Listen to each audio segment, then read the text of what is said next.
speed. Miles per hour is speed. I'm talking about acceleration there. The acceleration of the rotating Earth is what defines the um, fact that we are not catching up to the equator. Okay. What's the acceleration at 45?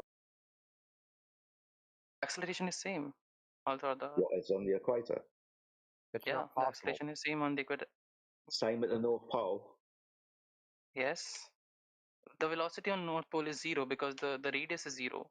Since there's no radius, the tangential acceleration will be zero because, as I said, Okay. tangential acceleration is directly proportional to centrifugal and radius of the and the distance from the axis that it's rotating on. So that's why North Pole, the velocity on North Pole is zero, and it's highest on the equator of the Earth, and it's in between the equator and other poles. Okay. Haven't you ever heard that if you weigh something at the North Pole and weigh something at the equator, it'll weigh less at the equator? Have you ever heard that before? Wait, let me see. Maybe I have, but I don't quite remember. But yeah, continue. What were you saying about that? If you take something that weighs 1 kilo and you weigh it at the North Pole and then you go to the equator, they say it weighs less.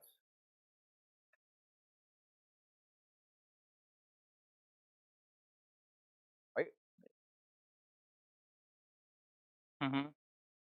Acceleration would have to be different. That would be a non-uniform acceleration, right? But we're not talking about the acceleration. We're talking about That's the gravitational acceleration that you're talking about. When I was talking about the gravity. airplane No. moving to the 9.8 thing is gravity, isn't it? Yeah, but that's an acceleration, right? Yeah, it's it the is. difference. But so you have the centripetal versus the centrifugal force. Okay. And the centrifugal force at the equator would be greater than at the poles. The centripetal force is the inward. Anyway, that's not the important part. This is all smoke and mirrors. The important part is we're talking about tangential velocity. We're talking about the guys trying to land a plane on a runway that's going 500 miles per hour. The ground underneath his airplane is going 500 miles per hour in his reference frame. Let's talk about the reference frame of the airplane. Mm-hmm.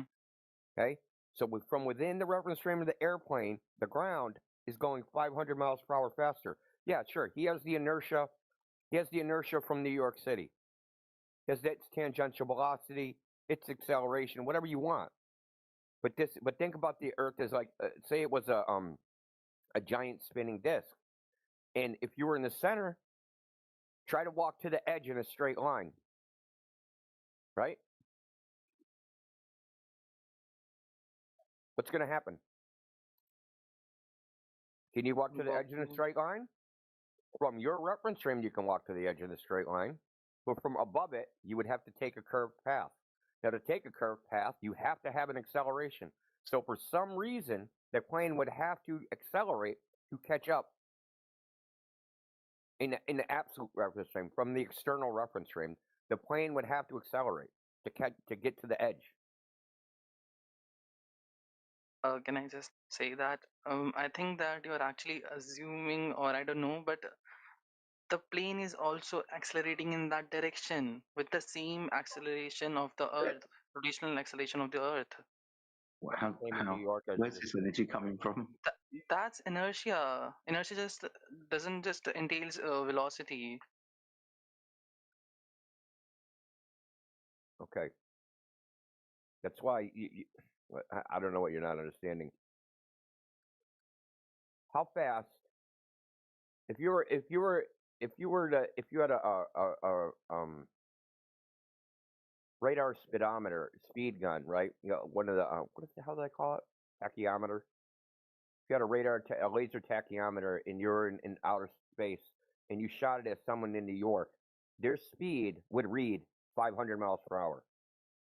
And then if you did the same thing, a radar gun, they would be 1,000 miles per hour. Well, that's because we are still measuring the speed from an inertial frame of reference. Exactly. So it doesn't. Yes. Huh. So what's wrong with that? Are we not saying the When you're same in thing the then? airplane, you are not in the rotating reference frame anymore. We are still at the rotating reference frame, aren't we? Oh, We are you're on not Earth. connected to it. Are we taking this, or are we measuring the speed from the space? Oh, okay. Why is Or that maybe I different? misunderstood something there. I What's think that I omitted different? some. The airplane is in the sky, right? Mm-hmm. Okay, so it's not on the surface of the Earth. Mm-hmm. So how does anything the Earth doing influence the plane, what the plane's doing? Because it carried the inertial force of the rotation of Earth. Yeah, and at the New York City, it's different than at the equator. No, that's what I'm trying to say. It's not different. The It acceleration is has to be. same. The speed is different, but the acceleration is same. The acceleration has to be different. Okay. The The rotational size of the acceleration of circle. The Earth is size of the not. circle is like say in Mm-hmm. 24 hours. In 24 hours, Mm-hmm. right? In New York City, Mm-hmm. you're going to take a circular path, right? Mm-hmm. Is the size of that circle the same size as at the equator? No. Okay. So how do you traverse a larger distance at the equator without having a greater acceleration?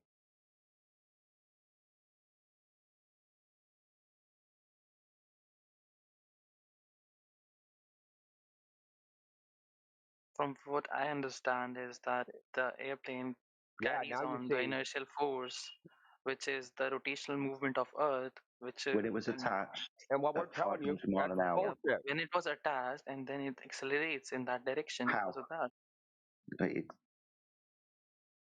It's on the Earth and then it takes off at 500 miles an hour when it's on the Earth. So I give it to you there. Where does it gain the extra energy from to accelerate and match the equatorial speed?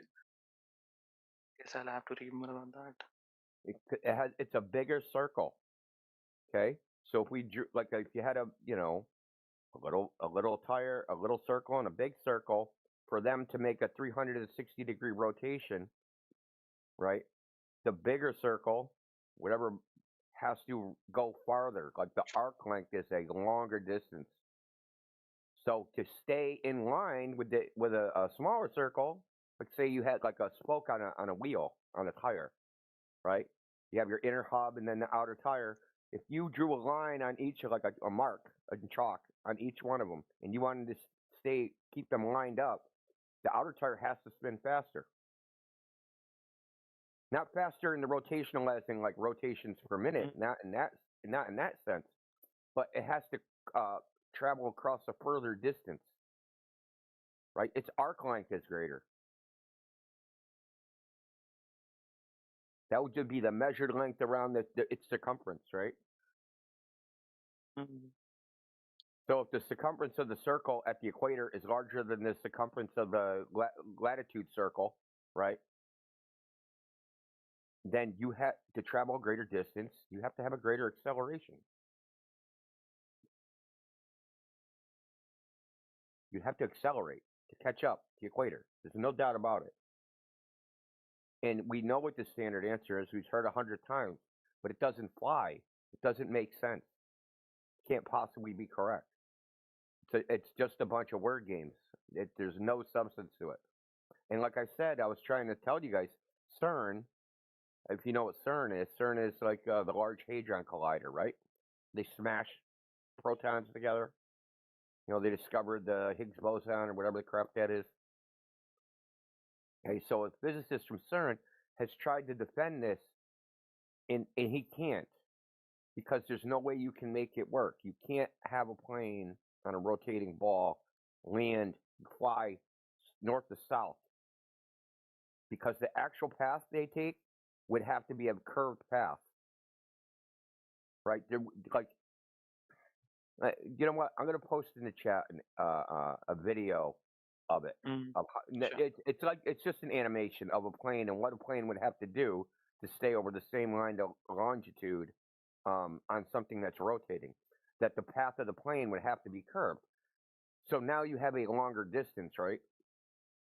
So there has to be an acceleration because it's actually longer distance than the straight line path.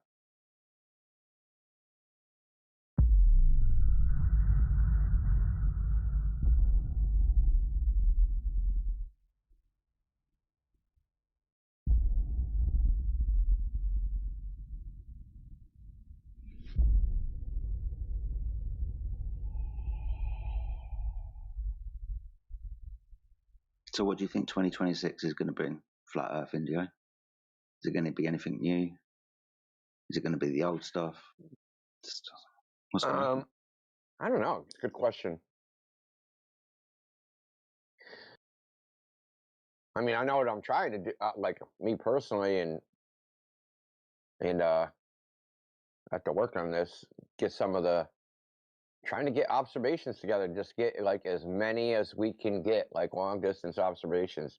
Just pile them up, pile them up, pile them up, pile them up. I actually, interesting enough, because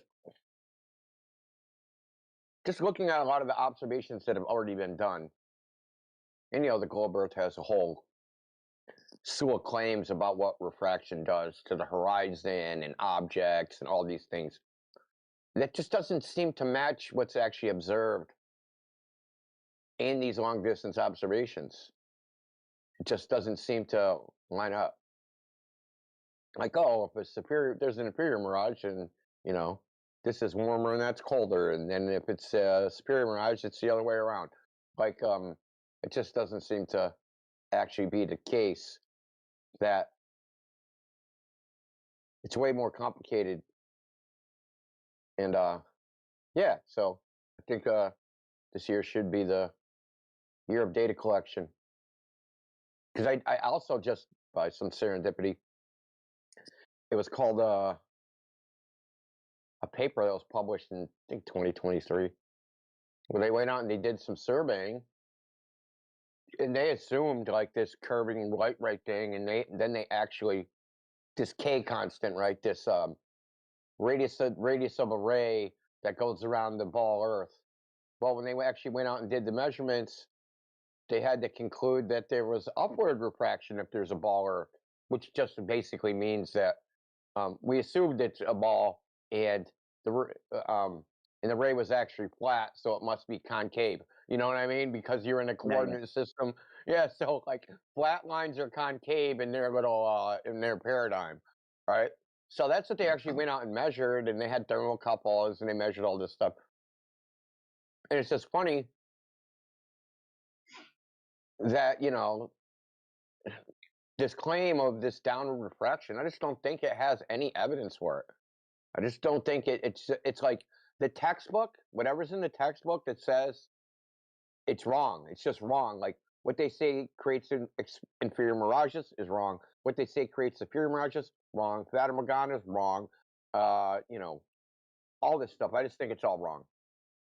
And I don't think it's actually been thoroughly researched. If the literature, the academic literature is relative to like what it is, it's pretty sparse, right? It's like, I mean, I would say in the last 150 years, there may be, maybe 150 papers on the subject of like terrestrial refraction, astronomical refraction, whatever you want to call it. Maybe 150 papers worldwide. But everybody goes out every single day. Surveyors go out every single day. We're always doing these observations at sea, in the sky, right? We're flying around, we're sailing around, we're doing all these things. To be not like have so much literature, so much testing on it, like that, like that your brain would explode from looking at all the data. It just seems a little odd to me about how little there is. And the papers all say the same thing. Yeah, we went in with these assumptions, nothing actually matched up. Shit, try again. This is what people that do future research should consider, and they give like a laundry list of things, of possibilities, and that's it. There's very few. There's not that much out there as far as evidence. There's a lot of claims, there's a lot of theory, there's a lot of textbook nonsense. There's 7.6R and all that crap. But when you look into the actual experimental data, that's just like, where is it? So like, as God says, if you want something, or heaven helps those who help themselves, and if you want it done right, do it yourself. In the vein of that, those two things, we'll do those things. You know, that's what I'm hoping. And I'm trying to get. I think I'm gonna like. We talked about this. I talked about this with like Yoder. We should get like a standardized form, right? Make a form that if you go out and do a long distance observation, like a checklist. Hey, get the water temperature, get the air temperature.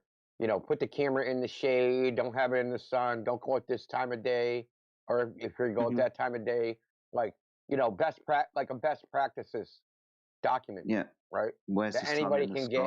That type of thing. Yeah, like a best practices document. So one thing I try to do is I try to get the sun behind me so that everything is lit up, right? Yeah. Yeah. So there's like there's just like we can come up with some best practices, and part of those best practices will have some data, and that like if everybody's collecting the same data, then we can actually go, okay, here's a 10-mile observation. You know, this is the air temperature, water temperature, humidity, all these things. We just plug it into a spreadsheet, and then we collect a whole bunch of it, right? And then like, oh yeah, I filled out the sheet. Here you go. Collect the data off of it. Just keep adding it to like a giant spreadsheet, and go try to find some correlation between observation between variables, right? The temperature, the water temperature, like the difference in that, like what is that? How does that look? Do I see longer? Do I see shorter? Like what happens there? So you know what I mean? We could like actually start collecting actual data because they're not going to do it apparently. Sounds like a really good idea. Who told me they got a new Matrix has got a new camera. He's talking about going out and doing observations. Apparently, he's getting the camera converted to infrared. In the next few weeks or so, but I know he's doing that. DJ would be a great person as well. Yoder's got one. DJ's got a camera, but there's also all these YouTubers that are already doing these observations every day. There's a guy named Ron Hasberg. There's a Plain Truth. There's Sky Free. There's who is the other one? Pablo's dog. There's Keith Carmody. So these guys have consistently for a couple of years. I know about all their channels, and like nobody watched, like barely anybody. So they have a video, they get like 50 or 60 views maybe, and it's like this is like the important stuff, the actual observations. This is like the most important thing that people should be paying attention to. Instead, they'll go listen to fucking Jeranism, talk bullshit about fucking who knows what. You know what I mean? Yeah. Instead of actually paying attention to what. That's why I made them leaky, right? Because like we're sitting here arguing with these guys about all their ideas and theories. Like, why are we arguing about ideas and theories? Newton said, you know, if it can't be settled by experiment, it's not worthy of debate, right? So let's just settle it by experiment and stop talking about it. Yeah. No, I agree, man. That's awesome. It's probably Yeah, speaking about channels that get too many views. The one guy make that video about the black pool picture in 6 months gets 90,000 views. Whereas any video that debunks the globe, you're lucky if you get 30,000 views.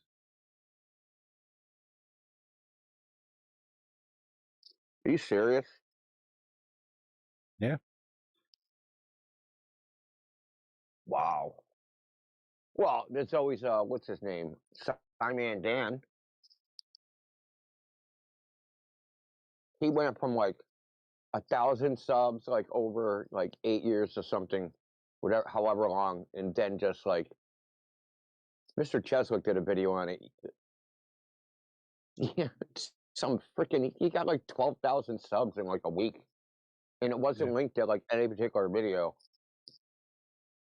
So same with Dave McKeegan, because his channel, which was on photography, he was lucky if he got like 5,000 views on a video. He had like one video that went viral that got over 1 million views, but his average views were like 5,000. But now if you look at his anti-flat earth videos, they pretty much, a lot of them have over 1 million views. You're kidding me. Wow.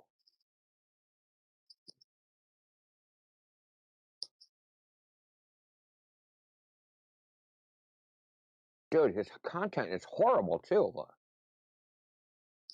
I think Like, people watch it for I'm his just talking dog. like I don't think they watch it for him. yeah, like even his presentation style is just lame. He's not charismatic. He's like anti-charismatic. That's what I don't understand is how like how do non-charismatic people get a bunch of views?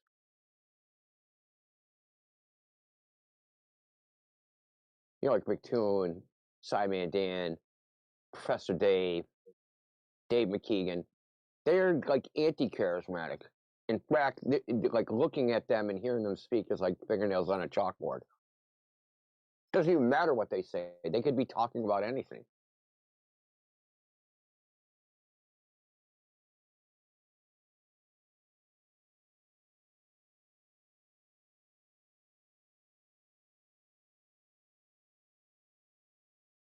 The title says caused people to leave flat Earth, and then he named Ranty.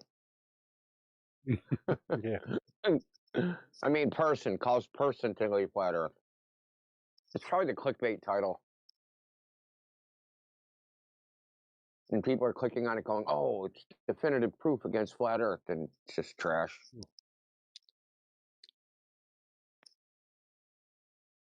Yeah, it doesn't understand that objects in the distance may not be actual size.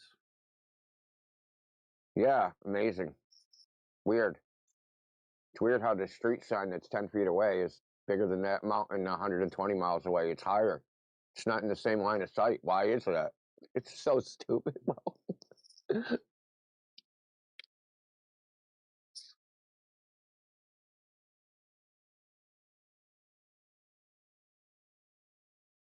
I mean, just from an objective analytic viewpoint, without even considering what the topic is, globe earther videos are trash. They're absolute trash. Just as far as like from a rigorous objective analysis of like the numbers and the assumptions and the measurements and like what they're saying is it's just such trash, dude. They don't even get like even the mainstream stuff right half the time.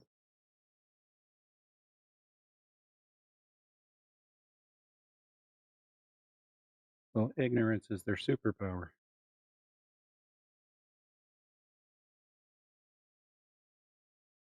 Yeah, but it's a collective ignorance. That's the problem. That's the thing I don't like is that it's collective. It's like, you know, you got the confirmation bias of like the average someone just come across the video and then they actually internalize and believe what's being said on the screen. I love it when they're talking, right? And they're saying stuff is being observed in what they're showing on the screen, and it doesn't actually show that.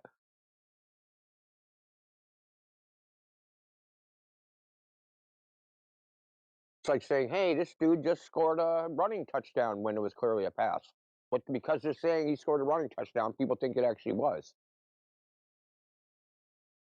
Well, there's a lot of misinformation out there. Like, look even at the Hindenburg. Most people think the Hindenburg burned because it was filled with hydrogen.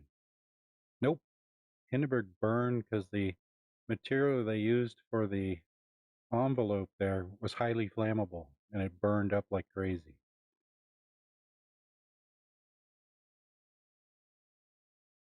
Wasn't it painted with like some highly flammable paint or something?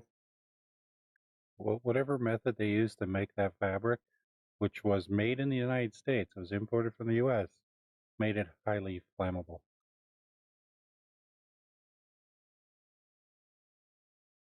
It's almost as if somebody in the United States didn't want the Zeppelins to be effective because it would ruin their ocean liner business. Yeah, that could be it. Because it took 7 days to cross the Atlantic by ocean liner. It took 48 hours by Zeppelin. And there was no seasickness. How many could the Zeppelin carry? Like 20 people, 30 people? Let me just see. I think it was a fair amount of people.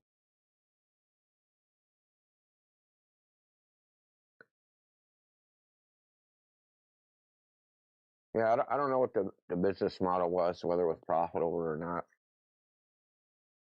But I mean, there's almost no limit on how big you can make them. Depends on the material. Yeah. The material cost, right? I mean, that almost don't matter because though you're increasing the surface area, right? The volume is increasing at a higher rate. Right? Exactly. Is that how it works? Yeah. You increase the diameter a small amount, and you get a good amount of volume increase. Maximum 70 people on the Hindenburg. On the fatal flight. That's a good amount of people, man. That's almost as much as like I don't know, like a small plane, not a small plane, but like a regional airlines. Yeah, like a seating DC-3. capacity. Yeah. Yeah, the final flight had 36 passengers, 61 crew. 61 crew? Yeah. Jesus Christ. So it says at peak, the Hindenburg could carry up to 72 paying passengers plus crew for a total of over 100 people on board when fully loaded. That's why tickets are expensive. Well, first class tickets on the Titanic were expensive. You didn't even reach your location. Well, if you're intending to go to the bottom of the ocean, you did. I'll have to read their Yelp review. Well, probably the only positive thing is the swimming pools are still working. Yeah, the deluxe suites on the Titanic were between 100 to 300 pounds.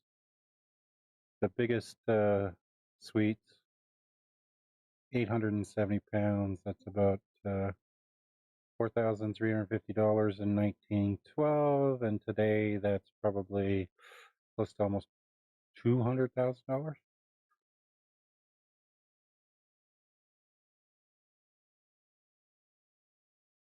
I mean, we're assuming a lot of stuff that they couldn't improve design over a period of like 100 years. I mean, I'm sure if we stayed with the airship thing, they'd be pretty freaking crazy right now.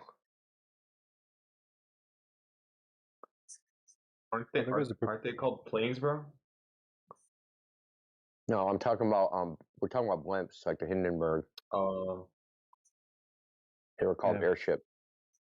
Someone made a proposal to use blimps to carry cargo fast over the ocean between the continents. They said it would be far cheaper than aircraft and certainly faster than going the slow boats.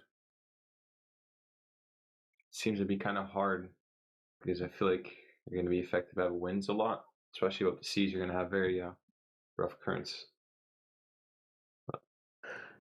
So, just a side note, has nothing to do with what we're talking about. I mean, Yoder, in the main server in the refraction section, I added PDF. You might want to check it out. You too, Ray. You probably want to check it out. So they did a bunch of surveying, and they, according to their little K constant, they ended up measuring concave refraction or something. So yeah, it's pretty cool. It's interesting. Oh, I think I could predict why. It's because curvature throws off what their meteorological requirements are. It almost inverts it. Actually, I think it does invert it. Well, yeah. Well, if you're assuming a curved surface, something that's flat is going to appear concave and note that coordinates. Precisely. Yep. Yeah, that's it. So that means like a K coefficient of 1, which normally is what a flat would actually be curving. So they'd have to recalibrate their K coefficient and K factor, I guess, depending on the industry. Yeah, I mean, if you read through it, it seems like they're pretty bullshit about the result, like kind of like waffling, especially in the conclusion. It's kind of funny. Oh, can't wait. I'll be doing that this afternoon. All right, it's in the refraction section in the information channel or category.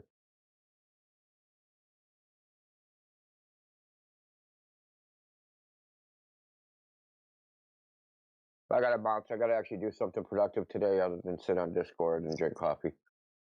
So I'm gonna do something else and drink Nobody coffee. has to know. All right, see. Sorry to hear that, India. Sorry, did I have to do something productive? Yep. I'm dicking around for like 3 days, so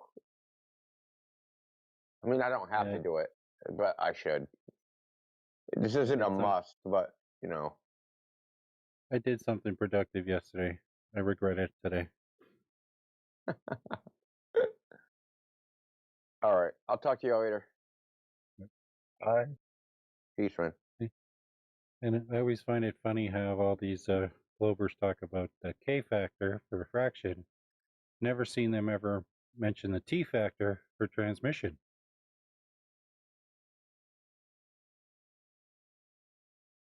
And if you're wondering what the T factor is, that's the limit of how far light can travel through the atmosphere, especially weak light like reflected light.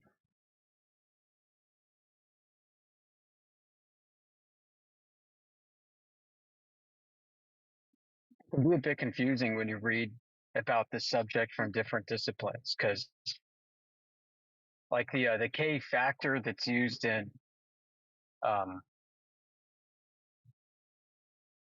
it's used to describe like terrestrial refraction and stuff.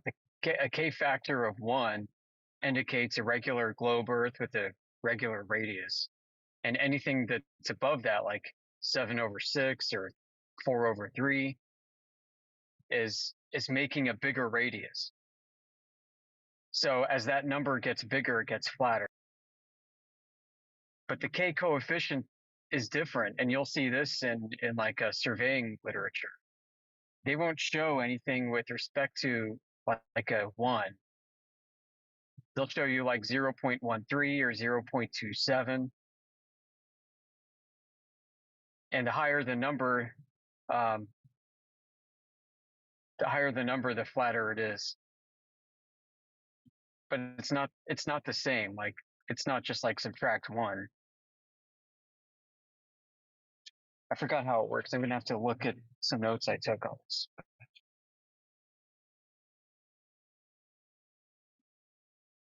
Yeah, because a K coefficient of 1.00 is an infinite radius. That's what it is. But a K factor of 1 is a regular globe radius.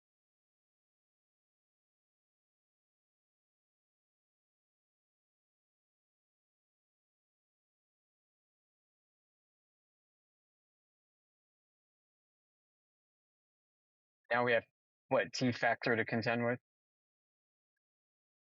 Yeah, this T factor is something that I just recently looked into, and tells you how far a light can be seen through the atmosphere. And for the most part, reflected light, the maximum is kind of like 100 kilometers. And that's for reflected light, not. I guess that kind of makes sense in a way. Yeah. But would that apply to a mirror, like a mirror flash of a sun? Yeah, I would assume not so much for mirrors, since the albedo of mirrors are very high, so they reflect a lot of the light. But the silly thing is that these globers who think I'll be able to see trees at 40, 50 kilometers.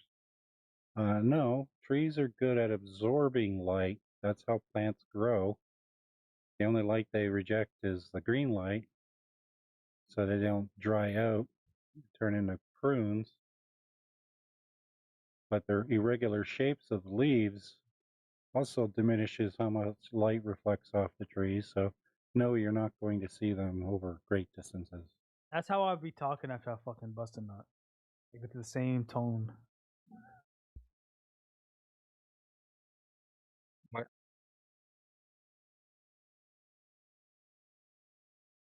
And he's gone. Hmm.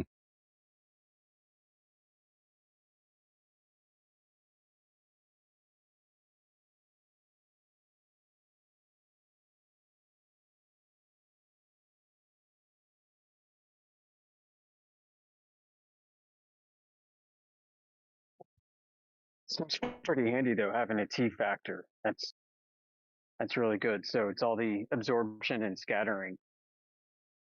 Yep. And I guess the assumption is that number scales with height as you have diminishing particulates and air density. Yeah, based on local conditions.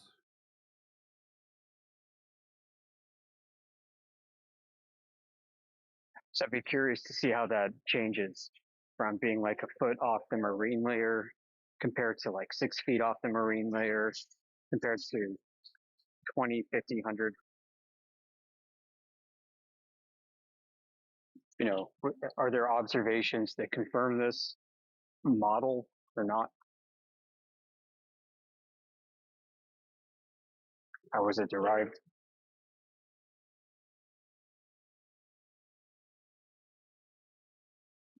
It's kind of funny some of the behavior that we deal with in here. So we get Globers that come in, and after some argumentation back and forth, they might claim, hey, I've got a paper. And I think in their mind, when they say that they've got a paper, that they're trying to spark or invoke fear within us. Like, oh no, he's got a paper. And meanwhile, on our side, we're like, oh great, wonderful, a paper. This is awesome. Let's put some meat on the table. And the Glober, they'll give us the link. And so we start rubbing our hands. We're like, let's get into this. Let's talk about it. And then the Glober's like, well, no. And they start making up excuses. And we're like, did you actually read the paper? No, I didn't actually read the paper. And they try to do everything they can to wiggle out of discussing the paper. It's like, what the hell's wrong with you? Like, this should be fun.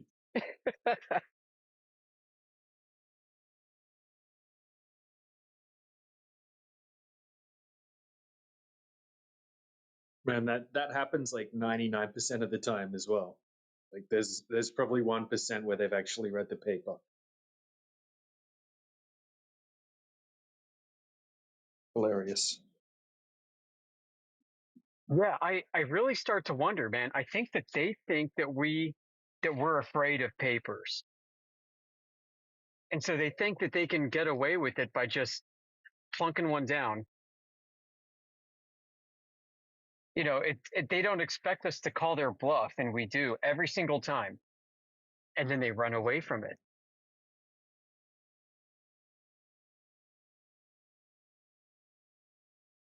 I think an audience that's listening is going to hear and see exactly that this has been going on for years. You know, they come up with the paper, we try to get into it with them, and they try to wiggle out of it every single time.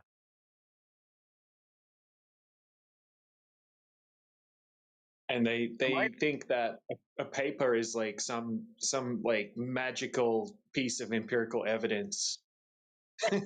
Like Yeah. even with their observations, like they're like, yeah, like, have you guys got a paper? Like, we've got the whole observation done start to finish, showing the whole process, like in high definition. Like, oh, so you don't have a paper? All right then. Yeah, you're right. It's some like magical, like, I win, you lose, get out of jail free card, easy button, I win. I've got a paper, I've got an observation, you lose, haha. And really, that's just the start of it. Like, that is the start of a productive discussion. That's not the end of it. So my advice to a listening audience that wants to contend with us, go find your paper first, learn it inside and out, and then come present it. Come teach us something that we don't know. No, I don't think we're claiming to be experts on all things in all fields. Definitely not the case. And they can learn their paper and memorize it as good as they want, but just because something's written in a paper doesn't mean that it's valid either. Like they need to be able to back up everything that's said in the paper as well. Right.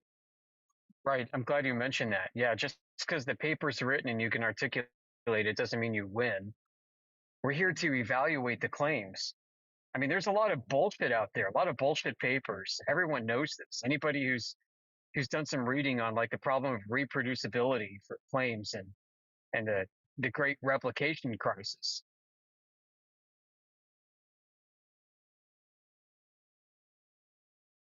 So it's not just flat earthers that are skeptical of people claiming shit in papers.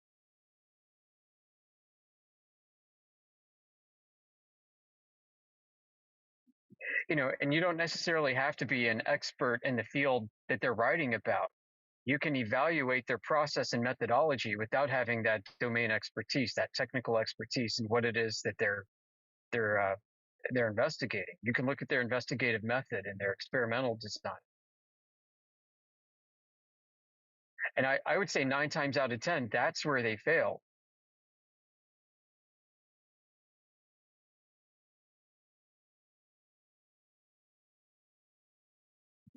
So, like if you bring a paper that's supposed globe proof in some way, and it's got some baked in R value, some golden seed value of a radius, then it's fair for us to ask how that was begotten. How did you derive that? How did they derive that? If they just say, well, this is a given value that's based off of, I don't know, some knowledge from deep history. Well, sad to say, that's not going to cut it.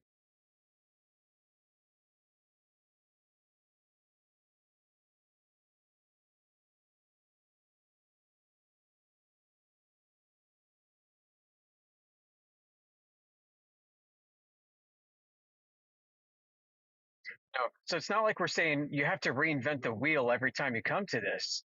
Not the case at all. Like if you're going to cite an R value in the paper, then we want to know where that came from so we can follow the source, trace it back.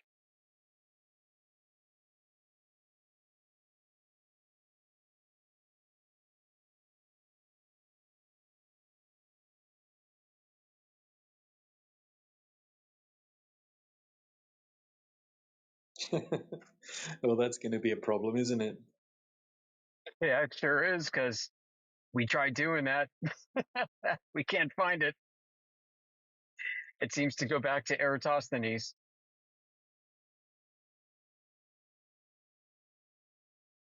And that's quite a problem. That is a big conundrum.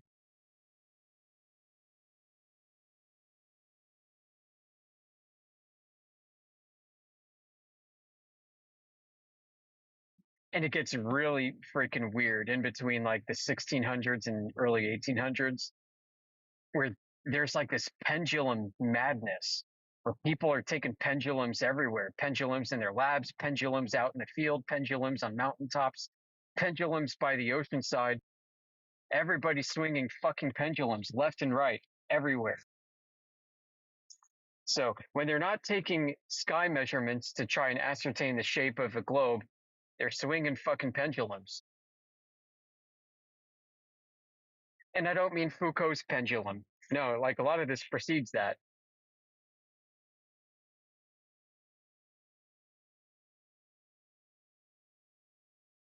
Oh, the pendulum's swinging a bit slower here. You know, it's slower here by 2.5 minutes every day. That means we must be on a bulge and gravity's weaker and we're being thrown off of Earth's axis with greater centrifugal force. No shit, that's what they claim.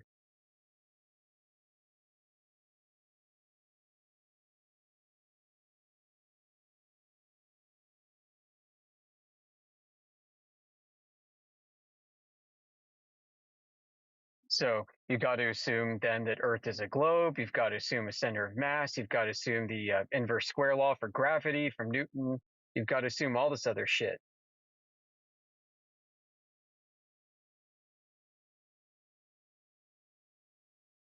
But really, it kind of does go back to the stars, because how do they claim to be where they are, except with using latitude and longitude in the first instance, which they do.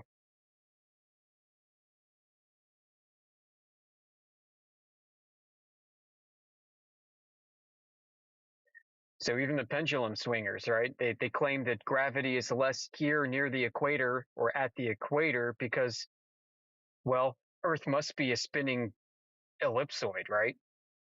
Well, how'd you determine that? Well, Eratosthenes. We look at the stars and we imagine a sky ball, and well, sky ball match Earth ball, not flat Earth, so Earth ball too.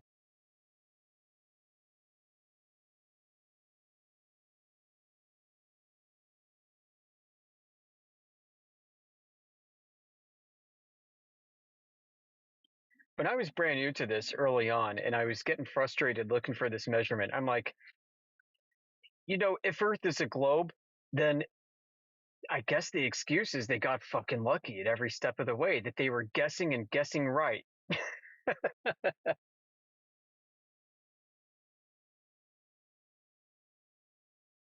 Like, what are the chances? And not that they were just like guessing right and moving on. They would make a proclamation about the globe using one means. Like, let's say that they do surveying, and they're doing surveying in the 1600s. And they're like, oh, yep, Earth is a globe from our astronomical surveying, and surveying stars on the horizon and shit. Well, then they find out 100 years later that they couldn't have ascertained that Earth is a globe in this way because of terrestrial refraction. Or the pendulum swingers. They're swinging pendulums through Peru, through Lapland, through freaking the Grand Canaries and southern Italy. And then somebody 100, 200 years later say, no, you couldn't have determined Earth as a globe in that way, like an ellipsoid, because the gravitational field's a little lumpy in places, and so you're going to get erratic results. It's just insane. So like the geoid, which is the gravity model, how that was determined to be the case is by swinging pendulums and by looking at plumb lines. So you've got one swinging pendulum to determine what they say is the strength of the gravitational field, and then you've got a non-swinging pendulum that's still and quiet. And for that, they're watching the deflection of the vertical. And so you combine the scalar with the vector, and then boom, yep, we can say gravity's stronger here, and it's deflecting by this much. They take those observations, whether or not they're bogus, and they apply them to the Eratosthenes ball. So you could conceivably have a world that is topologically flat, like we all understand it to be, but where the vector of gravity, whatever the hell that is sporadic, is erratic. It's just not conforming to an ellipsoid. It's just conforming to a generally flat topology, a lumpy topology. And then you can go a step further and say, well, if this isn't gravity fields doing this, then what is it? Well, it's a combination of starlight that appears to be uneven distributed through the sky, and whatever the hell is going on with those pendulums.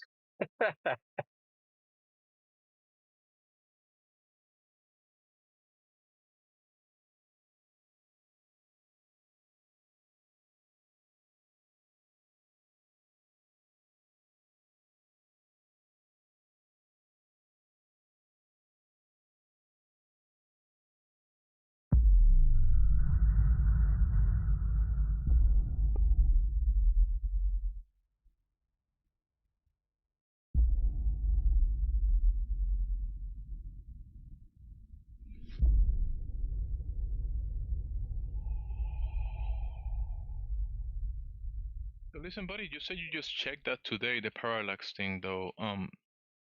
Can we maybe bring you back to a more fundamental question, like what we were speaking about, the surface of the Earth, right? The surface of it. If you were standing on a globe or a sphere, you're standing on it, right? That's what you believe. You're standing on a sphere. Is that correct? That's right. Yeah. There will be a drop over distance from your position away from you in all directions, right? Because it's a sphere. It's dropping away from you, the surface. How is it like dropping away from me the surface? What do you mean? Change rate of slope. It will be. Yeah. Yeah, it will be changing the the ground. Yeah, for It will example. be Yeah. it will be dropping away from you, from your line of sight, the observer. Yeah, the horizon. Yeah, the horizon. Okay.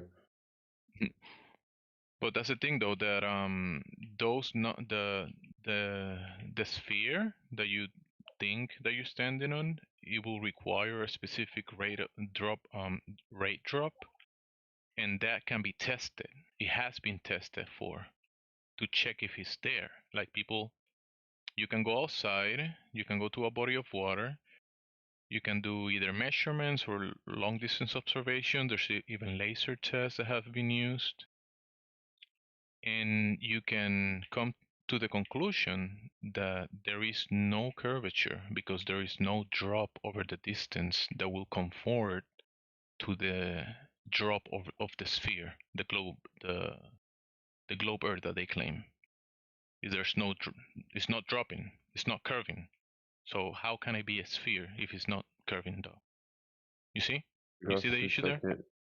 not really, because it's a giant sphere. So this like phenomenon is not that like So it's a the giant sphere, so it's phenomenon. not curving. That's what you're saying? I'm saying that it's like slowly curving. Okay, it's curving, right? So it is curving, exactly what I told you. So you're agreeing with me. It has to be curving, but Yeah, it's not it's curving. Do you get curving. that? No, I don't get that, but it is curving on a Oh, it very is long curving. distance. You're saying it is curving. Yeah, so the Do argument you is have the that method? Do you know who measured that curvature? Do you have that available? You said it's curving, so you probably have like some type of method that was used to determine that, right? Like I it's have just curving. like That's what you're saying. my own logic. That's my method. So who measured this? You know Your this? own logic. Can you describe that? Your own logic. What was the logic that you followed to come to the conclusion that the Earth is curving? What was that? Okay, can you answer me this question? Who measured this curvature of Earth? No one has measured the curvature of the Earth because it doesn't exist. Okay.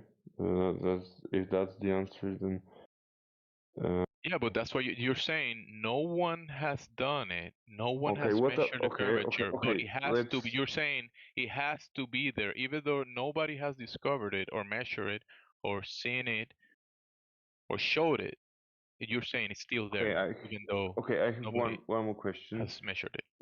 What about gravity? What about gravity? How do you Bro, respond to this? bro, come to a bring. Remember, you mentioned logic.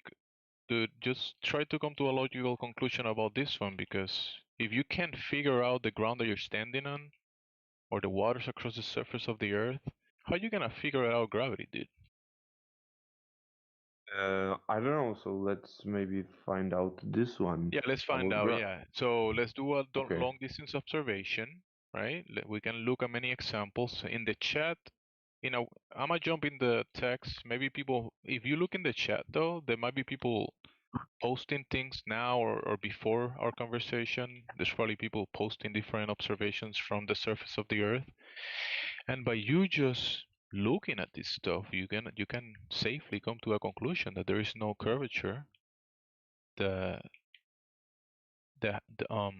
no curve that that is attached to that globe that you thinking, the globe Earth, 3,959 miles in radius.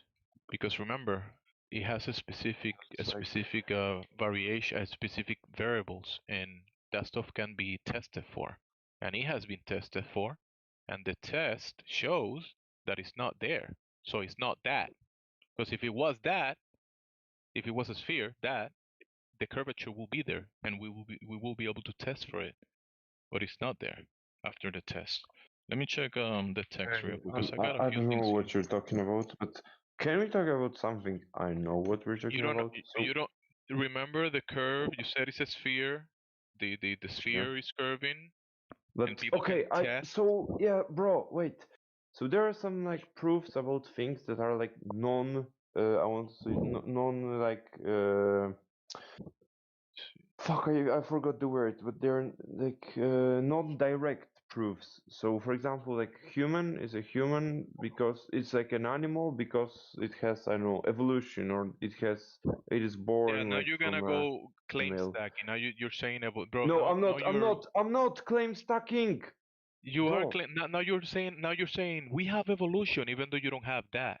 You don't know what that is. You don't know what that word means, and now you're gonna use it like it means something. To the conversation that we were having before. You wanna move away from the No, curvature bro, but and I talk about didn't. something. Wait, you're a fucking idiot from what I think right now, because I haven't done anything, and you're like preventing me from doing like haven't done anything, bro. So shut up and let me finish. So You just said yeah, let's move away from the measurements of the curvature, the thing in question, the elephant in the room, and let's talk about something else. And you said yourself, indirect. So let's go away from the direct evidence and go to something else. And I'm trying to keep you on your feet, down to the earth. You go into something else, la la land, imaginary, fantasy. And I'm trying to stop you from doing that. no, If you you're want to saying do it, some we can random try. shit. Okay, let's try because okay. So the gravity. So why is What's there that? Tell me. gravity? Okay, gravity. What is that? Tell me. What is it? So this is the thing that Earth has some mass, like huge mass, and therefore it produces gravity that pulls object into the Earth, yeah, with its weight. Okay, That is it don't this like escape. is this like words that you read somewhere, or this is like a demonstration, something that can be tested and shown and tested for? Is this something like that that you have test Yeah, showing? it can be easily tested. So Hey, I What Jemsy, is have it? Oh, go ahead, Jim. DJ. My bad. Oh, I was just gonna say, like, okay, so it's pulling everything towards the center of the globe, so that would mean the water should be curving. Jemsy already debunked what your gravity claim, because if gravity was real, then the water would have to be curving at a certain rate. So Jemsy already debunked your. You just told me that you don't believe. You just told me that gravity is not real. No, No, we it's you that debunked it. believes in gravity. So what if you've you have got, gravity. Okay, go, DJ. Well, You just speak quickly, one at a right? time. If you have gravity, that means that the water has to be curving. Jemsy just showed you that the water's not curving over distance. If you had gravity, it would have to be curving over distance, but it's not. So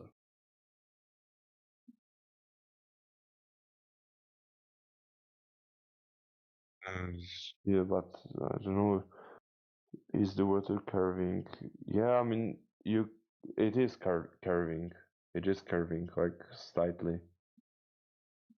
Actually, no, it's not. well, Why every time we it's go not and test curving? it, every time we go and test it, this has been done thousands of times. There's a zero curvature. Bless you. Just mute yourself, brother. Being toasty. Why do Just mute objects? yourself so It we was don't hear you. two sneezes. It was two sneezes, man. It's fine. Okay, why do objects simply fall on Earth and they fall? Yeah.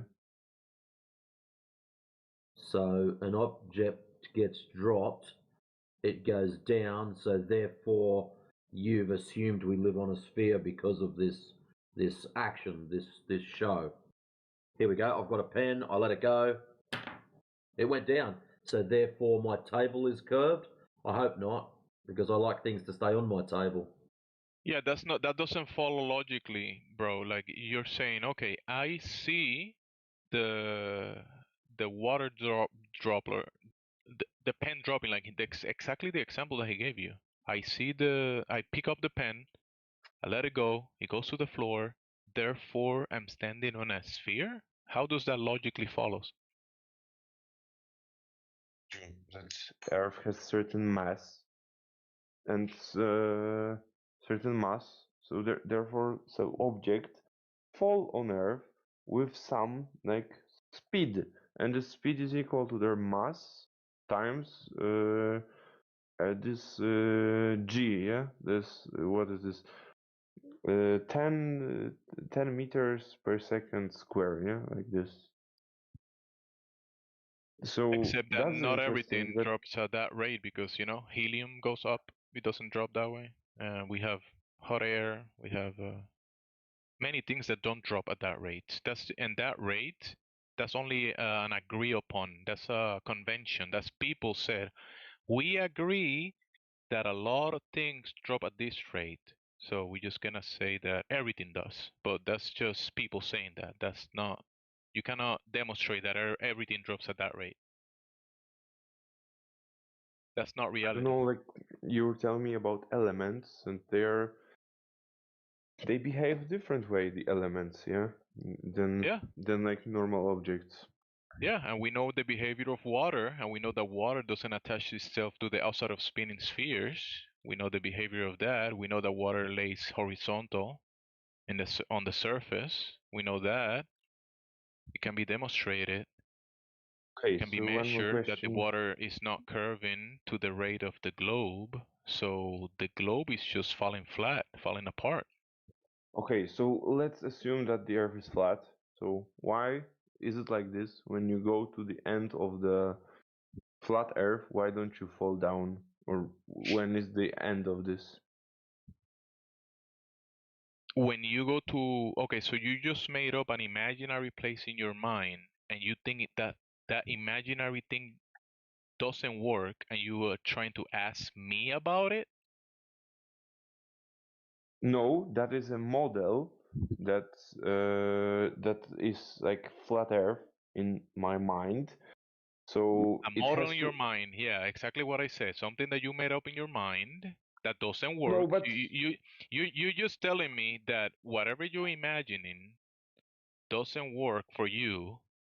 So now you're trying to tell me to hey, explain how it works for you. no, yeah, okay. So can you explain me your Has anybody model? in here Shut has up. anybody in here tell you about the edge of the end of the world? Anybody in here made that claim that you're trying to But push that to someone okay, in there is here? geometrical, I don't know, object like a circle, and so I can see the borders of the circle on the paper, on a piece of paper. What have you ever thought about this? What if the ends of the world are unknown? What is that? That's an unknown that you don't know. I don't know. Okay, Have you what ever about the? considered that? So can you answer me this one question right now? Is it possible when people discover this unknown ends of the world, do they fall down? Who's that? Who discovered the ends of the world? Tell me. Go ahead. Tell me. You. Me? No, I had no. I haven't done that. This Okay, is I don't know. Ferdinand Magellan. brother. I'll answer your question because I can't bear this 1 second longer. Nobody thinks the edge of the world. There's an edge of the world. No one thinks the Earth is an object that you can hold in your hand if you were a giant. Okay, and fall down. That doesn't even make sense. Why would it fall? Where would it fall to?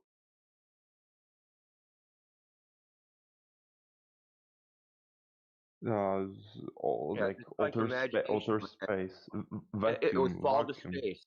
So I guess we could just push things off the edge to go to space. Dude, Yeah. wasting our time with rockets, right? Okay, but you're like contradicting yourself because he told that Your idea.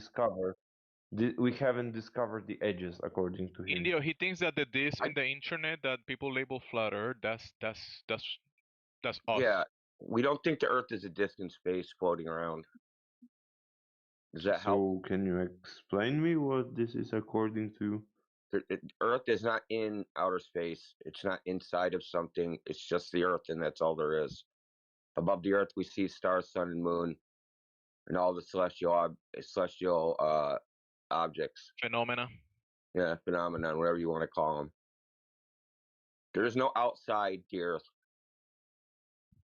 This is like Just a like, simulation.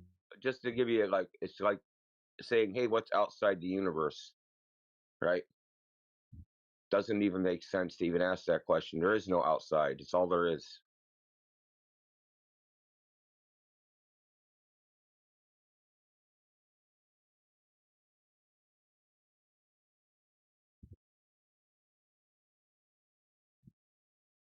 The Earth isn't the sun. It's not a planet.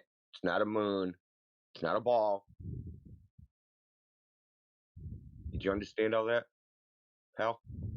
Friend? No, because this is like very abstract from what I think. No. I mean, so they say that in modern cosmology, the universe is flat. Okay, this is what they say, that the universe itself is flat. Where's the edge?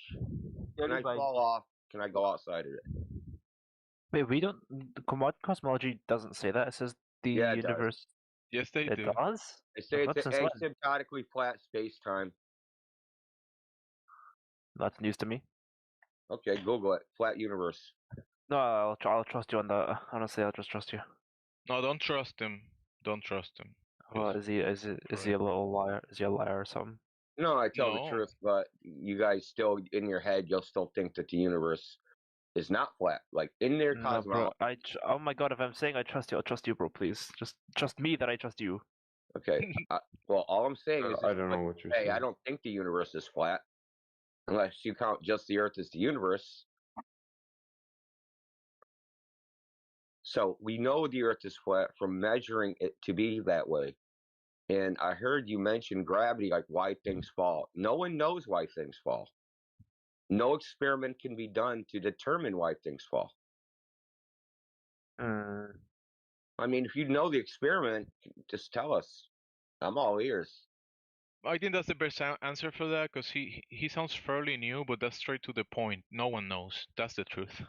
I kind of want to bring up the whole thing of what was it, general relativity, that like you can't devise an experiment to tell the difference between acceleration and gravitation. I just kind of want to bring that up because I feel like it's related. Like, use Yeah, that maybe. there are. This is actually something. It's just, I don't mean to just be a freaking contrarian, but the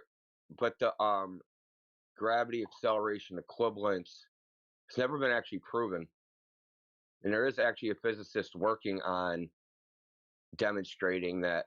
Does have some data that the acceleration, the inertial mass and the gravitational mass are not actually the same thing.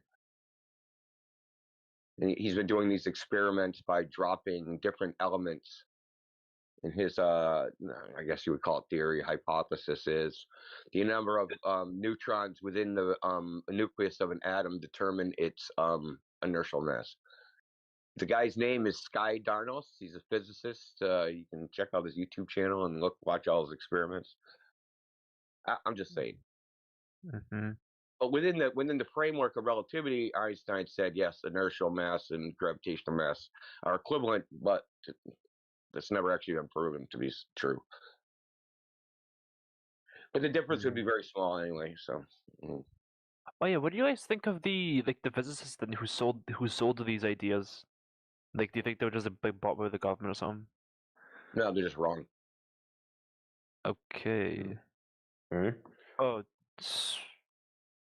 Yeah, okay, you heard me being wrong, right? No. So I'm just trying to figure out like. You guys can't conceive of it. You guys are like, you guys think they must be learned. No, not like that. I'm just trying to figure out like what, like, okay, so but you do believe that it's been. The physicists that said the Earth is a spinning sphere in the vacuum of space, they sound pretty sure about it, but they're just wrong. Okay, so what about other planets? You think that they thought they were telling the truth? You think that they think they had it figured out, but we're wrong. They believe what they're saying. Okay, and then the government took that idea and perpetrated that as a lie. Hold on a second, just 1 second. I've talked to physicists. Actually, I've debated person with a PhD in mathematical physics in this server. Okay, twice, 2 different ones. Okay, and when it comes down to it, when we ask them, they don't actually know the Earth is a globe. They just believe it. They've never done any experiments. They've never seen any experiments done. They've never done any measurements. They've never done anything. They just learned it when they were a kid and just continue to believe it. Okay, and so the government took the mistake of the scientists that the Earth is a globe. Oh, sorry, because that. What do you mean by the government? Like the city, like the lady. What do I mean by the government? Like the lady at the tax office. Like NASA and stuff. Oh, like NASA. Okay. Because NASA is like affiliated with them. Yeah, yeah. You guys are in trouble with the NASA thing. So a couple months ago, Donald Trump signed an executive order Yeah, I turning know. NASA into a spy agency. So Yeah, I know. Yeah, yeah, so like my question was like, do you guys believe that the government took the mistake of the scientists that the Earth is a globe and continued to perpetuate it as a lie for some gain? it's not a lie if it's a mistake. Yeah, yeah, Okay. yeah, You know what a lie is, right? That lie is yeah, intentional yeah. I know. deception. I'm confused because I thought I used correctly. Yeah, they're lying that the Earth is a globe when it's flat. What you believe? No, I don't believe they're lying. I believe they're wrong, that they're mistaken, that they believe what they're saying, which means they're not lying. Oh, There's a difference okay. So between lying means intentional yeah. deception. Okay. I talked to a guy before, and he was like, "Yeah, I believe the government is lying about it." So I'm just Government, okay. look, the government lies about a lot of shit. So, I mean, their official policy is to lie. Very Okay. true. But can you That's the tell me official something? policy. They actually argued that in Okay. front of the Supreme Court, federal government. Ah, That the official good lord. policy of the United States government is not to tell the public the truth.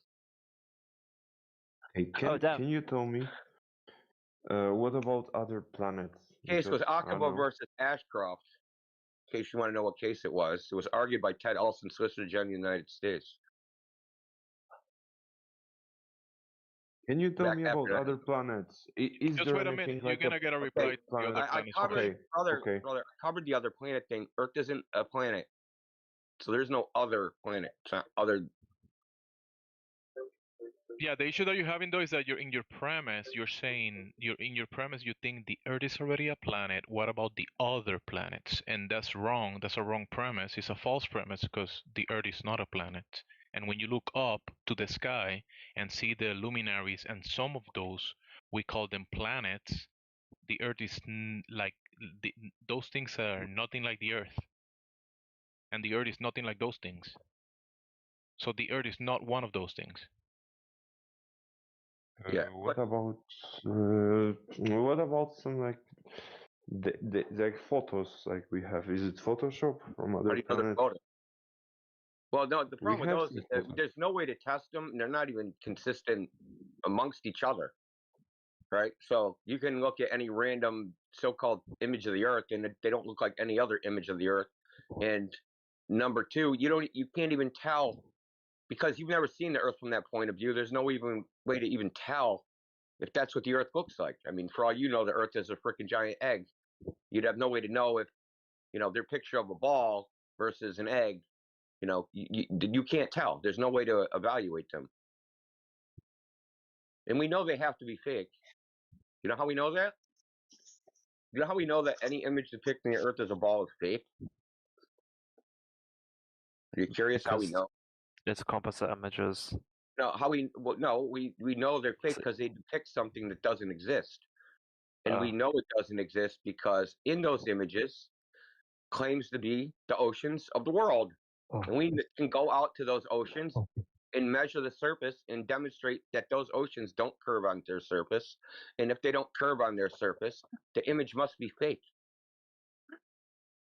Just like if I went to Times Square, right? They showed, hey, here's a picture. It's Times Square. There's a big pink house in the middle of it. And I go there and there's no pink house. Yeah, It doesn't matter how many pictures of the pink house in Times Square there are. I know that those images are fake because there's no house there. Okay? Yeah, the images will be a misrepresentation of the Earth. So the Earth is a sphere and the oceans curving around the sphere. And when we go to the oceans are not doing that. The images will be a misrepresentation of reality. There you go. See, what we do, we go out to reality and check what they tell us to be true. Okay? They say, hey, the Earth is a ball. It has a radius of 3,959 miles. The rate of curvature should be roughly 8 inches per mile squared. If in 10 miles, the Earth should drop down 66 feet. So we can go out into the world and test all these things, right? To see if what they're saying actually is out there in the physical and natural world. And when we go out and test it, and just like you could go out and test it, you're going to find what they're saying can't possibly be true because it's really not out there in the world. It's only on television or on a screen or in a book on the internet. Okay. Can you maybe Tassie, tell when you me? turn off the So, screen, when you turn off the TV where you saw the globe and you go outside, you check the surface of the Earth. That's nothing like what you saw on the TV. Go ahead, Tassie. okay. Can you tell me? So why is it like this? That official narrative is that the Earth is round, it's in space, etc. Why? At this point, first of all, we'd have to read men's minds, but it's at this point it's a Western tradition. It's like being born in a Christian country and then you're Christian, right? So you're born in the West, and they tell everybody the Earth's a globe, but everybody just passes it on. Like your parents, right? They probably told you the Earth is a globe. Do you think they know? Do you think your parents have any knowledge of the shape of the Earth? No. No, they know some basic like Yeah, they were told, about right? stars, They were told by planets. their parents, and their parents were told by Yeah. their parents, and their parents. You see what I'm saying? It's just like a tradition passed on. None of these people actually know, and that's what I was trying to tell you guys earlier.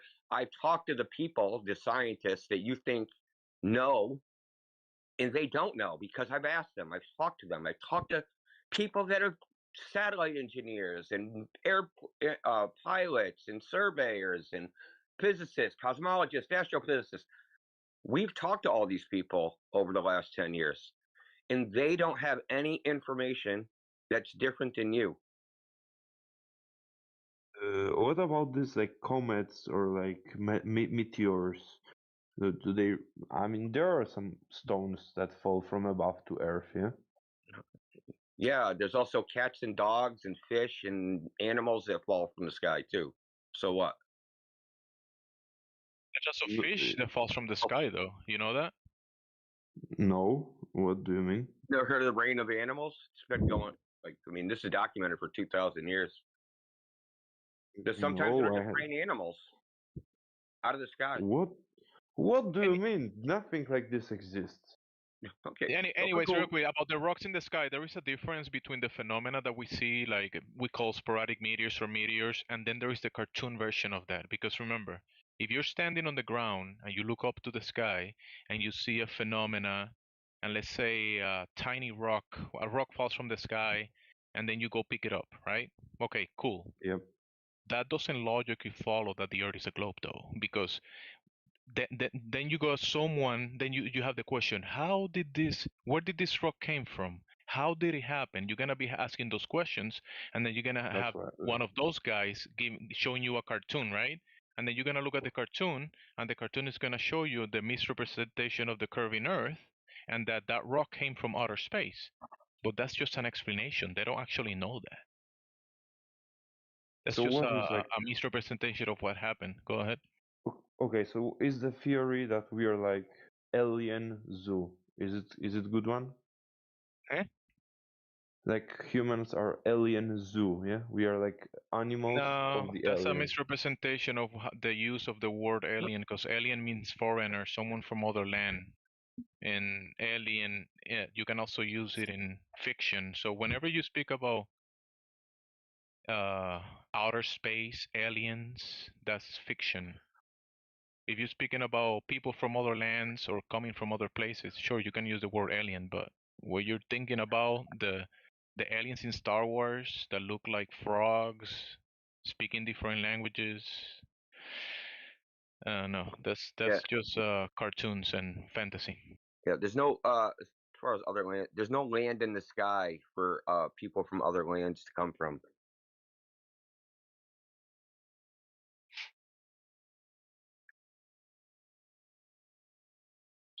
That we know of. That we know of. Have you noticed? Yeah, I just want to bring up. Have you noticed that we just keep talking about this subject, and your mind keeps going back to outer space over and over and over again?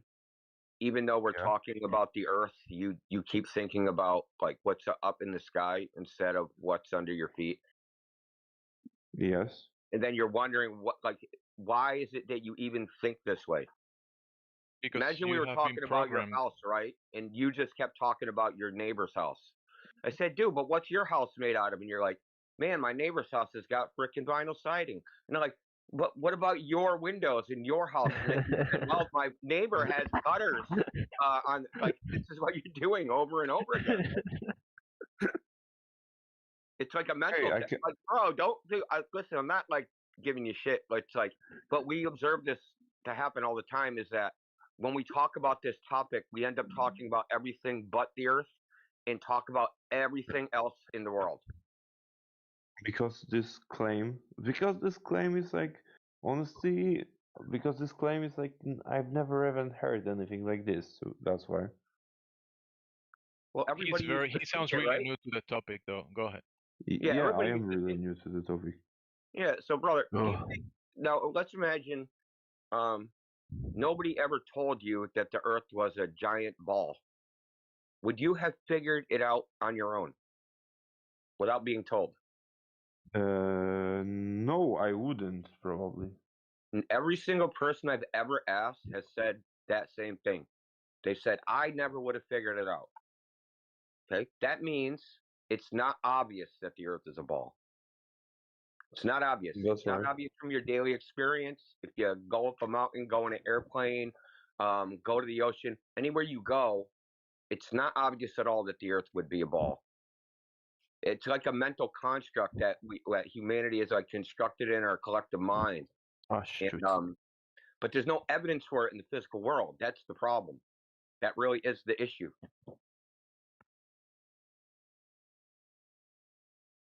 Hmm. And that's a problem, right? Because science is supposed to be empirical, right? It's supposed to be based upon observation of the natural world, not conceptualizations of the natural world. So if science is empirical and they say the earth is a globe and it's supposed to curve, the water's supposed to curve all over the world, and the most of the world is water, I should be able to go to a large body of water, and measure this curvature in the natural world, but no matter what distances we try to measure it, it's not there. And we're talking, like, for instance, the world's furthest photograph is 425 kilometers from the French Alps to the French Pyrenees. Okay, let's still see something like, off the top of my head, 4 miles of drop. That's how much the surface of the earth is supposed to curve down from that person's eye level, something like 4 miles. Okay, so this drop, there's radio transmissions of 10,000 miles. There's LoRa chirp radio, which is like a low power technology for communication, of 800 miles. There's all sorts of evidence that the earth is flat, because the limitations of a curving surface just don't seem to exist in reality. The limitations of a curving what? Yeah, a limitation of a curving surface. So if we're like far apart, Okay, yeah, I understand. Like there's supposed to be a bulge of earth between us if we're farther apart, right? Because the curvature of the earth. We ever heard like ships go over the horizon and the earth is supposed to be blocking the view to the bottom of the boat? Have you ever heard that?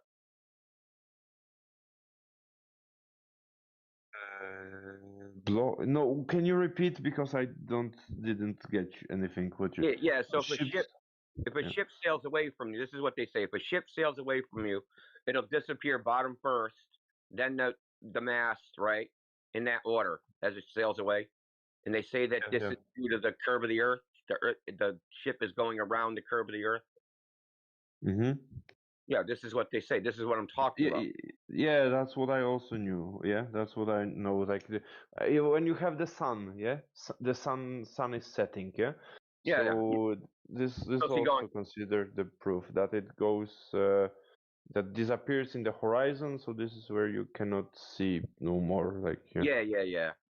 The sun goes over the horizon and goes underneath your feet. So when it's midnight and someone says, "Hey, point to the sun," you point down, right? So where's the sun? Point down. That's so funny. I mean, yeah. So this is the idea, but when this is actually tested, because just watching the sun do something or just watching a boat That's one thing. And maybe there's optical phenomenon happening due to the meteorological conditions that make it look a certain way. But can we actually test it from this subjective interpretation to find something objective and actually measure the surface of the Earth to actually see if it is actually curving? Okay. And all these tests show that it's not, all these measurements. So one thing you can do is like you can take a laser, you can shine it across a body of water, and you can measure its height, how high it is above the water along its length, to see if that height above the water increases, right? So let's say I start at 2 meters above the water, shine a laser 40 kilometers, and then go to the other end of the 40 kilometers and go and measure the laser height above the water. Well, that laser should be 127 meters in the air. Yeah. Okay, but when its tests have been done, it's the same height above the water. It's not way up in the air. Okay, so did they like try to, because their mathematical proportion can be counted, yeah?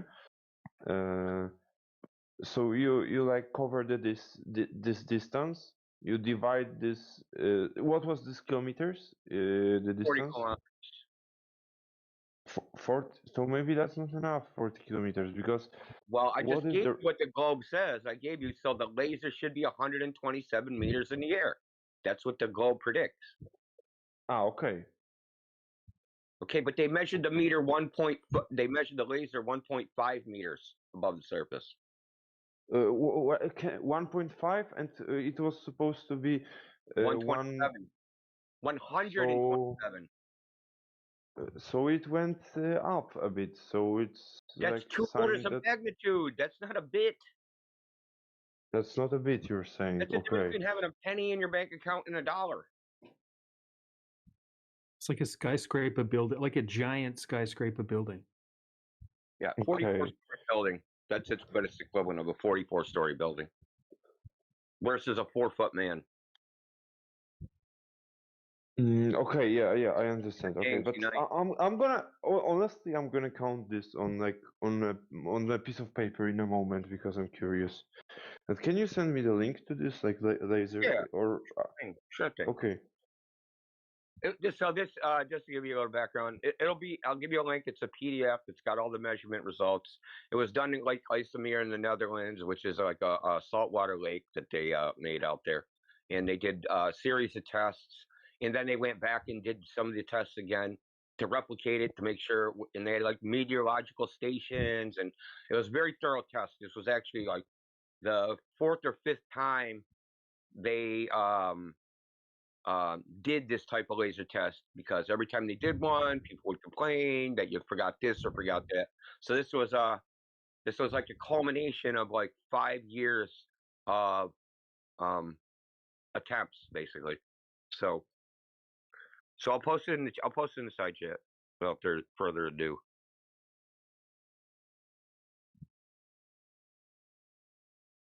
Okay.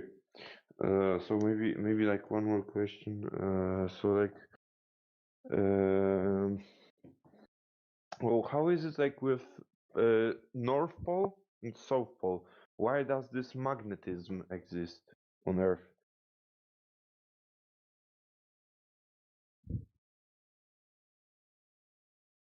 Hello? Oh yeah, because compasses only work because of magnetism. So how do you guys explain that? That's a good question. So magnetism's the shape of the ground now. Yeah. Okay. So, God, I'm gonna answer this very quickly because I'm looking for that thing. Anyway, so compasses don't point towards the North and South Pole. That's a myth. Compasses actually just align with the magnetic field. Okay, so whatever the field lines, whatever direction they point in, the compass aligns with them. It's called magnetic declination.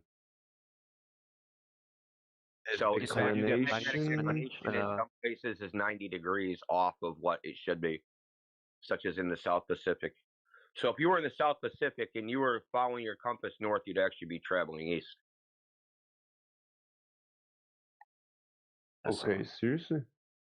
Yeah, seriously. On all like navigation maps. In fact, I was looking at a U.S. A Coast Guard chart today, and I didn't know this. With the magnetic declination where I live is something like 15 degrees. So that means like your compass will point 15 degrees different from what you would call true north in Boston Yeah, Harbor. that's explained in my question is like, how do you guys explain that? Because we explain like all of that through the globe model of the central core being like kind of molten iron and Yeah, like a Yeah. yeah. I That also wanted explanation's to ask. horseshit, though. Have you thought about it for 3 seconds about that explanation? I mean, I was taught in class basically like charges. Man, Well, let I me can just say, like, I can just did say they crap teach you like about the charges and Curry? Did they teach you sounds about the kind of Curry? BS. Did they teach What, you about sorry? the Curry? Did they teach you about the Curry temperature when they taught you about that? What's the Curry temperature? The Curry temperature is the temperature at which metal loses magnetism. Not all. Wait, sorry.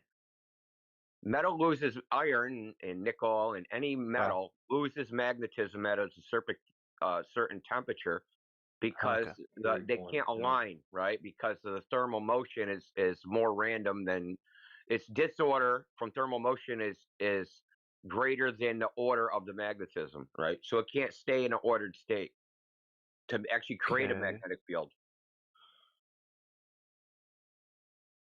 Yeah, this is called the Curry temperature. It's like 400 degrees Fahrenheit for iron. So you really don't believe that there is this the Curry temperature metal core? No. Why should I? The metal core is only an idea that you got it from a cartoon, bro, from a depiction. You saw it in a book, it was depicted by someone, and they said this is how it is, but they don't know that. They just made it's just a baseless idea. Nobody has verified that. They put a lot of work in like proving this. How did they prove a lot of work? I want to Go know how ahead. they proved it. How did they prove that there's a molten iron core? Did they take a sample? Sick. And I thought I'd be able to drop astronomy. Now I need to take it to ask these questions. Well, astronomy is a pseudoscience. Okay, well this is also. I mean, pseudoscience. This kind of. Well, I mean, can you give us an astronomy experiment? That debunks your experiments. Any astronomy experiment of any type, anytime, anywhere. I mean, an astronomy experiment. I mean, then sure. You can't do an experiment, then you're not doing science, right? So we need an astronomy experiment. I mean, you could just let's say you're gonna map the rotation of the Earth by looking at constellation and finding the constellation across different times. That's not an experiment, dude. Yeah, it is. Sure, no, an experiments figure out cause and effect relationships of natural phenomenon. Right. So a natural phenomenon would be yeah. So if you see sunlight. the effect of the hold on, can I go? You see the effect. You said that the observation. Yeah, we agree. You see the effect, dude. That we're trying to figure out the cause of the effect. Yeah. So then you figure out the cause, and you figure that it's because of the rotation of the Earth. Or is that not valid because that's like just a random explanation? Because I think it's a valid way to explain the effect, like the thing that you see can be explained by rotation of the Earth. The explanation is the cause. Well, okay, but we need to do the experiment. That's a nice hypothesis. The rotation of the Earth is the cause of the stars moving. Great, nice hypothesis. Yeah. Where's the experiment demonstrating that? I mean, you use a telescope. You'd find the constellation. You'd try and find it again in like another time, and and that's the effect. We want to know the cause. The cause, yeah. So you're looking at okay. So in the experiment, you have to have the cause first. In the experiment, is that a requirement? You have to have the cause first. No. No, you observe a natural phenomenon. You don't have to. Yeah, so I'm observing natural phenomenon of constellations like switching in and out in the sky. And that's the effect. Yeah. That's the observable phenomena. That's the effect. Yeah. Yeah, then I explain it using a cause, which is the rotation of the Earth. Is that not valid? No, you don't explain it. You do an experiment. Yeah, just put it. Listen, bro. Just putting it in words, like you grab a pen and put it on paper, and you say, "This is my explanation why I see the luminaries doing what they do, right? And you put it on paper. That explanation is not a demonstration just because you wrote it down or Yeah, you so said it with your mouth. so there is an alternative explanation to that. That there's a celestial sphere that rotates around the Earth. How do you know that that's not it? Okay, fair enough. Okay, yeah, fair enough. You see what I'm saying is like when you do this, if you don't do the experiment, then you can have all sorts of alternative hypotheses about what Yeah, the okay. cause could possibly be. And Okay, this is why astronomy isn't a science, because like all they can ever really do are get correlations of phenomenon, but they can never get like cause and effect relationships because they can't do experiments on astronomical objects, right? Just drop astronomy. Just go for astrobiology. Astrobiology, the hell is that? Exobiology, bro. Aliens from dirt in the sky. I don't think my university offers that. I'll get you that. Hold on, let me get that. So, someone else talk while I find that link. Unless someone I else don't think my posts. university offered that. So yeah, we can fill we can fill the air with maybe more questions or more comments. Okay, I have a question, another one. What about these like rockets? Do they really fly somewhere? Yeah, they go away from your view, most of them. What about the movie? Like I don't know that they are 25,000. Like this is like the first cosmic speed, and this like 25,000 kilometers per hour. No, sorry, this is like You see how distance. they show you a cartoon when they say, "Look, it's going 24,000 miles per hour, the rocket or whatever," right? You see how Yeah, the you see when cartoons are you're to looking at that. explain cartoons are to visualize and to explain to make it easier to digest. They're not Easier like, to digest, yeah. They're not like I forgot. They're not like a ruse or like a mask to hide some sort of. Yeah, but this is the thing lie. though. Rockets do work in reality. We do have Why rockets do they gotta in help us reality. digest it? Yeah, rockets work. Because not everyone. So Yeah, we do have rockets, but rockets are good. Because it's rockets bullshit, work. bro. It's literally propaganda. Like, yeah. Wait. yeah, but Okay, they fly somewhere. They fly somewhere. Rockets. So like, why? Where do they fly? Yeah. Don't They they fly retrieve upstairs. them in the rocket graveyard in the Antarctic, in the Atlantic Ocean? Don't they have like they retrieve them over there? Okay, but I don't know. I don't know. So, but is like is flying possible? Like flying a plane? Yeah, the plane requires they have to assume a motionless flat Earth to be able to make the airplane practical and safe to the engineer to get on it and for them to put their families in it and transport them from point A to point B. They have to drop the globe whenever they decide to build the airplane, and then the pilot as well has to do the same thing basically.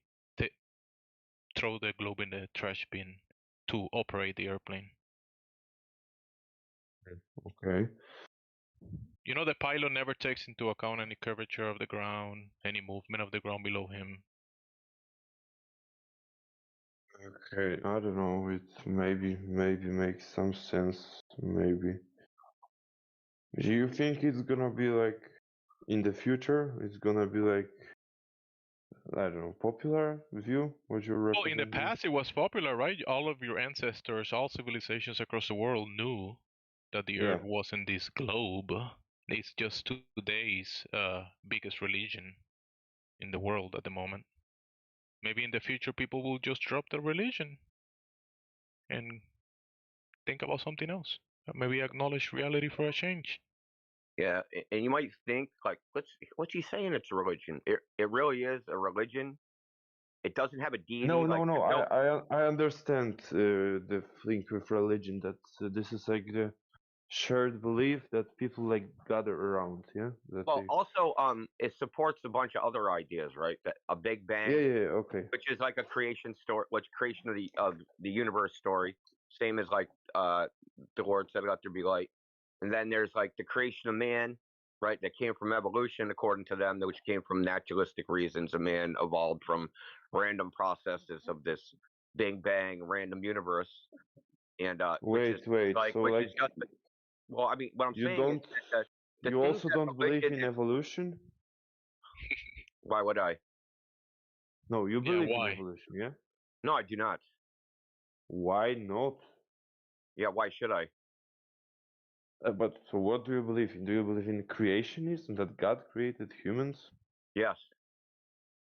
Oh, So, sorry, so are you this is Christian? your religion. You're Christian, yeah? Yeah, Or do you I'm just a Christian, but that's independent than this. interesting? The Yeah, Bible so says are the there Bible like says flat prove Earth? all things, bro. Okay, but I are can there prove like the earth is flat flat Earth based guys? upon what I've gone out and done myself. Okay, are there any flat Earth guys who believe in evolution? Probably. I don't know. Okay. Come on, all Why shapes do and you colors. believe in evolution? I mean, to be honest, you probably couldn't even define what evolution actually is in the first place. I think I can. So this is the State adaptation. the theory of evolution. State what it is. Okay, so Exactly what for me, this is the not for not you. exactly for No, not for you. The Definition. actual theory of evolution, what it is. Yeah, the theory, not your okay. theory. The theory. Okay. So the organisms change to fit the environment, and the organisms that aren't fit, they die, and they change to adapt to the environment No, it died. It stopped right there. You stop. He says they died. genes. They to pass their genes, and they die. Those who are not fit, they die. Yeah. Okay. If he You died, know. that's not evolution. Go ahead. Okay. So let me. There's a couple problems with that. Genes code for proteins. They don't code for body morphology, which means body shape and form, right? Yes. They know this because of experiments done with these worms that don't die, that cutting them in half, and then manipulating them so that the pieces regenerate, right? So these are called flatworms. Yeah. Flatworms. Yeah. Yeah, so you can cut them in half, Yeah, and then parasite. so what they stop, Chelsea, fucker. Yes, parasites.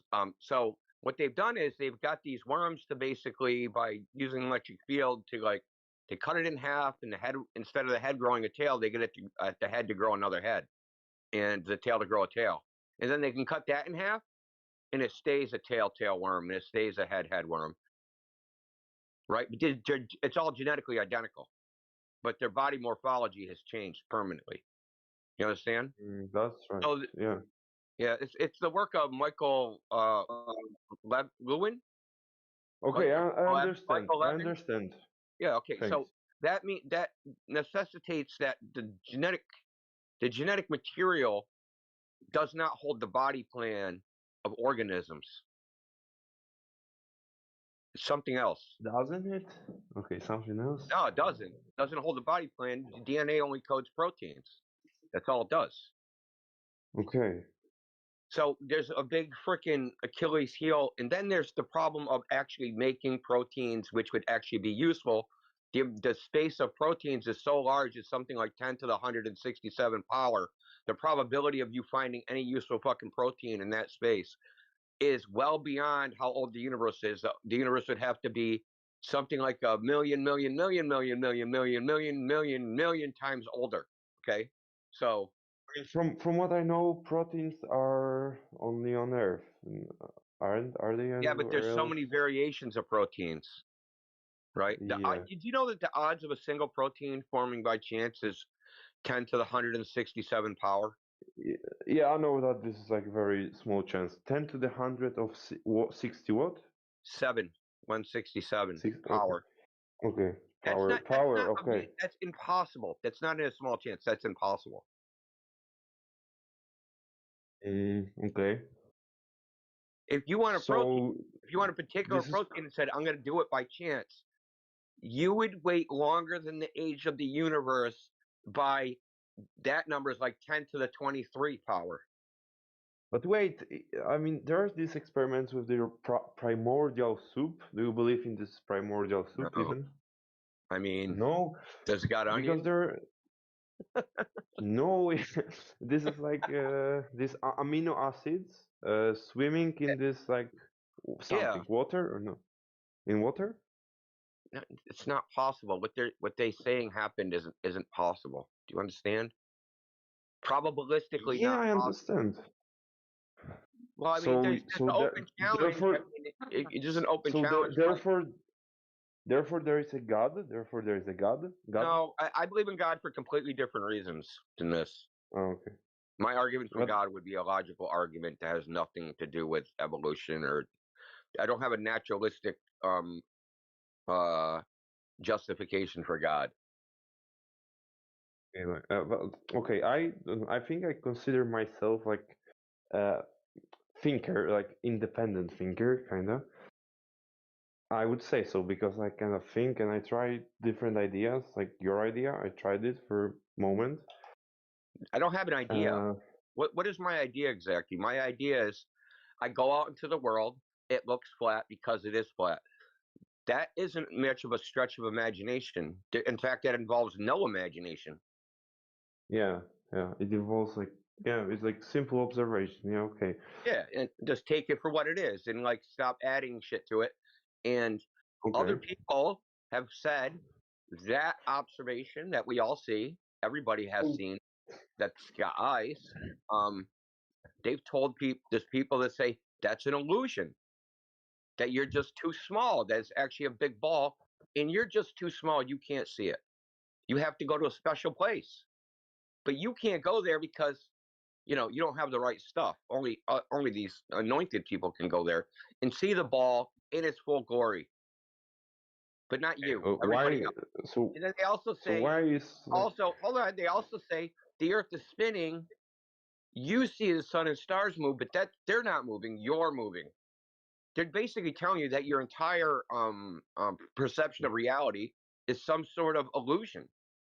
It's nonsensical. Your perception of reality is nonsensical because your senses are telling you something else, but reality is something else than what your senses tell okay? you. Yeah, So yeah. yeah, I agree, but reality is from what I nonsense, know, bro. from what I know, these theories are supposed to like enhance your senses in a way. That By this is ignoring them. something like yeah, I don't know, by like just scientific microscope and like telescope. Yeah, but no one's ever used a telescope to look at the Earth and see if it's a ball, and seeing that it is a ball. Not with a telescope, that's for sure. Actually, when you use the telescope and you look at long distance observations, you see that it's not a globe. If you see far enough, right? Okay, well, so would you maybe Testing. Look, Testing. bro, we're not trying to listen. Let's just go. We're not trying to convince you of anything. There's no way we're ever going to convince you. We're not that good where we're going to like overcome, basically the indoctrination and you've grown up in Western society and you've been bombarded with this idea. We aren't going to overcome that because it's okay, like kind of like regardless of what you think, it's integrated into your identity, and that's how it is with most people. yeah, Yeah, okay. so we aren't going to defeat that. The only thing that will ever defeat that will be you testing it yourself. That's the only way. That's the only way. It like I'm not. Well, it's not the only way. That usually the other way is having some crazy anti-flat earther try to defend the globe and see how shit their arguments are. That turns people into flat earthers. But the only way to We can really also prove send him something to somebody. to Oh, the go ahead. clinic where they send the where the rich people goes and they do the brainwashing. Yeah, we can send you there too. Probably that might work. Just kidding. Go ahead. Yeah, yeah, we could do that. So why? Oh, hold Okay, on. but I there. was going to make one more point. Okay. The only way to prove something to somebody is to demonstrate it, right? Because if you get them and you say, hey, if I do this, this will happen, and then you actually do that, that's proving it. That's proving it in a way that's undeniable.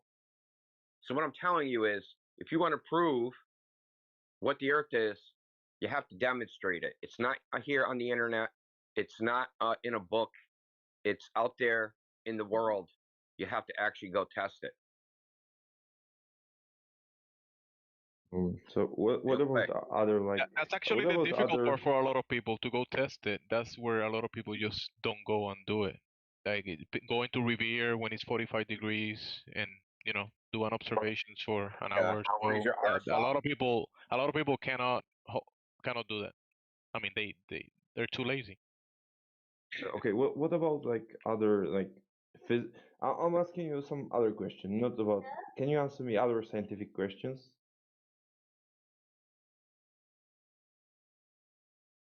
Hello. Yes, you can Can ask you? another question. Okay. Electricity. So it works. Yeah. Electricity works.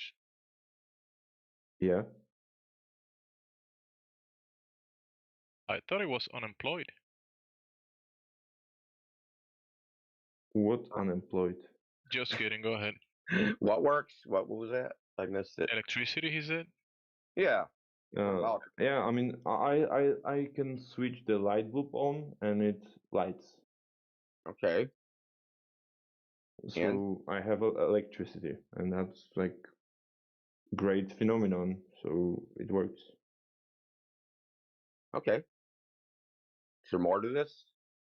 Yeah, there's some scientific theories about that, and the other way it's about like the Earth is round and. See, now this is a good example. This is you brought up the perfect subject matter: electricity and magnetism. Now, it was experimented with for quite a long time, and a guy named James Clerk Maxwell came around, and he made the theory of ether of electricity and magnetism. And he used something called the model he made, the mathematical model he made was used the ether. I don't know if you ever heard of the ether theory. He used this mechanical model to make the model of electricity and magnetism. Okay, but nowadays nobody believes in the ether, and they say the ether doesn't exist. So we're literally using a model based upon something that they say doesn't exist is actually real. Now, the lesson in all this is that mathematical models, even though they quote unquote work, don't always define what reality is. And this also leads to my second point about this, is that when they tried to use Maxwell's equations, now it was great in the lab, but it sucked when you came to trying to engineer the electrical system, right? And they couldn't really get it to work. You had burnouts and freaking all sorts of problems trying to actually engineer electrical power transmission. And then other people came along, such as Tesla, who actually made what we use now for the alternating current. He freaking invented it, and he didn't use any of Maxwell's stuff. He was purely an experimenter, an engineer, right? And then you had Steinmetz, who was like an engineer who came up with all the formulas for actually electric power transmission and power lines, right? So it wasn't the scientists that figured out how to make it work in the physical world. It was the engineers. And the scientists, at least back then, they used a method that now the scientists themselves say doesn't even exist. So it is a good example. Yes, electricity works, but it isn't the scientists that make it work, it's the engineers. Because they don't care about why it works. They only care about does it work. You understand? The theory of why everything's happening, they don't care about the causal mechanisms or anything like that. They're going to use whatever mathematics they use to suit their purpose, even if there's no ultimate reality there and it's completely fictitious mathematical construct. They don't care about that. They have an employer. Their employer says make it fucking work, and that's all they care about.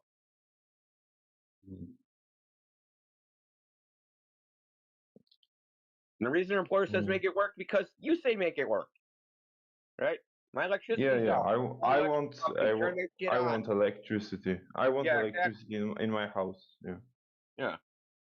I'm trying to cook. I'm trying to heat my house. I'm trying to look at porn, and my computer won't work. So turn that shit on. I try to whatever cook. Yeah. Run my computer. Yeah, or something. Okay. Yeah. Computers are without electricity are nothing but a giant paperweight.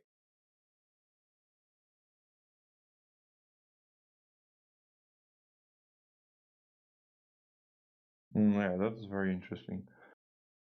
Yeah, the story of electricity and magnetism is very interesting.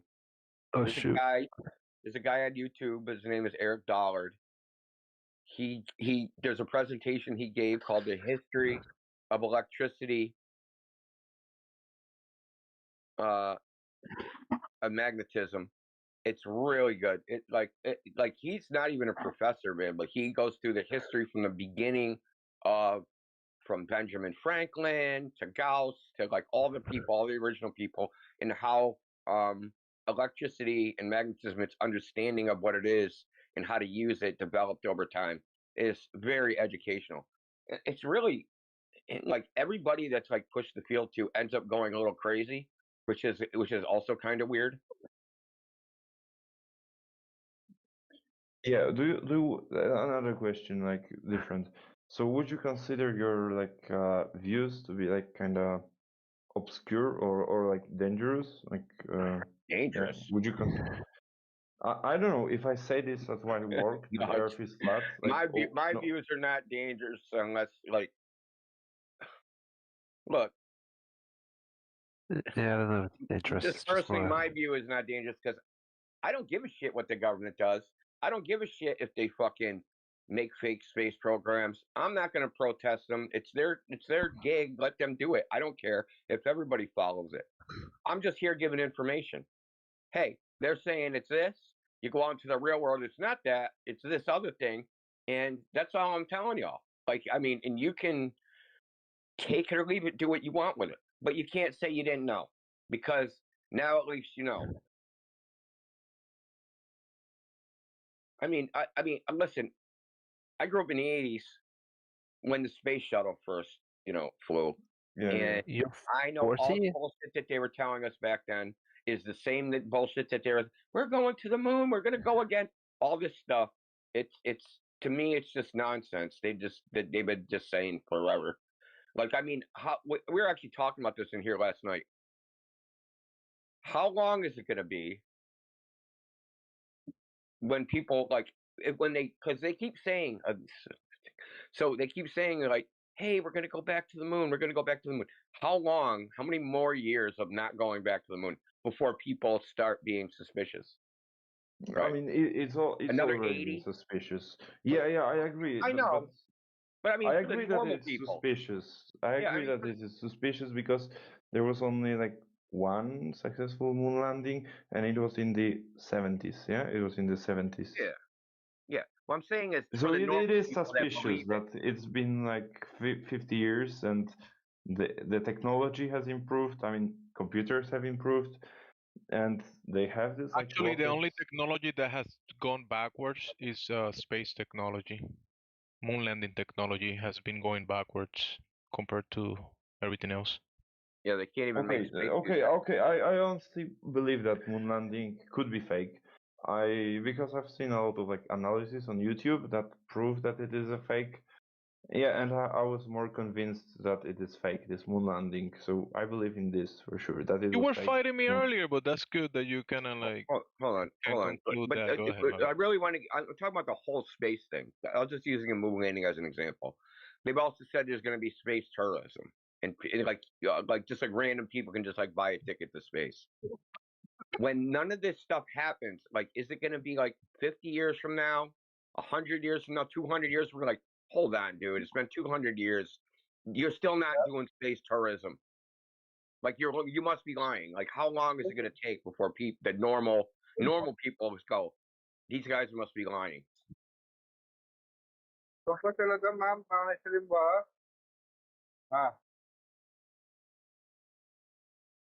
Mute up, buddy. Okay. Yeah. I know. That's like very interesting what you're saying.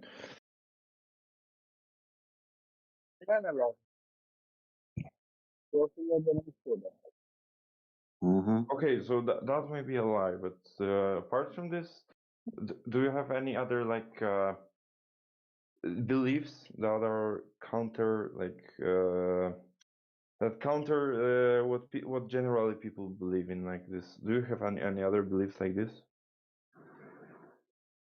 I mean, I don't know how many people believe the freaking official 9/11 conspiracy.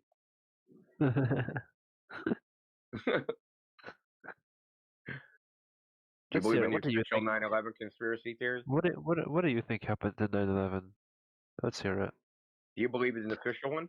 The official conspiracy? In Because the let's official because conspiracy or yeah, the official story? the official story is a conspiracy.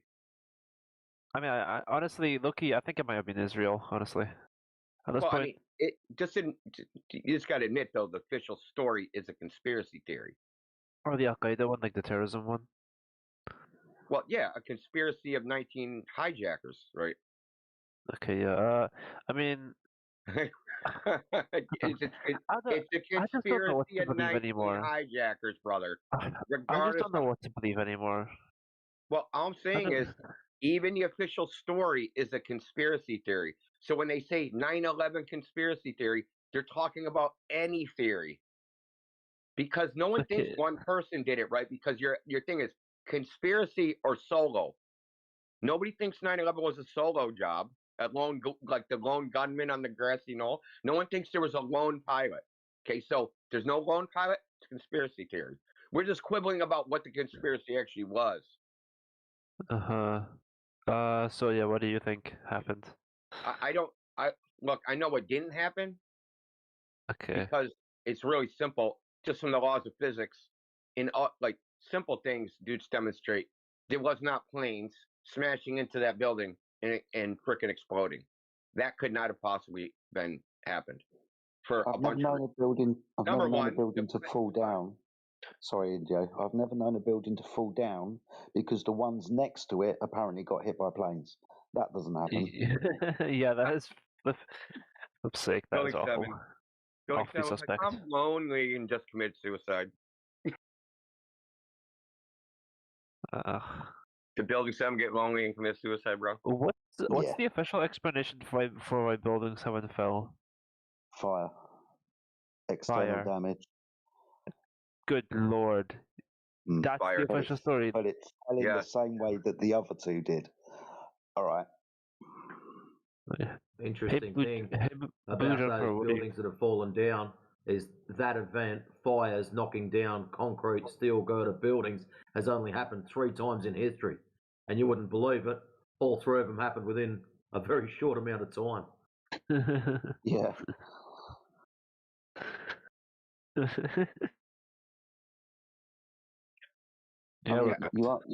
You asked Indio if he believed in any other conspiracy theories, right? The whole world's a conspiracy theory, dude. Everything. I didn't, by the way. It was the other guy. Oh, sorry. Yeah, it was me. It was me. He But, had other ideas, to be honest. He didn't say conspiracy theory specifically. But yeah, because I've just said like other ideas that are known, like that you ask someone on the street and he tells you, no, it's not what I believe in, or he tells you that, bro, it's like not even true or something. Yeah. So I don't like that you're like sticking flat Earth in that. I told you. We just observed the Earth is flat, and I told you that it's my first time this. Yeah. I know. Like this is a common thing where people think that we have like some belief, but because they never really thought about it, like why did everybody in the past think the Earth was flat? Oh, because that's what they saw. Well, I see the same thing they saw. Okay, the only difference between them and me is I got a bunch of people around me thinking the Earth is a ball. That's the only difference.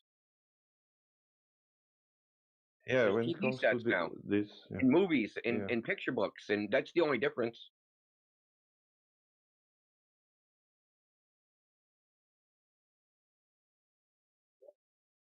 But like, I just observe the Earth the way it is, and like I said before, there's people that say, "Hey, you can't just naively look at the Earth and go, hey, it looks flat, therefore it is flat." We have looked into the sky with our telescopes, and we figured out that though it looks flat, we're actually on a giant ball. That's fucking idiotic. I'm just sorry to get like upset about it. It's just dumb. That's fun. It's kind of funny. Well, that's the thing. I mean, we've been debating this topic for like 10 years. It always comes down to like, oh, you flat Earth? To buy a telescope. Okay, I bought a telescope. Now what? Can you see the moon? Yeah, that is actually the number one. In 10 years, it will be the number one. The number one evidence of the globe is looking away from the Earth. Earth is a globe when you look away from it. Like you gotta look in the TV, not to the Earth. Just don't look at the Earth. Look at something else. That's the best Yeah, evidence. because it's weird because like you're internal on the Earth. So how are you gonna like judge the object when you're on the object? You have to look at the object's effect on other things, which is, for example, the moon. Like the moon, the Earth, the spherical Earth has an effect on the shadow of the moon. No, which is why. No. Even if you're going to say that the Earth is like the moon, you still have to prove that the Earth is like the moon. You can't just say that the Earth is like the moon because the moon exists. I meant like you have to look at the objects. You have to look if you're on the object. How do you know Earth is an object in the first place? You look at the Earth, don't you? Because if you want to know what the Earth is, you definitely look at the thing you want to know about. Because I can touch it, that's why. Yeah, cool. So we look at the Earth to figure out what the Earth is. We can look at the moon to maybe figure out what the moon is. Okay, but another valid way of looking at it is to look at the moon and see spherical shadows. That's one of the simplest observations of why. So the moon's flat then. The moon's flat? What? No. Yeah, because if you're going to have perfect shadows created by objects and you get the true representation of that object, let's say a sphere, it's going to have a perfectly rounded shadow. You're only going to cast that shadow on a flat surface. If the surface is distorted like a sphere, then so will the shadow be.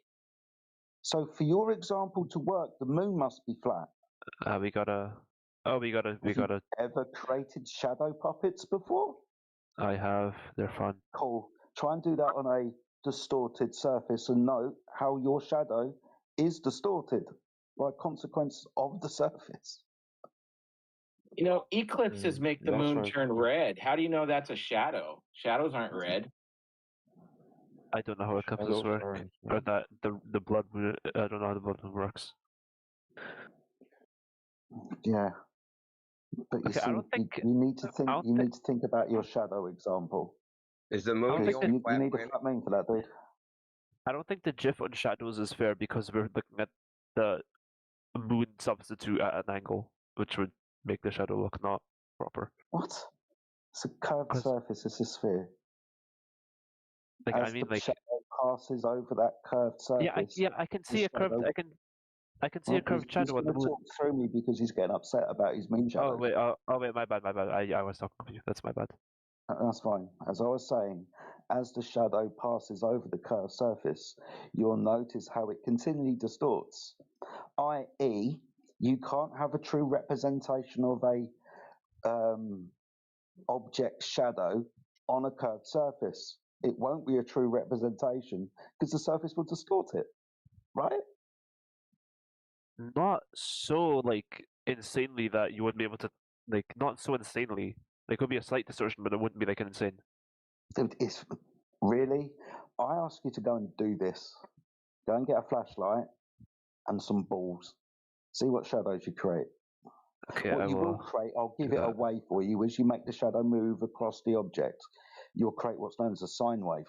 That looks like an S. As the Earth an S. Okay, I see. That was kind of rude, Jed. I asked him the guy to get some balls. Come on, bro. I see. So we can tell you the reason it makes an S is because what'll happen is the shadow, the edge of the shadow will cross the center of the sphere, right? The center, like say the dividing line of which way the shadow is being projected, and one side of that curves one way down, and the other side of it curves the other way down. So as the shadow crosses this, its orientation of the curve changes. It'll look like an S, basically. Okay. Word salad objections. Blue Jumper, how about you mic up, and how about you try and review or talk? Good Mic lord. up, like better Yes. microphone, you mean? No, mic up as in get on the mic, bro. Start talking. Yeah. Instead of typing. He's getting upset.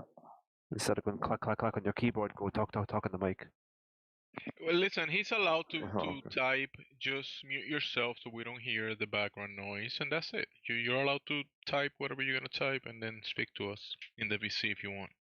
It's okay. Never mind. Okay.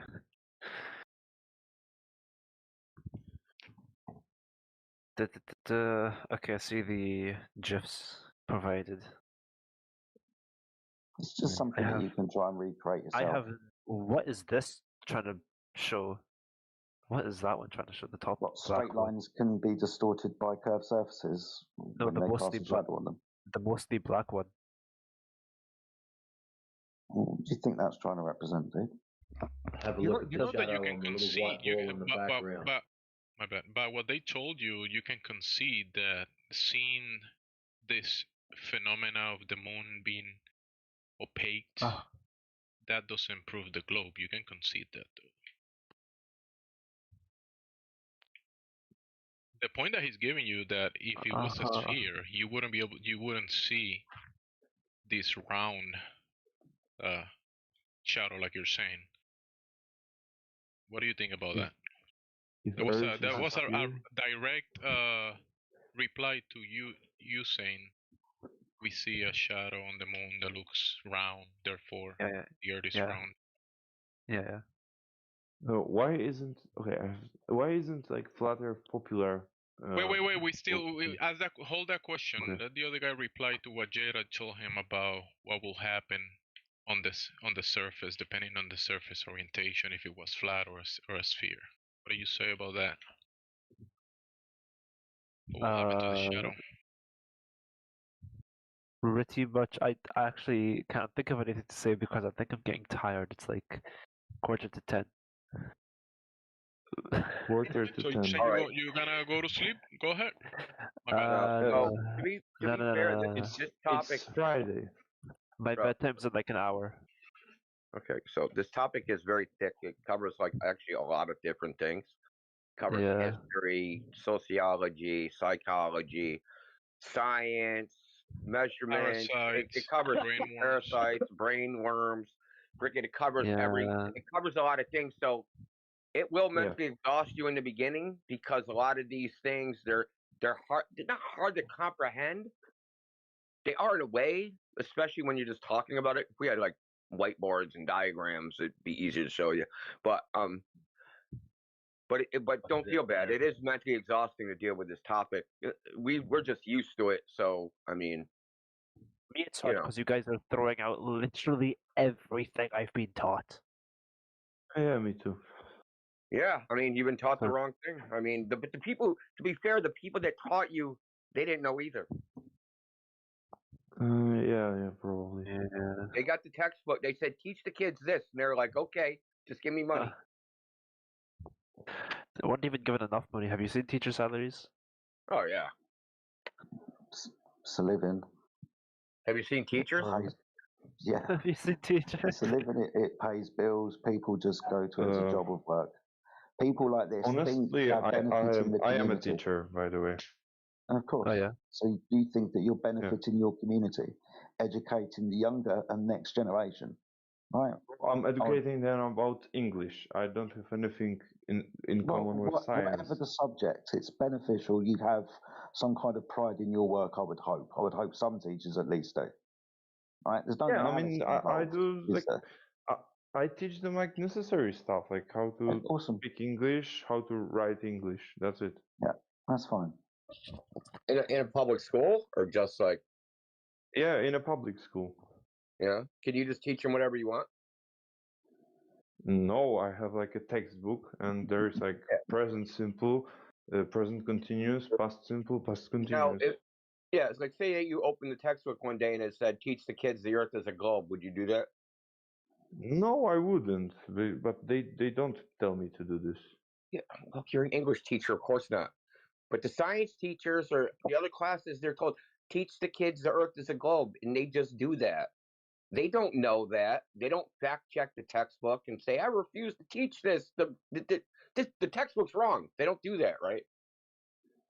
So, like they just believe it. Everybody believes it. It's just like a collective thing, like believing in Santa Claus or something.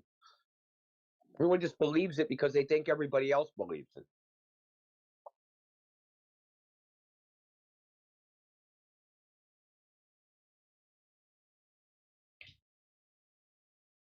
Okay, cool. But we have a flat earther. She's a What? teacher. She's a school teacher, Dandelion. She's not in here right now, but like, if you come back, maybe you'll be able to talk to her, and you guys can like compare notes of teaching brats. What Do you age think do there you? are any like teachers? Sorry, you go ahead. You go ahead. No, I just want to. What age do you teach? Primary school, so like young learners.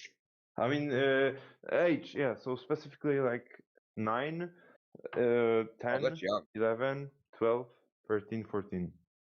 Oh, yeah. Okay, 13, up to 13. Oh yeah, that's pretty awesome. You get to teach them English. That's freaking great. I wish. Primary school, 13. Yeah, in my Primary schools. country. Oh, okay, in my country, up to 14. Up to 14, there's the primary school. Okay, that's cool. What country? Poland. I live in Poland. Okay. There was the like change in education, and they like made the primary school longer, and like they like deleted the middle school. Interesting. Okay. That's funny because like where I live, they added a middle school about 3 years ago. Oh wow. Yeah, I know. Like the reforms, they are just like politically connected. They have nothing with education. They are just like the new government has to change something to prove something. Yeah. You got it. That's exactly what they did here. New mayor. Oh, I'm doing something. We're gonna make a middle school. Not knowing, right, that there used to be middle schools here where I live, like 40 years ago, and then they got rid of them. And 40 years later, they just back. Like, make up your goddamn mind. Yeah, in Poland it was like this, that they first have introduced middle school, then they deleted them, then again middle school, and now they deleted them. I think that's weird that you're like in a foreign country and that's like the exact same thing they did here. Where are you from? Maybe we just keep. I'm in Cambridge, Massachusetts. In Boston, in America. Ah, okay. Where Boston is. I'm sure you heard of Boston. Yeah, I heard of Boston Tea. Yeah, that they sank the ship with. Have you heard of Harvard? Have you heard of Harvard University? Yeah, I know. That's like that's one of the best universities. Yeah, that's where I'm at, in Cambridge. Okay. So all the Harvard kids are right down the street being idiots because they're dumb as. Don't ever let anybody convince you that Harvard kids are smart. They're as fucking dumb as rocks, bro. But like Mark Zuckerberg is like Harvard student from. No, he quit Harvard because he was smart. Okay. Or did he get kicked out? I don't know. He either got kicked out or he quit.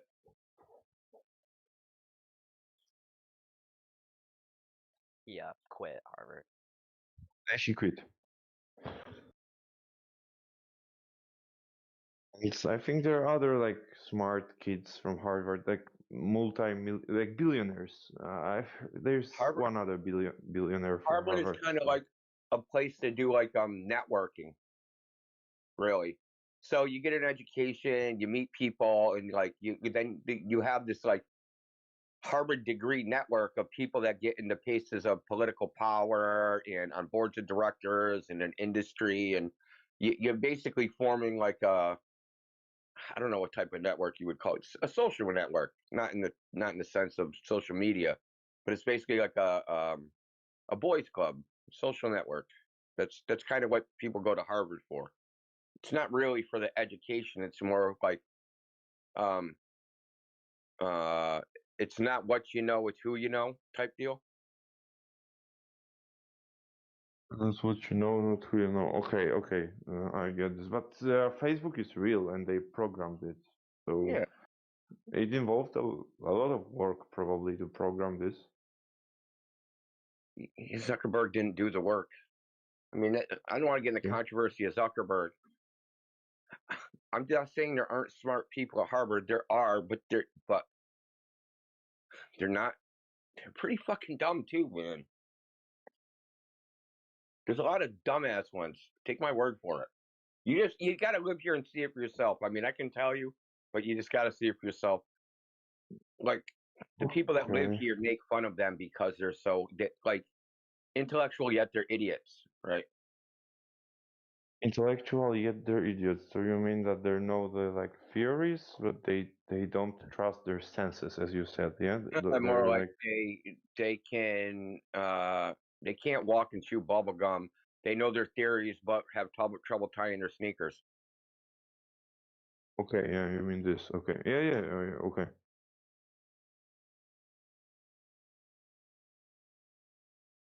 There's a joke here, because MIT is here too. So yeah. When you see I have a friend in Poland who finished this MIT, but he's like old. He's like 60-year-old, so he finished this MIT like a long time ago.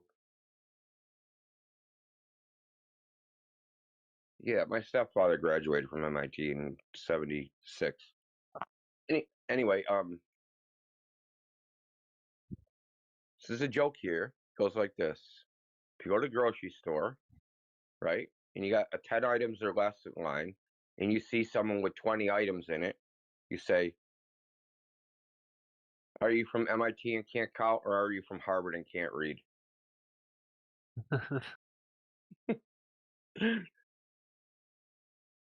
And that's like a joke here, like that everyone knows, because that's kind of like they're just like their heads are in the clouds, you know. Obviously, they're young kids and they don't have a lot of life experience. But I've met some people in the degree programs, quite a few people, as a matter of fact, because I have a friend who rents to them.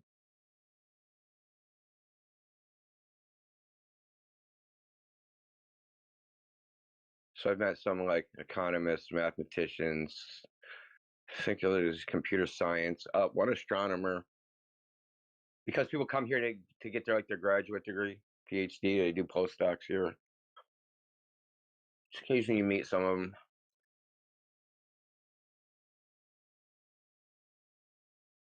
Anyway, that's way off topic.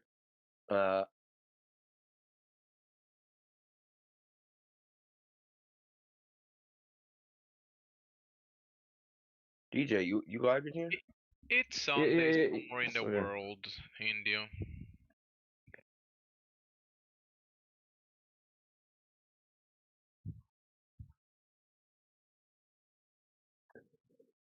Oh God. Might be Sunday in Poland. Jemsy over here lives on he goes on the side of Boston where there's the actual intelligent people.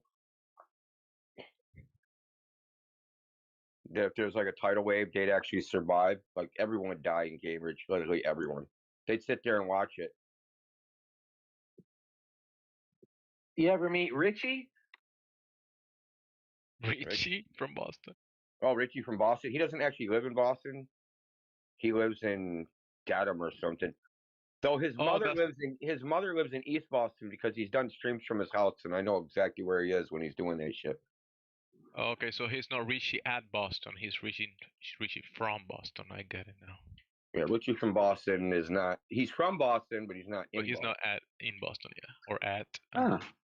But his mother's in Boston. So I'm gonna have to go dig some of his videos to see if I see him in East Boston then.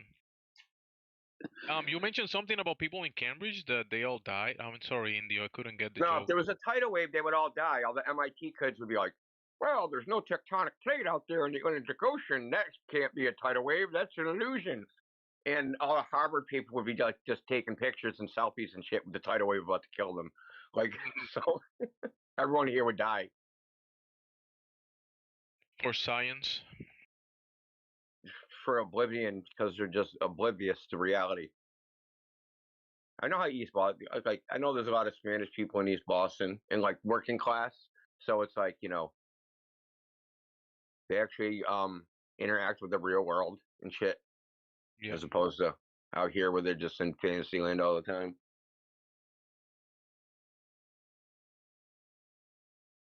Flat Earth, where is your proof everywhere? What else was it?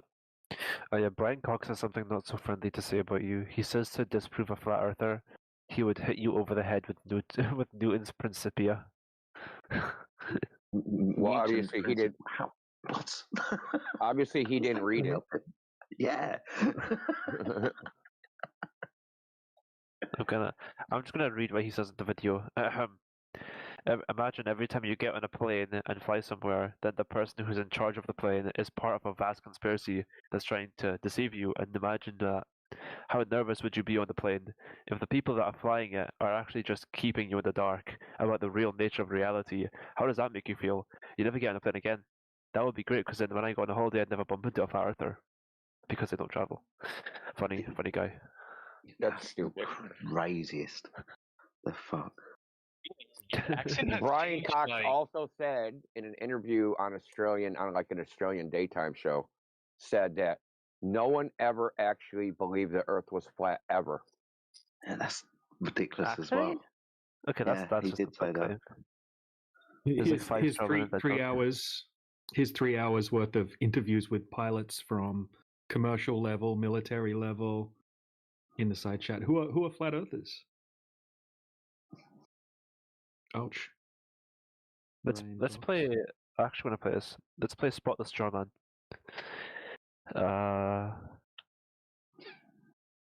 Toasty, do you think like all of your ancestors were like conspiracy theories? Like the Mayans and the Egyptians, like all of those people that had their cosmologies, all the Hebrews, that were all conspiracy theories?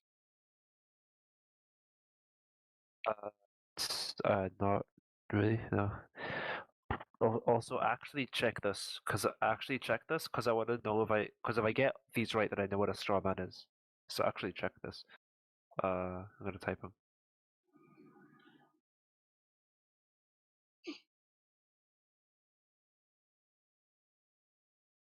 Globers just discard all of the other civilizations of the past. They just call them dumb. That's how I grew up. They were telling me, "Yeah, your ancestors are dumb. That's why they didn't know."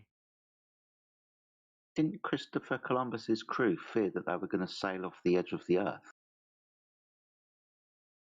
Oh, more dumb. But I think Brian Cox needs to study history. Start with that bit of bullshit as well. Christopher Columbus was dumb as well, but he just got lucky. He was actually a tiny earther. He thought it was a much smaller globe. Smaller, yeah, that's a good one. It's a Tina Turner tiny earther. Tiny earther. Yeah. It's a tiny earther. I only got 3. I can't spot 5. Look, you've done a mini Jedi. I'm just starting to think, tiny earth, refraction for me. Yeah, refraction for money. Refraction for Earth curve. You can be what I want you to be. I won't sing again this year, don't worry. Does anybody take Hollow Earth? Pilots being part of the conspiracy theory. Globe Earth is meant to deceive us. Flat Earthers wouldn't fly. These are all ad homonyms. Those are the 3. Pilots being part of the conspiracy. That's fucking stupid. I mean, you could say that's I don't think you could. It's bad argumentation anyway. He's strawmanning pilots. Yeah. What the hell do they know? They fly over a flat plane, man. Dress. Look, even globe earthers, even people that oppose say pilots don't have to adjust their airplane for the curvature of the Earth because it curves at such a slow rate. So how would they know if the Earth is a globe or not? You can't see the curve from an airplane, so it can't be that. So how would they know?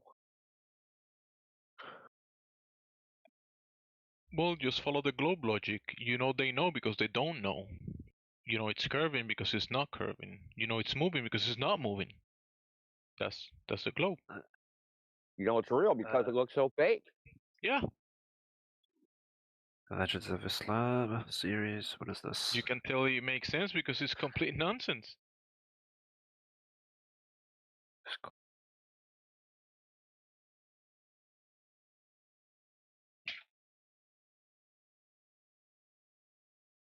Bro, London? I'm not going to London for this. Damn, that's what Brian Cox used to look like? It's majestic. He used to be in a pop group in the early 90s in England or Great Britain called D-Ream. They were shit. Unfortunate. Fall off. Or no, I don't even know. Not even fall off. But think about this, right? This is Brian Cox. This is a science communicator that appears on national and international televisions and podcasts and streams all across the world, and everybody wants to ask him his opinions about the universe and everything, right? When confronted with a flat earth argument, that was his response. Not something that could easily be demonstrated or practically done by you, the individual, to prove that the flat earther was wrong. Just some thinly veiled attack. It's fucking bullshit, dude. Yeah. Actually, remember what I was? Remember earlier? Remember earlier I was saying that the only way to like turn someone into a flat earther is to do it yourself. Do you remember what the exception was? Is to hear people that oppose flat Earth actually speak in the dumb shit they say. That's what also makes flat earthers. Yeah, two because top they things, aren't expect to have a good answer, right? Like, yeah, there's obviously a good answer because Earth's a globe. That's obvious. So the scientist has a good answer, and then they say stuff like that. You're like, hold on, that don't make sense. Let me look into this more. And then they find out that's all there is. It's just dumb frickin' answers.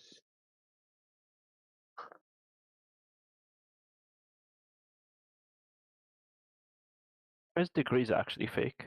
I swear, man. Why can't people just like stop being fake for a second? Well, you ever heard the magic speed? What? The magic speed. What's the magic speed?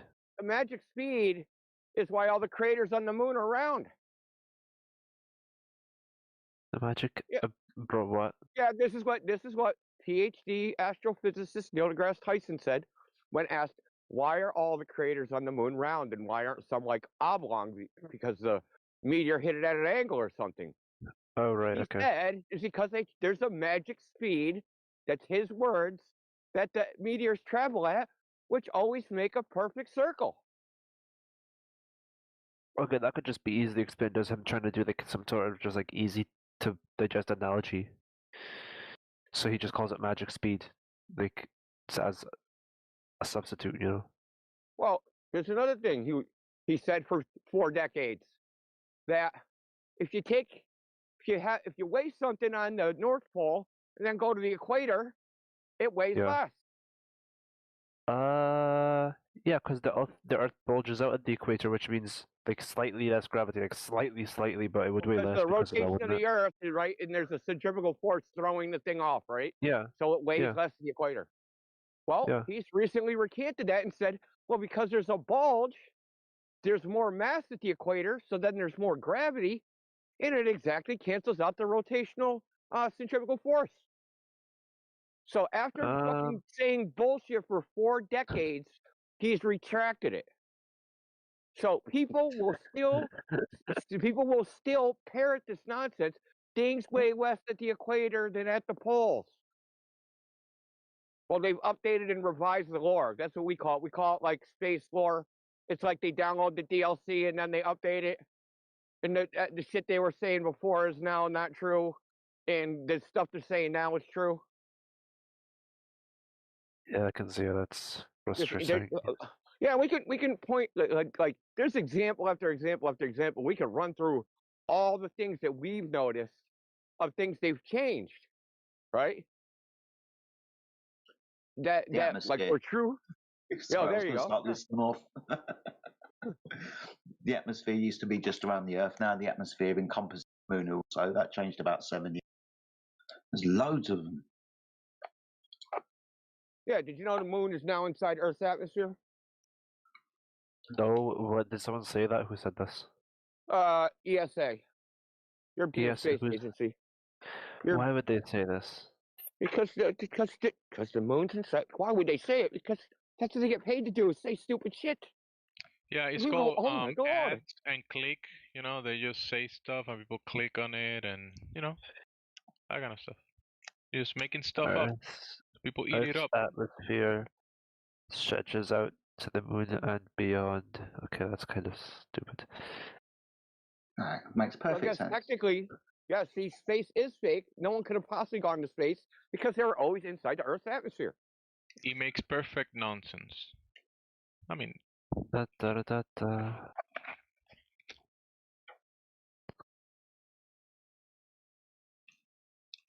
I mean, in reality, Here's let's say another the one. statement India. Let's say the statement, right? I'm just saying that within reality, we have the Earth system and whatever the sun and the moons are. If the statement itself, I will say, if we label whatever this medium is in atmos or air, and I say the moon is in this medium or the atmos, right? That's what they're basically saying in reality, but they're adding the globe on top of that, so that's where it all falls apart. Because if you were making an argument, go ahead. My bad. I was gonna expand on that, but go ahead. No, I was gonna ask, is this just a theory, the extension of Earth's atmosphere, or is it like an actual thing they're proposing as fact? That's the thing they're proposing as fact. They've changed the narrative. Okay. How do you tell the difference? How do you tell the difference? I mean, they would say something like I theorize or something. I don't know. They never say that. They just say it as if it's a fact. Yeah, even with gravity, the gravity is a theory. Everyone agrees it's a theory, but they do just say stuff. Do you think the core of the Earth is? Do you think the core of the Earth is a theory? I thought that was fact. Well, how would they have demonstrated that to be a fact? Because I mean, we could, for flip's sake. Go there. No, I'm just saying, like I'm not asking. Listen, I could ask you how they did it, but I'm not asking like how could you do it, even hypothetically. Even hypothetically, I mean. Yeah, Journey to the Center of the Earth, like the book. Is that what we're doing? Again, I'd say like because of the effects of it, like the magnetic, the magnetism and other stuff. But then you can explain that by another thing. That's not a molten core, so it's not fact. It's still a theory. So how the hell would you create magnetism with molten metal in the first place? I don't know, man. It moves around. For some sake, I don't know. Ask my professor. Switch it so you can stir it and it will have a cohesive electromagnetic field. Yeah. No. No. Okay. Is this superionic iron alloys and their seismic velocities? The image isn't even related to the article.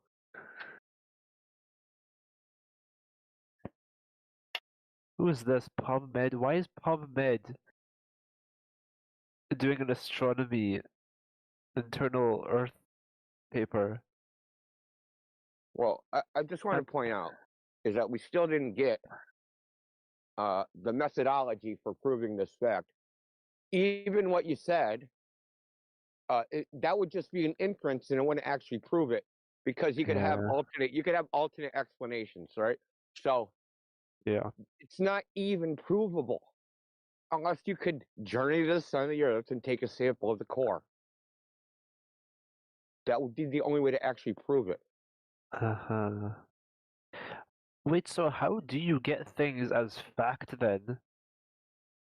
like That's objective not. fact. I mean, objective Depends what the fact is question is. experience. Yeah. There's some It's the things only we way. can't know, and there's some things we can't know. Okay, you have to accept that. There's some things we can't know, and we're actually never going to know. We're never going to know the composition of a star for a fact. Okay. I mean, no. How would you know it for a fact? You'd have to actually go there and take a sample. Yeah, because we have so we have samples on Earth of like what this material does at a certain temperature and what like spectrum it gives out. We take the spectrum from the star, analyze it, and compare it. And like, what other explanation do you have that could fit so concisely and so nicely? Okay, here's my other explanation: magic sugar plum fairies. Magic, yeah, okay. You go ahead and magic. Hold on, I got the same evidence you do. Okay. We have the same evidence. The evidence for my sugar plum fairies is the same as your evidence for whatever hydrogen fusion. Go analyze the spectrum from a magic sugar plum fairy if you can even prove that exists. Again, it perfectly matches the star. That's what I'm predicting. You couldn't tell them apart. I'll just affirm the con. So this is the thing. You're using a logical fallacy. This is the problem. Is that this encompasses the logical fallacy of affirming the consequent. Okay. If hydrogen plasma star, then certain spectra, therefore hydrogen plasma star. You understand? This affirms the consequent. To actually prove it, you would need an actual sample so that you can have the material and test its composition.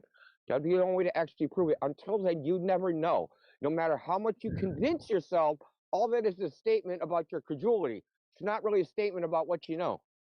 Is that actually not enough to see the exact same effect from a cause that you know? Like, I know this cause makes this effect, and to see that. Something that you can't verify, especially up there in the sky, where we say there's four states of matter, or sorry, four states of matter, right? Solid, liquid, gas, and plasma. There's more. Up there in the sky, it could be more states of matter.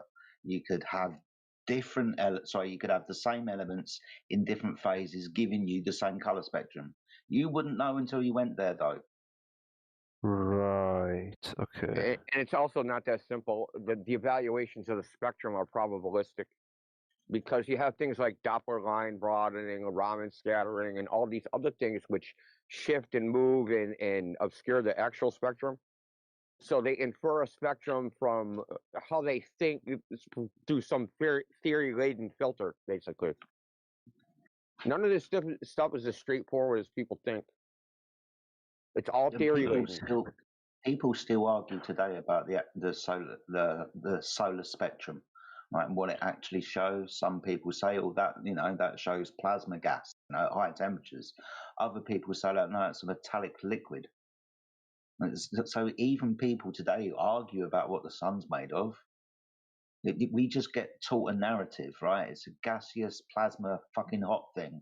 But in the deep realms of science, as I use quotation marks, it's still argued, mate. I don't really know. There's competing theories. You just get the one that's currently popular. I can go and get you some other ones if you want. They're not hard to find. But why would you have alternative theories if this was already proven true? It's not a proven fact, right? So that's why there are alternative theories. Okay.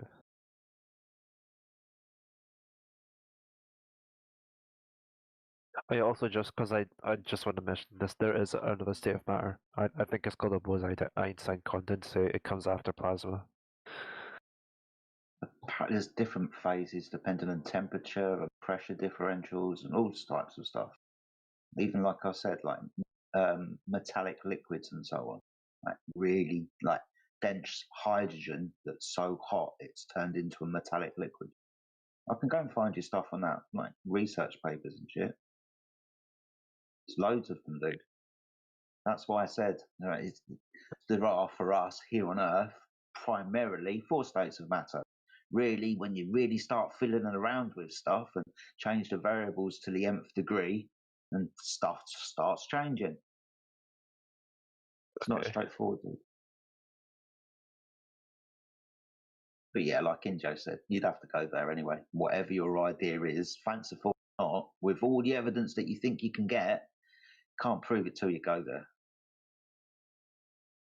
That's why they want to send rockets and stuff to Mars and shit, right? Because we can look at it, but until we go and send a rocket there with a control robot that's going to go and dig up the soil and we can bring it back, then we'll have a better understanding when we can bring the Mars rocks back, like we did with the moon rocks, right? We needed the rocks to confirm our theories.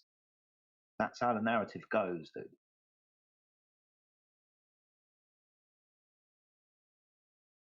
Yeah, interesting.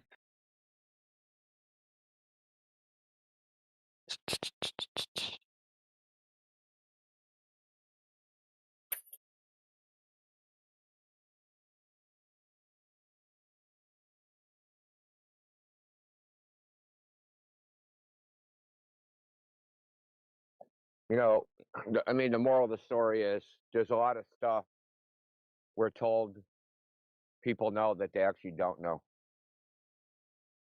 And, you know, it's hard to sell, I don't know. As far as like grant money or getting a job, like, hey, dude, what's this? Oh, I don't know. Oh, you're hired. It doesn't work that way. So you got to claim knowledge when you don't actually know anything. And and people feel better when they think, you know, that the so-called authorities or the people that they think are in the know something. They don't know. They just say they know, and they don't know. I mean, think about it. If you just think about it, just from like even like from a probabilistic idea, how many theories from 500 years ago are currently believed? Not very many. I would say only the globe theory and Archimedes' principle are probably the only two left. And in 500 years from now, how many of the theories that people think we know are actually going to hold as true in 500 years? Probably none. How about those galaxies that spin in the opposite direction of rotation? What do you mean? What relative to us? What do you mean backwards? You see the dust trailing off of those outer arms? Yes. That dust is leading the direction of the rotation. So it's like water going down a whirlpool, you know, going down a sink, a little whirlpool, but but draining like it's going outwards almost, like it's just the opposite direction of what you would expect. But expect because of what? Like assumption. Do you see that those outer trailing arms and the dust that's trailing off of them? That dust is leading the direction of the rotation. Yeah, okay. And it's spinning opposite from the dust the direction would indicate. Right. Yeah, because that circle, right, that has a longer arc length, right? So it should trail. If it's all going at the same velocity, right? The outer edge should trail. Right. The outer edge is going faster than the inner limbs. It's all moving as one unit, like spinning a flower in your hand, like the outer, or like a clock. The minute and hour hand's on a clock. The outer point of the minute hand is going, you know, it's faster than towards the center. Okay. Which is pretty damn to be odd. fair, well, hold on. To be fair, they don't actually see it spinning. Obviously, they infer of spinning motion because of redshift measurements, Doppler shift measurements. So they don't actually see an actual motion. They just say, "Hey, this one's redshifted. This must be going this way. This one's blue shifted. It must be going that way." But when they do this, and then they take all this redshift data and they extrapolate velocities from it, it's just as Travis said. It's going in the wrong direction. And then you have the anomalous redshift, where you have two galaxies next to each other that have connecting arms. And then the redshift on one galaxy will show that it is like hundreds of light years further away than the galaxy it is connected to, which is another impossible nonsense.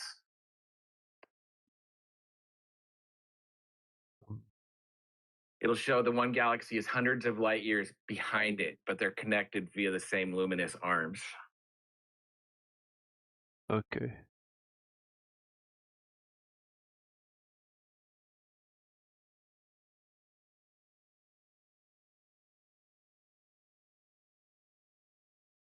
So to tie this back into like this topic, you know,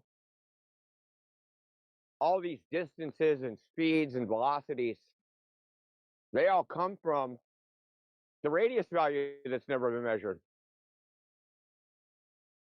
Right? The entire cosmic distance ladder is built off the Earth radius value, and no one's ever measured this radius value. So it's basically like Okay. a fucking Jenga tower, except for there's nothing at the bottom of the Jenga tower. It's just like floating in the air. I'm sorry, what's based off the radius value of the Earth? The cosmic distance ladder. So I thought that was distance, I thought they used astronomical units. yeah, where'd they get that? The distance from the sun to the Earth, not the radius, not the Yeah, radius yeah. of the Where Earth. did they? Yeah, they got that from the radius of the Earth. Okay then, sure. Because no, that's not sure. They did because No, they, when I say sure, I mean like I believe you. Like I'll just believe you. I can tell you how they did it. Okay, yeah. Go ahead. Yeah, okay. So the first method was there was a guy named Christian Huygens that used numerology and mysticism, and this is the official story. No, I'm dead serious. This is the official story. This isn't shit I made up. He used it to determine that Venus was the same size as Earth, and used Venus's radius, and then watch Venus transit the sun. Okay, and so if Venus is the size of Earth, then it's going to have a certain angular size. With this angular size, you can calculate the distance, and from that distance, time the transit of the sun, time the transit of Venus across the sun, and then now you have the sun's angular size from that point, right? And then you can calculate its distance based upon the timing. I assume we went back and revised that number after the Astronic mysticism and after oh my god, after the Astronic mysticism incident. I assume we revised that number of the Earth's radius. And then there was the other one, the Cassini method, which was they used the proper motion of Mars. And proper motion is Mars isn't actually where you see it, it's where you think it is based upon your model of an orbit, right? It's not actually there. And based upon this difference, they calculate the distance to the sun. So then there's the other method where you watch Venus transit the sun from two different locations, presuppose the radius, calculate the distance between the 2 points, then calculate a chord distance, and then triangulate the sun using this method of how high Venus is, the difference in height from one observation point and another, based upon what you think the distance is. And then there's the other method. So now, the distance of the sun, well, you might not have known, has changed something like 20 times in the last 150 years. So you sound fed up with this one. So, but the whole point is that they never measured the radius of the Earth. The entire cosmic distance ladder is based upon the first rung, which has never been actually demonstrated. It's a Jenga tower floating in the air. It's not resting on anything.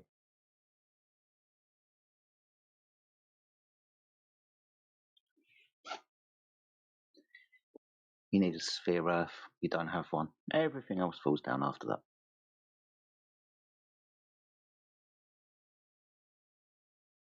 You don't believe in gravity, Jedi? Nothing falls. Why don't things just float away on the flat Earth? Why not? It's floating right now. Well, I mean, we hear a bunch of stupid shit like, you guys don't believe in gravity. Why does everything just not float away?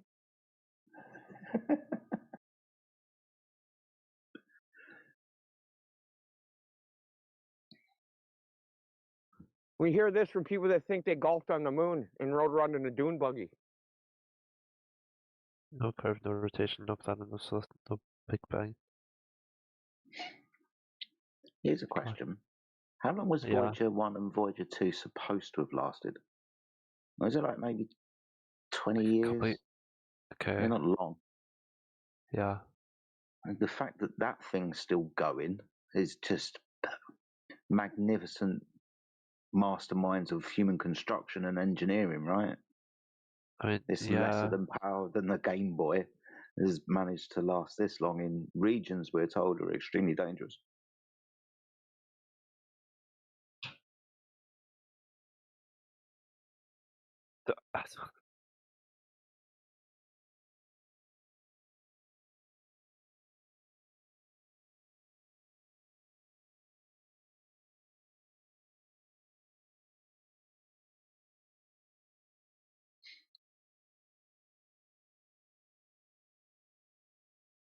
Without being rude, how old are you? 20s, something like that? Have 18. 18. Yes. I guess because I'm going to be fucking hell. I'm going to be 50 this year. Right? With experience, you'll notice the same patterns repeated. Shut up, the Junior. Same kind. What? 50. I That's said, shut impressive. up, Junior. It's impressive. Oh, you're younger than me, bro. You whippersnapper. But the experience is there, which is what I'm trying to point out, right? Over like 40, 50, 60 years, whatever Joe is 220, then you notice these patterns. You notice the game that's being played. The common one that gets brought up is like space travel all of the time, right? Moon landings, and eventually we're going to have, hotels on Mars and, moon bases and all of this shit. All right, we were told this in the 70s and the 80s, and again in the 90s, and again in the early 2000s, then in the teens, and now we're being told it again, and I guarantee you we'll be told the same fucking thing in the 30s. This can has been kicked down the road so many times. I guess only experiencing it through your life is, how you can be sure that this is happening instead of like second-hand stories from us telling you that it is. But maybe you should look back into the history of like exploration of space. They probably won't tell you the amount of times that they wanted to tell you that there's going to be hotels on the moon, for example. But I've been trying to do this shit for ages and never really got anywhere. What have we got now? We've got just about Katy Perry going up to the edge of space and telling us that she sees a curve. That's all we've got. Uh-huh. Landing 2 miles away from where she took off. Yeah. Maybe she went really, really, really high up. Just really high up. That's a Snoop Dogg fallacy. Very, very high up. Well, I mean, it's definitely Very plausible high. that Katy Perry rode a giant rocket that looked like a penis. That's normal. That's just like her opening act. I thought that was one of her music videos. Yeah, exactly.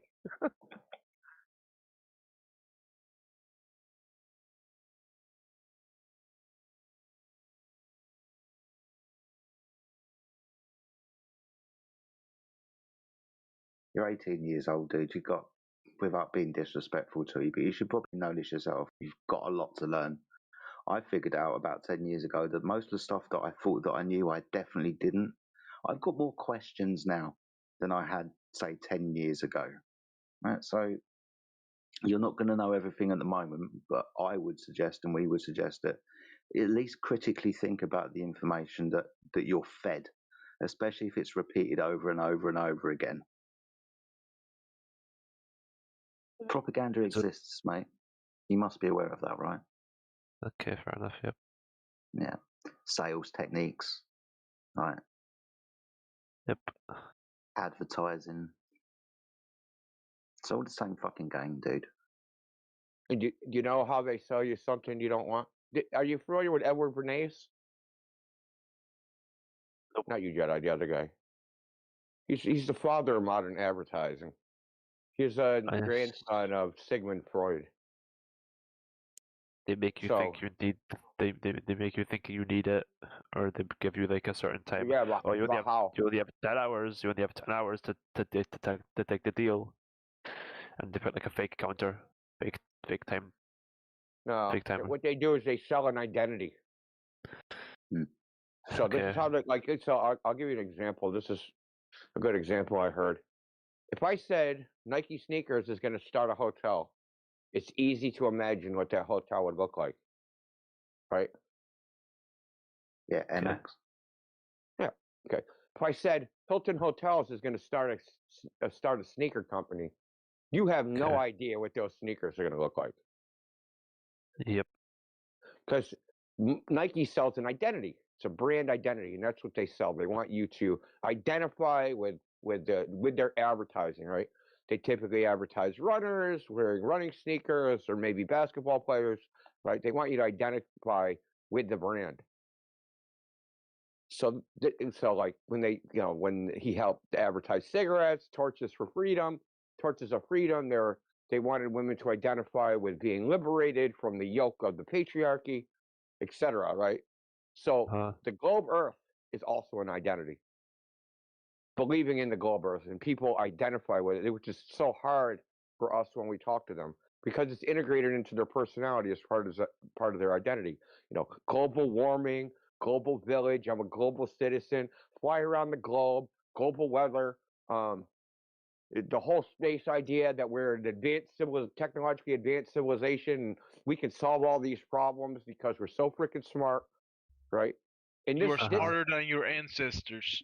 Way smarter. They were a bunch of knuckle draggers. Thought they would fall off the edge of the earth, man. That's how stupid they were. When you just go around a big ball, you flip upside down like it's nothing. Upside down people. They don't believe in upside down people. What's wrong with those flat earthers? No, I don't believe in upside down people. Okay, so the point is the globe is more than just like a scientific, because some scientific idea that's been proven by science. It is an identity at this point. And one of the first things, and this is the last thing I'll say, one of the first things I noticed when I realized the Earth was flat was the amount of times that I would see a globe in a day, right? The actual space propaganda, globe propaganda that's everywhere. And when you think about those people that put those signs up or advertising or made a company or made some TV show where they showed the Earth as a globe, they've never seen the Earth from that point of view. They have no idea if the Earth looks like that, but they're sticking it everywhere, right? I mean, there's going to be a plumbing company called Global Plumbing with a big globe on the side of their vans. Like, why? Well, what the fuck does that got to do with plumbing? Oh, why? Because they would just want to sell like, oh, we're for everybody, and we can fix any problem. Yeah, an like identity. around the Earth. It's identity. That's right. It's an identity. No, people see you're technologically advanced. That's what they see. Yeah, as in like we can fix any problem anywhere, like on Earth. Like it's not identity about the globe; it's identity about being good at plumbing. Yeah, but that's what you should be caring about, was whether they're good at plumbing, not whether they are good at advertising. Right? What I'm saying is they're tuning into a primal identity that people have, right? What do they call a worldview? People have a worldview, right? I'm just and this is where the globe gets into its evil part, right? There's a big bang, there's evolution, there's men, but if I think about my life, it can never have any meaning because the Earth is just one planet in trillions of planets of trillions of stars, and I'm a meaningless speck of dust in an uncaring, naturalistic universe. So it really doesn't matter what I do to some degree. Just don't get in trouble and arrested, and everything's fine. I can be a degenerate. I can do whatever. There's no God to tell me what I'm doing wrong. This is where it leads to. This is like the dominoes, how the dominoes fall. You got to believe the globe, and then believe to the Big Bang, and then believe the evolution, and then believe the solipsism, right? It's an evolution of human thought that's founded on the identity that people think the Earth is a globe. Okay. I'm probably blowing your fucking gourd right now. I understand that. But I get what you're saying. I get everything you're saying. It just sounds like there's another part of it. This is a multifaceted thing. So the other part of the identity is Western civilization. Why is Western civilization better than everybody? Oh, they discovered the Earth is a globe first. Eratosthenes stuck some sticks to the ground. They discovered the Earth was a globe. Everybody believed the Earth was a globe. Then we sailed the 7 seas, and then we colonized the world, and we made the world a better place, and ended hunger, and ended slavery. And we only did that because we're smarter than everybody else. And why? Because we we are discovered the better Earth than is a the globe Russians first. and the Chinese because we made it to the moon first.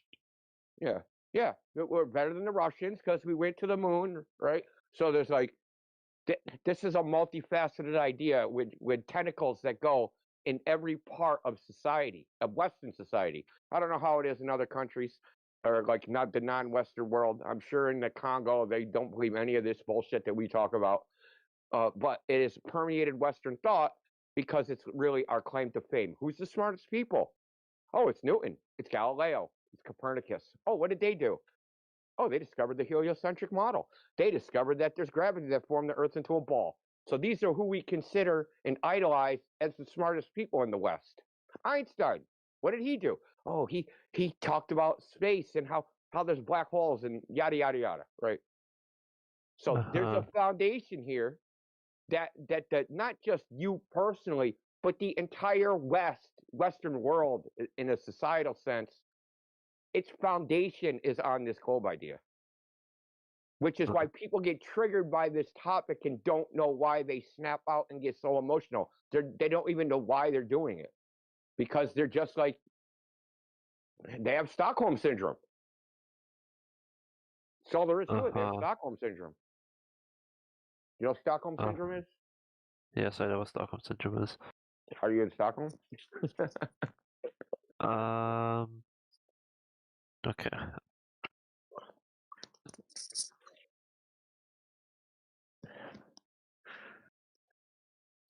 Sorry about the rant, dude, but like, we talk about this other shit and like yeah, we know the Earth is flat. We can demonstrate that. That's what the reality is outside. But like, we beat around the bush of what the real problem is. The real problem is it's an idea that's like a fucking cancer, right? It's a cancer because you have to believe that all of your reality is an illusion, that you can't detect the world as it actually is, and you have to defer to other people that claim, for some reason, that they're smarter than you. Okay, though they may or may not be smarter than you, but you have to defer to them of what reality is. That right there is a fundamental problem, that you're deferring away from your own experience of the world to what other people claim they experienced, and somehow their experience is superior to yours. Right there, you're outsourcing your own intellect, your own mind, your own experience to some fucking stranger that you never met, that may or may not have your interests at heart.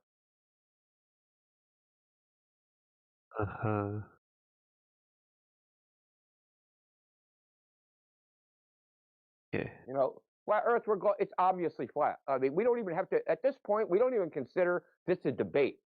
At least in this camp, we don't consider this a debate. The Earth is flat. You can just demonstrate it yourself. We don't have to talk about it. We can just say, hey man, that's cool. You think the Earth is a globe? Fucking prove it. Go out into the world, go do some measurements and prove it's a globe. And don't nobody ever come back with any measurements proving it's a globe. They just talk about fucking TV shows and what they saw on the screen. That's all that ever happens. So there is no debate. The debate is over. It hasn't been debate in a long time. Okay.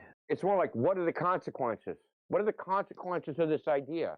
And what are they doing to the society? Now, I already told you, I'm not running around. I'm not going to go protest in front of the ocean and say, flat, not curved with a sign, right? Ocean's flat, not curved. Everybody at the beach is like, yeah, duh. Obviously it's flat, right? But then some scientists will walk out to the beach and go, don't listen to this fucking guy. He's crazy. That ocean only looks flat. You're like a tiny ant on the beach ball. Don't listen to him. So I'm not doing that. I got better things to do in my life.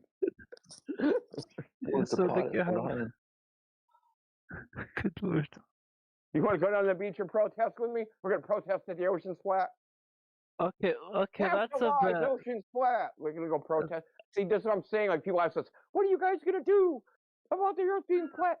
Maybe, when do you think people are going to know? They know now. They just don't believe what they know.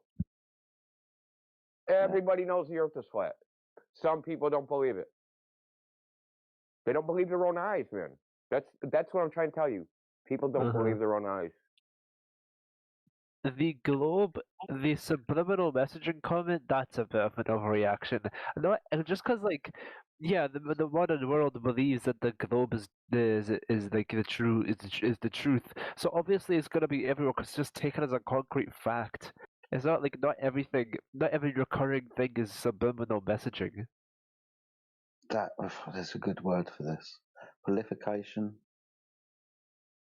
So it's an idea that grows, right? So when a child goes to school and the teacher asks them to paint the universe or do a little picture, and they're gonna draw what the idea that's already in their head from the previous class where they were talking about geography and the Earth being a ball.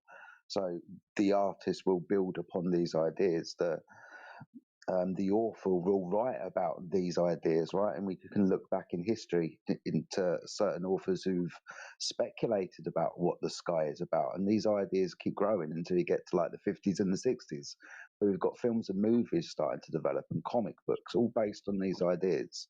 But the idea is planted. The subliminal programming is just a consequence of that seed that's been planted.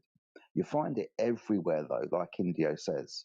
You'll find it in history before people even went to space. Like, what is it? The Universal Pictures logo or Universal Studios, which is just a globe Earth.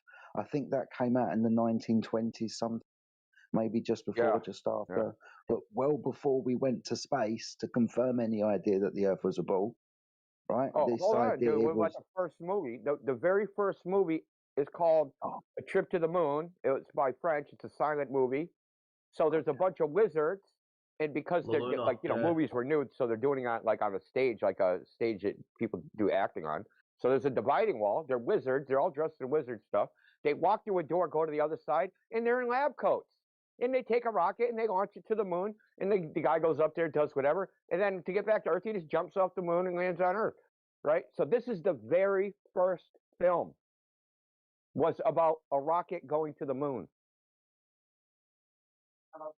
Kepler wrote a book about a witch taking him to the moon. Well, not him personally, because that would be heresy. So associate a work of fiction. There's also another guy. I think I don't know if it's Trajan, in 100 AD wrote a book called A True Story about someone going to the moon and like this they considered the sun a planet. They didn't consider it like a burning ball of gas. So the whole story is about a war between the moon people and the sun people. What is the moon? A ball of cheese. Observable phenomena. The point of this, though, is the programming runs like really deep. You don't notice it. You will actually proliferate this idea yourself, right? But you know. Know what? Know that it's everywhere? You know that you're being programmed. It's just because everyone else is fooled. No, everyone else is fooling themselves. But you're not. Everybody's awake to certain the ideas or not, dude. All right, this is very grey area you're talking about. You're really overgeneralizing this. We know something. We don't know everything. There are other people that have come to the same conclusion that they're very going and have never touched flat Earth.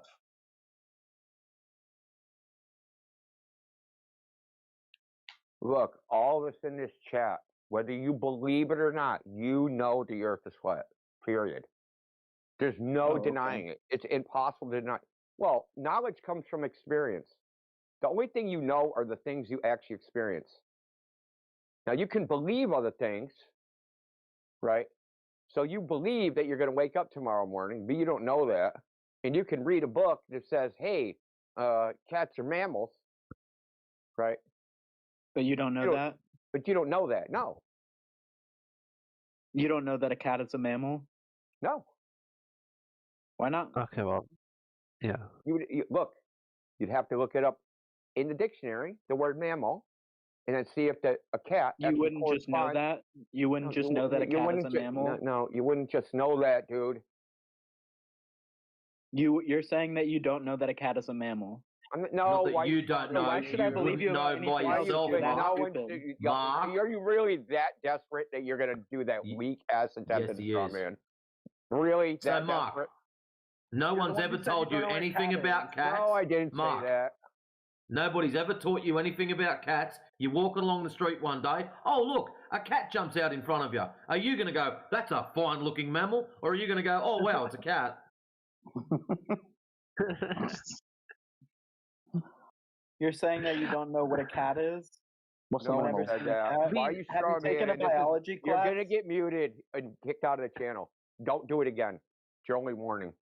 Everybody knows a cat is a mammal because of anecdotal, because of anecdotes. Like, oh, I No, know. because there's a word named mammal, and it's a category, and it has a criteria and properties, and then the cat will meet all the properties of the category mammal. That's how you know the cat is a fucking mammal, dude. Yeah, yeah. Because I've never personally studied it myself, but like I have people who have told me, so that I know it's a mammal. That's so yes, I know. No, you don't know is a that. mammal. No, you don't know that. Someone told you. You don't know that. You believe that.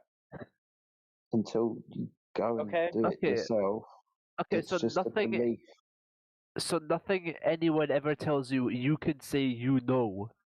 You're right. Not getting this, right? I can know what they. If What I somebody know is what sorry, they Ingo, it's said. going to frustrate me. Yeah, hold on, Jai. I can know what they said. That's what I know. I heard some words come out of their fucking face, and I heard it with my ears. That's what I know. Whether those words are true or false, I don't know that. So if I were to say a cat is a mammal, you don't know if it's true or false? I can evaluate. I can. You really want to get kicked out of here, don't you? Based I off can your figure out it. simple I can question. figure out if it's true or false by the way I just said. Can you tell me what I just said about how to figure out if a cat is a mammal? You would look it up in the dictionary? You'd look. What would I look up in the dictionary? Whether or not it's a mammal. No, you retard. You wouldn't use a dictionary for that. Well, you're the I one would that look doesn't up know the if a cat word is a mammal. and see what the definition is and see that it's a category of animal. And then I would look at a cat and say, hey, this category, does the cat have the properties of this category? So that I can say cat fits into it. All right. That makes sense. No shit. Yeah, no shit. This is like third grade. Didn't they teach you this in third grade? How to figure out what categories are and whether something goes in the category. They used to have little fucking standardized tests. They would say, color, circle all the things that are a color. And it would say blue, red, turtle, fucking ice. And then you'd circle ice, turtle. Right. Calm down. It's not that serious. This is way too good. I feel the Don't get too frustration. worked up. Righteous indignation. You guys can't for some reason try to discern emotions, and you're so bad at it. This isn't anger. This is disgust. Okay. I know, but it's all right. Yeah, I'm We're disgusted. just having a conversation. Yeah, I'm fucking having I'm having a conversation that's like 50 IQ points from midwit. Oh, okay. Have you got anything good to add to the conversation, or should we return to the Yeah, log? you got any gold proof? Yeah, can we get some gold proof?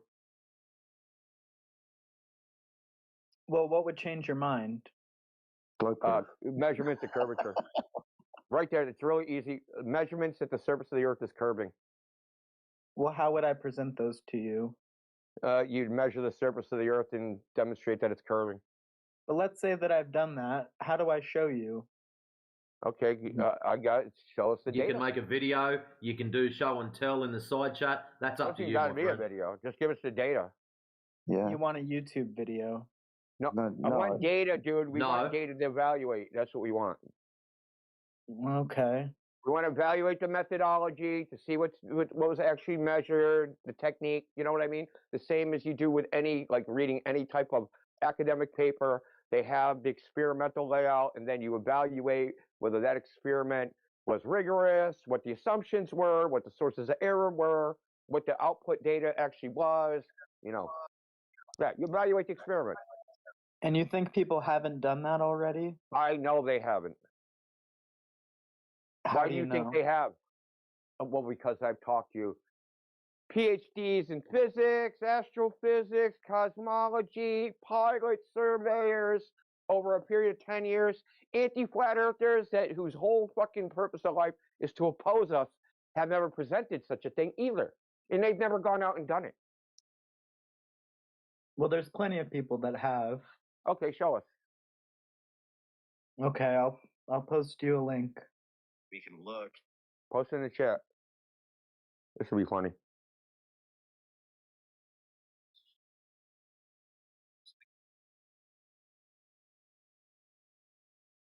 Jesse Path of Lies. They have shown it, and they're in here. They're flat earthers. Did you post it already? I'm still waiting. Hold on, man. Hold on. Okay, I'm just asking, dude. Chill.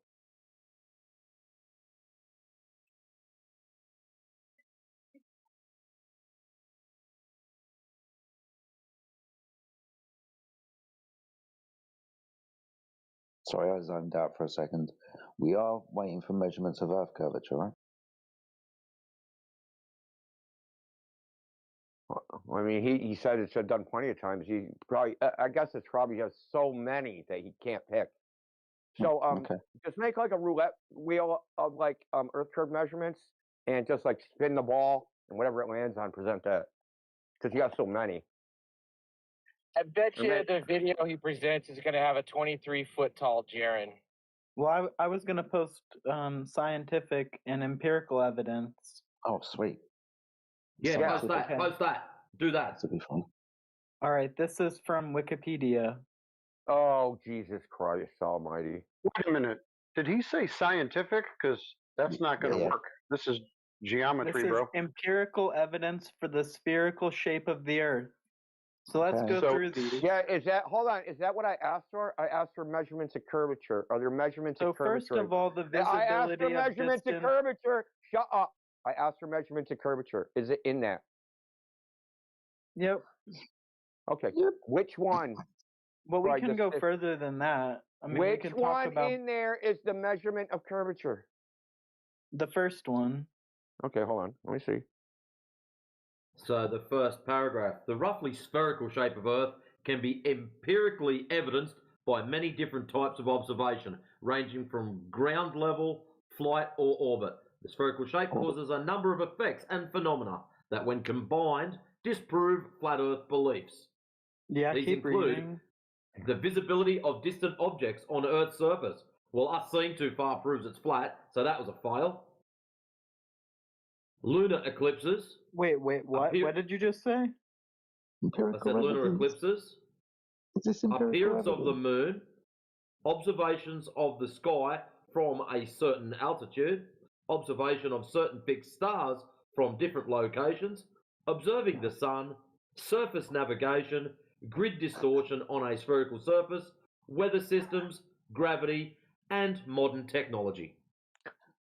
Okay, so where's the measurements of curvature in that? Well, that's the introductory paragraph. Let's go through it. Yeah, listen, we're not reading the Wikipedia article. You're going to go down it and find the measurements of curvature part and read it to us. You said what would convince you. I gave you the criteria. You said it's in that. Now go in there and find the data that measures the surface of the Earth to be curving. It's very fucking simple, dude. If the degree of curvature is determined to be the same everywhere on the Earth's surface, and the surface was determined to be large enough, the constant curvature would show that the Earth is spherical. In practice, Cool. So why this can't we method measure is not reliable because of variations in atmospheric refraction, which is how much the atmosphere bends light traveling through it. Refraction can give the impression that the Earth's surface is Is this flat, going to lead to a curved measurement? more convexly than it is, This is or that it is measurement concave. is. So This is what happens in the various trials of the level experiment. Okay. Right. This isn't a measurement, right? This is excuses as to why you can't have measurements. Do you think it's?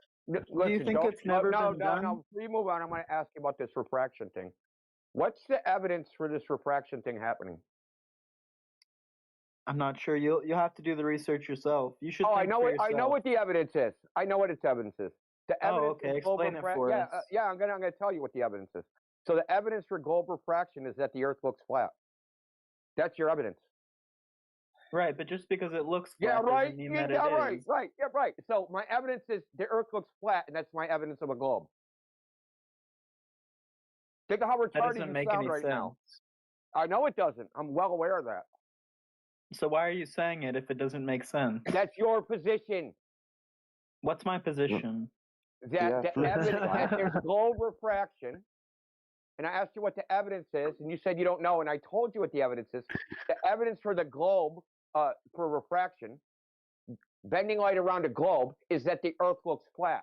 They see the Earth looks flat and go, Earth is a globe, so the light must be bending. Yeah. Yeah. Yeah. So Still your not a evidence measurement. for globe refraction is a flat Earth. Congratulations. What shape is the Earth again? Don't even try it, dude. It doesn't have a shape. It doesn't have a He's not shape. going to deflect away from this. No, India. he's trying You to. shouldn't say it doesn't have a shape. You should say it has the shape that it has. That took. No, we're claiming horizontal water. Horizontal isn't a shape, but we must get back to the measurement of Earth curvature that's been done multiple times. Yeah, he because you demanded just like gave us an excuse that started with a flat Earth. Can you explain to me how you measured the No, Earth? you need to go and get the measurements. Not more deflecting back to us. You claimed measurements of Earth curvature. Remember? Right, but you're the one claiming that it's flat. Dude, So the burden of proof is on that's you what to you disprove asked that would it's convince round. us. Now you're talking through me again, trying to run away from the point. Right? Me and Joe are going to chase you down, dude. Trust me on that, right? You made this claim. You asked us what would convince us. You said it's been done loads of times. So go and get the criteria of what will convince us. Not reading out from a Wikipedia Well, I did. article I about posted it in the refraction. chat. You can go and read it yourself. Yeah, but you Mark, probably wouldn't understand Mark, it. stop talking. You're making yourself look even more stupid. Nowhere in your article did it. That's just an ad hominem attack. Nowhere in your No, you're a article retard. did it give us measurements. That's another ad hominem attack. No, you're using What, the the word measurements ad hom that are wrong. lacking? An ad hom is when you insult the person to prove a proposition or disprove a proposition. We're just insulting you. That's not very convincing. And that, so maybe far, that's why no neither's one your believes the Earth evidence. is flat. Neither's No your one cares. Wikipedia article that you haven't read and don't understand. We and wanna know try and no one believes gaslight us. What are you Did you hear- talking, dude? Did you hear that, Jedi? He said no one What's believes the Earth is flat. Yeah, we know. They know the Earth is flat. Everybody does. Yeah, I went, oh, what the fuck? We should talk to the last guy. This one's an idiot. The way they separated them. Who's the last guy? You, dude. Oh yeah. That is Wish me. you have half a brain cell. Oh, That dude had 2 brain cells and one is down of loneliness at this point.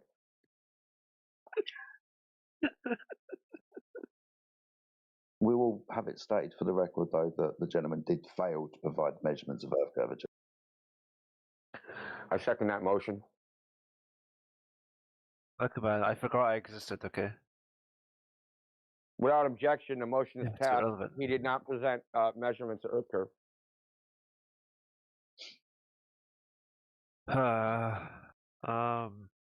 It's a good start to 2026. Hell yeah. Next semester we'll have a good start when I ask my professor. Have your professor what come in is- here. Sorry? Have them come in here. Have them come in here? Well, that would just be splendid. Technically, I have like 5 different professors because they all teach different Have 'em all come in subject here. areas. Yeah, have them all. It's a group project. Look, we've talked to people with a way higher academic standing than your school professors, believe me.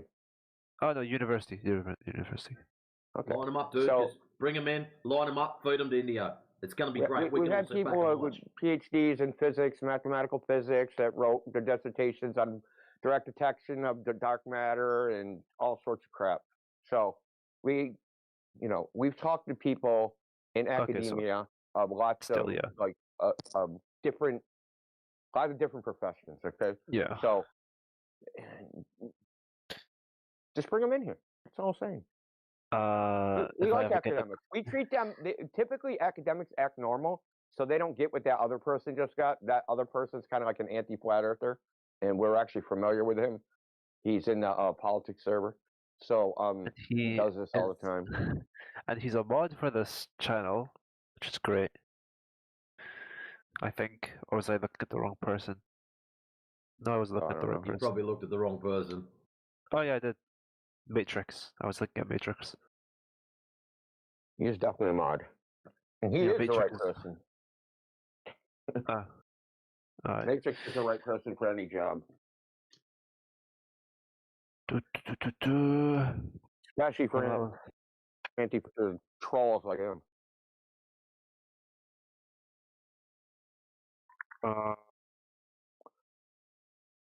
So the only reason I want them to come in here, quite honestly, is for you, because what you'll find out that no matter how smart you think your professor is, they're going to come in here, and they're going to be like, I don't know, I don't know, I don't know, I don't know. That would actually be, it's so interesting, genuinely. Because they're not going to know. Like, so they'll say something like, yeah, stars are like, you know, they're this, or, you know, I think somebody did this, and you go, okay, can you actually show the evidence for that? And they won't be able to do it. They know all the claims, but they don't know what the evidence for the claims are, right? So they know why people claim the Earth is a globe, but they don't know what the evidence actually is, like how they even reach that conclusion. And maybe they'll bring up Eratosthenes or Al-Biruni or one of these other guys, but they won't know what they did or how they did it or anything about the techniques they used or what they assumed or even the precision of their measurement. They won't know anything about like how anybody actually came to the conclusion, right? They'll just know the general claim. That's it. And this is typically what we find by people in academia that, you know, they've never looked into it, and they'll typically admit it. They're like, well, I really don't know. I've never really looked into it. I just assumed it to be the case. I was taught it in a grade school or whatever, and, you know, I just took it to be true, which is kind of unscientific. Alright. No, yeah. Hello. It's between the two of us.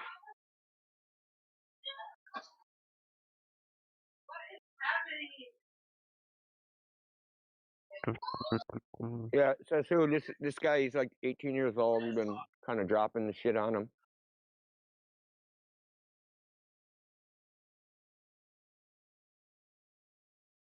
You're more than welcome to talk to him. I'm kind of like been going at it as well, hogging the mic.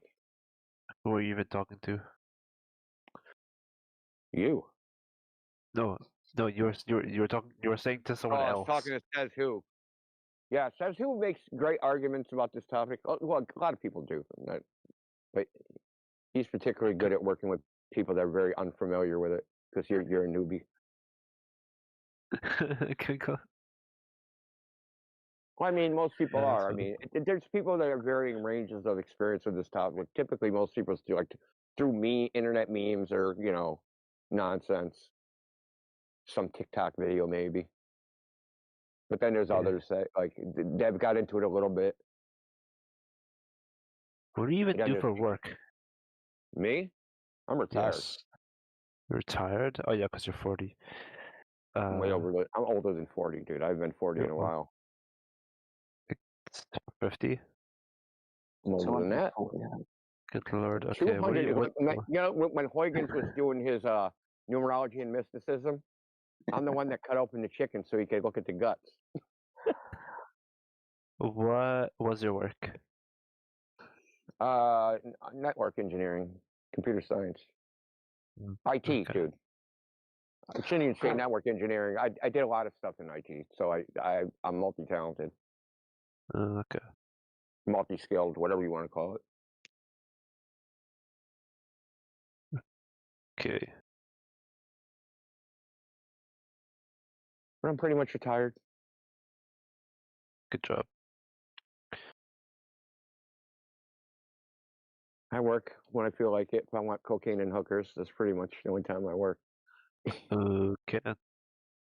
I'm kidding, man. I'm kidding. I'm almost out of cocaine and hookers. I better go get a job. So I'm gonna post a boat. You'll be able to see it sailing like in front of the horizon. You can see the waves splashing up on the hull. This boat is like I think 10.6 miles from the camera. I'll post all the mathematics. I'll post the position of the boat and all that stuff. So how we know where the boat is. There's a website called marinetraffic.com, which will give you the coordinates of and a picture of what the boat looks like. So you can easily verify that this is the same boat.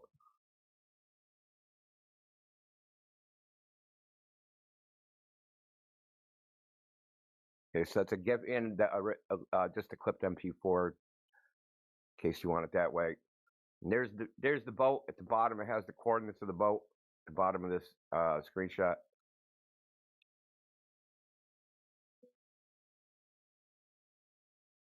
Here's Google Cylinder. I mean Google Earth. So that's the position of the boat on Google Cylinder. That red circle, that's where the horizon should be, according to the globe mathematics. Oh, we have a parrot saying refraction. Oh, so that's funny that you said that because you're cooked. You made a big mistake. So here's a buoy. See that? See the buoy?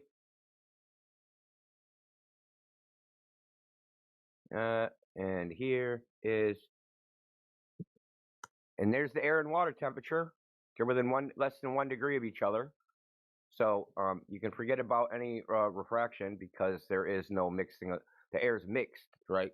There is no what you would call heat flux, meaning the temperature isn't going from from the water to the air or the air to the water. It's at equilibrium. So yeah, you're gonna have to try again on that. Okay, if you think I wasn't there, and that's the wrong time. I took a picture of the clock too because you have to be like ridiculously freaking thorough with globe earthers, the super fucking skeptics about everything but the globe.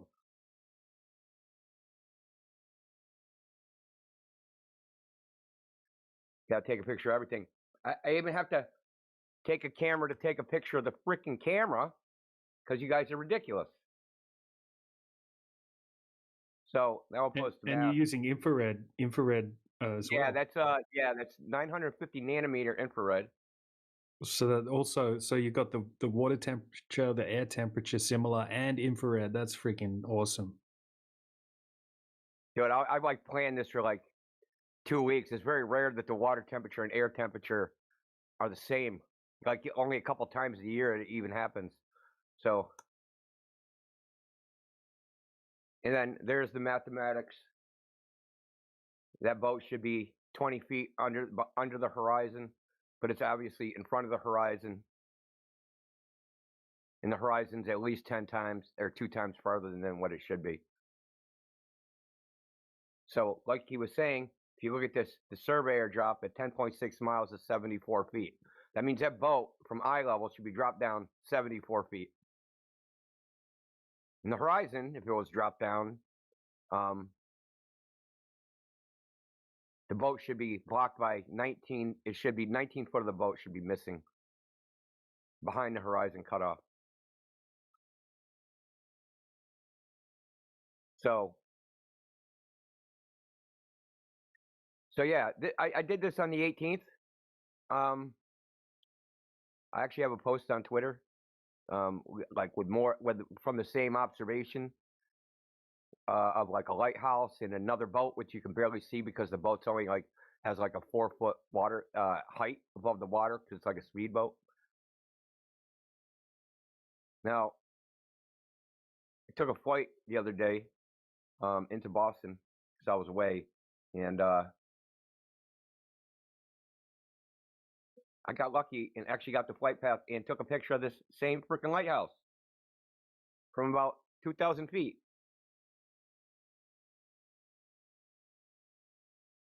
Yeah, so says who laid it out. DJ laid it out.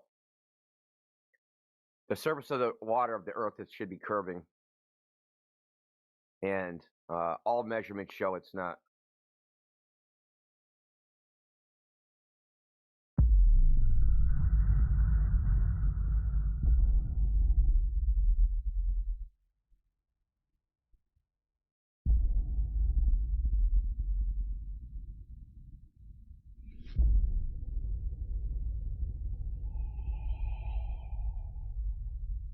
Ladies, man, do you have any other questions or things that you're puzzled about? I was just curious if you had any other questions or things that you're curious about you'd like to discuss. I kind of just came here listening to y'all talk, and no one's really talking, so you know. Yep. Well, a lot of times the new people kind of drive the conversation. I'm not putting the pressure on you or anything like that. It's just if people want to discuss the topic, it helps move things along. Sure. I'll discuss the topic, I guess. What do you have for me or is it like you come with the questions, I'm meant to answer them, or I'm coming with the questions and you're meant to answer them? Or is it... I mean, it can go either way. You know, typically what we are looking for is something we can point to, like a measurement of Earth curvature that would lend some credence to the whole story. You know, do you know anybody that might have that? Have what? Oh, like measurements of Earth curvature? Yeah.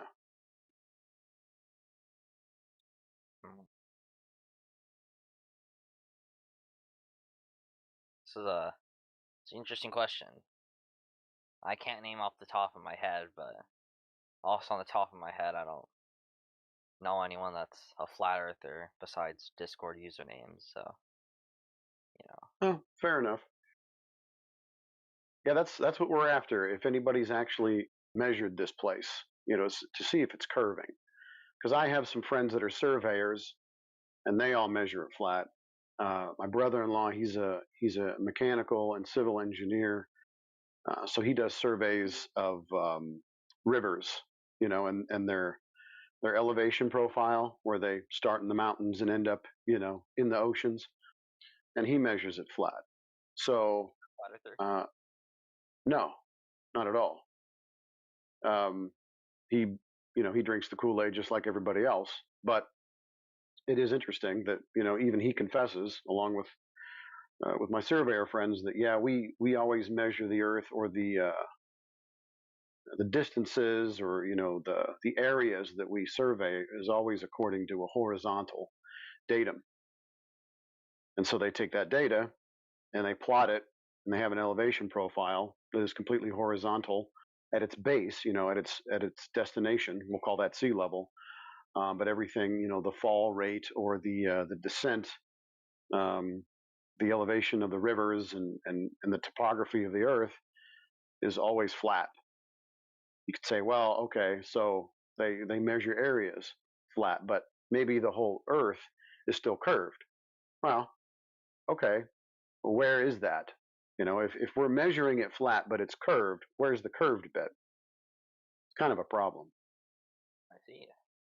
Interesting. Maybe I'll become a civil engineer, see for myself. See what. Yeah. Maybe I'll be an astronaut. Doubt that, but I can try. I only live once, you know. Astronaut. Okay, so you're gonna navigate the stars. I don't think they navigate stars. You know, that's a little far. Well, that's what the term astronaut basically means. Nautical, right? Star, nautical. Just like astronaut. I know, but it's like they don't actually navigate. I mean, I guess they could use the stars, but it's like the Apollo program. Apollo, like the Roman god, I believe, like that he didn't have anything to do with it. They just named it after him. Sure. So, since no one's navigating any stars, you know, this idea of going to, let's say, outer space, this extremely vacuous region. We had a guy in here just a second ago talking about gas laws, right? There's a reason, if there is some kind of vacuous region well beyond the surface of the Earth, why the gas isn't filling that available volume.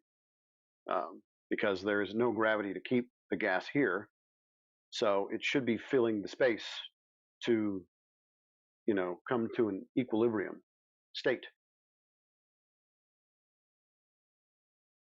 Didn't we like this already?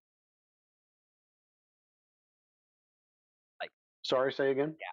Didn't we like talk about the gas already with like gravity and stuff? And then then the other guy explained the fabric model, and then I added on to that. Yeah, sure. I mean, those are great stories. They don't hold any bearing in reality. There is no fabric. There is no mass attracting mass. These are just ideas, just conjurings of someone's imagination.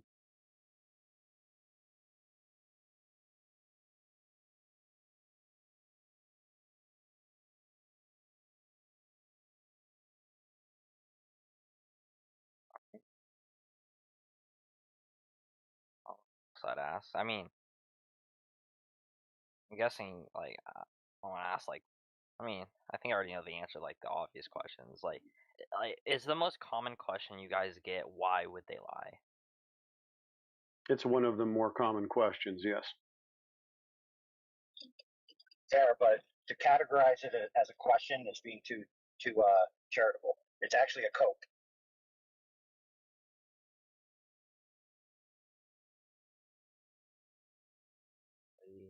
Ladies, man, get a better mic. I don't have much Hey, money. you don't sound too bad.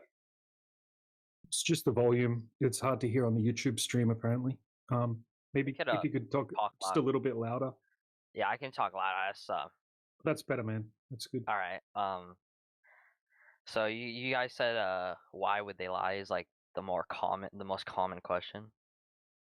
No, it's one of the more common questions. I mean, there's many, but it's up there. Yeah, it's usually where when people ask that, they have already accepted, sort of in their mind, that what we are saying is observable reality, is their experience. So they've already come up with in their mind, well, then somebody actually has to be lying. So they're asking us why we think other people would be lying, and we actually can't answer that question. I don't know what people's motivations truly are. But usually when they ask that question, they have a suspicion that someone has lied to them. I see. Yeah. How about I think another common question would probably be that you guys might get is why is the Earth the only planet that's flat while all the other ones are spheres? Well, I know you guys know that's like not true. I'm just saying like is that Well, it's got a baked-in assumption, right? Yeah. So when they say other planets, they're still envisioning some kind of quote-unquote solar system where there are these, gas giants and big balls of dust just kind of hurling through the vacuous region of space around a plate Earth and the sun. They're all going around the sun, but somehow the Earth is a plate in the middle of all that, or a disk. It's a bad assumption because all of that is predicated on the Earth being a sphere. Yeah. Is there Right, I guess another question. Do the people or actually I don't think you guys would know. I think I already know the answer to that. I don't know what other questions I could ask. Well, you could take a review of the questions you just asked. Take a review. Why would they lie? Like that? Yeah, so that just think about those questions that you just asked. They're actually questions that have to do with agency. They don't actually have to do with the material facts, right? Yeah. So like, if you go to a house and you see that it has ugly wallpaper, you might ask yourself, "Whoa, my goodness, why did they choose this wallpaper? Why?" Okay, that's a question that can never be answered, especially if the people who did it are dead. You never know the answer to the why. Now you do know they did it.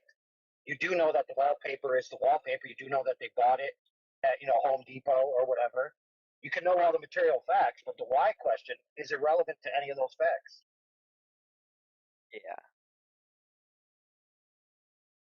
I mean, so for example, check this assumption that's baked into the why would Earth be the only flat planet.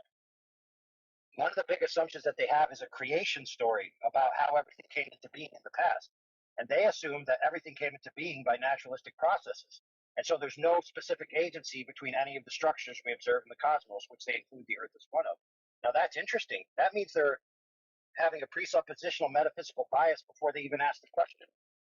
So, for example, if the Earth was designed by an intelligent agent, regardless of who it was, it could be an alien, it could be Cthulhu, it could be a god of take your pick of any religion, right? Then the why is because that entity wished it so. He designed it, he made it, he picked the ugly wallpaper. I'm sorry, I can't tell you his motives. All right. How about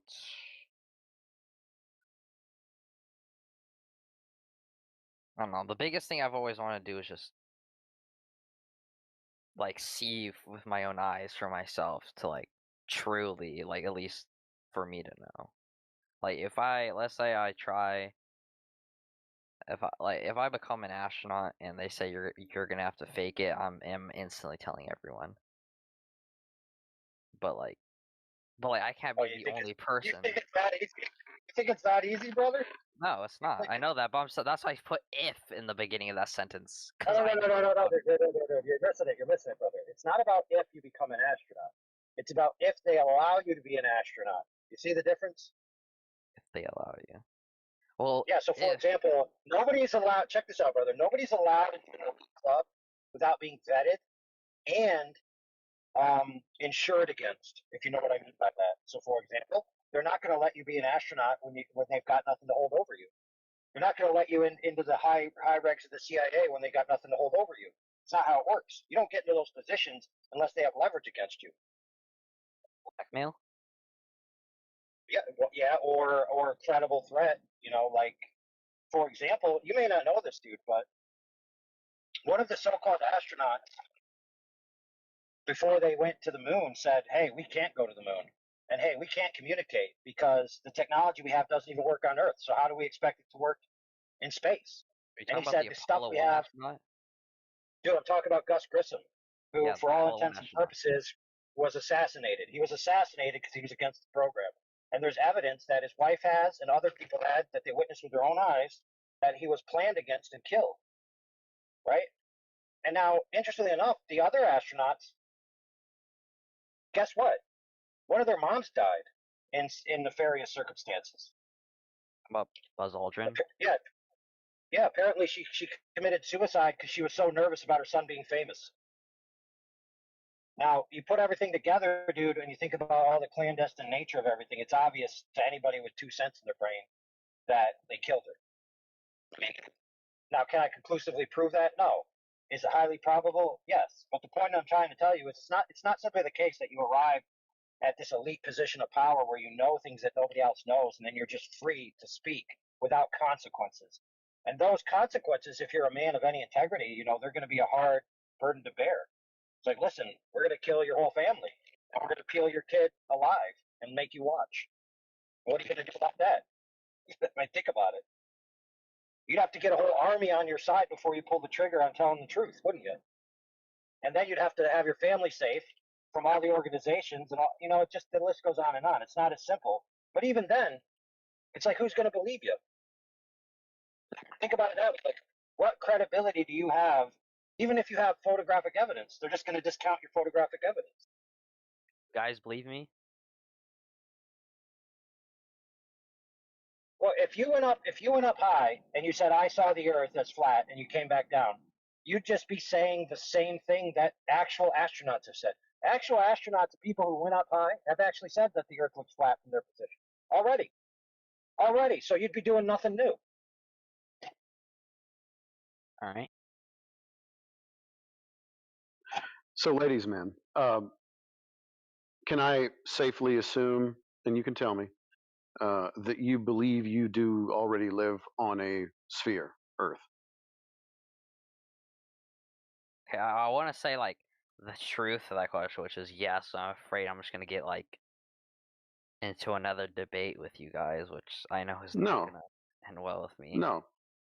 No, this is tying into the question that you, or maybe it wasn't a question, but just the statement that you made. Until I get to a certain height and see it for myself, I'm probably not going to believe it. Was that kind of what you were saying? No, I'm just saying I don't know for sure, and like you guys probably aren't gonna convince me that the whole shape of the Earth, like it's a big thing, you know. It's not just like picking Skittles or M&Ms. Like, Well, I understand that, but once again, nobody here claimed any shape. We're just talking about the surface that we dwell atop. So, I'm not trying to take a shot at you, but you have already kind of accepted a paradigm with zero firsthand knowledge of that paradigm. So you believe that you live on a sphere Earth that is hurling through an ever expanding vacuum, with none of that being part of your actual experience. In fact, your firsthand experience, and this is not me gaslighting you, I know that this is all of our experience, is that you experience the Earth as a stationary, level surface where there's up and down and you breathe air. And so all the things that you experience are of a stationary, planar, enclosed Earth. yeah. That's your firsthand experience. And yet you believe something almost completely contrary to that. Well, I don't know. I don't know. Maybe it's because I'm just wondering, how did this come to? Like, people didn't say the Earth was a sphere for no reason, just to say it. How like this came to us as a species for a reason. Yeah, I mean, once again, it's going to be a question about agency. Why did they do it? Well, that doesn't change the material fact, just like AI was telling you. So the experience and the empirical evidence that we have points to and affirms a flat, stationary, enclosed Earth. What people's motivations are for telling you that it's something completely different, I cannot tell you that. I could speculate, and I'd probably be pretty close about their motivations. But I'm not here to convince you about where you live. That's not my job. My job, or at least it's not really a job, right? My passion or my goal is for people to just consider their actual experience and how the Earth is measured, and then they're going to have to be able to do whatever they can or what they want with that. You make your own decisions, but obviously you realize there is sort of a decision process going on here. You're presented with two different paradigms. One of them is experienced, one of them is imagined, and most people choose the imaginary one.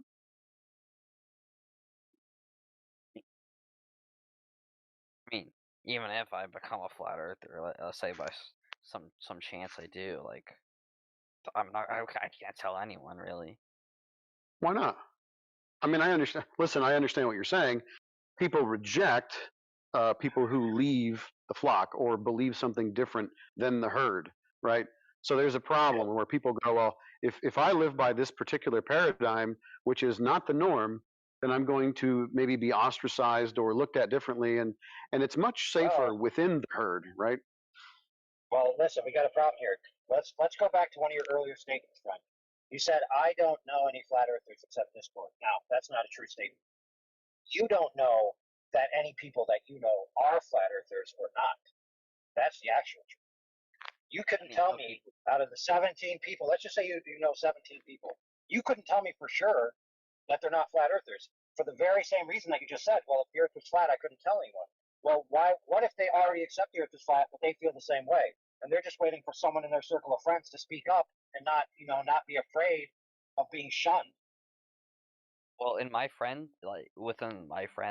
I know they're not flat earthers. I know that, like, as a fact. I've known them almost my whole life. That's just not who they are. But like other people, yeah, I probably walked past a flat earther. I've probably walked past a murderer. Yeah, you probably spoke to flat earthers.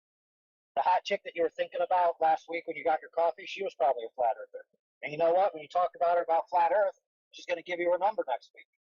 You never know what's going to happen. In fact, flat Earth could be the best thing to ever happen to your life. But then again, you're correct. It could be the worst thing. You never know. Even if, let's just say, flat Earth is true, I'm sorry, I will never go up to a girl and that be the conversation starter. How do you know? What if she's got a T-shirt that you say, "Oh my goodness, this is definitely a flat earther girl"? I'm going to open the combo with that. Because I live in, like, okay, Just the chances of that are so slim that like I wouldn't even No, risk they're not it. that slim, dude. They're not that slim, dude. There's tens upon tens of millions of flat earthers, and there's more people than the flat earthers who don't believe in the mainstream cosmogony, which means how everything got here, and cosmology, which means what everything's doing right now. So, for example, they did a poll, real quick, they did a poll among young people, you know, a certain demographic, I think it was like 18 to 20, 18 to 30 or something like that. And 40% of the respondents to the poll said they don't believe the mainstream cosmology. That means that if that portion, having a discussion about alternate cosmology would be something they'd be interested in. Go ahead. What? You said a lot right there.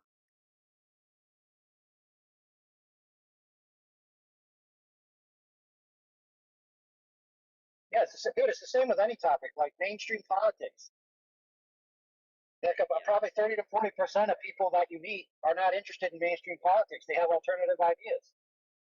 And the only reason that they talk about mainstream politics is because they're in social circles where they think it's not cool to talk about. Now, this is a well-known phenomenon in psychology. I can't remember the name of it, but it's like people shun themselves from talking about certain topics until they know for a fact that a certain amount of their social group accepts it. And then once that tipping point occurs, then they talk about it freely and they don't care anymore. Yeah, I mean, I could talk about flat Earth, but not in the sense of it's true. I could the topic of flat Earth has came up, and how it came up is probably exactly how you think it came up. Like stupid theory, can't believe people believe this, stuff like that. Yeah, bigotry. Yeah, bigotry. So see, the thing is once you know the Earth is flat, dude, or at least you know that what the mainstream is telling us is a big crock of crap. When you hear people talk with incensed bigotry against people who believe in alternative cosmologies, it's going to stir something inside you. And you're going to be like, dude, you need to stop treating people that way. Quit being a bigot. That's going to be your attitude. I mean, unless you're a moral coward, then you just, whatever anybody says bad about anyone else, just watch happen. But I doubt that's who you are as a person. You're probably going to be annoyed by people talking crap about people when they know nothing about the topic. Yeah, well, I wouldn't say I believe it. There's been times where I've overheard people like talking about it, and they say it like in a wrong way, and I've known since I've listened to you guys that that's wrong. Like I don't say anything because they're gonna instantly be like, "Bro, are you a flat earther or some shit?" But I have thought that. Imagine that character flaw that other people, if you just engage with the conversation honestly, will then criticize you as being one of the group that they can vilify. You know what that's called, friend? That's called evil bigotry. That's what it's called. Yeah. So whether you realize it or not, a lot of your friends, whether they claim I'm not racist, I'm not prejudiced, they actually are racist and prejudiced against people that are like flat earthers. Like they consider flat earthers to be like the dregs of human society that are worthy of derision. And that's a character flaw in them, by the way. Yeah, I mean, yeah, there's, yeah, I want to say like super racist, but I do know some people in our friend group that definitely have some sort of racism, especially towards white people. I don't know if that counts as racist. They don't say it's real racism, but I feel like any. Oh yeah. It's only racist. It's only racist when other people do it, right? I don't want to tell them that because you know what they're gonna say, that I'm racist. Right. So you notice how, like, when people start slinging these accusations, they become meaningless, don't they? And really, what they're doing is pointing the finger back at themselves. So if they accuse you of being a flat earther because you're talking about flat Earth, the only person they're accusing is themselves and their own bigotry. They're just revealing who they are in their hearts. Right? I mean, the closest thing to a flat earther I know of is my band section leader doesn't think Katy Perry went to space, and that's about the closest I've ever gotten. Sure. I know that's not flat Earth, but you know what I mean. Yeah. What are people's response to him saying that? Well, it was a girl, and she had told me, and I didn't say anything like bad, mainly because she's like a really nice person. So I just felt that would be really mean if I honestly tried like debating her or something. So I just didn't say anything. Yeah. Well, that was decent of you. I mean, that's not even necessarily something that can be debated. He is choosing not to believe something that he saw on TV. I don't think there's any, or she decided not to believe that. I don't think there's anything wrong with that, and I don't know if it's even healthy to debate these types of things. And I think people kind of have to realize that this particular topic here about what is the nature of the surface of the Earth, as far as its geometry is concerned, if it's flat, right, planar in nature, or curved, this is not a debatable topic, anyways. This is objective. So it's about measurements only. It's not about, whether or not green is your favorite color. That's subjective. Because what is your favorite color? Just humor me here. Do you have a favorite color, ladies man? I do. Okay, what is it? Blue. Okay. Now, would it be fair of me to get into a debate with you about why blue sucks and why I think green is better? It would make no sense. You are you. You like blue. How am I going to tell you what you like is wrong? But people do this all day long. They have all these preferences in life, things that they believe in, things that they choose to engage themselves with. Some people like football. Some people like figure skating. Some people like cricket, right? And so people will get into these stupid debates about, well, football is way better than cricket, and here's all the reasons why. And it's ridiculous to argue about it in the first place, because you're never going to end up on really any solid ground. It turns out that they just like football, and those people over there just like cricket, and there's nothing wrong with that. One is not better than the other. But these are subjective topics, and people love to argue about them. I don't know why we do it. We just do it. And it's the same with politics, right? People have a paradigm that they've had established in their life, and they see the world through this set of eyes, and they go, these are the things that I value, and so I'm going to align myself with a political party that catches a few of the things that I value most. And then I'm going to oppose the other side, who sees the world through a prism and values these other things, and we're going to be at odds with each other because we have these unique individual experiences, yet I have to tell them they're wrong, because if I don't tell them they're wrong and vote my way and get my way, life is not going to be very fun for me because I don't get my way. It's a nightmare out here. And none of this makes any sense, the way that we argue about stuff. These subjective topics are ridiculous, but nonetheless, we have them, right? This is how the world's been developed, and kind of put everybody in opposing positions to one another. And somebody along the line said, hey, we should do the same thing with objective topics, like, is the earth flat or is it round? Well, there's nothing to argue about. How does it measure? Well, it measures flat. No need to talk about anything else. Now, if someone's upset because they want the earth, and this is going to sound weird, but they almost want the earth to be a ball, because there's implications with that. The story behind it has implications. The future has some implications involved if the earth is a ball. Maybe we're going to be able to explore the galaxies, the vastness of outer space, and it'll be like Star Wars or Star Trek, and we'll meet new creatures, and we'll absorb all this knowledge, and there will be world peace and blah blah blah. Even though even in the futuristic stuff, they're always at war. So I don't know why people prefer certain things, and so they adopt it as their paradigm, when in reality we just have to accept what is. And what is that the earth is measurably flat. It is not moving, and it certainly seems to be contained. Nothing to argue about. All right.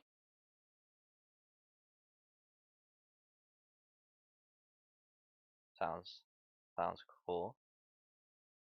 Sorry for the diatribe. It's just I want people to understand this is not something we have to debate. It really isn't. There's no arguments. There's just measurements. Hello.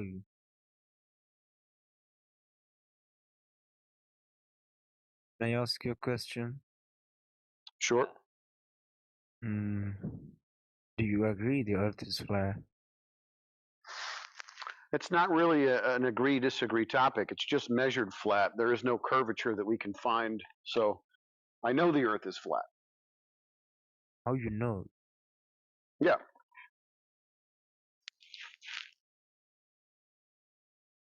How Did you you ask know? how do I know?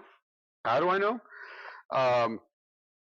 Oh, let's see. Where do I start? I'll try to keep it concise. We've checked, not just asking people, but we've checked firsthand knowledge type situations where we go out and look across the surface of water to see if we have any kind of drop over distance, which would be required on a sphere. Well, there is no drop over distance. So across the surface of the water, and apparently the Earth is somewhere in the ballpark of 70% water, that means 70% of the Earth is flat. So there's no possibility geometrically that the Earth could be a sphere when 70% of its surface is flat and horizontal. Mm.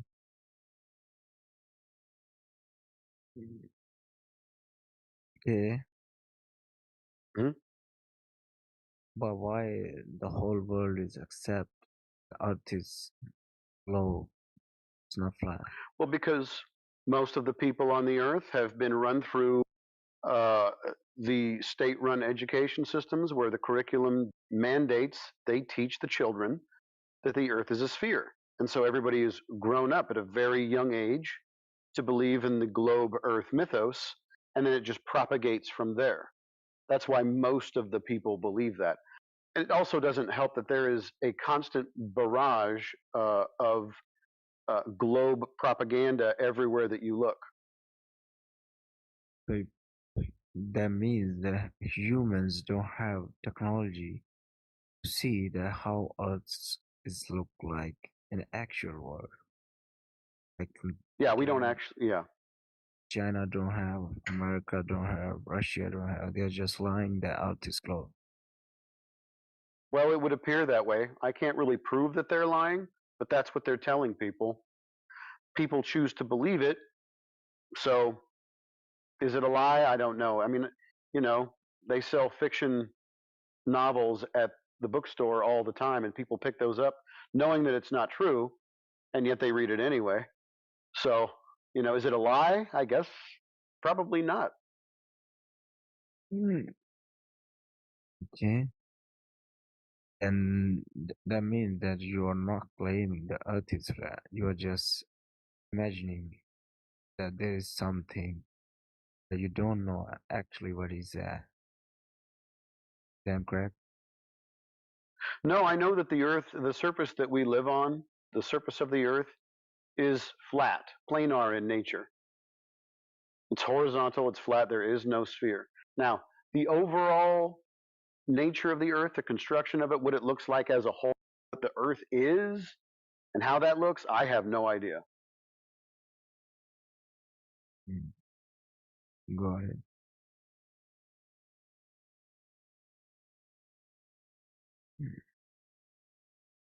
Bring up what to understand your conceptions or like that. It's not really conceptual. This is material. We go out into the world or reality every day, even where you sit. The building that you are in right now, well, it was constructed using a level, right? It has to be flat and horizontal on its surface, or at its foundation, and every floor of it, so that stuff doesn't roll off the table, or your furniture doesn't end up on the other side of the room. Everything is flat, level, horizontal, and horizontal means parallel with the plane of the horizon. So the Earth itself is the reference to make everything flat, level, and horizontal. This is just how we live. This is how we experience the Earth, as flat. It's not conceptual. It is our reality. Mm-hmm. Yeah. Yo, what is this? 24/7 Flat Earth Discord channel. It's a dump truck.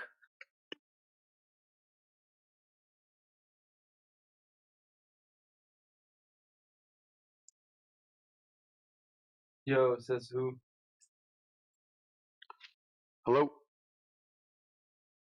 Yo. How you doing, Sky? Hey man, I invited iOS. He's a friend of mine. He's a good friend of mine. We don't really talk about this topic, but recently he's been sending me some pictures. He's interested in what NASA does, and so I just figured I'd send him this VC, so that he checks out what goes on here and so. Sure. Is he here with us right now? Yeah. Just to listen What's your in, friend's name? see what's going on. Fine. I gotta go to the hospital. See you tonight. I wish What's he his? was there earlier, What's his though. We were name? speaking about some interesting things. Okay. Your friend, what's his name? Is it Alexei? Who is it? What's his name? Oh, iOS. He just joined the server. He's on the VC Oh, iOS. iOS. Okay. Yeah. Well, iOS, welcome. If you have any questions, don't be shy. Nobody bites here. If you just even think this is complete BS and you want to tell me about it, more than welcome to do that. Although we may, talk about why you think it's BS. So, anyway. Let's catch iOS up to date on NASA. So a couple months ago, they were reclassified as an intelligence agency. So now they can legally just broadcast propaganda without even questions. You can't question them anymore. So there you go. Now you know how you love NASA. Right. Yeah, I believe that. Good. No, I You like don't this believe. Three-Eye You Atlas. don't believe I've been me. watching You the don't news believe on me, it. right? You don't believe me? Me? No, I do. Yeah. Oh, okay. There you go.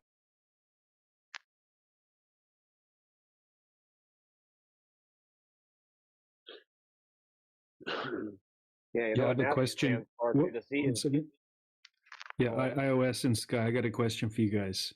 Would you agree that if we can consistently measure the surface of water to be flat over distances where there would have to be a large amount of curvature, would that be a problem for the globe? I've been believing in flat Earth for more than 5 years now. Oh, you're right, man. It's iOS that's on the fence? No, he's not really on anything. He's one of my close buddies, and I just figured I'm chilling in here, so I just invited him. I'm not too big into the flat Earth. I mean, like I'm open minded about it. I have a friend that's big into it. I mean, I see how it's possible. The whole firmament and going around Antarctica. But I haven't thought too much about it. Well, so if you've got a friend that's into it quite a bit, and the couple of things that you just mentioned, let's talk about those for just a couple seconds. The idea of the firmament is a biblical idea, right? It comes from Scripture. So we can't prove or we can't touch any kind of firmament, or describe its properties or anything like that. But what we can do is see if we have consequences of some kind of seal or containment over the earth. And that would be the gas pressure that we breathe, right? That's the main thing. A pressurized system has to be contained. Now, the other thing regarding Antarctica, there is a lot of quote unquote flat earthers out there that are trying to push a model of the earth using an azimuthal equidistant map projection. And then they'll have a moon and a sun going in a circle around it, and they're going to call that the flat earth and the flat earth model. Nobody here ascribes to that idea, mostly because they're very easily debunked. We cannot really conceptualize what the earth really looks like. So, yes, I seen I thought a good YouTube video where it was showing it's not perfectly circular, and I'm not totally sure, but yes, kind of has some curves I'm in saying, there. we're not gonna offer you any kind of map or model or anything. All we can tell you is that the surface of the Earth is measurably flat. Now, what it looks like after that, I mean, I have no idea. I don't know where the limit of it is. You know, even if it has anything to do with Antarctica, I don't really know. No one knows. Yeah. Gotcha. Interesting. Weird. Yeah. We do our best to be honest with people about what we do know and what we don't know. And even if we speculate, we'll say we're speculating. But we try to keep it as just bare bones, honest in here as possible. Nice. Cool. Yep. Well, anyways, welcome. Yeah, hang out. There's people coming in and out of here all the time. If you got any questions, have you seen the news go ahead and about ask the them. Three-Eye Atlas? Oh yeah. The Interstellar. Yeah. About what? That's an interesting one. The Three-Eye Atlas. The seemingly sentient or intelligent backwards facing comet nonsense that doesn't act like a comet. Yeah. Oh no, yeah, no, I don't know anything about that weird stuff.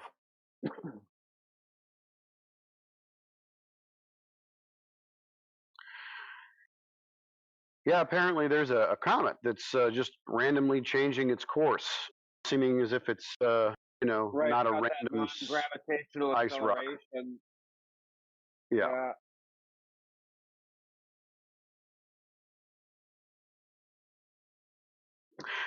If you're asking my opinion, a lot of times when I see stuff that's put in the news that has to do with like space and comets and black holes and stuff, my personal opinion, nobody else in here, but I think what they're trying to do is hint at things that are a bit more esoteric when they do that than they're really talking about anything physical. But that's just me. So we know the comet's not powered by an ion engine because I saw somebody make an ion engine, put it in a vacuum chamber, pulled the vacuum, and the engine stopped working. So ion engines don't work in outer space either.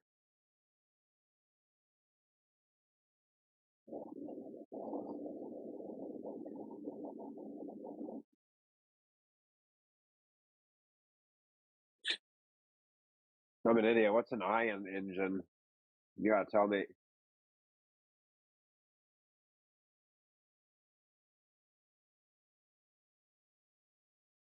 You're basically directing electrons away from a surface, and then that pushes off the air and pushes you the other direction. Oh, gotcha. Okay.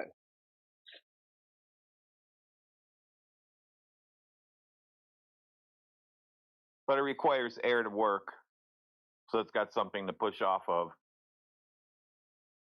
This is what it comes down to, man.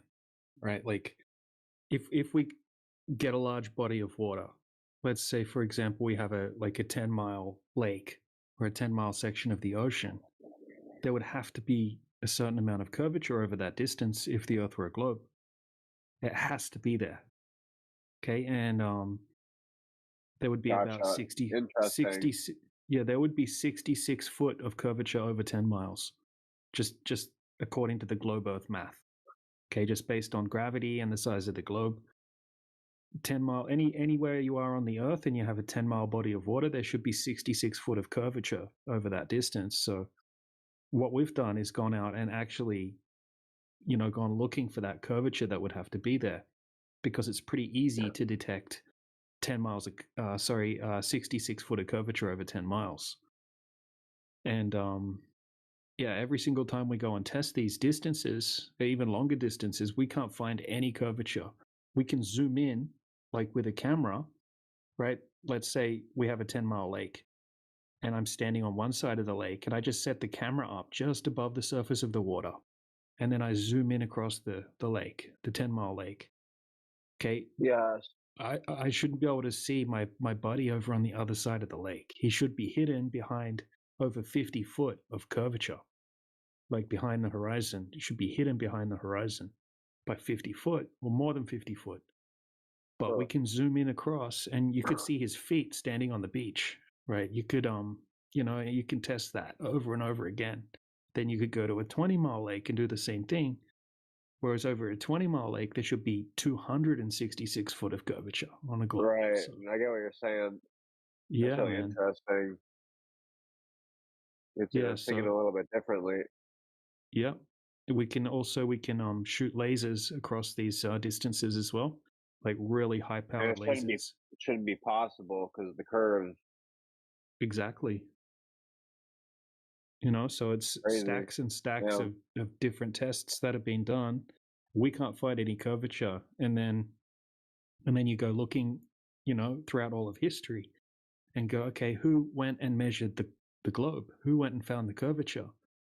And you don't find any tests that have been done. You'll find that it was kind of theorized like into existence. It wasn't Right. something that people actually Well, went I out. heard NASA was the one who came up with the whole idea that the world is a globe, and everyone else before them was a flat earther, something like that. No, that's that not. rings a That's bell. well, not really. I mean, it's not true because NASA didn't go up to space until the 60s. So people thought it was a globe, way, way, way, way before that. Sure. So yeah, like I've never heard anyone say NASA. Everyone thought it was flat, and then NASA proved it's a globe.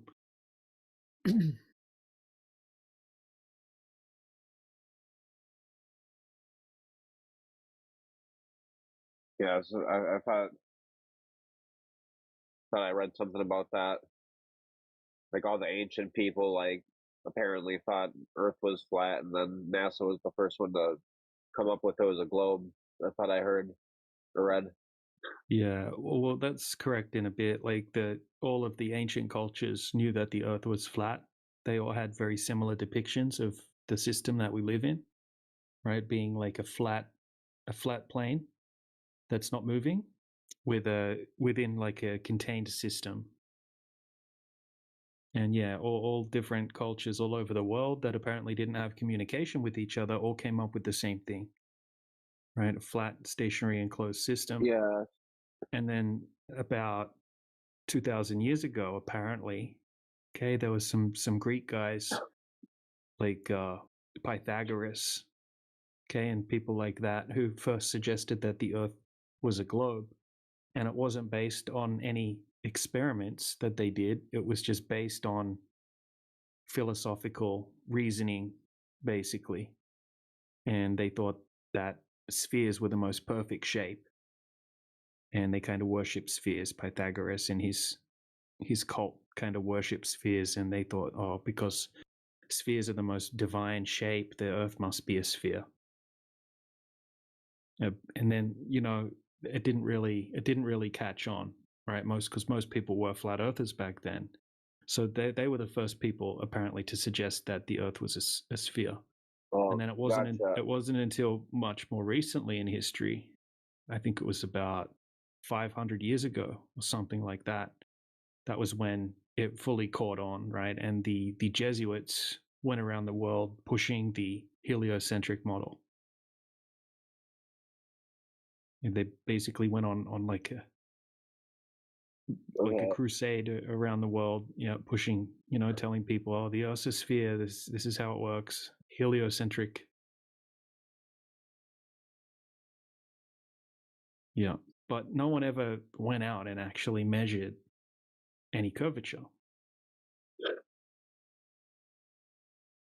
Yeah, it's interesting when you look into how the globe became a thing.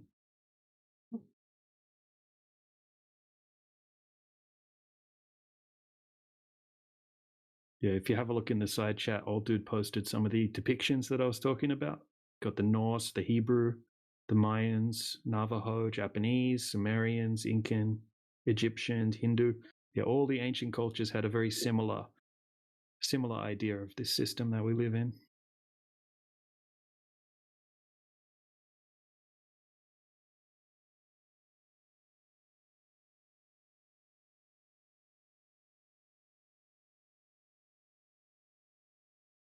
Hey, what's up, guys? Hey, what's up, India? So I heard you talking to this guy about a 10-mile observation and how they're supposed to be 66 feet of drop. I actually have almost exactly 10 miles. A little fishing boat 10 miles away that you can see sailing on the top of the water. So let me get my shit together. I'll present it. Awesome.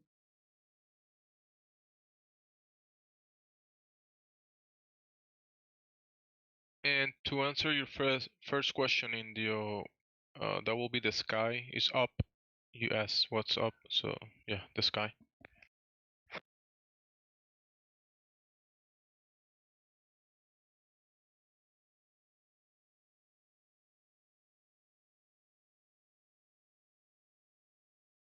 Did anyone call me?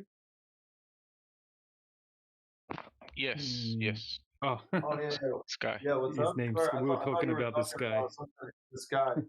Yeah, sorry. What's up? What's up? That will be you.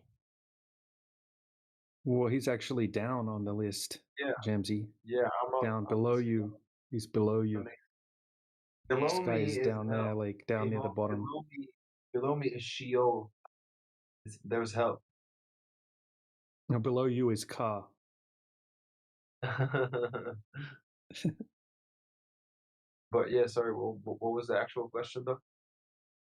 No, someone asked the So, same question you asked. Someone asked what's up, and I replied the sky, and then you reply, oh, yeah, someone yeah, said my name or something.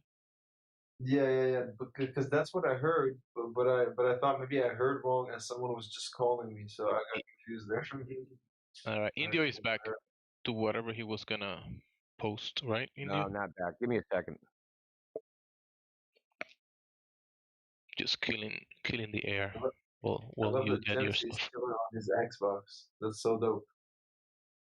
Yeah, I just got in the house Transfer and the I'm console. gonna chill for a while. Yeah, transfer the console and just sit it out. That's the way.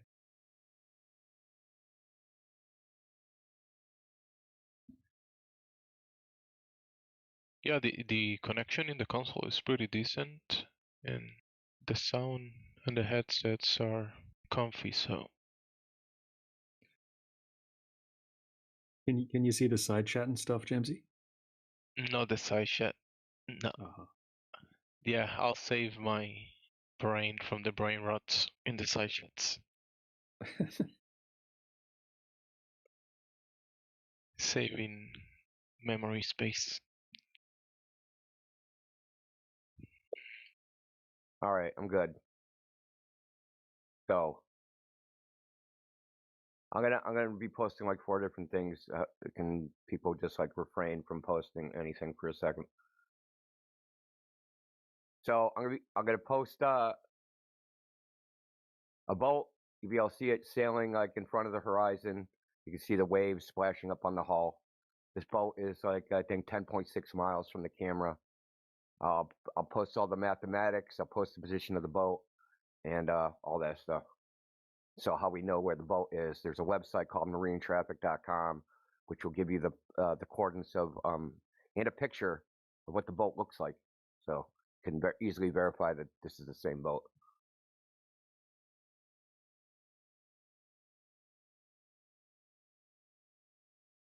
Okay, so that's a give in just a clipped MP4 in case you want it that way. And there's the boat at the bottom. It has the coordinates of the boat at the bottom of this screenshot.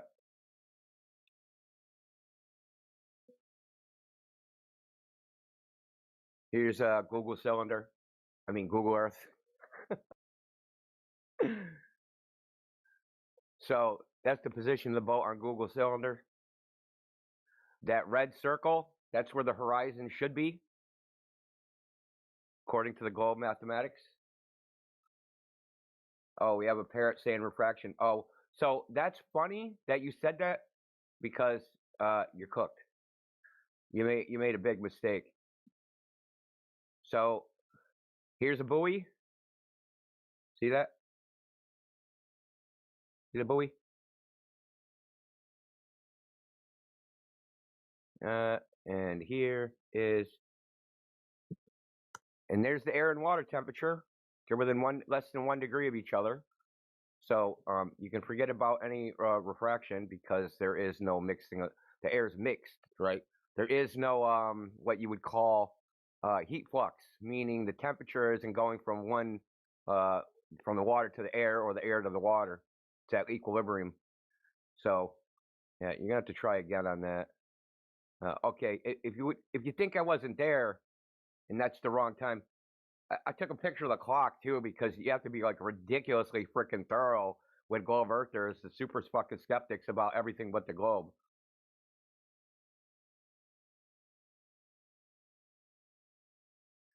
Got to take a picture of everything. I even have to take a camera to take a picture of the freaking camera because you guys are ridiculous. So now I'll post the And map. you're using infrared as well. Yeah, that's 950 nanometer infrared. So that also, so you got the water temperature, the air temperature similar, and infrared. That's freaking awesome. Dude, I've like planned this for like 2 weeks. It's very rare that the water temperature and air temperature are the same. Like only a couple times a year it even happens. So, and then there's the mathematics. That boat should be 20 feet under the horizon, but it's obviously in front of the horizon. And the horizon's at least 10 times or 2 times farther than what it should be. So, like he was saying, if you look at this, the surveyor drop at 10.6 miles is 74 feet. That means that boat from eye level should be dropped down 74 feet. And the horizon, if it was dropped down, the boat should be blocked by 19. It should be 19 foot of the boat should be missing behind the horizon cutoff. So yeah, I did this on the 18th. I actually have a post on Twitter, like from the same observation of like a lighthouse and another boat, which you can barely see because the boat's only like has like a 4 foot water height above the water because it's like a speedboat.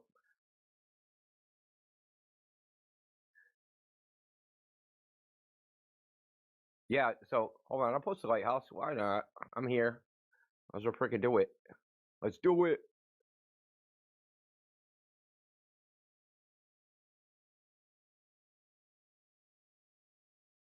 Now, I took a flight the other day into Boston because I was away, and I got lucky and actually got the flight path and took a picture of this same freaking lighthouse from about 2,000 feet.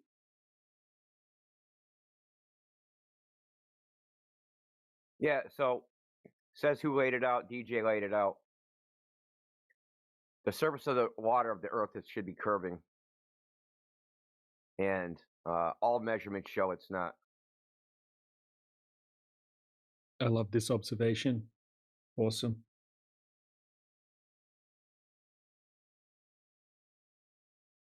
It was difficult. It was frickin' freezing, man. I'm telling you, I was freezing. Like I can't even tell you how cold I was because it was super windy.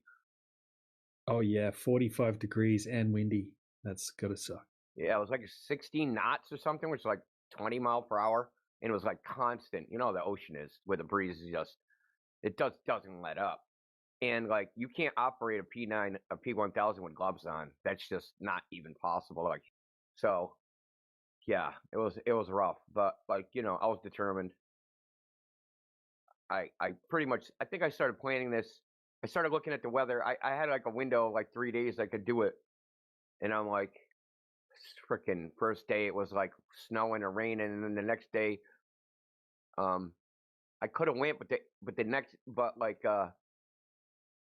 day after that was saying that was like the water temperature and air temperature would be almost the same. So it was about when I headed there, it was about a 6 degree difference.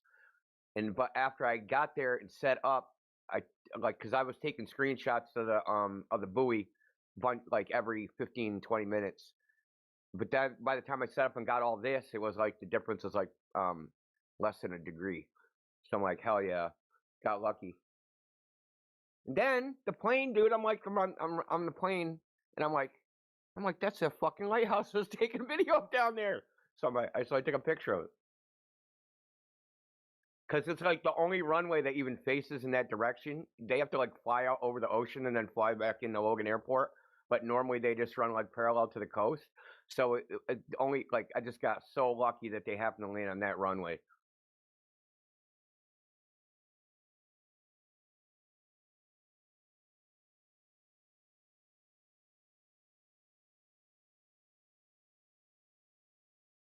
So I don't know who you were talking to, but this is the stuff we're talking about.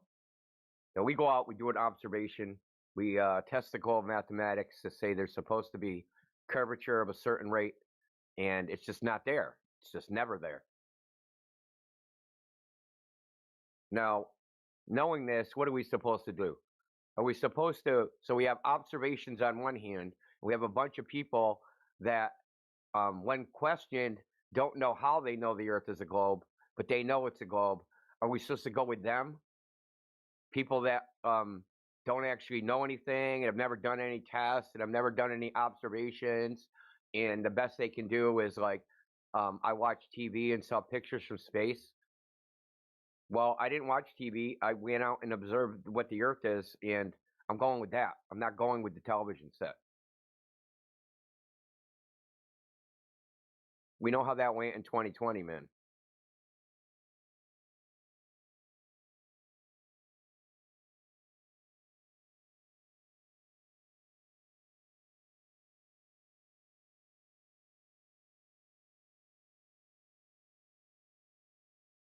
Yeah, I just put it into the Earth curve calculator with the refraction slider. had to max it out, and even with it maxed out, there should still be like 12.9 foot hidden or something. Yeah, I got another. I'll show you the other boat. This isn't so good because you can't really see the boat. You can just see a shimmer, but it's this thing. I'll show. I'll post a picture of the boat, like where it is.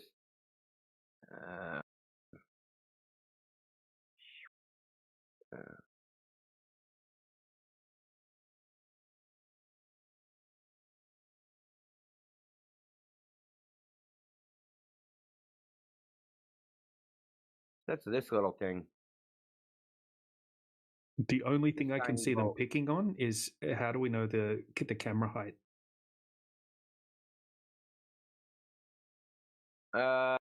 It can't be. Well, I mean, Google Earth says it's 15 feet, and then I added a couple of feet because I was on top of a picnic table. Nice. That looks about right.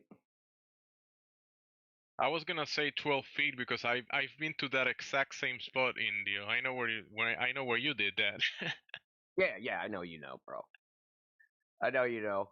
Yeah, it's like 15 feet above sea level, dude. I mean, yeah.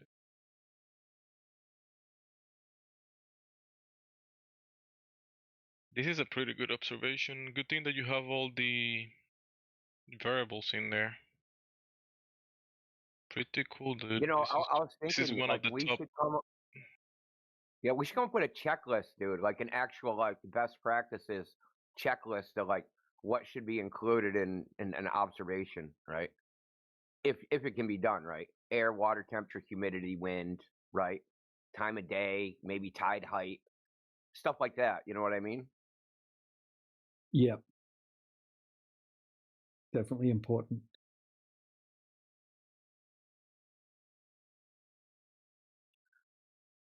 Yeah, this is awesome. Look how This small is that boat is, DJ. Look how tiny that boat is.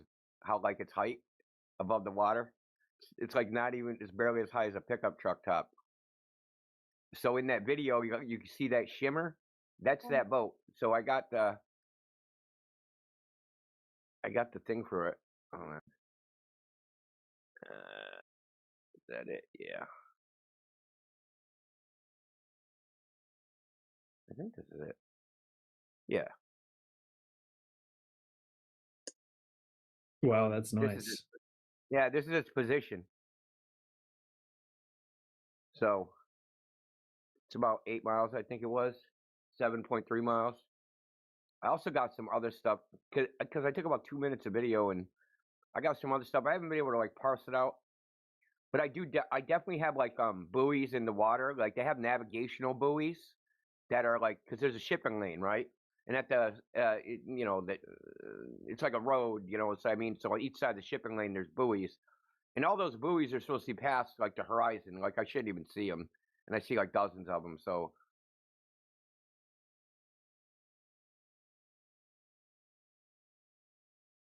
yeah, another nail in the coffin, dude. I don't even know how many nails are in there at this point.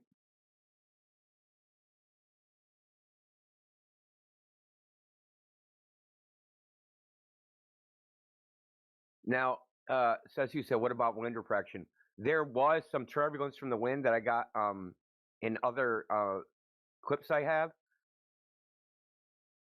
but you can see that it's going left to right, or yeah, right to left rather.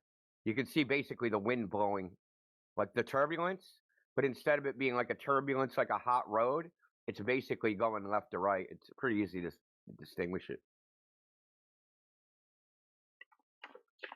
Well, I'm glad you covered that because I was just talking shit.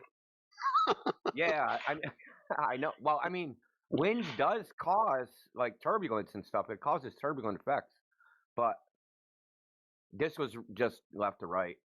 I mean, I guess you could make a plausible argument if it was like going away or toward you or something, that your direction. You know what Sure. I mean? If it was just, I guess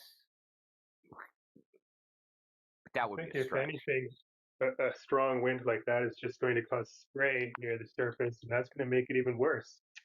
You shouldn't even see as far. Yeah. Yeah, that's true.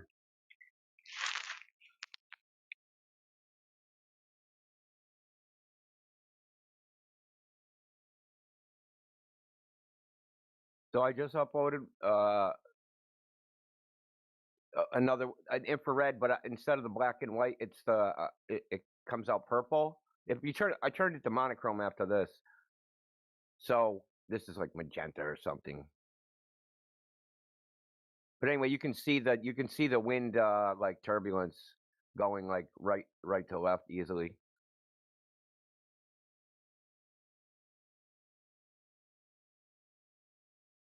Doug, yes, I did take into account Grover's feelings, and that's why I did it, to hurt them.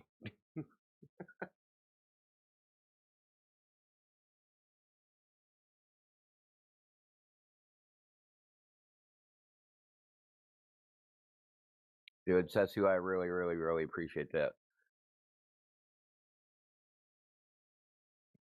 Yeah, man. I've saved all of that into a channel in the server, so I'll be presenting that one quite often. That's a great one. I love it.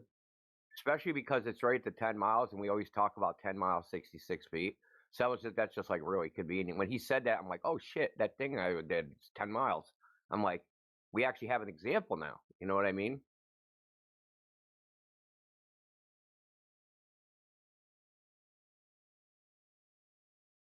Yeah, it's they can't whine about refraction for this one either. They will, but they shouldn't. They'll say something like, "There's always refraction." Yeah, or their argument is going and that means there's never a geometric horizon ever. Yeah, their argument for this one will be, what about eclipses? Yeah, where's the edge?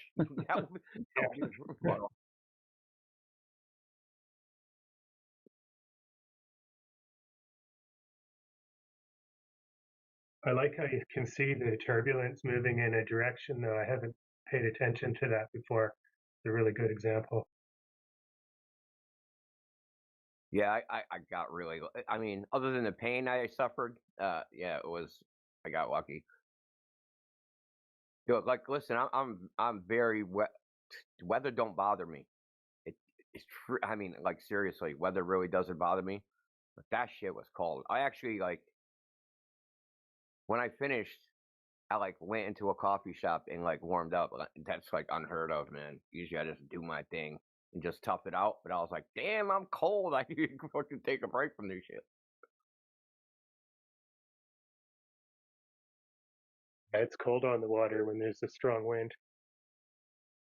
Yeah, there's like no hiding from it. Like there's no. The thing about the breeze is it was like constant, like it was a fan. You know what I mean? It wasn't like there was no gusts. It was just like you were like in front of a fan that was just blowing at 23 miles per hour or whatever it was.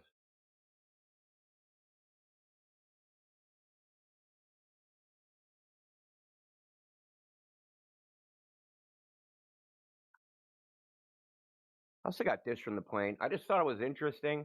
I don't really know what to make of it. Like the light coming through the clouds like that. It's just kind of cool.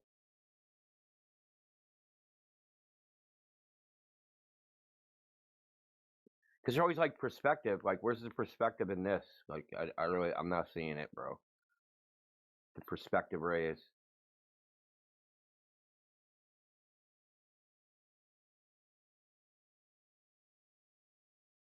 So that ship in the purple video, I'll show you. That ship has been anchored out there for like a month, more than a month. It's anchored about 13 miles off the maybe it was 17. It's out there. I also got a picture of that from the airplane.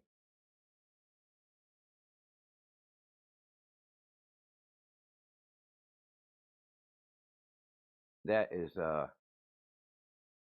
me see.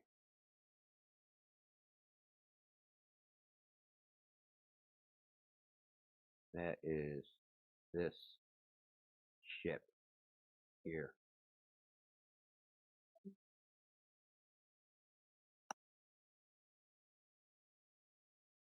That's that ship right there. Dude, because I went on the 18th and I flew in on the 28th, and I'm like, I'm just like the plane's landed, and I'm just fucking look out the window, like, there's a fucking ship I took pictures of 10 days ago. And then I look and I see the lighthouse. I'm like, son of a bitch. So there's another thing I could see from the airplane. It's called the Bourne Bridge or the Sagamore Bridge. There's two of them. They cross the Cape Cod Canal. They're about 50 miles away. I could easily see the road deck. So even with trees in the way, I could see the road deck because they're pretty high. I didn't get a picture of that though, and it didn't come out because I was just taking these with a phone. I think Globe Earthers, like, they really don't fathom how far like these boats are out there. Like, I think they think like they're like a lot closer.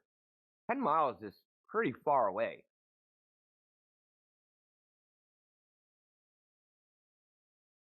I mean, think about how long it takes to walk 10 miles.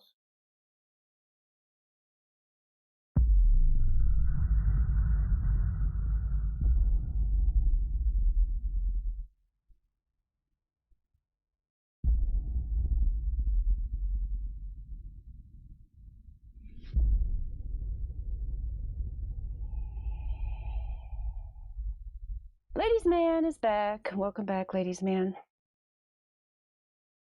Hello there. Did we ever answer your question? What question? Oh, the question. Some people tried to answer, and then other people derailed into their own little thing that could have easily been done in a private voice call. And then I tried to restate your question. You said I restated it wrong. I asked you again what it was, and then we went into another private voice call that we all had to listen to. Do you remember what the question was?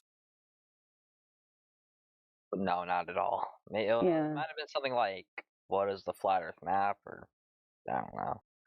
Might have been that. Yeah, because that dude said that there was one, and he loved it so much that he has it hanging on his wall. Yeah. I thought you asked something about the government and why they would do it. Yeah. So the reason why people about the flat Earth map, I guess I'll answer that one since that's the one that came to your mind.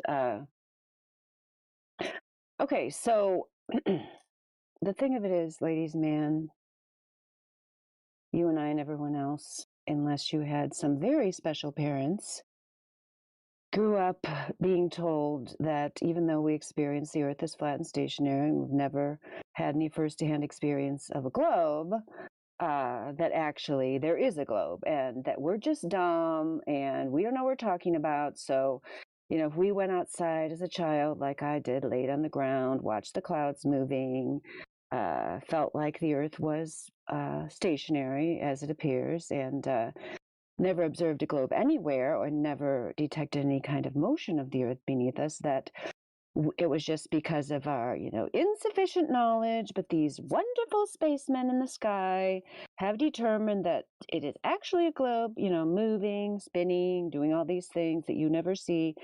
So what that taught you was that you couldn't do what people have done since they first were born onto this plane, which is learn about your environment and the Earth from your own firsthand experience, and then perhaps from some trusted adults that were near you who were either related to you or lived in your immediate community and therefore actually did have your best interest at heart and did not want to trick you into thinking the Earth was something different than it actually is.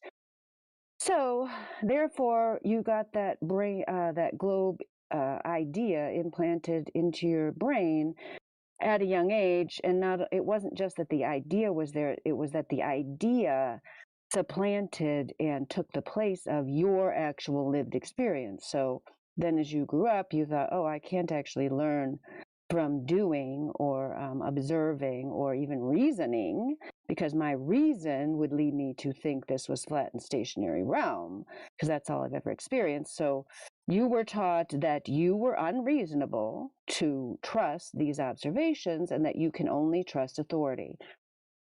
So then once people start getting into flat Earth, it's normal that since they are programmed into these very rigid brain structures, that they would still think, even though they've been shown, whatever it is that convinced them that the globe model was wrong, whether it be the 8 inches per mile of imaginary curvature that's never observed, or the maximum distance of the horizon that is continually superseded by observations of the horizon being way farther than it should be if we lived on a sphere of 59 miles.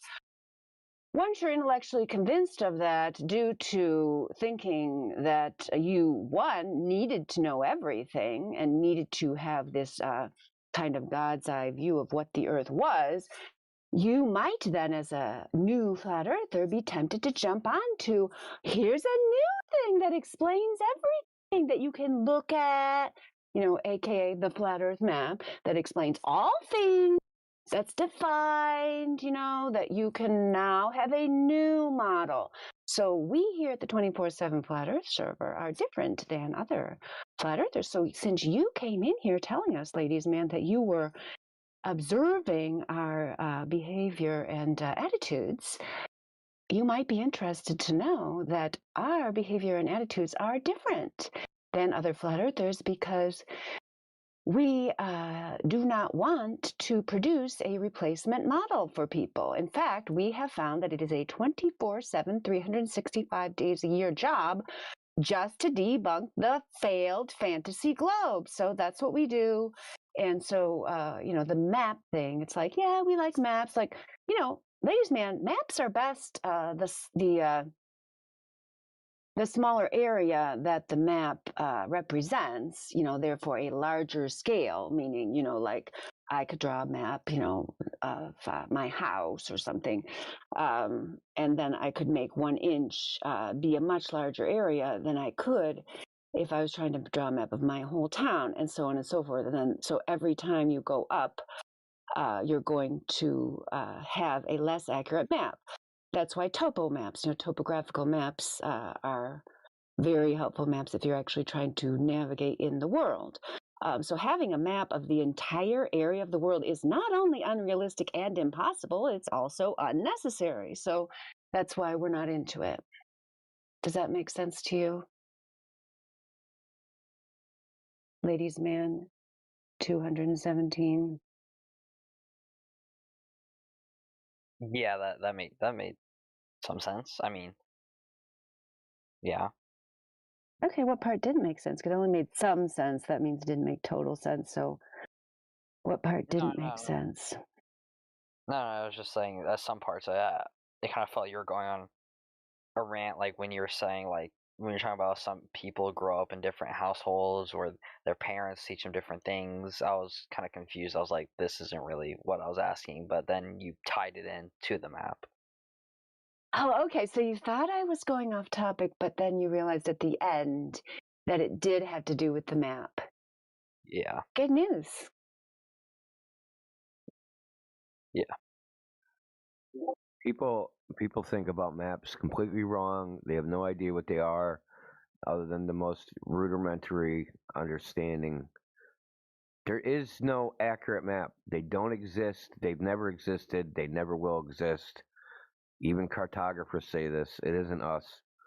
You have to choose what's called an origin of coordinates. Where you place that, right?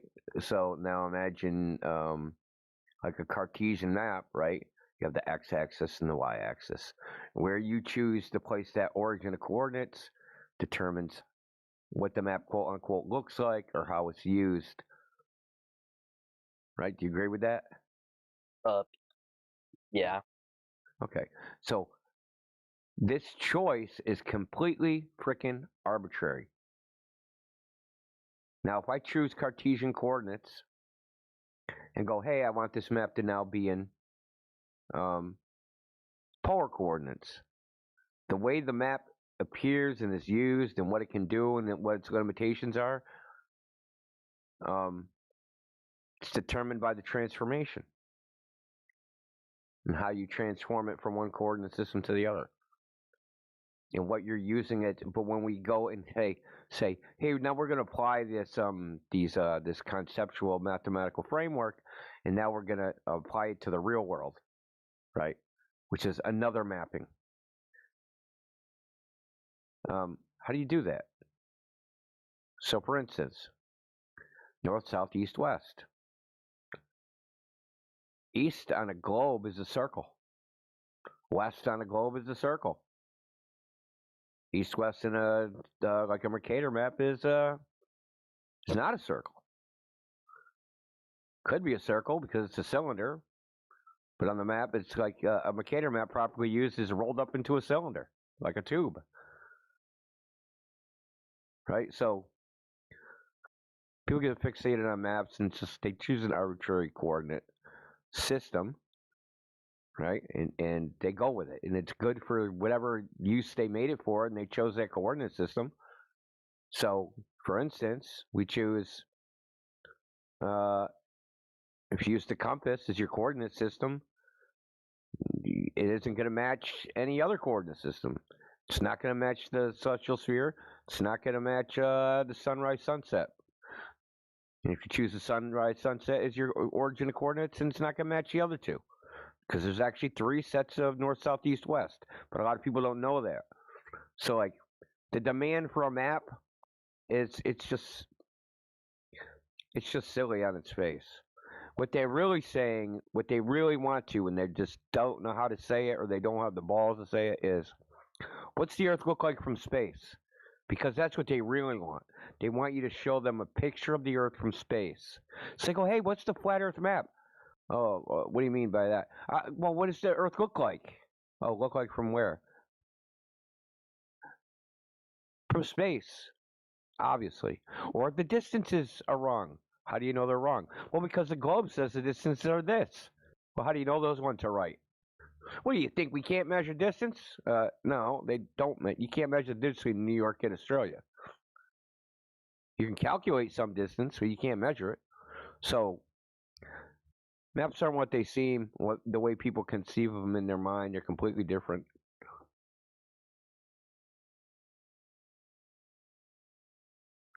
All right, that's it's interesting.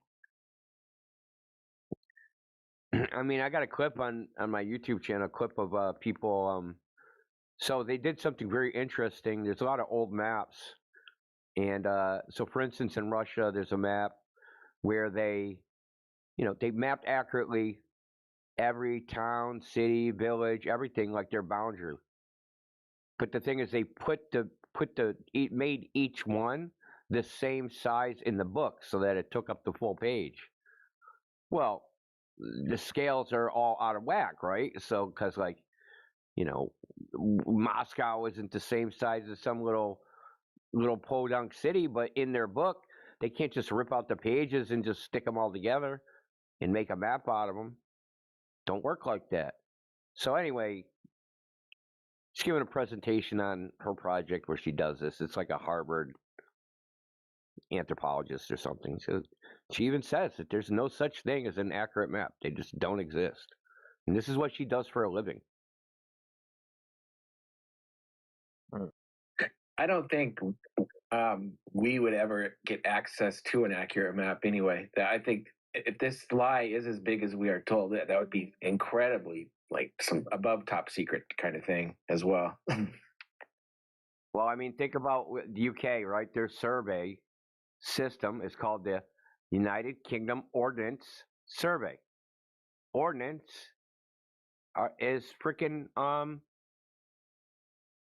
weaponry, military hardware. So ordnance, right? So they use this, and they did the ordnance survey started because they wanted a map of Scotland, so that they had to invade Scotland. They knew where everything was. They would know what all the mountains were, where all the valleys were, all the high points to put their artillery on top of, right? So maps are really, their use is military purposes and crowd control, basically, killing people. And they're very valuable if you want to do that.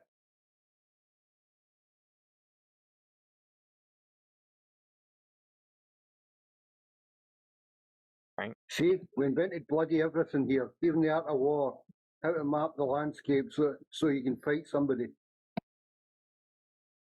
Yeah, actually, I think I had one last question. What I've heard from some flat earthers is that Antarctica, like the ice, is like what holds in the water. Is this true? Holds in the water from what? I don't know. What do you think is gonna? So silly. Okay. That's what Think they about said. what you're saying. Holds in the water for what? You think it's gonna pour off the edge of the disc into space? I don't know. That's how I'm asking. Okay. You never heard that from any flat earther, dude. I have. Okay, then they're trolling you. Okay, that's a good enough answer as it is. Okay, first of all, no flat earther thinks the Earth is a disc in space. Okay. Well, I didn't say that. I just said. Well, I'm just saying is that no flat earther thinks that, and that's why the water would need to be held in, is because for some reason they think it would, you'd have to think that the water would pour off the edge of the Earth into space. Well, that couldn't happen either because when water hits a vacuum, it evaporates. So that wouldn't happen. It's just nonsense, dude. It's like fucking, it's just sail off the edge of the Earth bullshit, dude. Nobody believes that shit. How about the is there a dome above us? The firmament, as I've heard it's called. It doesn't have to be a dome. Some sort of containment. We don't know this composition. You don't know? How would we know? I don't know. I'm just saying. Like, I mean, if I had a guess, I'd say some sort of glass that we have no idea of. In this place, we're empiricists. We only make claims about things that there's actual evidence for. There's evidence for containment. There's no evidence for a dome or any other goddamn shape. So we don't make claims that there's domes or frickin' ice walls or fucking ice walls. Actually, a fucking Goldberg thing. It's not even us. Yeah, I mean, I know that. But you said you thought flat earthers like, yeah, like what I know about flat earth, they believe what they experience. You know that's the foundation of science, right? The foundation of science in the scientific method is empiricism. It's empirical observation, not rationality. So whatever your hypothesis is, whatever your theory is, whatever your idea is, it has to be testable in the natural world or it's not science.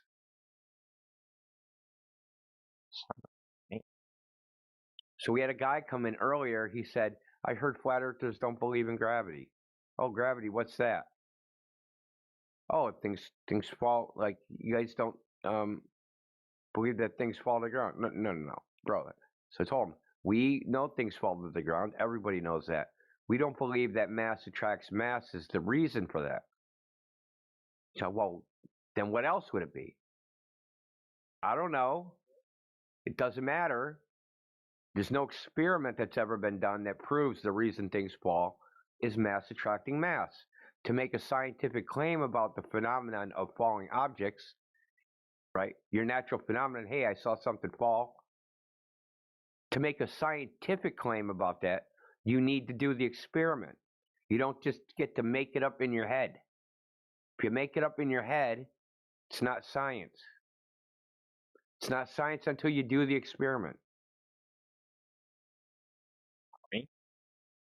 So if someone's claiming ice wall, dome, edge of the earth, all that shit, we here don't buy that shit until they provide the evidence that it's true. We are more than happy to say, I don't fucking know. Which is the state of affairs for most people most of the time. People like to pretend they know things because someone that they think knows something told them something. But they don't know if that person knows. They just believe they know because they like to believe it. Because they don't want to say what's true. As in, I don't know. People don't like to say those words.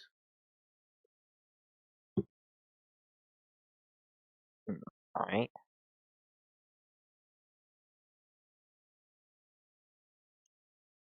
I think that's about I mean, that's the fact. You don't know the Earth is a globe, and nobody else does either, right? I could pull a person, any scientist that you could come up with and think in your head, hey, this person would know.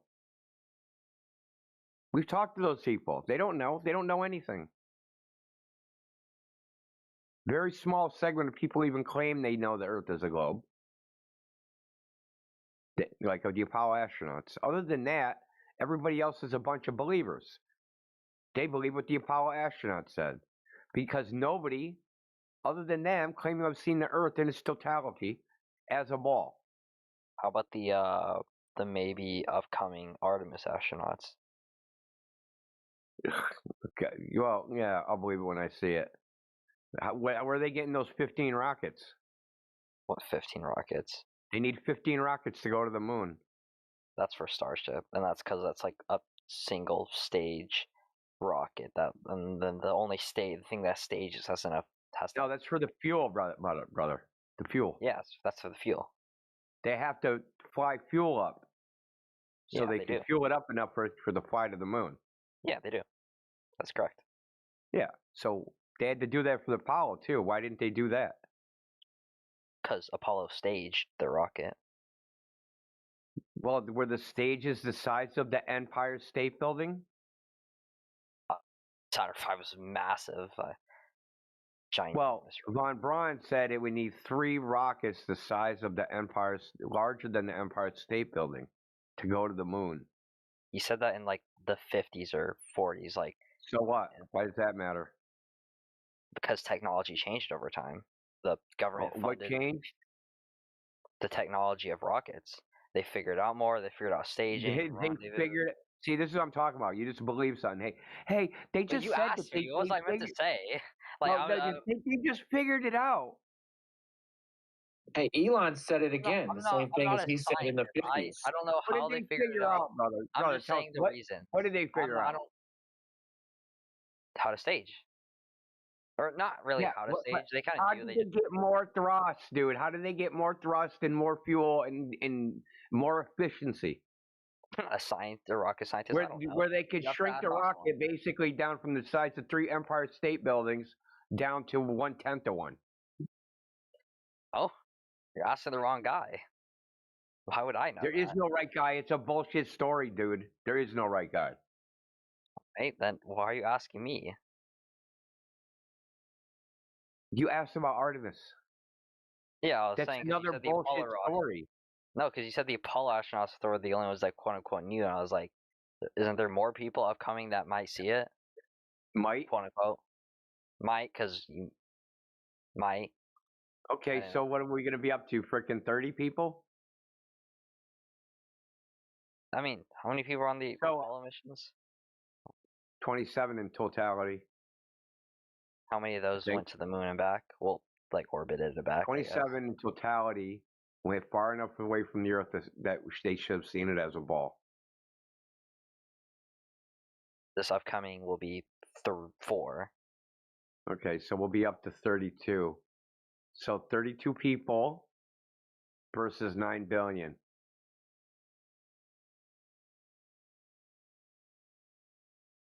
So are the 9 billion people supposed to hook their wagon to the claims of 32 people and live their lives by that? Why not? Why not? I said probably not. Yeah, that's probably better. He said, "Why not? Like, are you high as hell, bro? It's New Year's Eve. You drunk?" No, I didn't say that. Okay.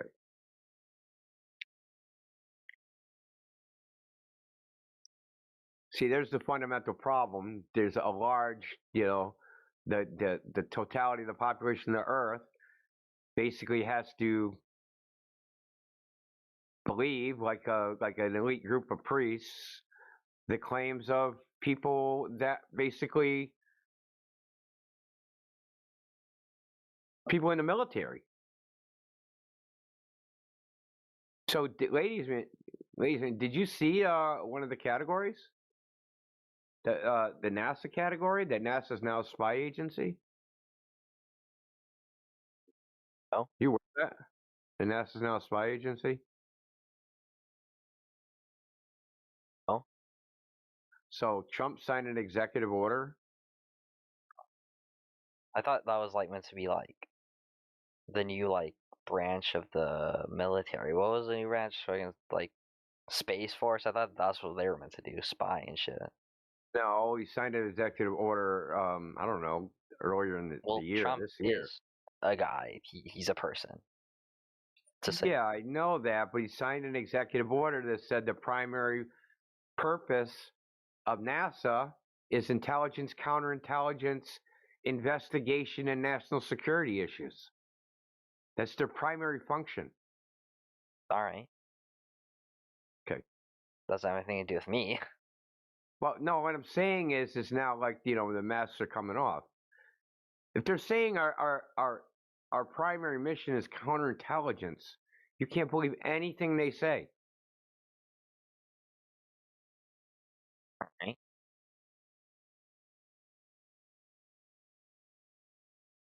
Who do I believe? I don't know if that makes sense, but I'm saying like, who am I? But now but I'm just saying that there's no pretext that they could even possibly be telling the truth. Like that, even the pretext that they're telling the truth, that's gone.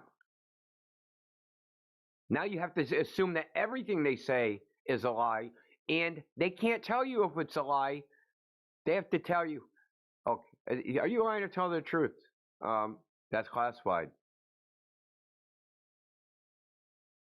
Yeah, who can you believe? You can believe your own observations. You could go out and do your own long distance observations if you wanted to. So that's what you could believe, ladies, man. Is that something you'd ever be interested in? Sure. I got a telescope. Maybe I can do something with that. Do some of my own observations. Do you live near any lakes? I live. Don't have to be that big, 3 to 10 miles or something. I live near the ocean, next to it, walking distance. The ocean is an excellent spot for this because you can do observations up and down the shoreline. You could go out to a point and then find some kind of reference point down the shoreline a few miles, and then do the math. It's simple enough. Just look up a curvature calculator. You can test this all for yourself. Right. What area do you live? No one's going to dox you. I'm not asking your address. I'll just look it up on Google Maps real quick and see what's around there. Yeah, can we get your social security number, birthday, and your mother's maiden name? 1905 was when I was born. So 2005. No, 1905. Gotcha. So what area are you in? California. Oh, like specifically within California? Okay, hey, fair enough. Fair enough. California, dude, that's an awesome. I used to live by Los Angeles. You could go down by the Long Beach Pier, down towards like Huntington Beach and those areas, and look towards the Long Beach Pier and see the different ships coming in. See the Queen Mary. See the cranes. Awesome place for these kind of observations. Yeah. Just look out into the Pacific Ocean.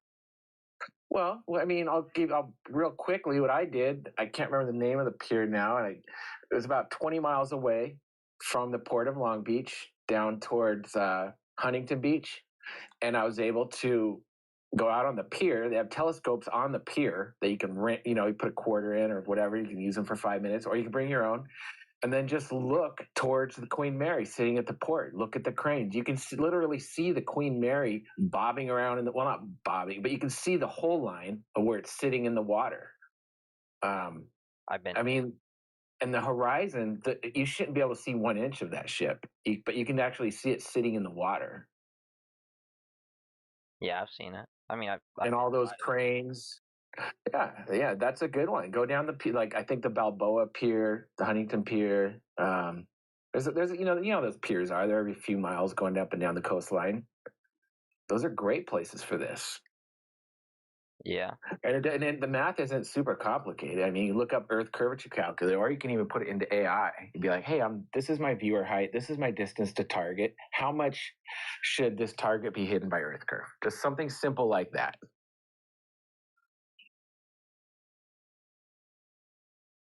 All right. That's a good place to start and fun.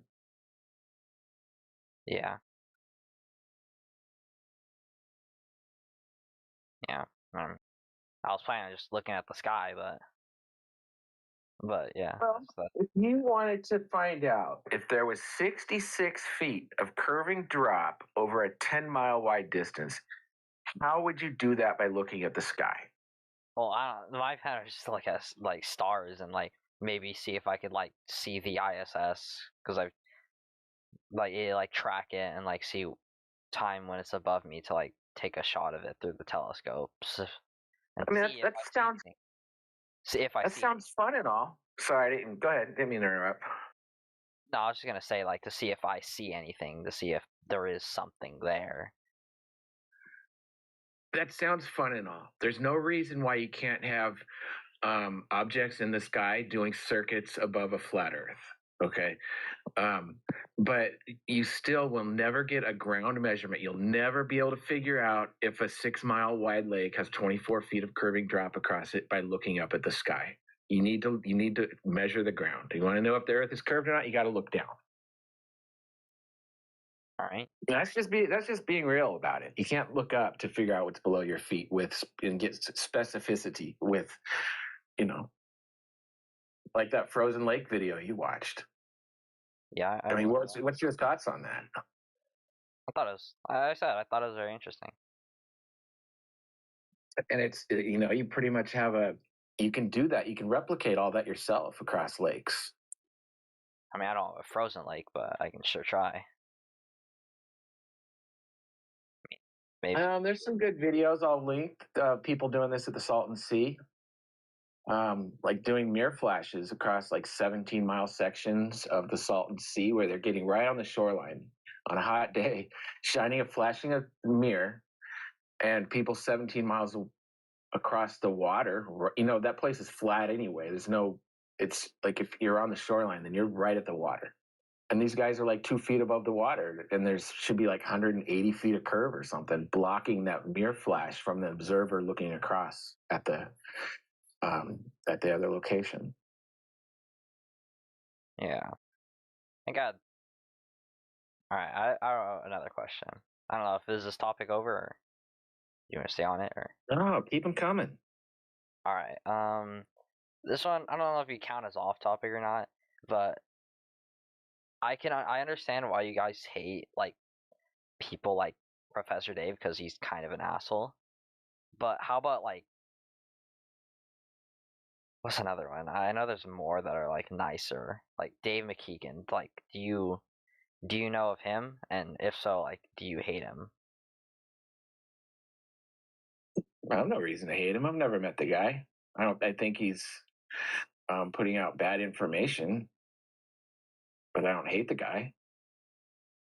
And to be honest, when I first got into this topic, those were the people I first went to. I went towards the Professor Dave types. I was like, man, I need, I wanted to see the best that they had to offer. You know what I mean? That's how you would debunk this for yourself. Be like, who would I look forward to this? It would be Professor Dave, maybe Neil deGrasse Tyson, whoever, those high up guys. I want to see what they have to offer, and they really don't. All they really ever have to say is, well, just look up at the sky. What about eclipses? They don't ever talk about the ground, and that's what this whole thing is about: is the ground curving away from you or not? The entire debate is about the shape of the ground, and they never talk about it. Like the final experiment, for example, not an experiment, but whatever. That should have been an observation showing curvature. You know what I mean? Why wouldn't they have measured some curve instead of looking up at the sun? I think the reason we know is because there's no curvature to be found or measured anywhere. Otherwise, that would have been the final experiment. Maybe I'll try to do an experiment to see if I can see any. Maybe with the telescope that I have, but it's like 10 years old. But all right, that's about all time I have for today. Bye. Hey, come back soon, man.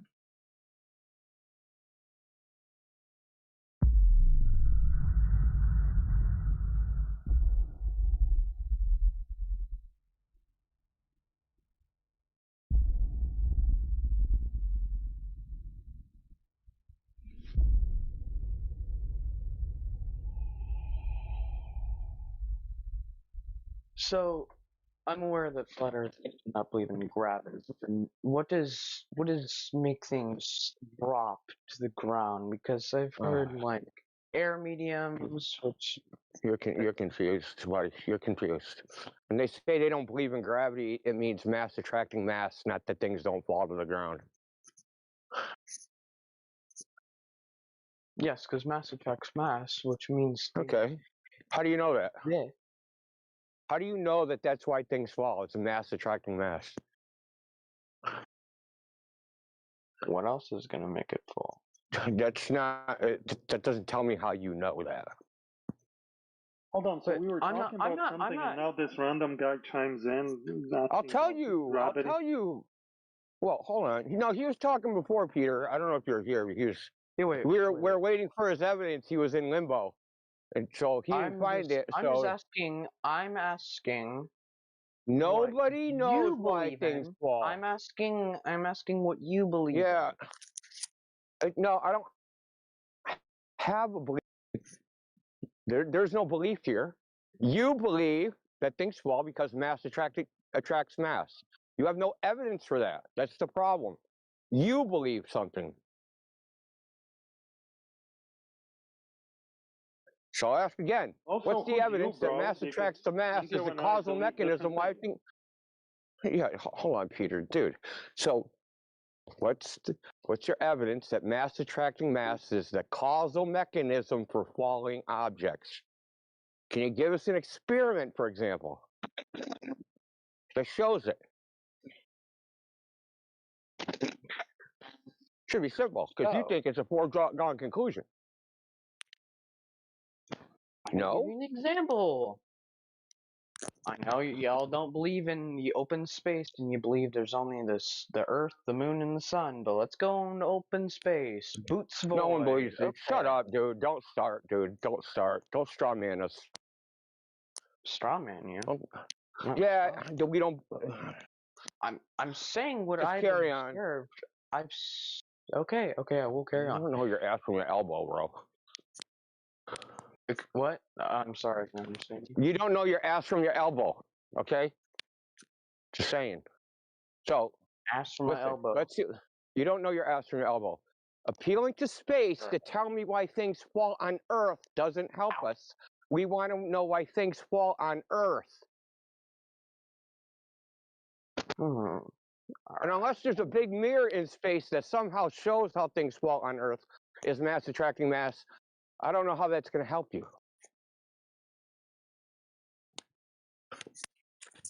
So we have an observed natural phenomenon, right?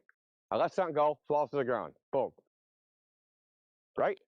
Why does that happen? What experiment can we do to figure out why that happens? Okay. Yeah, simple. Experiment. That's how science works, right? You do an experiment. The experiment. Yeah, Okay. the experiment. The Cavendish experiment conducted between Okay. So 1797. what falls in that? What falls in the Cavendish experiment?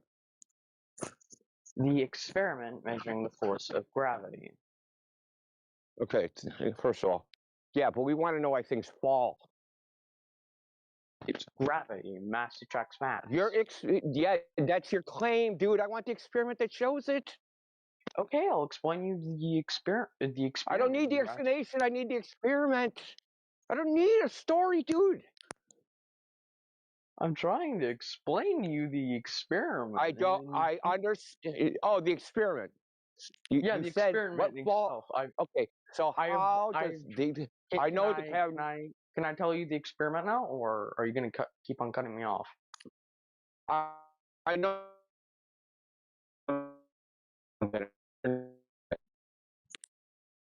You're lagging really bad. Exactly. No, like genuinely, you were lagging really bad. Okay. Yeah, can you tell me what's observed in the Cavendish experiment? The apparatus can. Okay, whatever. Let's skip to where the hell we are.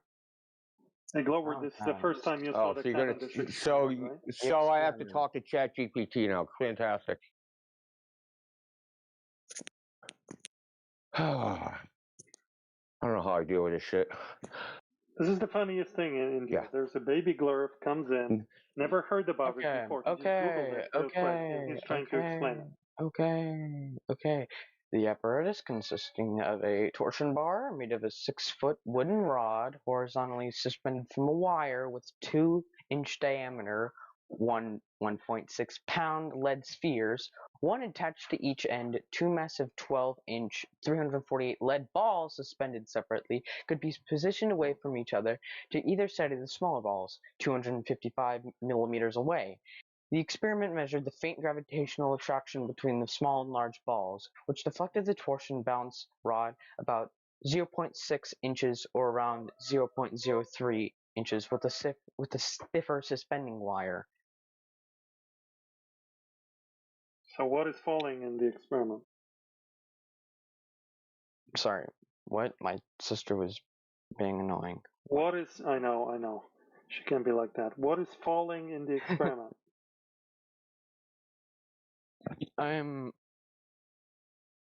It is a experiment that shows that gravity exists, but it's not necessarily that gravity is only falling. It is the attraction of mass and mass. So that is what is gravity. It is mass attracts mass. That is the formula. It is mass attracts mass equals G. Okay, so typically in scientific experiments, there will be a hypothesis. So can you give us the hypothesis? There's kind of a dependent variable and then an independent variable, the thing that you're going to manipulate to get the dependent variable to happen. So can you give us the hypothesis? That way we know this is a true scientific experiment and not some kind of affirming the consequent fallacy. What is a affirming the consequence fallacy?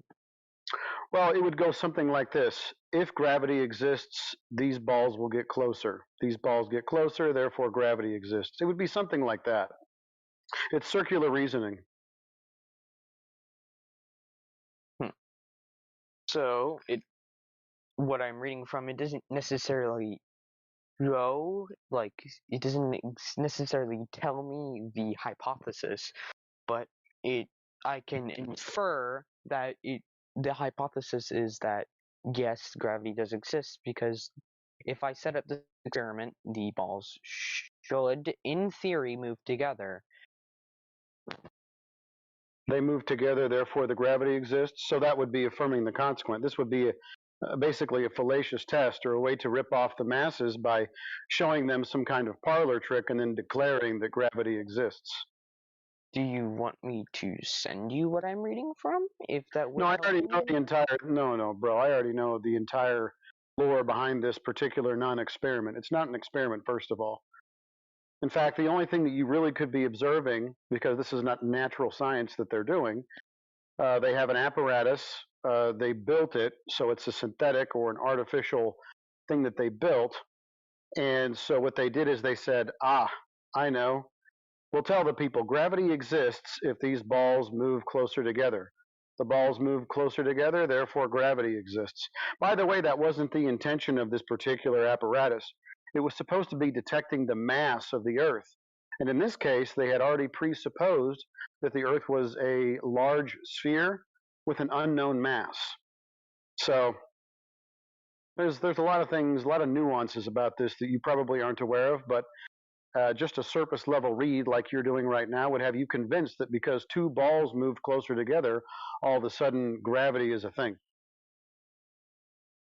So, if I tried to argue with an experiment, you can turn that around and say circular reasoning and then flip my whole argument upside down. Is that what you're telling me? No, I'm not doing any kind of witchcraft here, or, there's no tomfoolery involved.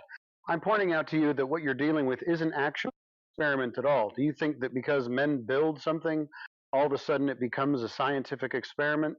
That would be incorrect. In the scientific method, the first thing you're supposed to do is observe a natural phenomena.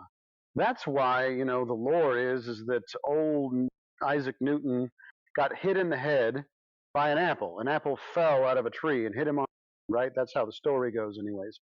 So the naturally observed phenomena would be something accelerating towards the ground. You could use a raindrop. You could use an apple. You could use any of these things. So the thing that we're trying to prove is what causes things to fall. That's why Indio was asking you about the falling bit, not about balls in a shed. The next thing you would do is propose a hypothesis. If blank, then stuff will fall to the ground. So in this scenario, there is no experiment because there's no hypothesis. We don't even actually have what is required for the experiment to occur. Nothing is falling. But you don't need specifically falling to. Oh, you're right. What was the naturally observed phenomena again? Things falling, right? Yes. Aren't we trying to go ahead and create that particular scenario? Yes, you could create that. Actually, no, you couldn't on Earth because of its gravity. And if you were to, for example, get like. We're not to gravity yet. We haven't even proved gravity exists. All we see is in certain scenarios things fall. Meanwhile, the gas molecules around the raindrop and around the apple are moving freely and randomly in all directions, including up. So I'm not even sure that we have really a naturally observed phenomena because not everything is falling. Some things are going freely and randomly in all directions. But for the sake of argument, we'll just stick with the falling part for now. So something falls. We need to know what causes that. So what causes it? As I said, mass plus mass. Okay. Mass is attracted to other masses. Well, apparently that's a hypothesis that you're coming up with. So what is mass? Mass is, for example, I'm pretty sure it is the weight of an object, or I may be wrong. I don't know. Well, weight is weight. Mass is a different word.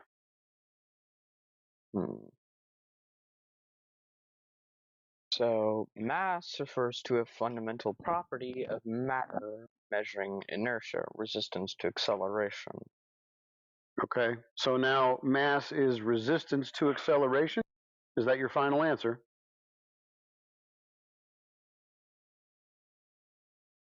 The fuck? I don't know. telling me this here. Oh, it's a stupid ass AI overview. Okay. Mass can. Okay, here we go.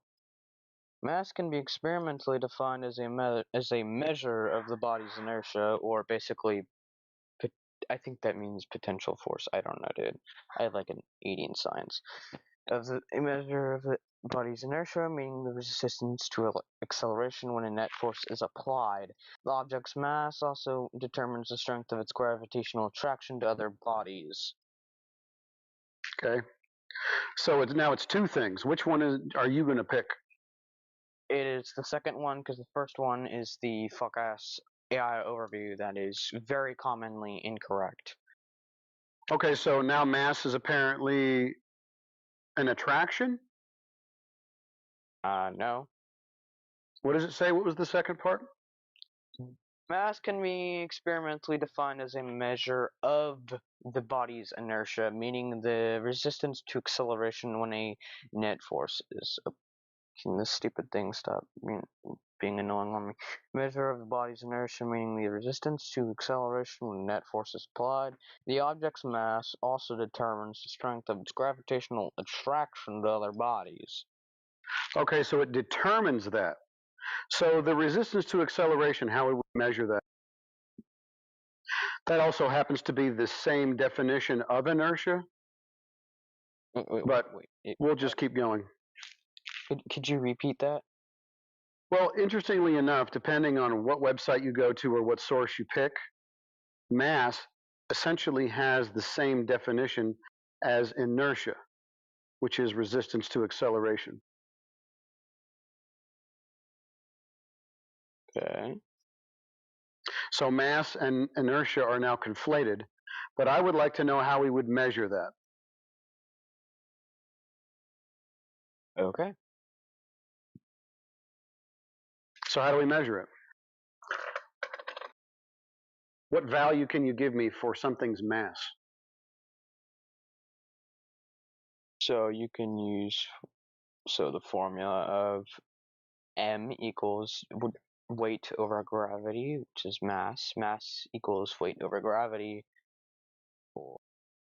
Mass equals force over acceleration. And to measure mass, you would use a triple beam balance.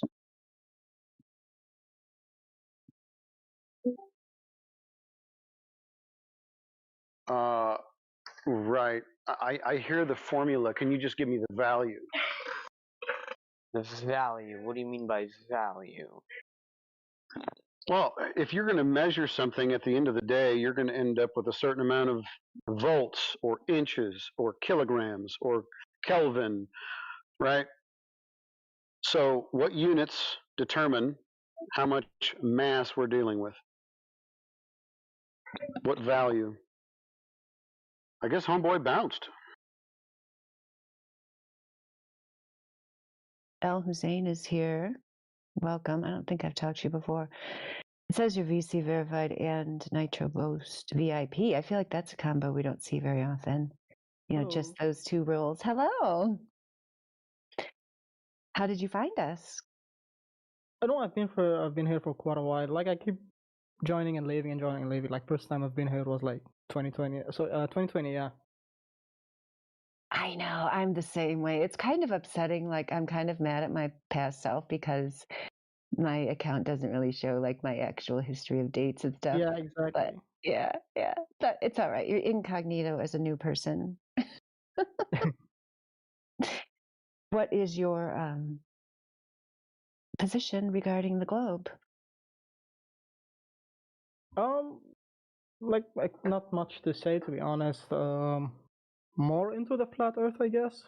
But like it's not a topic that I've been into way too much. Sometimes I just keep reading, watching videos, watching arguments online. But really, I haven't had the time to look into it enough, I guess.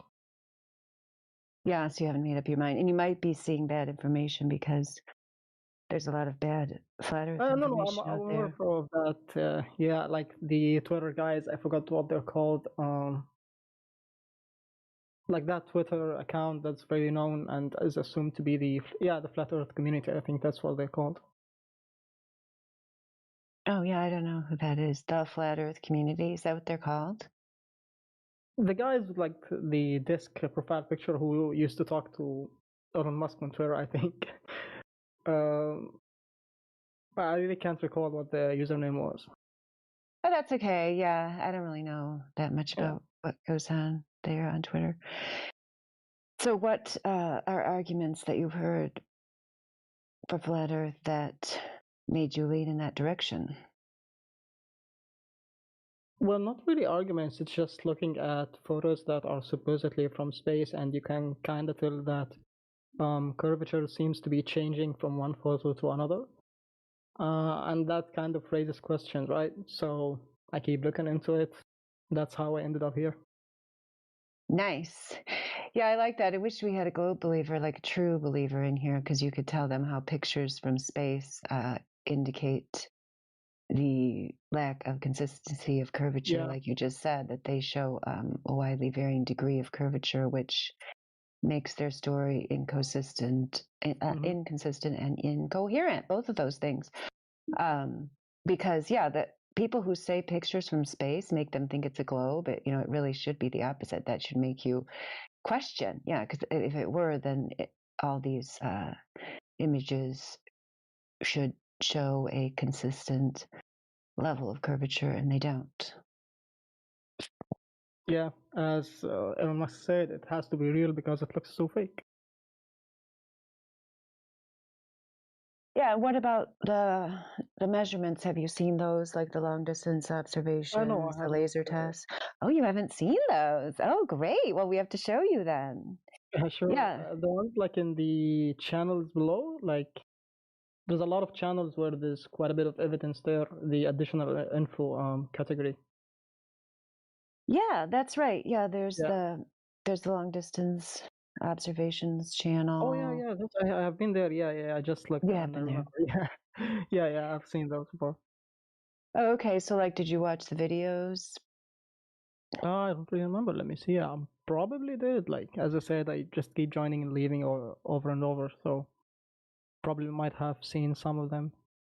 That's cool that those channels are down there because that's a lot of people don't realize that is one of the main benefits of this server, is that there is a carefully curated selection of information down there that is good, verifiable, flat earth information, which you can't find just anywhere. And you definitely can't find if you just Google flat earth, then you're going to get a bunch of nonsense. Like, I think that was John Adams that came in here and said, oh, he knows all about the flat earth stuff, And then he just named a bunch of straw man arguments that are not real flat earth information at all. So that's cool. I'm glad to hear that you've looked down there. Yeah. And did you understand the reason for the long distance observations? No, not quite, to be honest. Yeah. So depending on which one you look at, there's basically two different kinds. There's observations that debunk the expected drop over distance that you would see if you lived on a sphere of a radius of 3,959 miles. And then the other kind are the horizon observations, and those debunk another calculation of the maximum distance of the horizon on a sphere with that same given radius, which is 1.22 miles times the square root of the observer height in feet. So yeah, both of those formulae show you, what the prediction would be, what you would see or not see on a globe. And each time you can make an observation of something that wouldn't be seen on this globe. So in the case of the missing drop over distance, it's something that would be hidden behind this alleged curve, and yet the object is visible. And in the case of the horizon, it's the where you can see the horizon that's clearly beyond the maximum distance that it would be if you were on a sphere. Yeah, and it doesn't exist. That's right. Yeah. Yeah.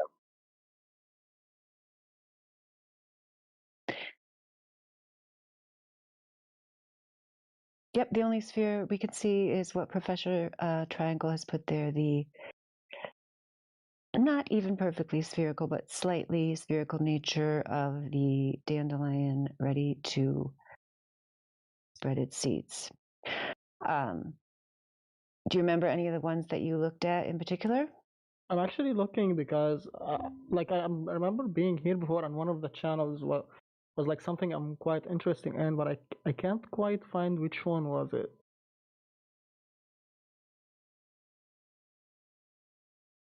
All right, it's the astronauts one. There is this guy who, let me play the video just a moment.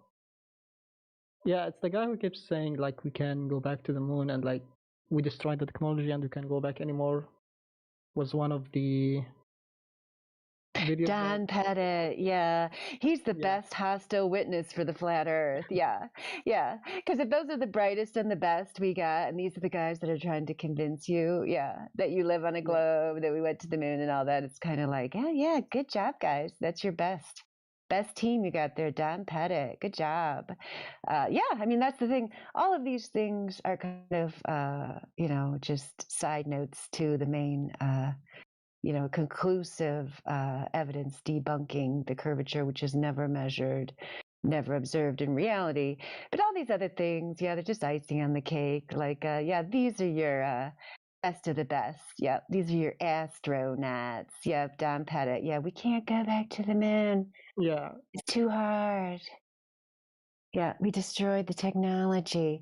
Yeah, I mean, it's just absurd. Like, it's really a litmus test. Do you have common sense or not? Like, if you still think that, this fairy tale is true and you think these are the experts, it's kind of like, I don't know. It just shows that the person either has no common sense or has emotional problems, I guess, where they're just so strongly in denial and they can't even handle the concept of going against the emotional appeal and the propaganda, which is fine. I mean, that's why propaganda has worked throughout history, is because it appeals to the weaknesses in human nature and the inability for most men to stand strong against a crowd.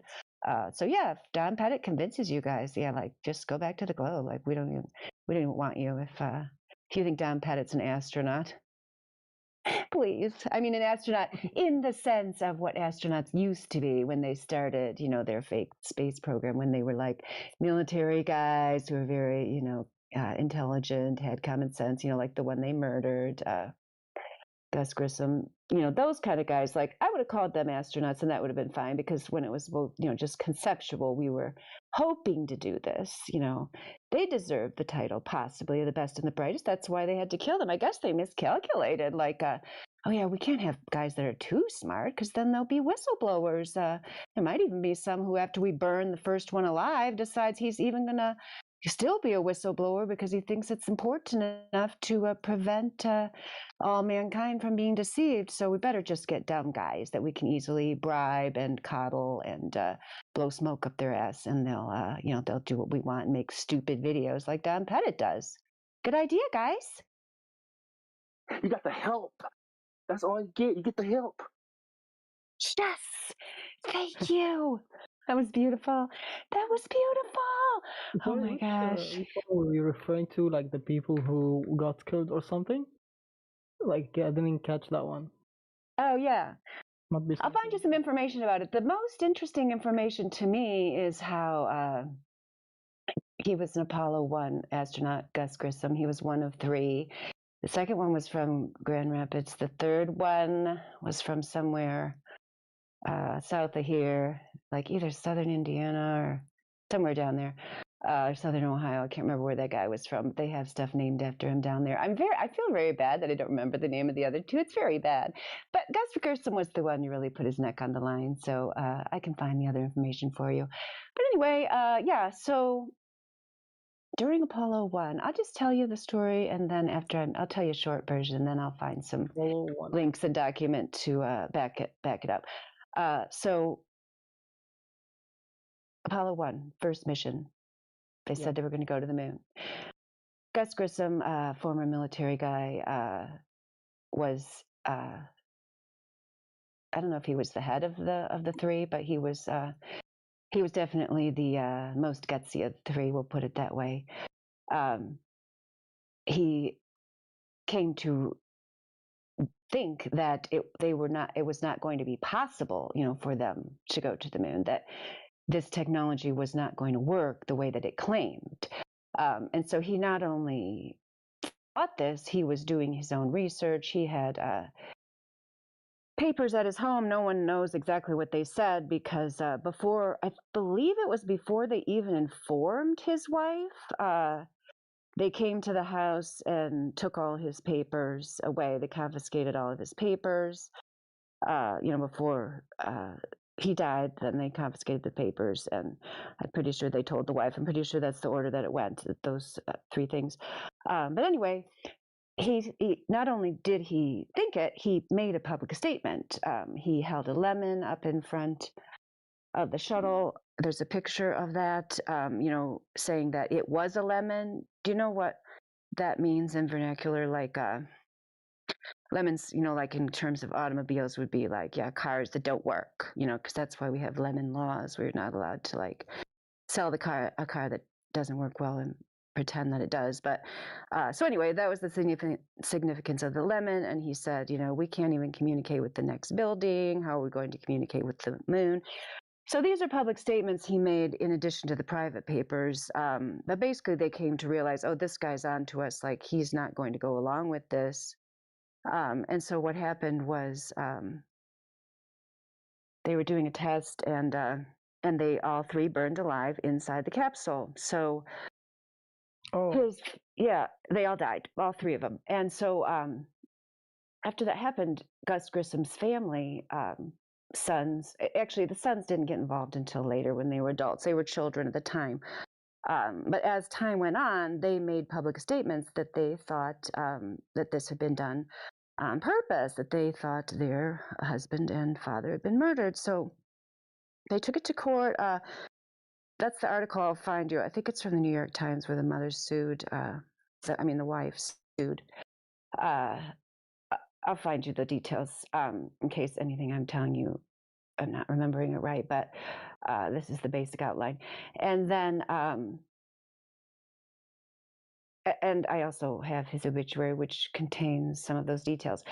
Eventually, as the sons got older, this was like a lifelong quest. One of them somehow was allowed to see the capsule, which amazes me that even happened. But anyway, it turned out that the capsule could be locked from the outside, so they were locked in, and there was no way for them to get out. You know what I mean? It was locked, and they couldn't open the lock to get out. And also, there was something about the pure oxygen environment. If anybody else, knows details about this, any of our other Flat Earth friends, feel free to chime in. But yeah, there was they were in a pure oxygen environment, which they shouldn't have been. Yeah, 100% oxygen makes non-flammable items flammable. Yep, and that's what they shouldn't. That wasn't their protocol, or that they shouldn't have had that, right, Rayleigh? That's like the dumbest thing ever to do, is put 100% oxygen in there.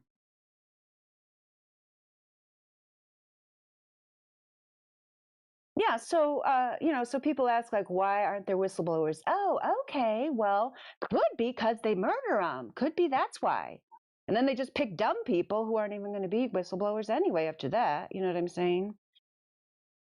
Yeah, so I looked it up, and I think I found it. There is like three guys. The commander was named Gus Grissom, I think, and senior pilot was named Ed White, and the pilot was Roger B something.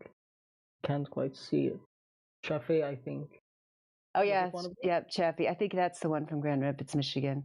Yeah, and then the other one's the one from somewhere south of Michigan. Yep. Yeah, so he was the pilot, I guess. Yeah, pilot.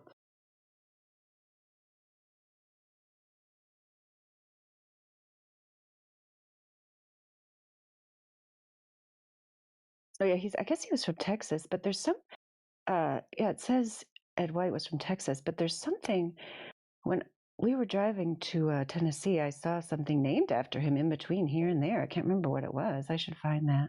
That's why I thought he was from there, but maybe he lived down there.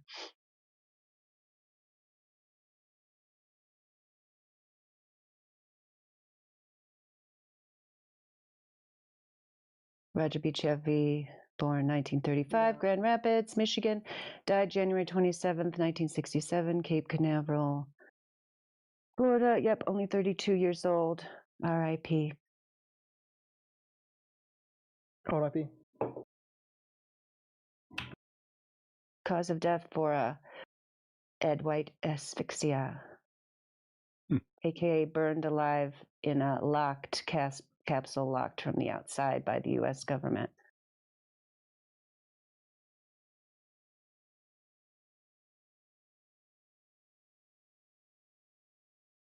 And then the guy who investigated some of these problems with NASA, he ends up dead too, miraculously. Which guy was that? Same dude or someone else? He was the guy who he sent this long before, like, to a lot of different people. His report. Let me see if I can remember his name. His name's Thomas something or another.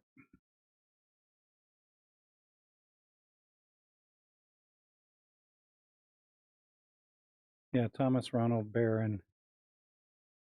He was the quality control and safety inspector employed by North American Aviation.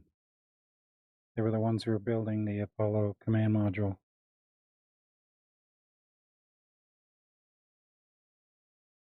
But he was a whistleblower before the fire even. He had raised concerns about safety issues, poor workmanship, and protocol violations. He got fired back in 1966.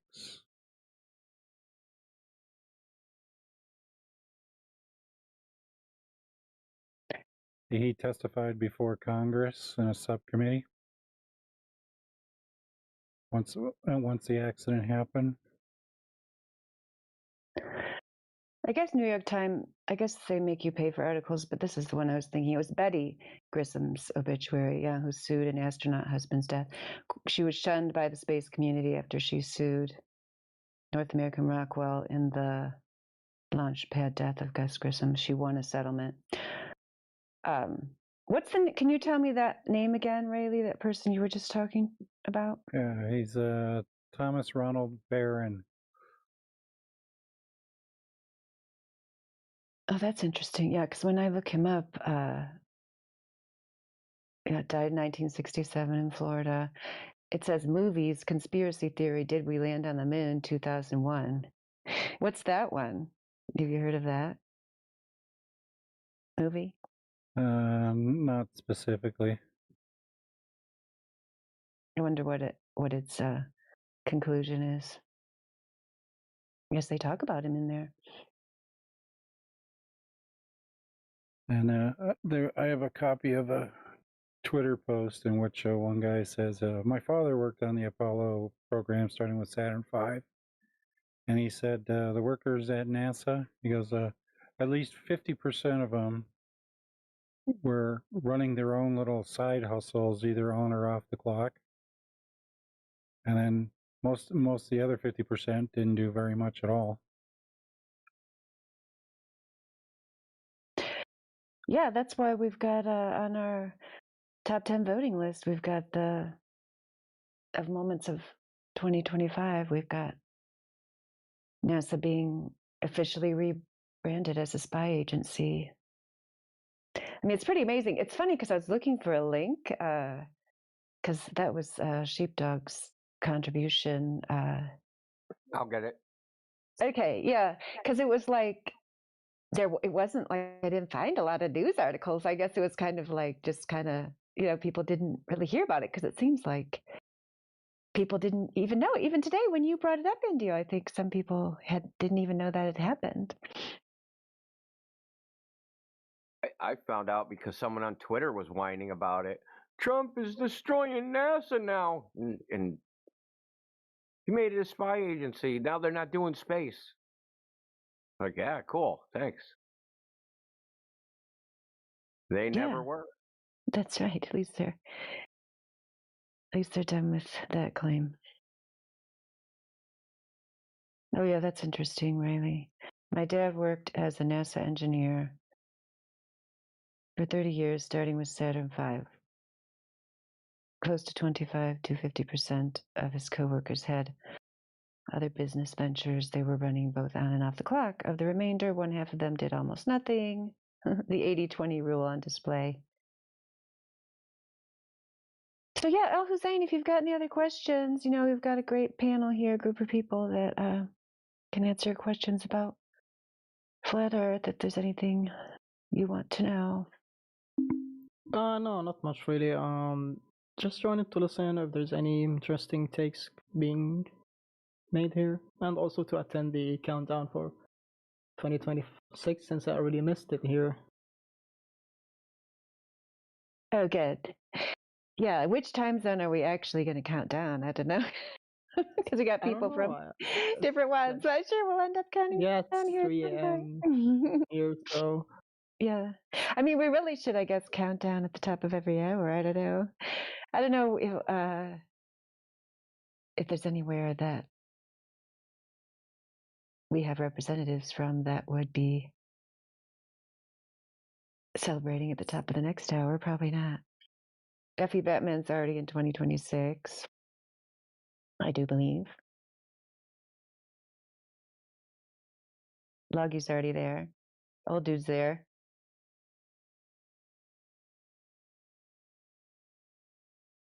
But yeah, we've got people on the West Coast that are nowhere near midnight.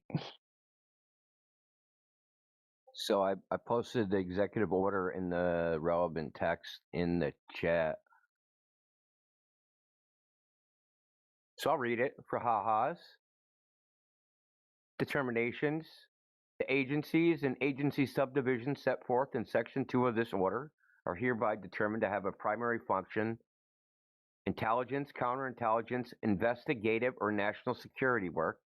Here's the list. Agencies or subdivisions of the Department of Commerce, the International Trade Administration, Office of the Commissioner for Patents and Subordinate Units, Patent and Trademark Office, the following subdivisions of the National Oceanic and Atmospheric Administration, National Environmental Satellite Data and Information Service, the National Weather Service, adding the following under Section 1-419, 1-420, the National Aeronautics and Space Administration, in the United States Agency for Global Media.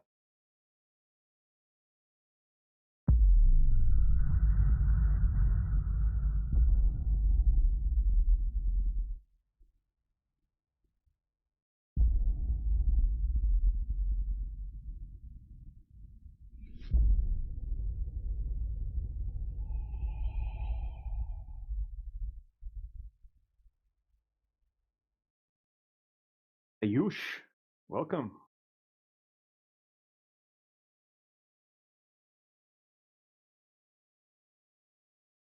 Hi guys, what are you doing?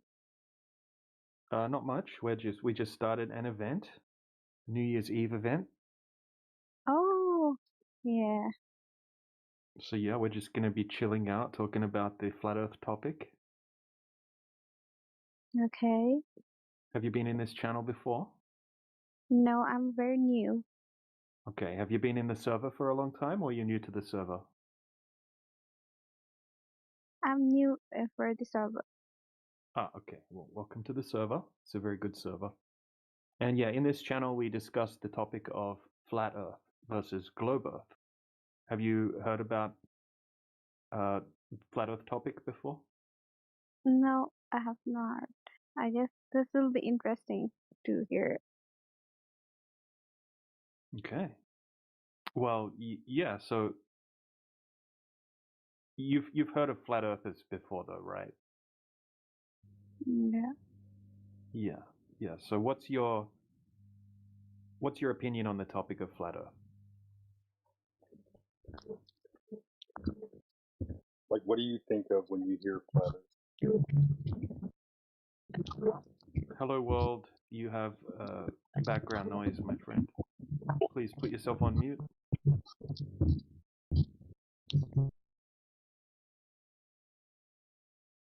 I swear to Yeah, God, so people are moving them into this channel, man. Still think that.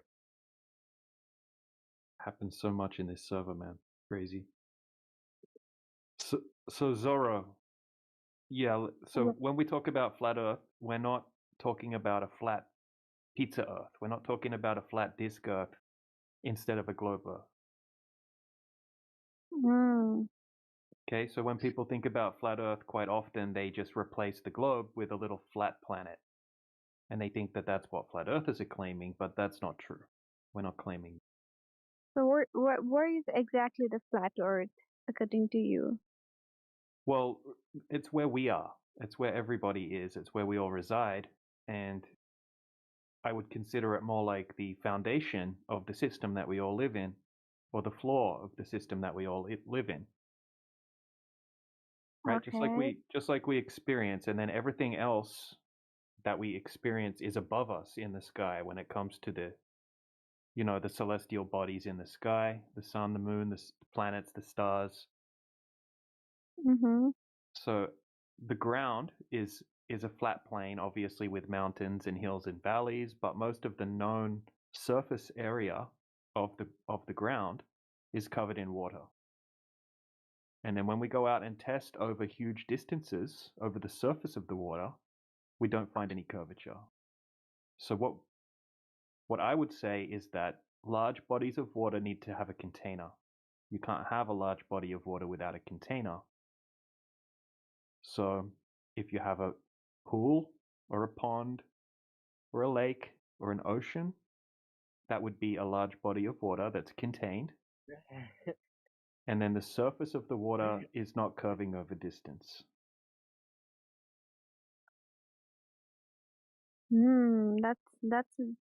That makes sense. Yeah, it's exactly what everybody experiences. But we've grown up being taught that what we experience isn't true, and that really that we're living on a ball in space that has water covering the outside or most of the outside of the globe. Yeah. So when we go out and test to see if the Earth is really a globe, we don't find any actual real world evidence that it's a globe. Yeah, we just heard about this, The Earth Yeah. is oval, and yeah, we have been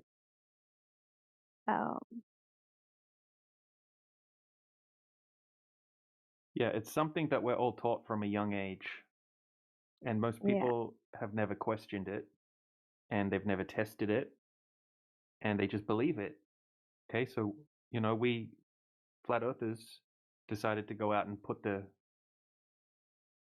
claims to the test in reality, and we're going out doing very long distance observations where we can see things that are far, far beyond the limitations that would be present if the Earth were a globe. For example, being able to see something that's 50 miles away that should be hidden by a huge, huge amount of Earth curvature if the Earth were a globe. And we can consistently see things that are way too far. And then we have people going out doing long distance laser tests. And all sorts of different tests have been done now, and we can't find any curvature. And then we can't find anyone from the globe side that can provide us any proof that there is curvature on the Earth. Can I add something real quick? Yeah. Yeah, go ahead. For who's the first one? Zorro. Zorro. Yeah. So you may be thinking about like all the other things in the sky, right? Like you start thinking about Jupiter and Mars and planets, all these things, the sun, the moon. We're focused on Earth. Okay, we're not denying that we don't see Jupiter in the sky, the moon. Moon goes through the phases. We see all the same things. We just don't ascribe a story to them. We don't sit there and make something up and then say, "Oh, it has to be." You can't verify it. That is what it is. We're focused on the Earth, right? Let's focus on what we can verify. Okay. That's all. Okay, I got that. It sounds interesting, you know. You all people are in same ideas or what? You have same points, or is there any alternative points, or like you all agree on that point that the Earth is flat?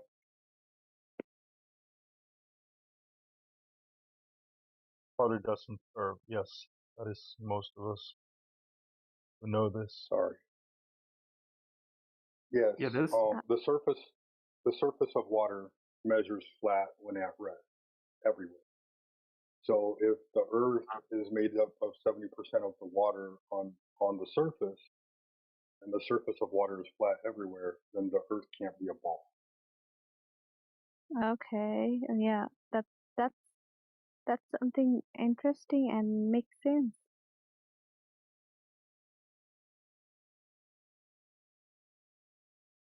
We can have a discussion on this, you know. If I think it's a very good point that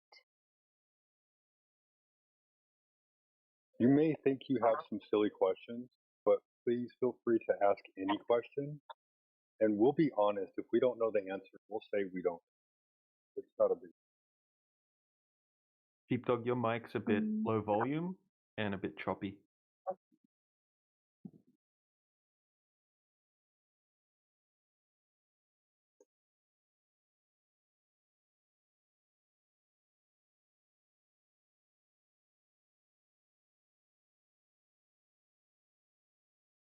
Yeah, so let us know if you have any questions, Zorro. I'm sure there's a whole bunch of questions like, what about this? What about that? How does this work? How does that work on a flat Earth?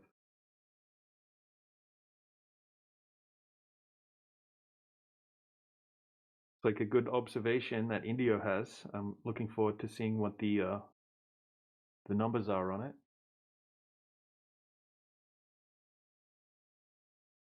7 miles, 15 feet above sea level.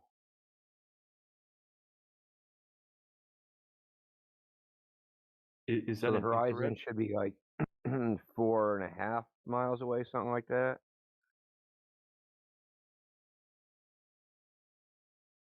Yeah, so I got a bunch of stuff. That the thing is, I took a flight, and I happened to.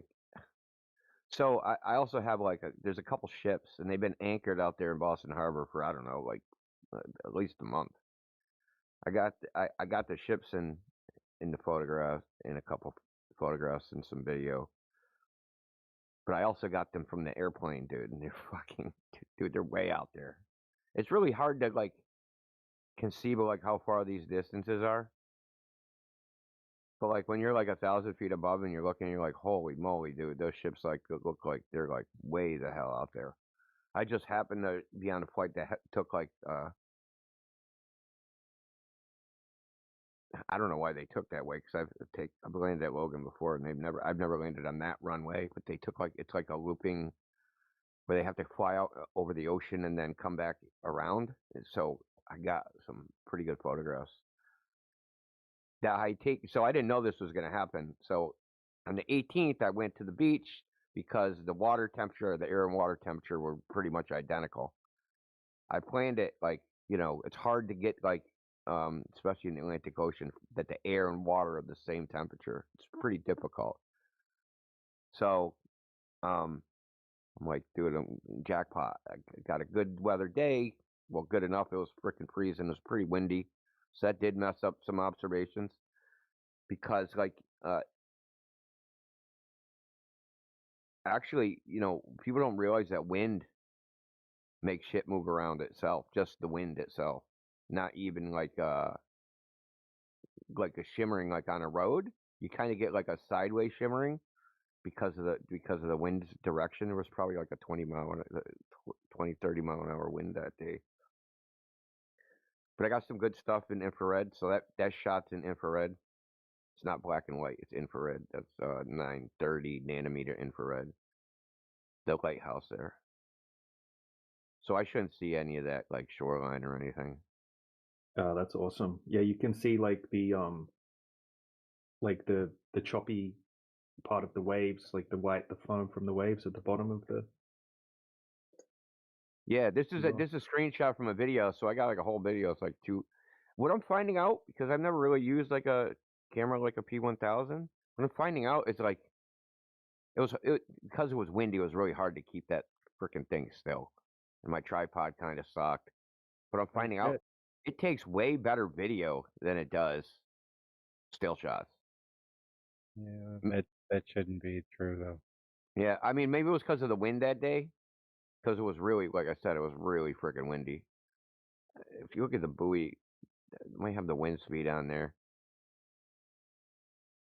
Yeah, wind speed at 10 meters, 17 knots. Wind speed 15 knots. Yeah, that's like a 20-mile-an-hour wind. But that's it. So this lighthouse is right on the buoy line of sight. Like I can't find it, but I took a picture. So the buoy should have been at my horizon, and the lighthouse like 2 miles past it. But I got the freaking buoy like way in front of the lighthouse. So it's like, yeah, I just got to find it.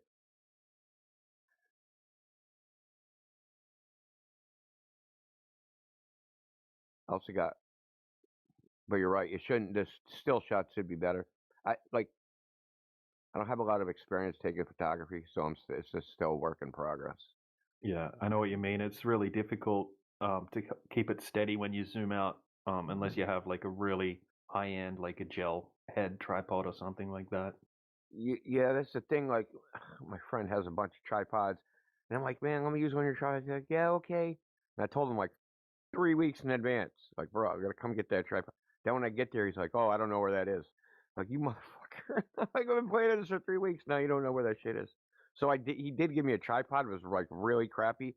It was like a fixed tripod, so you screw the camera on and it doesn't move. Right? The only way I could like pan it was like to unscrew it or screw it, and then it wasn't like it wasn't really that stock. So the camera was kind of like wobbling, because of the wind. That's awful. Yeah, it was awful. I'm lucky I got this quality. Yeah.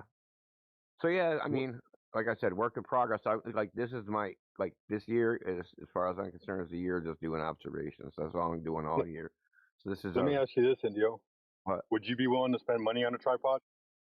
Not a lot of money, but like if I sent you a link to, I have a good tripod. It cost me like $90. Yeah, that ain't a lot of money. No, it's not, and it can elevate your camera up to about 7. Yeah. I'll send you a link in the DM for like Okay. where I got it on Amazon.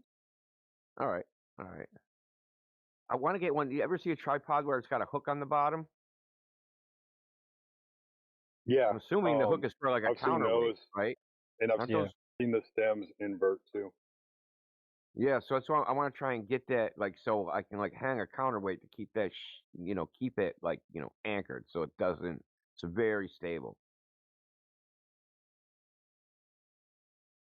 Yeah, but if it's really windy, you shouldn't be using the camera anyway. The wind distorts all the images. I didn't have a lot of options. It's December and freaking.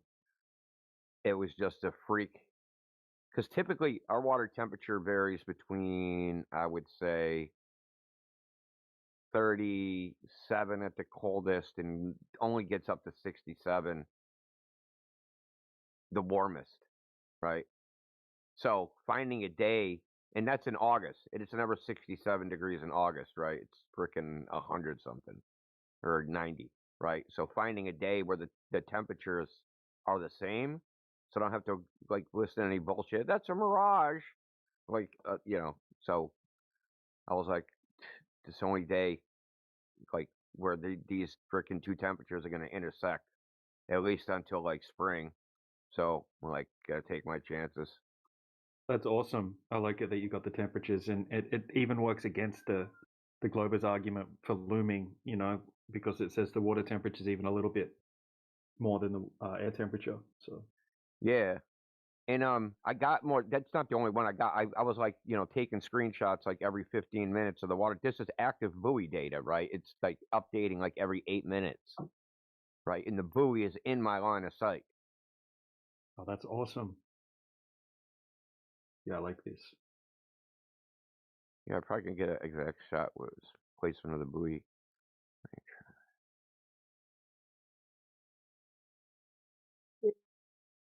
Yeah.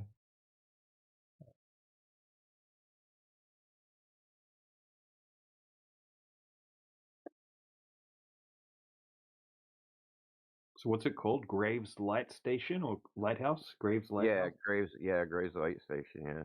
Yeah, right. I'm gonna make a channel in my server in the observation section and put all this stuff in there.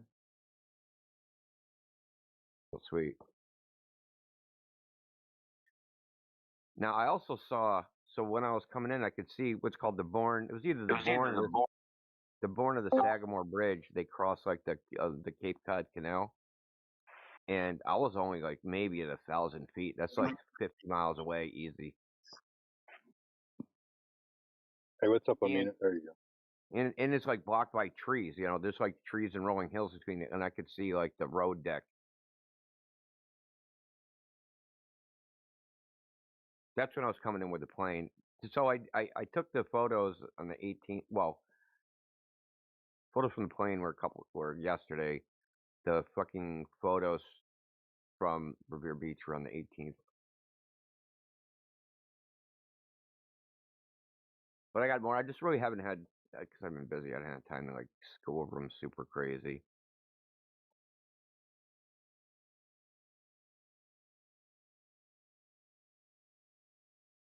I also had to upload them to fucking Lightroom because I took them in RAW and like I have to get out, which is like Nikon's custom fucking file format. Yeah, I'm not, yeah, I've got and I'm running Windows 10, right? So if you just download, I have to go find a Windows 10 version of their, photo viewing software. Do you have footage of the zoom, like zooming out? Yeah. I got like it's like a 2-minute 20-second video of like zooming in and out on different stuff I see. So I do like a horizontal pan, a right to left horizontal pan, capturing different things that were out there.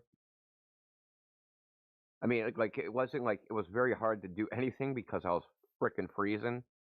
It was very cold. My hands were frozen. So like, there's like no method to the madness of how I took video and photographs. Just like, okay, I'm gonna try this. Okay, I'm gonna try this. So I just like tried a bunch of different crap, and like I got the lighthouse on. I know I got it on another video, but I haven't had like I have to go over it. So I do a horizontal pan. There's a bunch of crap. I don't know if the video is probably too big to upload into this.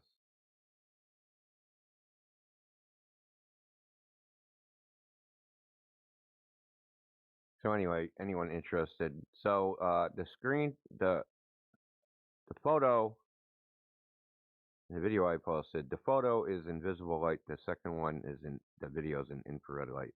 Right above it is the ship in its position, and then it's been anchored for. Because I actually have more photos that I took with it. Let me actually just post one of them. Which a 10-degree water temperature difference or air water temperature difference, and there's certainly like an inferior mirage that seems to like push the boat like down, but there's definitely like I'll post that too. So anyway, this boat's like 13 something miles. Ship, I should say, boat.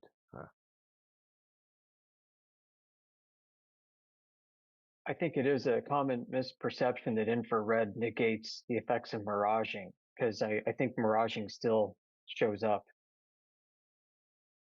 depending on the gradient. Yeah, that's why I think miraging is a type of reflection. That's what I think it is. I don't think it's light dipping down into the freaking cold air and then bending back up. I just can't buy that for some reason. Yeah, that makes sense to me. And I'm in back chats with some of our friends regarding this, and it's always been kind of controversial. I mean, it seems controversial in the mainstream literature too. But yeah, the fact that you can see miraging in infrared and deep infrared at that, I'm like, ugh. I mean, it cuts through the shimmer, cuts through the haze. You can see through like mist and clouds and stuff, but well, not through clouds, but through like mist, but humidity. Yeah, but reflectivity does not depend on wavelength. Right. Because everything gets reflected. Like, right? I think you can, I think that like whole I radio. think the book on that shit needs to be rewritten. So because I've been looking at, so there's a bunch of people that do observations, and Pablo's dog, and like and just based upon like the Plain Truth, Sky Free, what's his name? Can't remember the name on the top of my head. I don't know, but there's a bunch of people that have been Heath Carmody. There's a bunch of people that have been consistently doing observations, and those observations don't match what the textbook says should be going on. It's just that simple. It just doesn't match it. There's like no way, because if they have the air and water temperature, they go out, they go, oh, there should, like, it's, if you type in, if you look up, hey, when is there an inferior mirage? Oh, there's a temperature inversion that that the air temperature is colder than the water temperature, whatever the reason is. And if it's the opposite, you see the opposite thing. But that's not actually holding up to scrutiny. But that's actually happened. That the observations are matching like temperature inversions or any other thing, right? It's just like, yes, the inferior mirages exist. They're happening, but they're not happening in the conditions that they say they should happen, right? And it's like, and there's a couple other things I've noticed is that like the miraging like has a depth to it. Have you noticed that? Yeah, I think I know what you mean. Miraging. There'll be like right, there'll be you no can see, miraging like, the in front of the depth. horizon, but there'll be a miraging of objects. Like say like so what thing Pablo's dog has done, right, is like he keeps going in the same spot, right? And like sometimes you can see the miraging, like the horizon itself will be miraged, and then the oil rigs are past it, and then those will look miraged or squished, or you'll see all the way the horizon's past the oil rigs, and the oil rigs will look miraged, or they won't. But then if you look at the background, like because there's mountains way, way, way in the background, and they have features, right? They have things on top of them. They have like a landslide thing where they used to do mining, right? And that way back there, way beyond what they're looking at, right? What they're looking at will be normal, but then there'll be an inferior mirage of something that's 30, 40 miles away. But there won't be one in the foreground, but there'll be one in the background, or there'll be none in the background and there'll be one in the foreground. Yeah, I know exactly what you're talking about. Yeah, there's depth to it. So it's taking place at a specific location. It's not like it's affecting everything behind it. It's only affecting what's there. Yeah. Well, So what does that mean for the Is there a light that's focal going point? through it? Is there a focal point? Like if you take the camera and you move yourself back a mile, will that object still look miraged? Right. Well, you change your angular relationship to it, so it may not be anymore, because there's a surface. There's a surface that's reflecting at a specific critical angle to your eye from that particular location that you're standing to that particular point.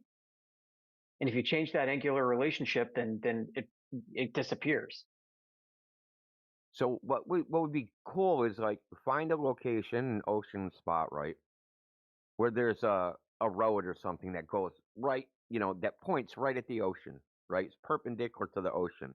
Something where you can move the camera perpendicularly to the ocean. So you can not moving the height, right? Not moving the camera up and down, but moving it back and forth. See what I'm saying? Yeah, or laterally. Yeah, and say, hey, dude, at 100, like 5 miles away, I saw an inferior mirage. But then I moved the camera back a tenth of a mile, and that disappeared, and the inferior mirage moved to some other place, or it disappeared altogether, right? Mm-hmm. Well, we can see this at a smaller scale, I think, in that popular GIF we have that shows them miraging over the road with the guardrails that curve back on themselves and the camera lifts up. Yeah. So same deal. And you'd still see some elements of that miraging in infrared. Much of that would still reflect, just like, radio would reflect, and whatever's happening there might reflect like VHF. Yeah, as much as certainly. it does infrared. Certainly, I mean, I'm sure you're with me. The textbook answer ain't the answer. Mm-hmm. And it definitely isn't some simple spherically symmetric atmosphere of a very spherically symmetric density gradient that bends rays around a ball. That's horseshit. Where do you find this uniformity in nature? That's a philosophical issue too that I keep bumping into in my research on geodesy. As a matter of fact, this uniformity of nature, when they're like measuring, they're trying to measure the angular distance relationship of the stars over the surface. I've been on this kick, dude. Like, where the fuck is there a ball in nature? Yeah, exactly. Look, where is there any ideal geometric shape in nature? When you actually see one, everyone goes, "Holy crap! Look at what nature did." It's like an amazing. Becomes a tourist attraction, right? If it's anything like our abstract ideas of shapes, right? Like holy crap! Look what nature did.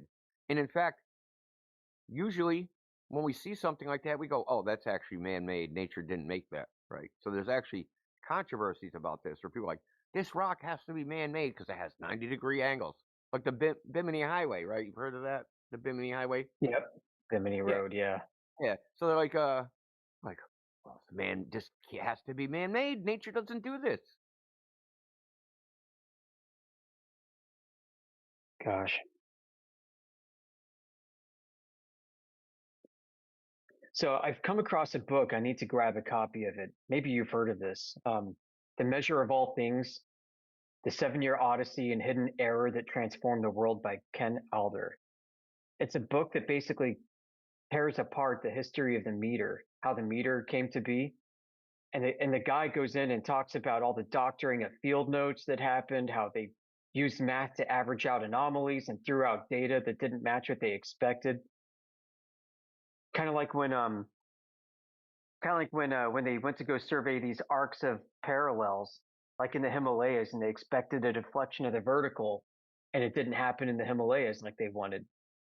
And so they threw out that data and said, "Oh, we've got no deflection of the vertical here." I mean, I just find this happening again and again and again. And they're doing it with optical effects. There's a whole geodetic surveying freaking paper, and they surveyed some part of California, and they I don't want to say threw it out, but they did some massive cult called the measurement data is because this thing called unequal refraction error. Because when you're surveying uphill versus surveying downhill, you're looking either up into the less air or down into more air at a 45-degree angle because we're going up mountains, right? And that there's an unequal refraction error that came about in this survey of this section of California. Well, I mean, that kind of makes sense to me that would be the case. Yeah, that makes sense to me too. But they only apply it to that one spot. Yeah. You got all these local datums that have their own local rule sets for how the physics of optics and supposedly gravity behaves. You got all these exceptions. Yeah, that's literally it. I've looked at a lot of the literature, like the surveying literature. They really made a pretty good effort to deal with refraction as a concept in the National Geodetic Survey, right? They just the National Geographic how do they call it? NGS, whatever. NGS. There's a lot of 70s publications about refraction that came out of NGS, and I'm not saying they reach any conclusion, but they actually There was a lot of work done by the NGS during the 70s, man. I've read a lot of stuff, and they actually did a lot of data. You know what I mean? Data collection. There isn't like abstract shit. These guys are out in the field doing stuff. You know what I mean? Actually measuring, measuring the displacements, measuring the best time, the dates. They're even measuring like, okay, our fucking rods, dude. How do our rods change in size based upon different weather conditions? Right. Like they went, right. yeah, they went through a lot of effort. But I'm not saying that they reached any conclusion, but they collected the data. So you have things like, oh, we did this survey and we have this unequal refraction error thing. Okay, fine, but they never took that information, right, and changed their practice of surveying, right? That's what I'm saying is that they like there's a lot of like information out there that they collected, but it never made it into their techniques, right? Because they were just like, oh, we'll just invent this thing called, we'll just use this GPS thing. We'll just do everything electronically now and have this abstract, idea of a ball. Yep. Right. Yep. Yep. And now with computers, they can take all of their localized exceptions, call it the geoid, right? Every locality gets its own exceptions to these rules, and they can automate it. Yeah, you get a lot of these people that come in here and make the argument that when you're doing navigation, you're like, there's cloud cover, you can't see any of the lights in the sky, stars, sun, moon, whatever. And then you're like, okay, find your latitude and longitude. Oh, that's easy. I just yes. Yeah. Yeah, I mean it's true. They go to this extreme effort, but then they cram everything into a reference ellipsoid, and you're like, okay, where'd you get the seed data for your reference ellipsoid? And it goes back to freaking Eratosthenes. You're like, what the hell? Like, you can build a timeline. It all goes back to Eratosthenes every time, man. It does. It does. I'm going through history here, so I got started building a timeline here. You have basically Eratosthenes going to Hipparchus, going to Ptolemy, going to a guy named Jean freaking Fenel or something in the 1520s, where he took the Eratosthenes globe concept and all that, and he decided to try and measure the Earth by using the number of revolutions his wagon wheel went from one town to another. Not even joking. Like this then gets rolled into freaking Newton and gets further wrapped up into the Cassini versus the Cassini-Newton oblate-prolate debate. And the French king commissioned these guys to go to Peru and Lapland to try and measure arcs. And then those guys fudged all their data and faked it, and they started discovering the deflection of the vertical. They would plug all this into the Eratosthenes ellipsoid. Like everything goes back to the freaking Eratosthenes from antiquity all the way through the Renaissance and post-Renaissance era to the modern age. It's all based on freaking Eratosthenes, and it just blows my damn mind. And you got to ask, like, if Earth is a globe, guys, they got fucking lucky. Like, what are the chances? No shit, right? Yeah. Because it all goes back to assuming parallel light rays from a star from a sun that's so big and so far away that the flat surface of Earth that we can measure was geometrically transferred to a flat surface of the sun to produce parallel rays to a curving Earth, to a point of convergence. Like the flat globe thing, I mean, the reason why Eratosthenes didn't prove anything either way is because there's a geometric equivalence between whether or not you've got diverging rays from a source to a flat Earth, or from a flat source of parallel rays to a small Earth. And so you have the geometric relationships preserved. And the tiebreakers, the only way to tie break it is either to measure whether or not the light rays are parallel, and or to measure the surface of the Earth to see if it curves. And it doesn't freaking curve. Well, the sky curves? No. Yeah, I mean the sky. That's kind of where I am. Where these people with their geodesy, right? And they've got the geoid. and the timing of stars don't line up with where it should be on an ellipsoid assumption. And so they blame gravity being unequal. And they don't actually measure gravity bending things so much as they have like these pendulums that swing. And they claim that the pendulums aren't swinging as fast over here as they are over there due to gravity difference. I know, like we're talking about like these are like they're just completely unjustified inferences that are reliant on so many assumptions that they just don't hold water, right? Whatever happened to like these guys, they come in here, they go, Occam's razor. You guys don't actually believe in Occam's razor in any sense at all. Yeah, it's like you want to talk Occam's razor. Let's talk about how the geoid was made in the context of Occam's razor. And look at all the shit that they're doing. They're swinging pendulums. They're looking at stars, comparing it to astronomical almanacs, and they're holding up plumb lines and they're comparing them to pendulum swings and they're comparing them to clocks, and they're in the freaking jungle. Right? Have you ever actually seen the pendulum data? Like that Shineland Mountain or whatever, Scotland Mountain, where they like, is that data actually even like available? What did they actually measure? Right. Well, they're taking their fucking pendulums through like the Himalayas and through Africa and through India. Oh yeah, it'll still work after that. Jesus Christ, bro. And they're grabbing 100-foot chains.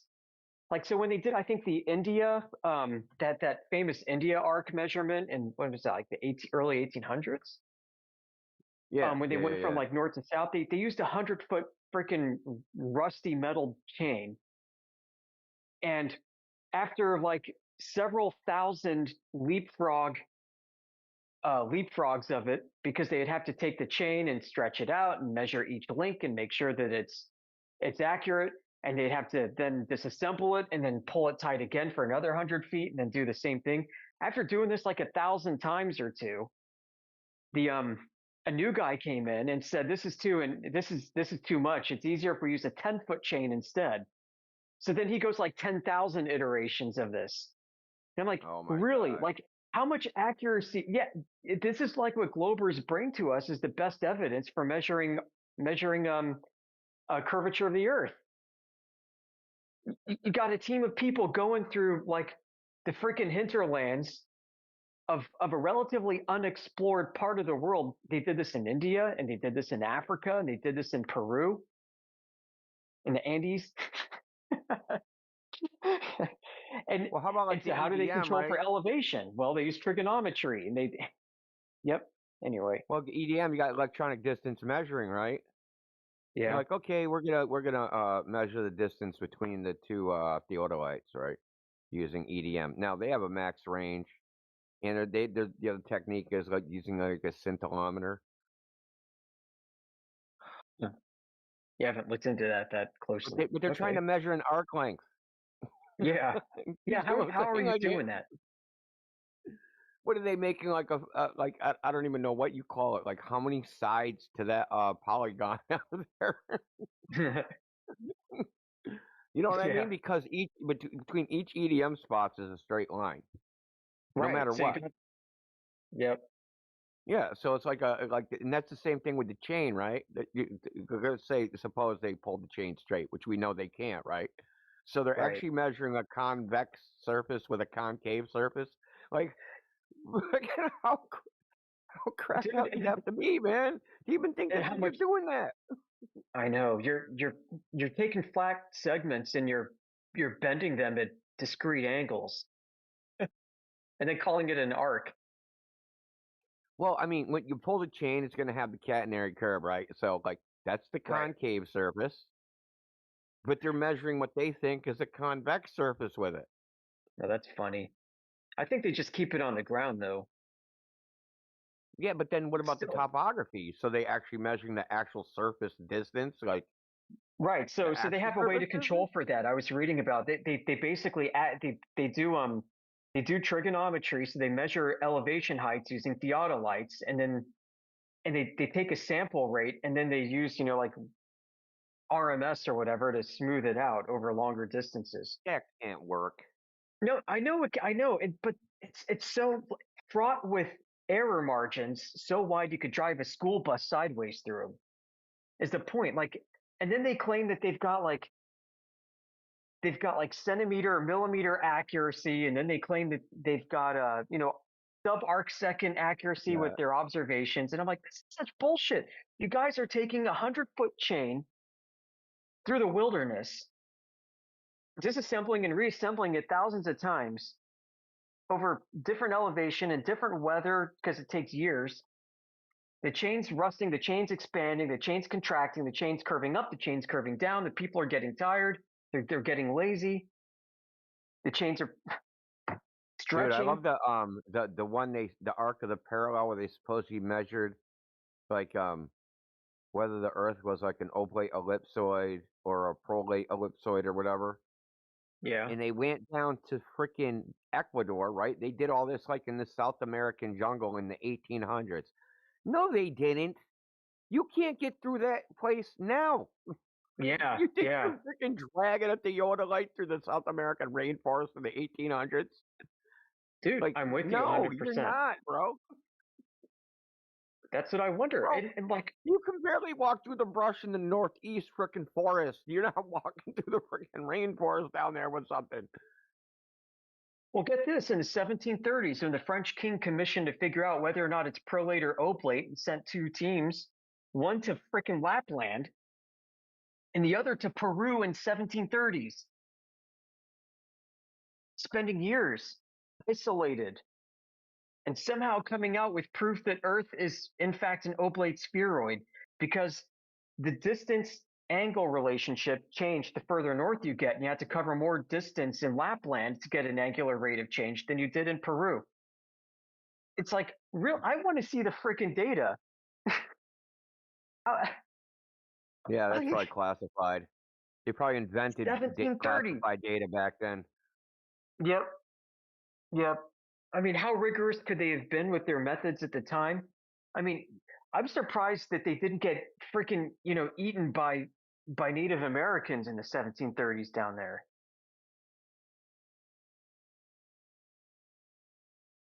Yeah, I know. It's like, dude, Native Americans. What about the diseases? Diseases, exactly. And yeah, you get a toothache and you die from tooth cavity. So something like, I saw something that said 80% of the people that live at the equator or below, south of that, have parasites. Right? And like that's why the life expectancy is so low, because eventually, basically, you just get eaten alive by parasites. Eventually, everybody does. And right, so you're gonna have a bunch of white dudes that have no concept of like anything to even treat any type of parasite, and like the water parasites, like all the stuff. Like I don't even know if boiling kills some parasites in certain stages. You know what I mean? And then even if you boil it, it's not like they are doing like white glove treatment on shit. Like it's not even feasible to even do that and survive, right? You can't, like, they're not washing their hands at every freaking meal. I mean, yeah, and the surveyors that they were sent were like French aristocracy. So, like, what survival training did they freaking have? Yeah, man. I think these are like they're all this shit, like the aristocracy thing. That just made like a light bulb go on. That's right. All these so-called scientists and botanists and they all come from the aristocracy. Yeah. They lived relatively pampered lives, but their lives are probably equivalent to like just the normie today. You know what I mean? Yep. And you're going to convince me that these guys, the French aristocracy, were going to freaking Lapland and spending years there, and going to Peru, years there. Not speaking the language that everybody else speaks, not knowing where they are, not having any freaking type of. It's not like, oh shit, man, we forgot the sugar. Okay, let's go back. Let's hop on the train and we'll go back a little ways and freaking grab some sugar and come back. No, it didn't work like that. You can't send somebody for the. No, you just like, shit, we're dead. No. Yeah, right. I mean, what? Just to measure how much the stars rotate in the sky with respect to the distance you travel on the ground. You have to go to freaking Peru from France to do that. And then, hold on, bro. And then let's say they do it. What are they even going to do with that information? What good is it? Yeah, well, the French wanted to give the middle finger to the English and say, "See, we're right. Earth is a lemon and not a squished sphere." Yeah, it's an egg. Yeah, the cosmic egg. Yeah, these French and their esoteric. Yeah. Like, there's no practical purpose. Now, nowadays, you could say, yeah, we need to know, with accuracy because we have technologies that can make use of them. Like, there's no way they could use that information for any practical purpose at that time. Especially not because of where they're doing it. That's only like those surveys are only valid for where they were. It isn't like you can take their Lapland survey and be like, oh, let's just go to freaking. We're going to build a train. We're going to build trains in the Himalayas, right, or across some other place, and we're going to base it upon the measurements we did in the Lapland, right? We're going to say, hey, this oblate ellipsoid thing, we're going to use that reference ellipsoid. We're going to use it over in the Himalayas. Like, it wouldn't even work. So, which is why they have various datums, right? All around the world. They have all these custom datums. There's no practical purpose for it in any way. What are you going to die for that? Oh, I want to die for that. Right, and decades later, we find out that there are these optical effects that we understand better, and then so-called gravitational anomalies that we understand better, which should have been a part of those prior expeditions that they didn't know about, which would have affected the data that they presented to the public that was then used later.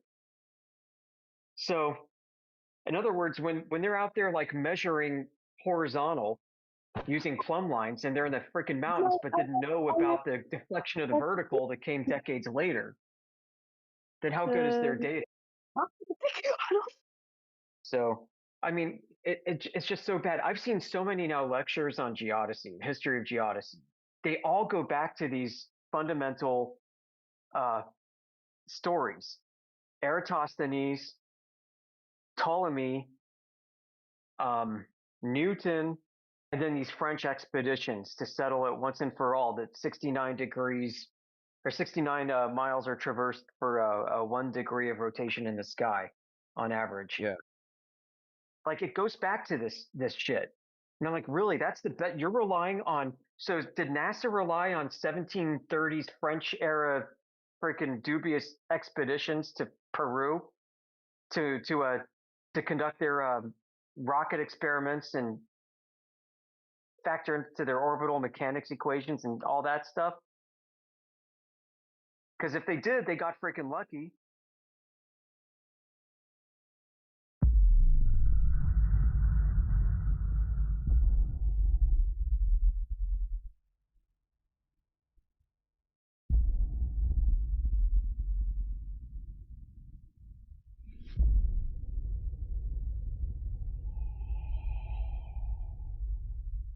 Who said Google But can you Earth? please see that it's not Who said Google Earth? disproving the shape of the Jench is invoking Google we have Earth, the Google and Earth, You and we're saying Jen- there's something missing here, like Jen, a house or an bro. island. I'm talking about the entire shape. Somewhere, the entire shape of the Google Earth doesn't would be necessarily fucked have up. a form, Not dude. like, oh, there's an island missing. No. The entire shape of it all would be fucked up. Where is that? Not an island. The entire shape of it. Are you done talking, dude? We heard you the 7th time, dude. Listen, Google Earth is a cylinder. Did you know that? It's not a Google cylinder. Earth uses something called the WebGL Mercator, which is a cylinder. That's its coordinate system. Shut up. Earth is a Just cylinder. shut up, dude. Let me finish my sentence. So just because they wrap it around the sphere and show you a graphic doesn't make it a sphere. They're just portraying it that way. If you played video games, you should know that you can map any texture to any 3D model, no matter what its shape. I completely agree. I work 3D, and no, you're wrong. Oh, so I can't. No, you work because 3D. the sphere. You know I'm wrong. Excuse me. You want to No, bet like you 1,000 ask me. bitcoins. Let me answer. No, so I'll bet you 1,000 bitcoins that you can wrap any texture to any triangle-based 3D model. You can wrap a texture. Let's say a square texture. You can wrap it on a sphere, but you're going to have one problem. What's The that? points, the edge that connects, the two edges that connect on the side, you can wrap It around won't be easily. continuous. But the tip part, the top north and south, whatever of the sphere, right? You're gonna have a hard time wrapping it properly, so you have to wrap it in a certain way so that the texture doesn't, you need to squeeze it in a certain way so that the texture looks right. But you could do it, right? Unfortunately. What do you mean looks Yeah. right? What does that mean? Looks right. What is that? How do you know what it That looks means like? it's not. That means it's almost near impossible to get a proper, good unwrap of a square. What do on you a mean by cylinder. looks right? Compared to what? Yeah, you have to squeeze the top, and you have. What's your referent to fix it to? My referent? Yeah, I don't need no how do you know referent. it's wrong when you wrap it right? The square. When you wrap I this, just when you wrap. Do you want You me know to do? Do you want me to stream it live Okay. in front of you Yeah, right so check now? it out. So, you are you aware Do you want me of to stream it? I can Archimedes? prove what I'm saying. You're just fucking yapping at this point. And Yeah. by the way, you KGB, that's guys are not how muting me Google earlier. Earth That's works, clownish. You guys and you this and you that. No one cares about what you think I about can it. live. I can open live stream right now and do it in front of you. You Okay. were posting objectively CGI images of a Jesus globe. fucking! Sorry. I'm gonna start muting people. Okay. Well, do you have actual images of a flat Earth? I'd like to see, please. From where? Provide it. Do you Taken have from it? where? Taken from where? Okay, here's my position. All right, with respect to you guys. You're going on mute, dude, because you're not answering questions. So you have a choice. Taken from where? You ask for something. You have to take a photograph from a place. Okay? In order to where? take a photo. Yeah. Taken from where? Wherever you want. Just provide a photo Okay, for I flat took it Earth, at the beach. I'll post the one I took at the beach. I took a photo of a flat Earth at the beach. Okay, do you have a photo of a flat Earth from, I don't know, from really high up in the air so I can see the entire flat Earth? Well, no, As you high couldn't as capture it. possible. You couldn't capture the As high entire possible. flat Earth in an image. Why not? Why not? Because you can't go far enough away from the Earth to take that image. Why not? Because rockets don't push off air. Rockets push off air. They don't push off vacuum. What? Rockets do don't not push thrust off of in vacuums. vacuum. You require air. Did you in do order it? for Did you rockets build to a work. rocket yourself, and did you do it yourself? Do you What have does that a mean? source for that? You're deflecting, dude. Yeah. No. This Do you is know a how legit thermodynamics question. works, Did you KGB? do this yourself Triangle, to come to dude. that conclusion? Did he do this himself? What kind of fucking answer is that? Yeah, where are you getting this from? This claim from? Where are you getting this claim from? Because look, people have all these rockets. There's YouTube videos, right, of people putting a rocket in a pressurized vacuum. Which people? Shut up, dude.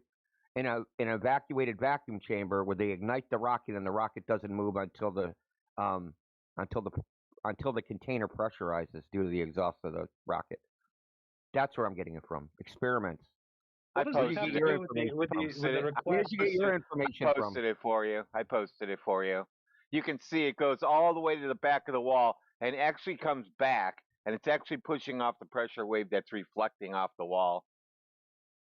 What does this have to do with my request for a picture of your flat Earth? Because you from can't the highest possible because point? there's no outer space. Because you want a picture from space, but you won't say it because you're a pussy. So you want a picture from space, and you can't take a picture from there because outer space vacuum doesn't exist. Did you build a rocket yourself and do that experiment? Yeah. Yeah, he just showed it. Can you in the- please in the show me a side video chat. of it In the so I can side see it chat. myself? It's in the look in the side side chat. chat. See, you're not listening, dude. So when you Where is decide to listen, you can come off mute.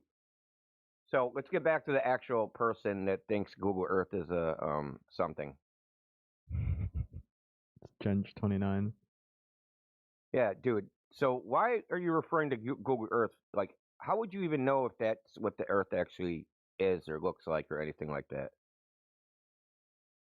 What are you comparing it to? I'm not sure I want to debate with you. I would love to debate We're not. with This isn't a Sly. debate, dude. You guys don't have any evidence. This isn't a debate. This hasn't been a I feel like debate in you're 5 years. kind of hostile, honestly. Well, this No hasn't been a offense. debate because you guys, hold on. Okay, I'll stop being agitated. Dude was being a douchebag, so I'll stop being agitated. But you guys say stuff which is objectively untrue because you're ignorant of something. Okay, Google Maps is not Google Earth is not a sphere. It displays it as one, just like Grand Theft Auto displays hookers. Those aren't actually hookers. Okay, Great game. they look like hookers. They say, "Hey, boy, big boy, you want a good time?" They act like hookers, but they're not hookers. Okay, so Google Earth shows you a ball, but you have a lot of experience with that programmatically, listen, programmatically inside how it's not a ball is what I'm trying to tell you. So here's something you can do, right? Go on Google Earth, North Pole or South Pole, use the line tool and try to use the line tool to make a circle around the North Pole or South Pole. And what you'll end up seeing is it'll end up snapping back and giving you a half moon shape because it's a cylinder. Now, did you know any of this? Of course not. So I'm irritated because you guys say things out of ignorance and then try to tell us what's what. We've been looking into this for nearly a decade. You just got here. So the fact remains is you really don't know what you're talking about.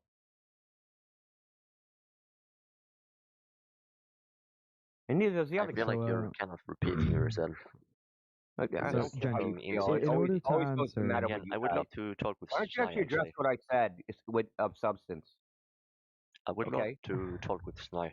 Now, tell me. It doesn't matter who you talk to, Jench, right? You can answer Indio's questions the same as mine, right? What you have The to fact say of the matter about is you just need to answer genuinely. what do you have to say about your idea that Google Earth demonstrated somehow that the Earth is a globe, but now you've been shown, and you can just Google this, what projection does Google Earth use?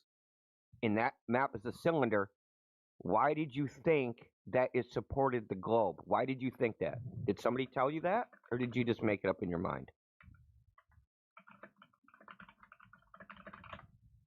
Sly, do you have anything to add? Yeah, that's right. You made it up in your mind. Nobody said I believe Google Earth Indio actually asked you a evolved. question. What? I said I believe Indio asked you He a muted question. me. He's getting banned. So No, you I mute me, haven't bro? muted it. Okay, dude. I haven't muted anyone. Okay. I just don't. I feel like you're a bit hostile, actually. I don't care how you feel. That's true just because of your ignorance. Now, I'm just going to post Makeda projection as a cylinder in the side chat. You need to learn. You're in Earth school right now. Like I told you earlier, you were lucky to be having a conversation with me earlier.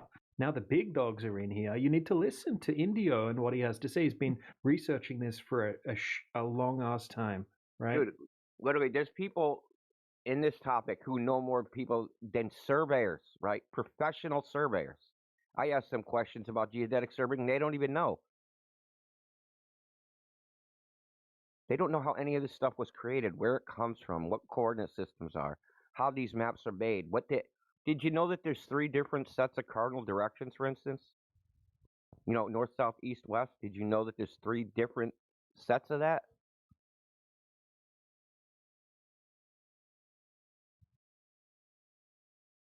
John, Jench, whatever your name is.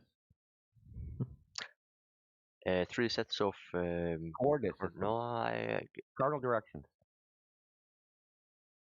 I mean, in math, we usually have r, theta, and phi, if that's what you're referring to. No, I'm talking about north, south, east, and west. There's 3 sets of north, south, east, and west. There's north, south, east, and west of the compass. And then there's north, south, east, and west as defined by where the sun rises on the equinox. And then there's north, south, east, and west in the latitude, longitude coordinate system. Okay, those are actually 3 different directions, and they only correspond to each other in certain places. Typically, people think that the compass points north and south at the poles. They don't. They actually just align to the magnetic field local to wherever you are. That could be 90 degrees from north. that the compass will point. A lot of people don't know this. It's called magnetic declination. And then there's east is defined as which direction the sun rises on the equinox. So if you go on Google Earth and try to, you can take the compass tool and try to go 90 degrees from the north, and you'll see that it intersects at the equator every time you do it. It just goes toward the equator. It doesn't follow the latitude line, which it should, because the latitude line and the latitude longitude coordinate system is actually a circle. It's not a line. So these are just like little things that when people appeal to maps or they appeal to Google Earth or any one of these things are abstractions. They only represent the Earth for one particular purpose. They are, sure, they're some kind of abstraction, but they have to be wrong at some point. They are wrong. And they're right. Wait, what? They're wrong and right? Yeah, right, that's so right. They're right in a small region, right? Is that what you're saying? No. It depends on the purpose you're using it for. Yeah, so if I'm gonna find the closest store, then I would be able to use Google Earth. Well, I mean, you wouldn't even need Google Earth. They freaking track your phones everywhere they go. Okay. So they could literally delete the map underneath your little GPS thing, and they would know based upon what all the other Android phones where they went. Yes. But like, if I want to find a store and I don't know where the store is, I would be able to use Google Earth. And I think we both agree on that. Yeah, because that car drove down the street, dude. The car drove around. Yeah, but Google Earth has to be flawed somewhere. It is flawed. I just told you how it's flawed. Try to draw a circle around Antarctica. They're the North Pole or the South Pole. Yeah, I also think we're getting definitions confused as well. Google Earth and Google Maps aren't the same thing, and they don't work the same way. They didn't see. Explain why they didn't see 7,000 I'm islands. talking about the fundamental. So, Jen, if Google Earth is so good, do you think that you could black out your windows, right, and drive just using your GPS and Google Earth, right? Take all the turns, negotiate the curves just by looking at the graphic instead of out your window? I mean, there's some kind of delay. Of course. Okay, no delay. We have zero latency. Zero latency? Yeah. I mean, why do you think that? Let me ask you why you think that. Can I ask you why you think that? Yeah, absolutely. Because if you go onto, well, I sometimes use Google Maps when I need to navigate and I'm driving, and it seems to work fine. But landmarks is different than a representation of the Earth that is accurate enough to drive on, right? What, could you say that again? Just landmarks. You're just noting landmarks. It tells you like, hey, there's going to be a gas station up here. That's a landmark. No, it actually tells you, like, it draws out the exact route. Exactly. Yeah. I'm talking about, dude, you're conflating two different ideas, okay? The idea that, hey, this road is after that road if you're going in this direction on that road, this road. You know, we had, like, paper maps, and you could do that with a paper map. Nobody would say the paper map is the territory. So what I'm asking you is why you think that you could drive just looking at, if you had zero latency GPS, just in no traffic, looking at the screen, and that Google Maps is accurate enough to actually drive the road. I believe I answered that question. I asked you why, and you just said, hey, because there's landmarks, or whatever you said. But you know what? This has actually been, I'm just beating around the bush because this has actually been tested. Yeah, flat earthers have actually tested this by putting a camera on the freaking dashboard, showing Google Maps, and then driving and see if the road matches the map. And they don't match. Okay, they don't match. They do not match, as in the road, as in like the turns and like, say I'm on a road and it turns, I'm on a slow curb and eventually it does like a 30-degree turn. On Google Maps, it won't show anything. It'll show like a straightaway. Okay, this is kind of what I have been fishing for the entire time. An example of where Google Earth does not match reality. Okay, hold on. Would you be able to send me like I got you. Or something? Yeah, I got you, bro. And I gave you an example already. the drawing a circle around the poles. Did you not hear that part? Yeah, but that's kind of not what I'm getting at, because that's like a programming feature that they have. Sure, that could be fucked up. But it's an inaccuracy. Jench, what you're failing to grasp here is this is how your application... Jench, let me finish. Come on, let's be nice. I'm not really bothered by their... Jench, this is how your application features of fails. drawing lines. You're not bothered by the features of the application that you're using in this like conversation? Why are you bringing it up then? Why are we on this topic? Right? We know it's inaccurate. Google Earth and Google Maps aren't the same thing. They work differently. Right? Do you know how Google Earth works? No, I don't know the entire code base. No. No, okay, so it takes a bunch of photos, right, of something, right, and then it adds them together, right, in their own way until they think it looks right, and then they upload it, right? That's sort of how it works in very simple terms, right? This starts it's called LOD rendering, right? Level of detail rendering, and this starts when you're zooming out.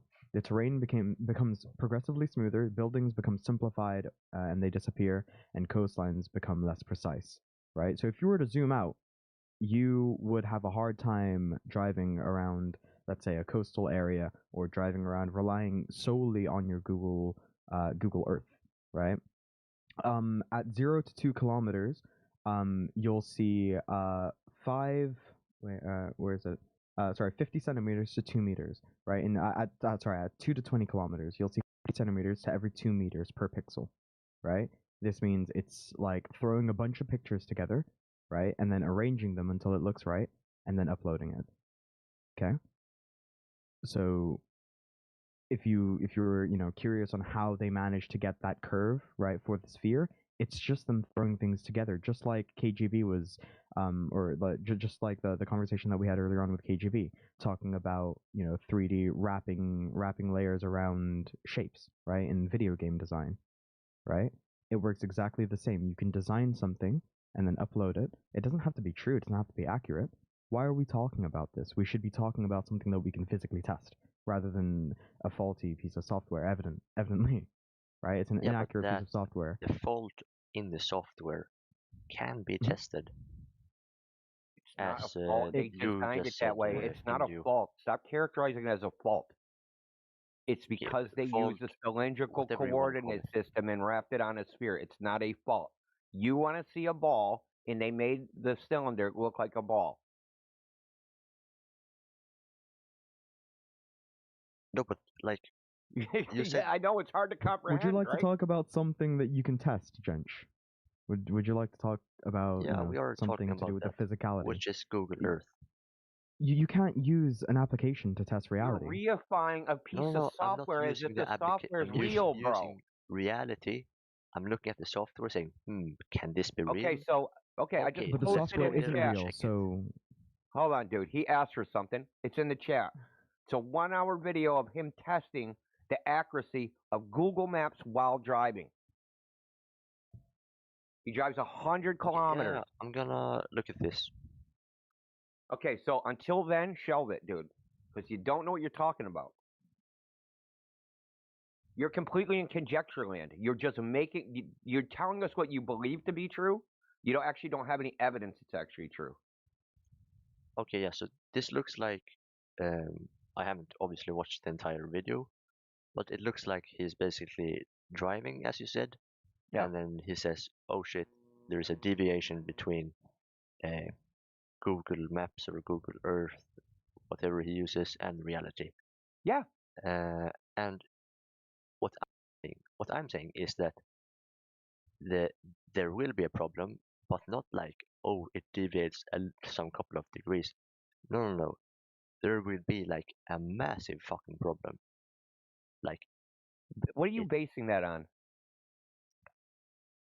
Exactly what we established What are you basing earlier. that there will be a massive problem on? That is a prediction. Exactly what we... Okay. You're just saying stuff. When you say there would be a massive problem... Stop interrupting me. I'm trying to clarify what you're saying, dude. No, you didn't let me finish the first time. Listen, when you're saying there would be a big fucking problem. What is the basis of that prediction? Can I answer? Yes. Exactly what we established earlier. You cannot have a continuous mapping from something that's flat to something that's spheric. I'm feeling like I'm repeating myself. We established this earlier and we both agreed upon it. Okay. Jenks, yes, you're you not can. listening to what I'm saying, Yes, bro. you can. Yes, you can. Want to bet on it? See, you're confusing a projection with a. Hold on. You're confusing a projection of straight rays with a mapping. So, for instance, I want me to tell you how it's done. So they have something called the geoid, and what they do is they actually curve the verticals.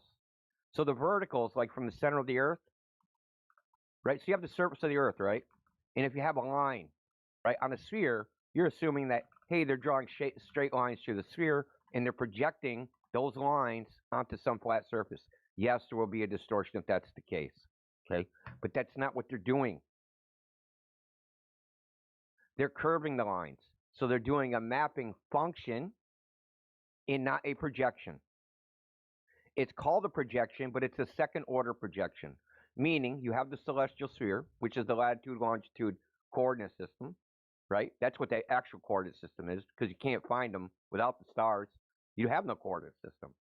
So that coordinate system is what the oblate spheroid is referencing, okay? So they make measurements on the surface of the Earth.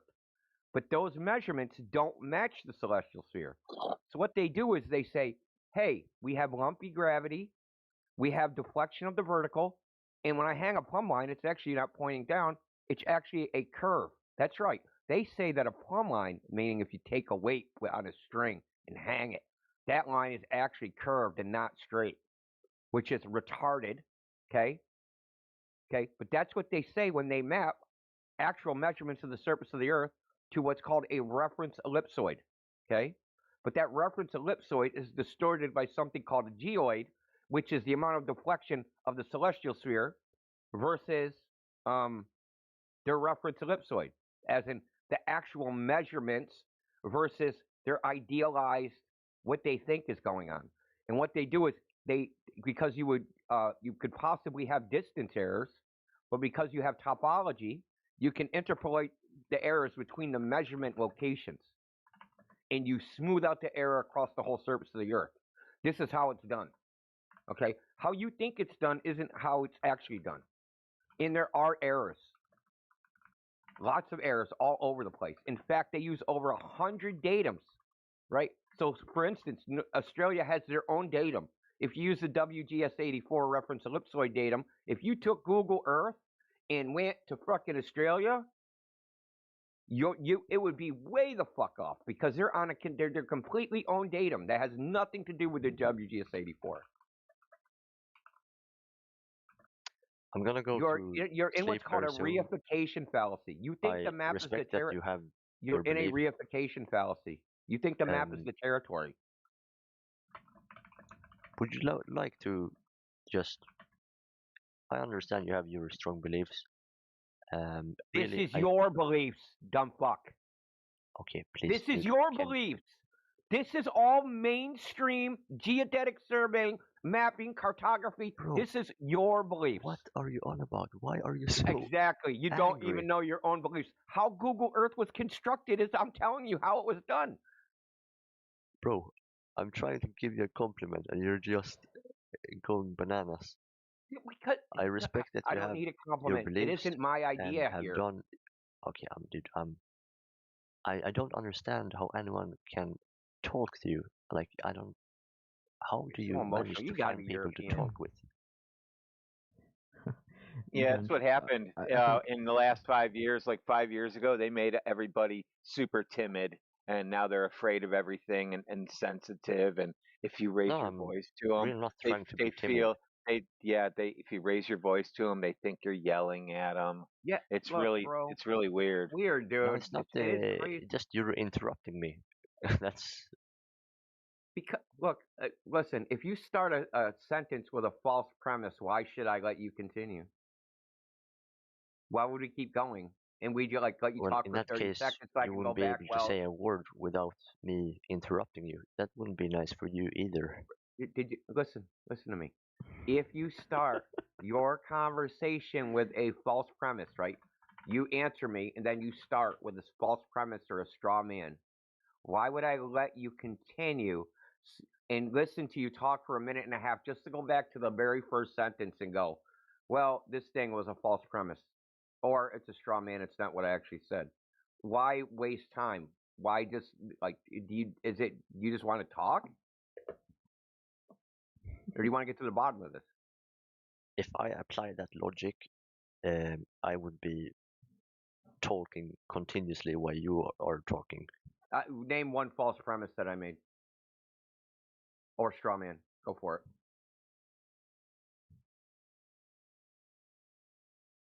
Oh, looks like this conversation's over. So, Jench, just to go over please. Theorema Egregium. Yes. Yeah. Yes. Right, that you posted in the side chat. Yes. First and foremost, do you know what one of the primary assumptions are for this? I mean, in this sort of link that you're posting, do you know what one of the assumptions are? I don't know what assumption you're talking about specifically. Okay, one of the assumptions that were made when this was composed was that we are on a perfectly spherical surface. Okay? Yes. So we are not on a perfectly spherical surface. Your globe Earth model does not claim a perfectly spherical surface. Why are we discussing this? Okay, first of all, I want to say thank you for actually reading some of the stuff I've sent. Second of all, you're welcome. This is not. I'm not saying that the Earth is perfectly shaped like a sphere. The only thing I am trying to demonstrate with this theorem is that it is impossible to create an isomorphism from a plane to a sphere without having a point or several points that is not continuous. I have also sent the definition of a continuous mapping, and what this implies in reality, or like the physical interpretation, would be that okay, I'm walking and oh shit, now I take one step and I'm on the other side of the Earth, or whatever shape you want to assume. That is the implication of not having something that is continuous. Okay, and this is the problem of reification, because you don't have a continuous surface. You have a bunch of discrete points separated by some distance. Right. That is actually. Have you taken quantum mechanics? Because it sounds almost like it. Yeah, years ago. Okay, yeah. So we do actually have. That has nothing to do with quantum mechanics. What I'm saying is you have data points. It absolutely right? does. It absolutely does. I'm not You talking had about it right the first time. In space, we have Planck lengths that they are like super tiny, but we have them. That's not what we're talking about. We're talking about in real life, we've measured points. In the United States, we call them geodetic control points, and we stamp a coordinate on those geodetic coordinates and control points. And all that means is that when I look at the look, we stamp a coordinate on we have geodetic control points in the United States. So we have points that are measured, but we don't have a continuous point. And we imagine what's in between those points. Right? And we can't use the theorem of Egregium for this purpose. Right? As far as a perfect sphere. And all Gauss was really trying to show it's not a perfect sphere. I'm really just trying to communicate the idea that so when it comes to communicating an idea like that in Google Earth. Okay, when it comes to communicating, I told you, like 5 fucking times, dude. Ask, repeat, ignore. Is that what you're on? Ask, repeat, ignore. Jench, you can't use a perfectly spherical concept to determine anything on something that's not perfectly spherical, right?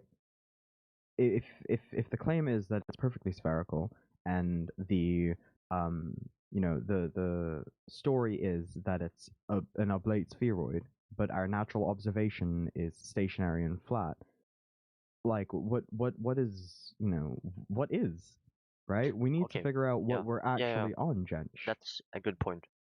This theorem, you can extend this to any topological shape of a sphere. So do you know the like common joke that like a topologist, he wakes up and he has two cups of coffee for breakfast. The joke being that one is donut and another is cup of coffee, because you can like you can morph them into each other. Now you Right. can extend that theorem to be any That's 3D great. object. None of that matters in the natural world, dude. None of it. What does matter is that Donald Trump is a gay rapist pedophile. Yeah, well, he's your boyfriend. I don't know about all Yeah, that, you're the one bestie. that's fucking him. Like, let's. How are you gonna no, call a guy out he's for being blowing gay and Bubba. then you're the one that's He's taking? blowing Bubba, but Anyway, moving on.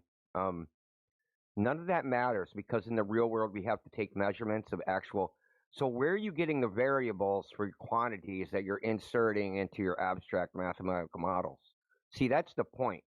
You can have some theory or hypothesis, right? I'm not Some saying, mathematical I'm not using a construct, specific. but eventually, if you're going to apply it to the real world, you need real world data to insert into the variables. Correct? No. 'Cause it seems like you're lost in abstraction. No, we don't. I'm simply trying to figure out is a model reasonable or not? Right? Depends on what you're trying to do with it. What? Depends on what you're trying to do. Yeah, sure. If you're trying to make yourself feel better, I guess you can just be a globe earther, make yourself feel better. Sleep better at night. Thinking you're just whizzing through the vacuum of space. Yeah, Fact you're just nothing. Yeah, it makes me feel better. I think it's sarcastic, by the way. If we look at, I mean, I think most of us use Google Earth, and Yeah, it's a it has cylinder. to be flawed somewhere. I Somewhere just there told has you. to be Yeah, something Dude, ask, massive. ignore, repeat. Why are you doing this? Because I feel like you're not attacking my point. I did. I gave you an example. It has to be flawed somewhere. I gave you an example.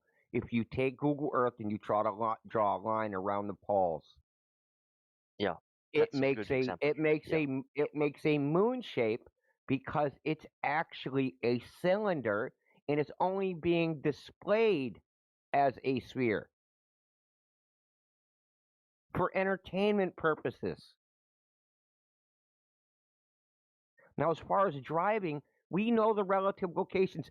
Google has been collecting data from its Android platform for, 2 decades now, where they track the positions of their freaking little Android devices using their location services. Okay? You don't need a map at all to know the relative locations. And in their software, here's Texaco gas station, here's the Museum of Science, here's freaking 210 freaking Martin Luther King Drive. That has nothing to do with anything.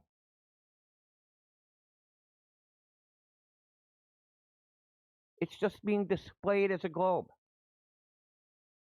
Yeah, and it has to be really, really, really fucked up. Okay, how do we determine what its inaccuracy? What would we do? How can we test its accuracy? That's what I'm curious about. I'm guessing.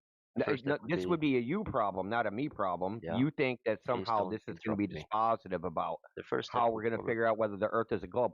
So tell us how we can use Google Earth to test and prove whether the Earth is a globe or not. I'll do Why it. are you interrupting me to then just ask the same question? Please stop it. I want to be very specific about what the question is. Look at Google Earth, say, here is something that would be a huge flaw. And sure, the gas station might be off by a meter or 2 meters or 10 meters.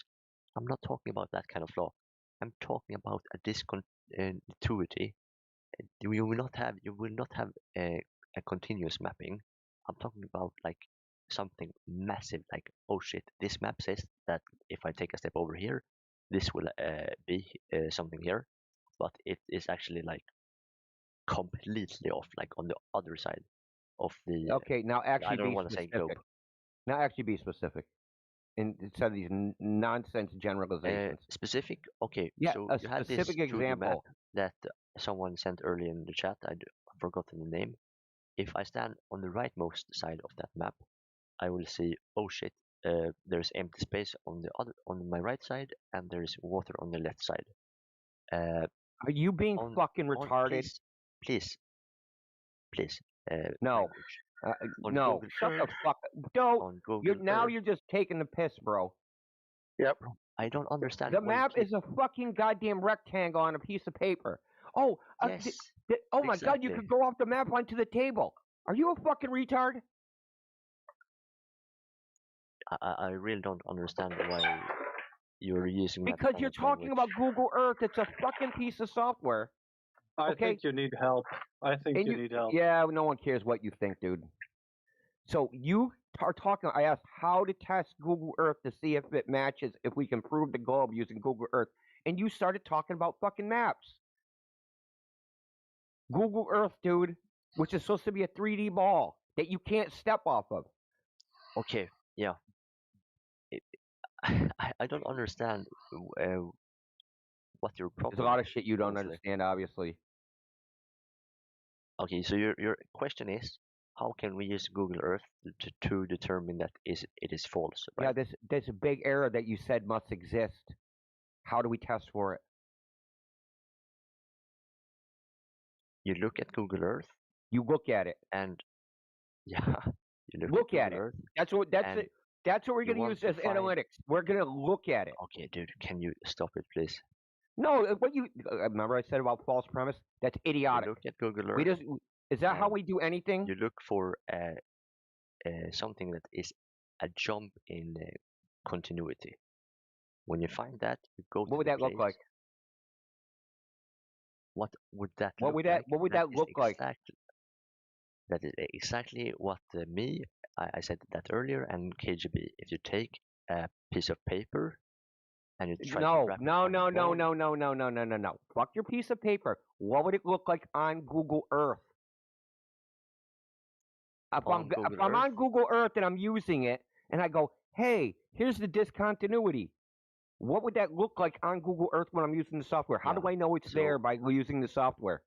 Yeah, so this is the point. Would I draw a line around one of the poles and then it would turn into a half moon? Would that be it?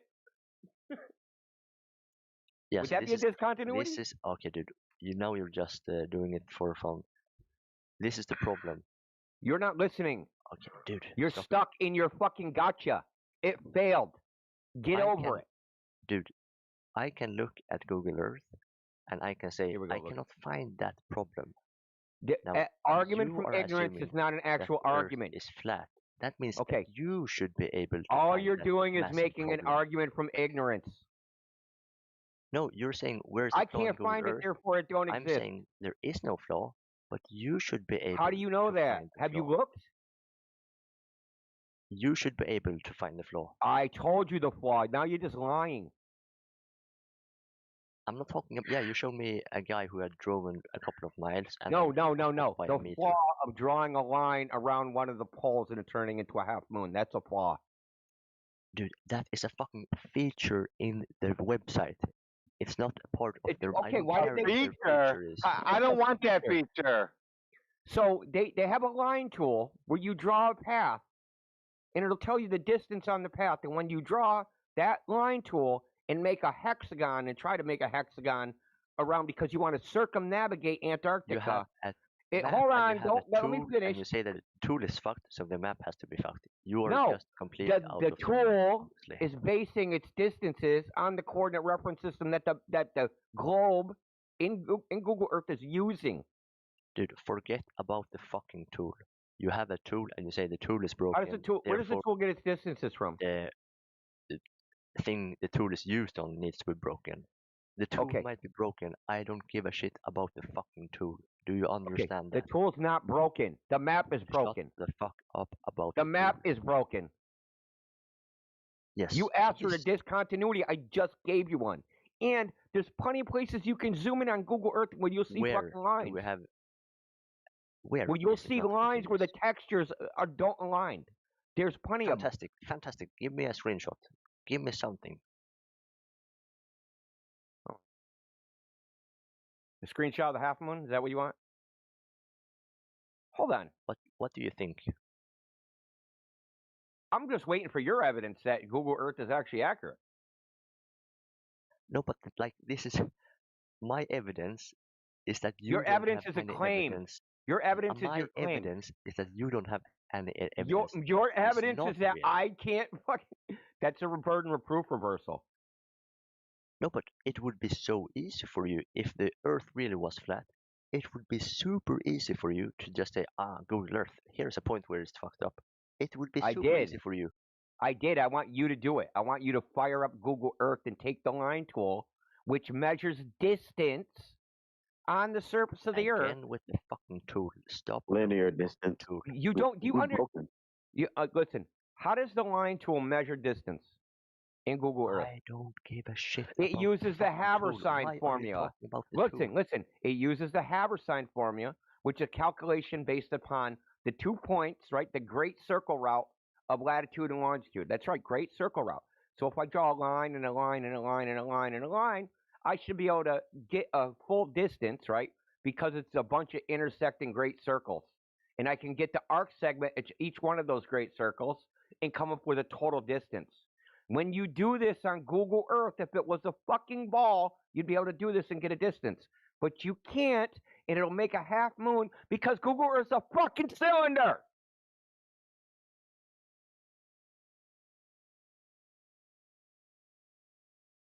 So if you're trying to prove a cylinder, go right ahead. Dude, I don't. The tool might be broken. I don't give a shit. It's not the fucking tool. It's the map projection, you dumb fuck. Dude, you're dense, dude. You're fucking dense. Why so much anger if you're correct? It sounds really defensive. Shut up, twat. Was that Athena again?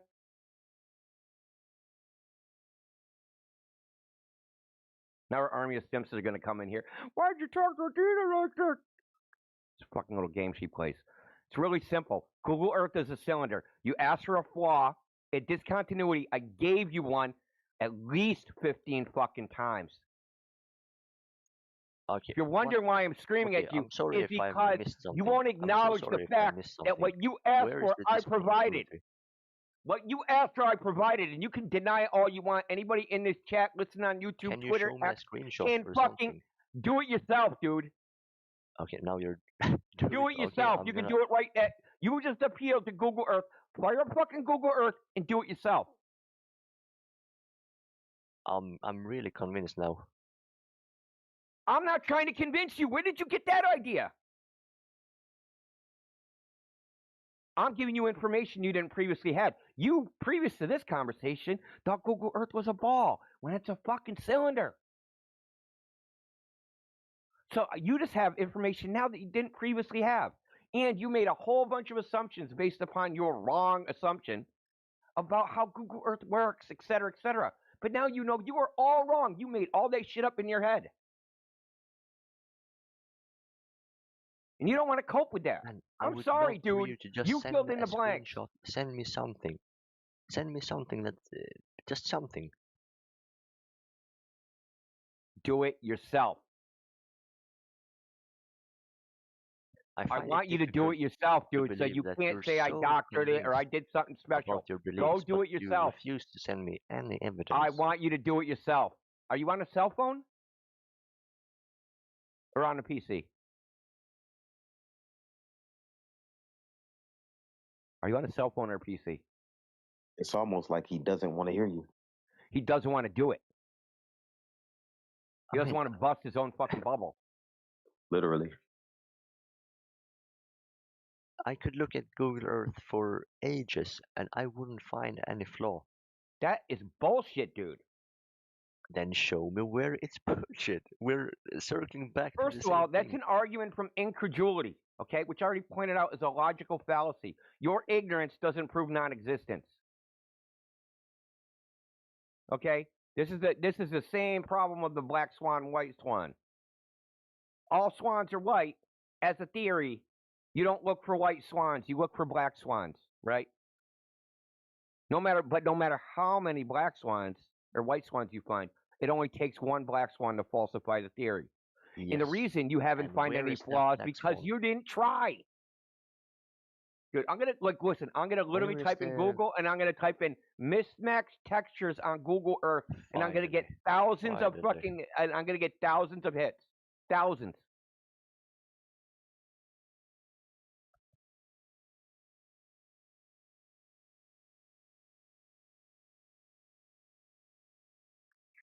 Well, I can point out an obvious flaw with Google Earth. Yeah, it shows it's not.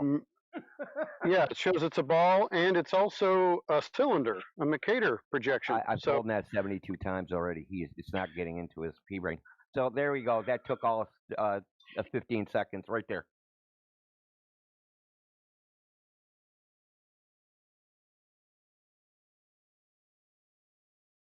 I think it's time you get some rest, Jench.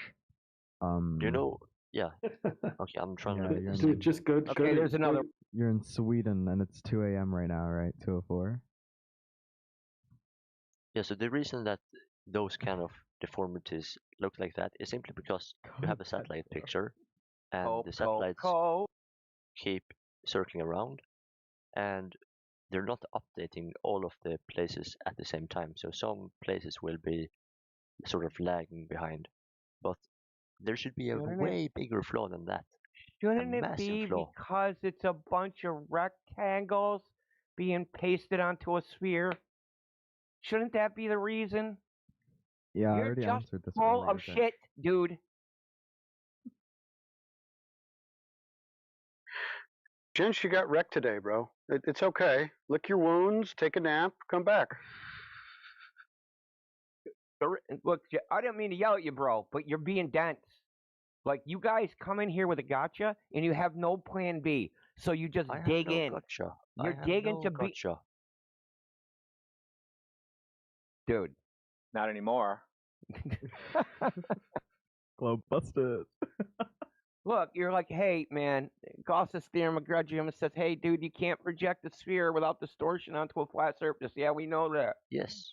Yeah, you're not informing us. We know that, but that's not how it's being done. That is a second order processing.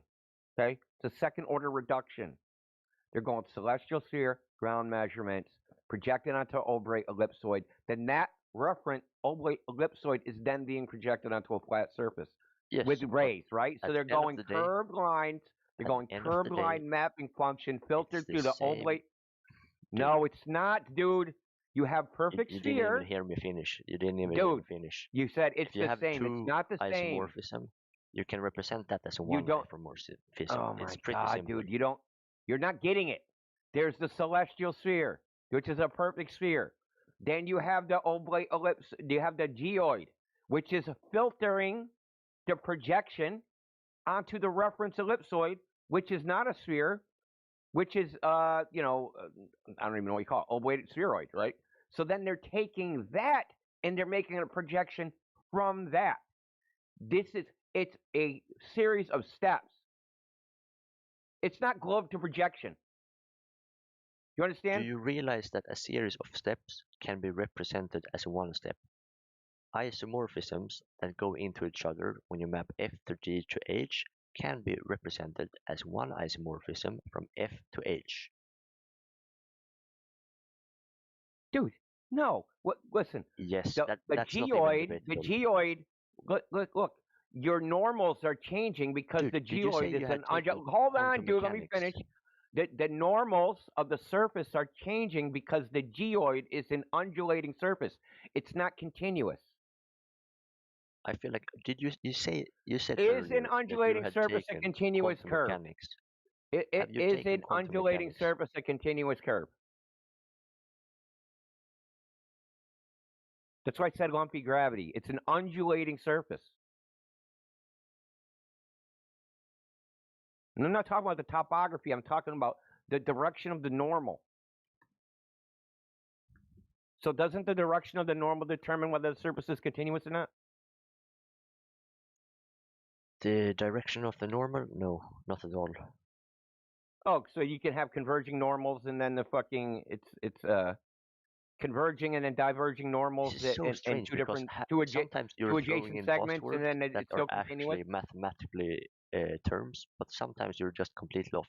I really wanna know. Have you taken Yeah, quantum so now you're mechanics talking or about me any instead of actually math refuting classes? what I said. That's crazy. He wants to know if he's taking classes now, India. Now we're down Yeah, I to want to know who's because the taking what stuff that kind of classes. I want to Dude, know you if really that want to makes get into sense to you or classes? not. Dude, you really want to talk about classes? Yeah, can you tell me about the coastline problem? Yeah, the coastline problem. What do you want to know about it? Does that apply? Does the coastline problem apply to undulating surfaces? I don't know what an undulating surface is. Meaning it's like a coastline. It's going back and forth. Well, actually, it's impossible because we have in quantum mechanics we have something that's called h, little h. Shut up, dude. Just shut up. Go to bed. Oh, got little h, so that means now Earth is a globe. Dude, you are tired. He just really wants to talk about quantum mechanics. I think he don't even want to talk about this topic. Yeah, well, good luck because he's not going to be able to get away with it. Dude, he was And saying like and the other one is mechanics. He was like that chick one day at band camp. You know, after fucking every goddamn line.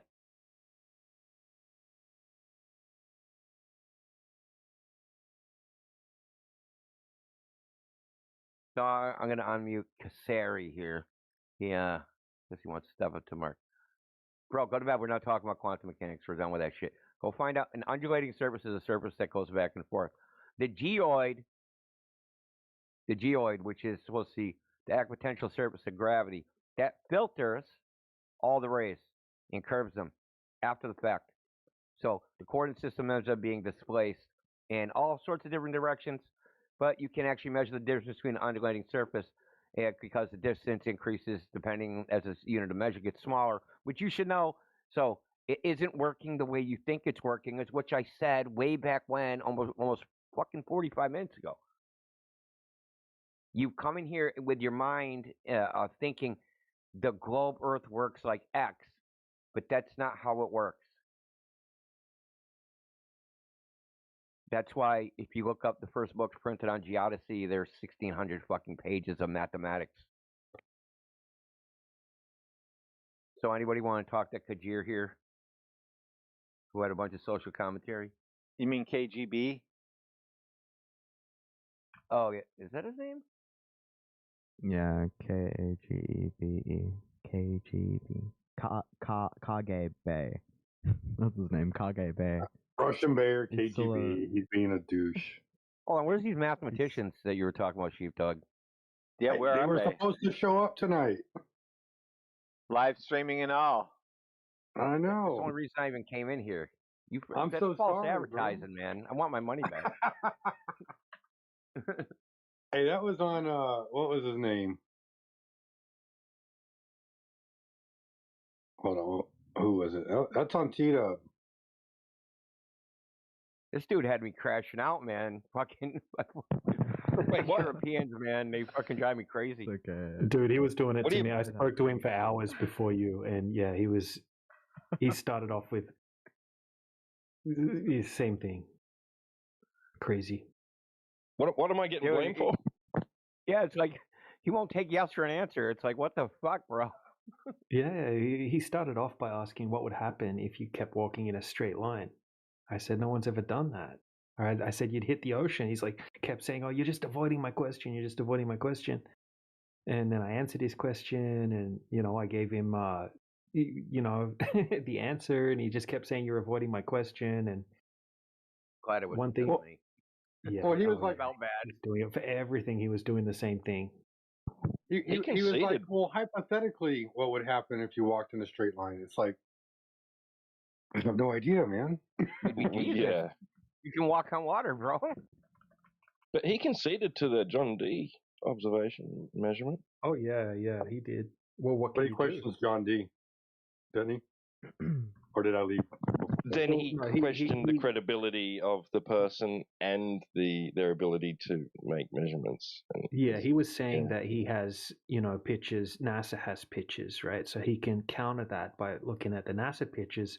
And then I explained to him that we can't go and validate the NASA pictures, but you can go and validate the long distance observations. And yeah, he conceded. He did concede to that, but he quickly took it to a different place, right? And didn't want to talk about observations anymore.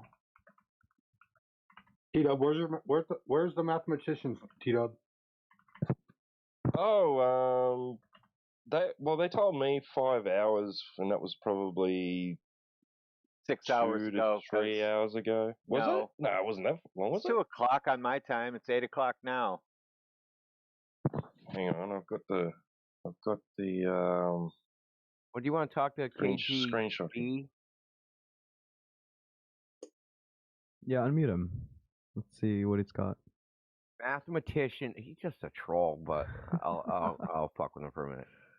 So KGB, you're unmuted.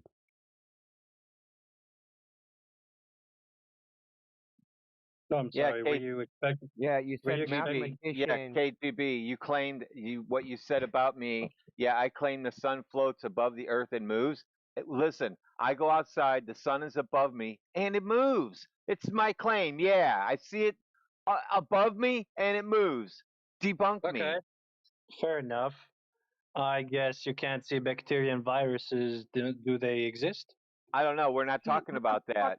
What does that got to do with the sun? Okay. There's no reason. What does him seeing something have to do with not seeing something? How do you make that connection? Are you mentally ill?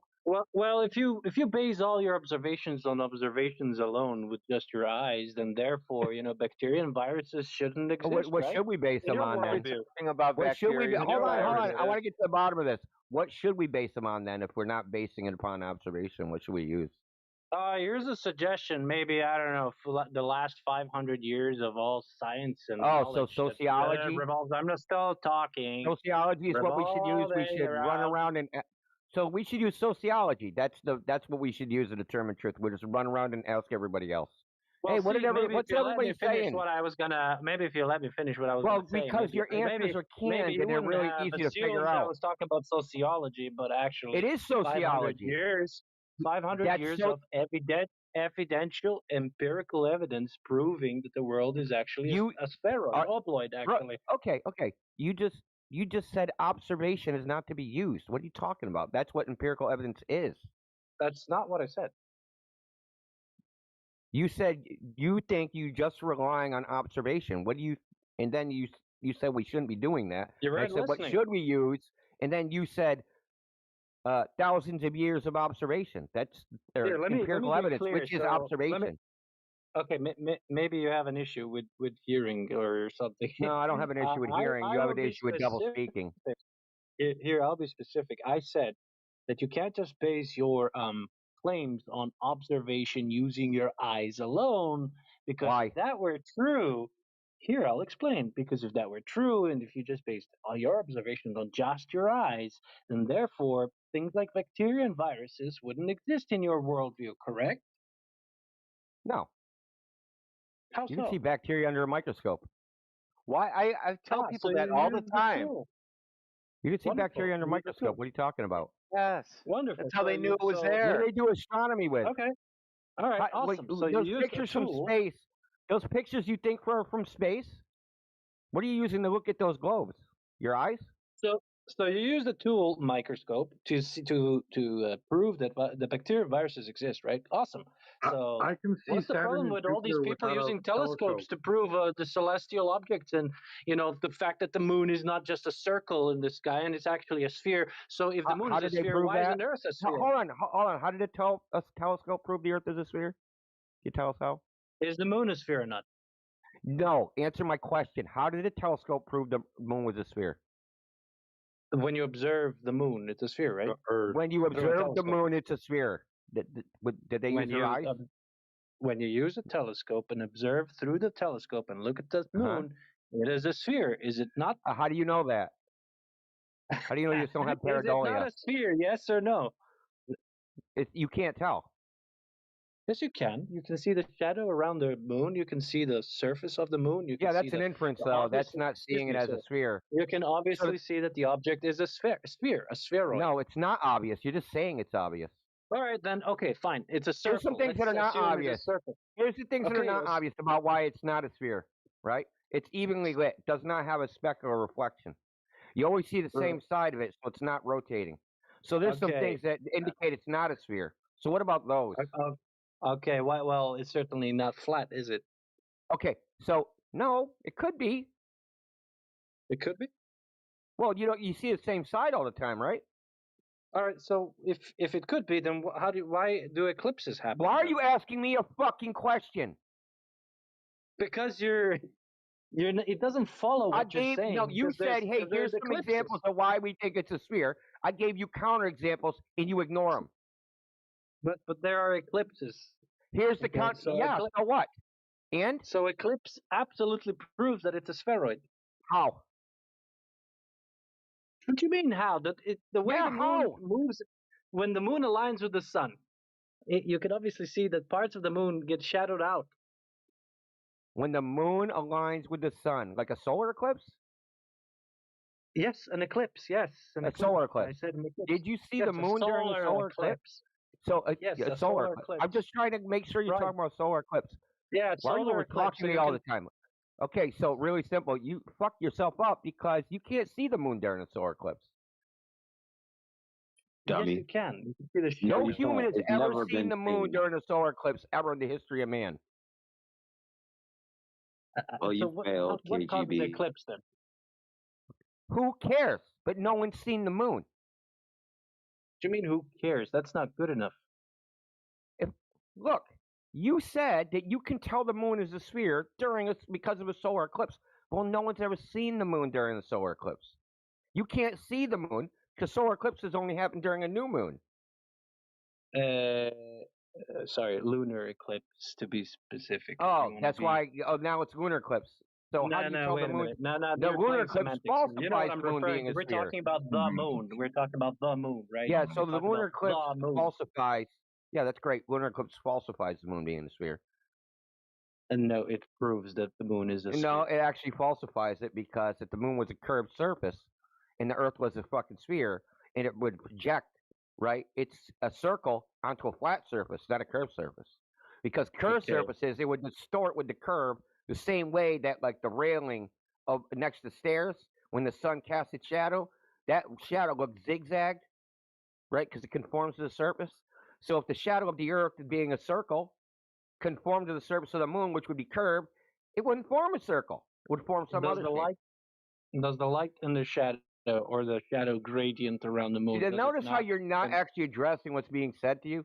Well, I'm addressing. You're completely denying that the moon is a sphere. So therefore, I have to provide. No, we're going over the evidence. That's what we're doing. Yeah, the evidence, right? And the evidence proves otherwise, that the moon is a sphere. Proves. Because the then shadow how of do the you sun. explain? Then how do you explain the things I said that are not sphere-like? What are you? No specular reflection like all spheres have, and you always see the same side. That is incorrect. You can see the lighting and the shadowing on one side of the moon and the other side of the moon. Do you always see the same face of the moon, dude? And you can obviously tell that it's a Do you always see the same face of the moon? Based off of how the light works around the No, that is an inference based upon how the light works. You're confusing the description with the explanation as usual. Oh, it's an inference. Okay. So what shape is the moon? You said prove, though. You said prove. Okay, what shape is the moon according to you? Who cares? I don't care. No, that's not acceptable. No, you said it's proven that the moon is a sphere. Now you could tell the moon was a sphere from a telescope. Yeah, absolutely. That fucking exploded in your motherfucking face. You're so aggressive. Yeah, that exploded in your face. Okay, you can't tell the moon is a sphere from a telescope. Do you know why? Yes, because there's no parallax. And without parallax, Yes, that's the only way to determine whether an object is actually 3D or not. But because they say it's so far away, there's no lunar parallax. And you can't tell yeah, it's but 3D. we're not doing 3D now. And notice how you the term parallax does not well, fit. a sphere is a 3D object, right? No, you're talking absolute nonsense. Parallax is what did I irrelevant. say that was That's nonsense? a 3D term. We're not talking in 3D terms now. We're talking about in telescope. When you look through the telescope, you can see the shadow and the light on one side of the moon and shadow on the other How side. do you know it's how do you know it's a shadow? That's a stupid question. No, it's not. How do you know it's a That's shadow? You're claiming it's a shadow. How do you know it's a shadow? So Earth, What do you mean? moon, How do so I know shadow, it's a shadow? moon What does is that bigger mean? than How do I double? know it's a shadow? So There's how do light you on know? one side. There's light on one side because the sun is there, and the other side is darker because there's a shadow. Because there's no light. brother. So this is where the ignorance comes out again. So when you go to the movie theater and you look at the movie screen and you see black on the movie screen, are they projecting black light? No, we're gonna go back to the moon. No, this is irrelevant, dude. This is relevant. It shows in how you look, bro. The term is relevant because it shows you how we see darkness. Okay? Does a projector project black light?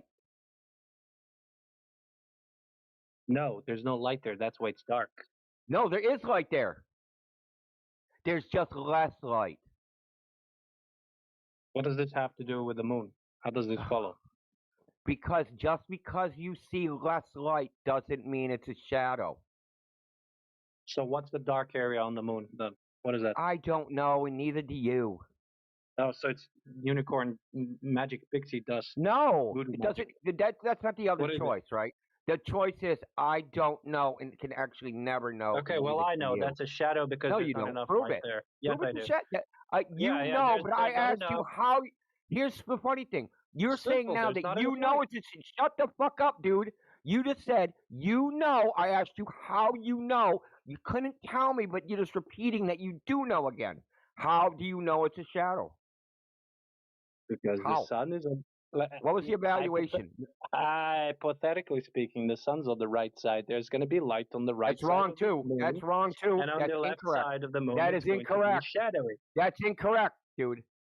Why is that well incorrect? known that the sun is not always perpendicular to the fucking Terminator line. It's well known. Right. You want me to post some? You want me to post some Oxford? Do you have a ball in your room?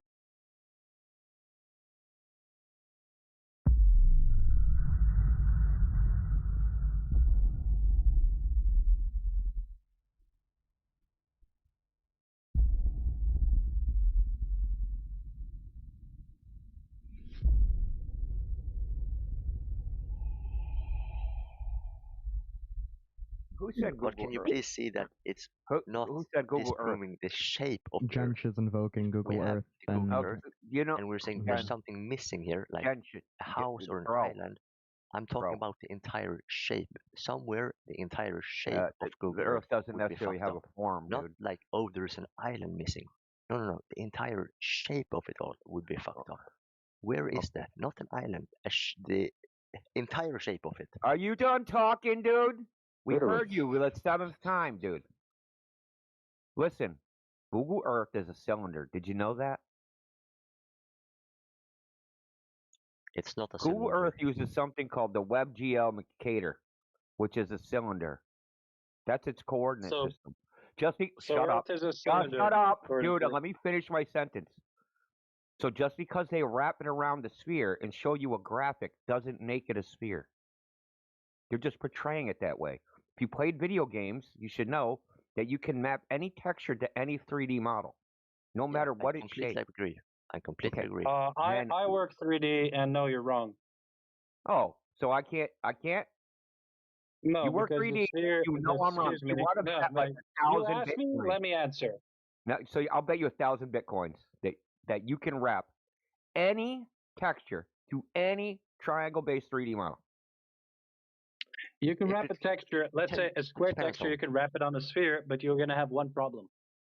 What's that? The points, the edge that connects, the two edges that connect on the side, you can wrap around easily.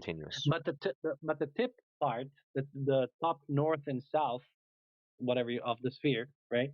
You're gonna have a hard time wrapping it properly, so you have to wrap it in a certain way so that the texture doesn't, you need to squeeze it in a certain way so that the texture looks right. KGB, But you could do it, right? Unfortunately, What do you mean looks right? What does that mean?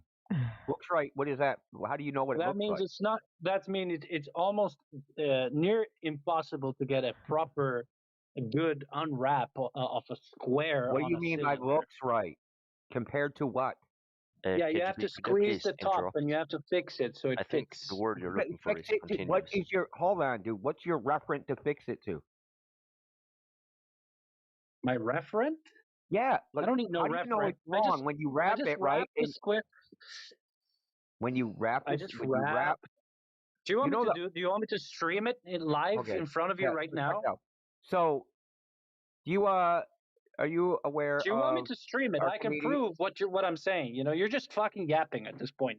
And Yeah. by the way, you KGB, that's guys are not how muting me Google earlier. Earth That's works, bro. clownish. You guys and you this and you that. No one cares about what you think I about can it. live. I can open live stream right now and do it in front of you. Okay. You were posting objectively CGI images of a Jesus globe. fucking. Sorry. I'm gonna start muting people. Okay. Well, do you have actual images of a flat Earth? I'd like to see, please. From where? Provide it. Do you Taken have from it? where? Taken from where? Okay, here's my position. All right, with respect to you guys. You're going on mute, dude, because you're not answering questions. So, you have a choice. Taken from where? You ask for something. You have to take a photograph from a place. Okay? In order to where? take a photo. Yeah. Taken from where? Wherever you want. Just provide a photo Okay, for I flat took it Earth, at the beach. I'll post the one I took at the beach. I took a photo of a flat Earth at the beach. Okay, do you have a photo of a flat Earth from, I don't know, from really high up in the air so I can see the entire flat Earth? Well, no, As you high couldn't as capture possible. it. You couldn't capture the As high entire possible. flat Earth in an image. Why not? Why not? Because you can't go far enough away from the Earth to take that image. Why not? Because rockets don't push off air. Rockets push off air. They don't push off vacuum. What? Rockets do don't not push flush off of in vacuums. vacuum. You require air. Did you in do order it? for Did you rockets build to a work. rocket yourself, and did you do it yourself? Do you What have does that a mean? source for that? You're deflecting, dude. Yeah. No. This Do you is know a how legit thermodynamics question. works, Did you do this yourself Triangle, to come to dude. that conclusion? Did he do this himself? What kind of fucking answer is that? Yeah, where are you getting this from? This claim from? Where are you getting this claim from? Because look, people have all these rockets. There's YouTube videos, right, of people putting a rocket in a pressurized vacuum. Which people? Shut up, dude. In a evacuated vacuum chamber where they ignite the rocket and the rocket doesn't move until the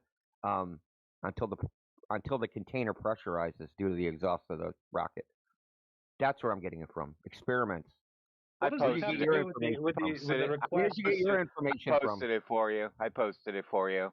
You can see it goes all the way to the back of the wall and actually comes back, and it's actually pushing off the pressure wave that's reflecting off the wall. What does this have to do with my request for a picture of your flat Earth Because you from can't the highest possible because point? there's no outer space. Because you want a picture from space, but you won't say it because you're a pussy. So you want a picture from space, and you can't take a picture from there because outer space vacuum doesn't exist. Did you build a rocket yourself and do that experiment? Yeah. Yeah, he just showed it. Can you in please the show me a side video chat. of it In the so I can side see it chat. myself? It's in the look in the side side chat. chat. See, you're not listening, dude. So when you Where is decide to listen, you can come off mute. So let's get back to the actual person that thinks Google Earth is a something. Gench 29. Yeah, dude. So why are you referring to Google Earth? Like, how would you even know if that's what the Earth actually is or looks like or anything like that? What are you comparing it to? I'm not sure I want to debate with you. I would love to debate. We're not. This isn't a Stein. debate, dude. You guys don't have any evidence. This isn't a debate. This hasn't been a I feel like debate in you're 5 years. kind of hostile, honestly. Well, this No hasn't been offense. a debate because you guys, hold on. Okay, I'll stop being agitated. Dude was being a douchebag, so I'll stop being agitated. But you guys say stuff which is objectively untrue because you're ignorant of something. Okay, Google Maps is not Google Earth is not a sphere. It displays it as one, just like Grand Theft Auto displays hookers. Those aren't actually hookers. Okay. Great game. They look like hookers. They say, "Hey, big boy, you want a good time?" They act like hookers, but they're not hookers. Okay. So Google Earth shows you a ball, but you have a lot of experience with that programmatically, listen. Programmatically, inside It's not a ball. Is what I'm trying to tell you. So here's something you can do, right? Go on Google Earth, North Pole or South Pole. Use the line tool and try to use the line tool to make a circle around the North Pole or South Pole. And what you'll end up seeing is it'll end up snapping back and giving you a half moon shape because it's a cylinder. Now, did you know any of this? Of course not.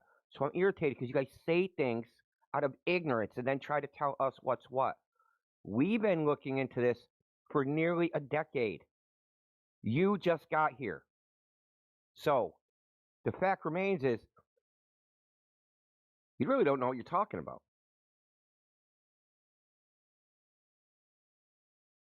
And neither does the other guy. I feel like you're kind of repeating yourself. Okay, I So, don't care how you Jenny, feel. It in always, order to always goes no answer, matter Yeah, what you I would guys. love to talk with Why don't you Snai, actually address actually. what I said with of substance? I would love Okay. to talk with Snai.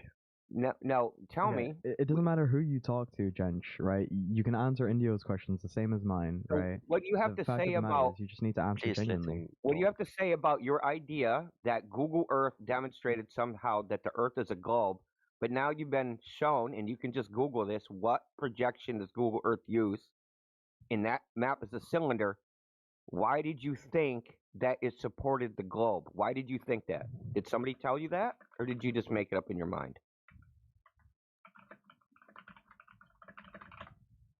Snai, do you have anything to add? Yeah, that's right. You made it up in your mind. Nobody I said believe Google Earth Indio actually asked you a evolved. question. What? I said I believe Indio asked He you a muted question. me. He's getting banned. So No, you I mute me, haven't bro? muted it. Okay, dude. I haven't muted anyone. Okay. I just don't. I feel like you're a bit hostile, actually. I don't care how you feel. That's true just because of your ignorance. Now, I'm just going to post Makeda projection as a cylinder in the side chat. Just Yeah, you need to learn. You're in Earth school right now. Like I told you earlier, you were lucky to be having a conversation with me earlier. Now the big dogs are in here. You need to listen to Indio and what he has to say. He's been researching this for a long ass time, right? Dude, literally, there's people in this topic who know more people than surveyors, right? Professional surveyors.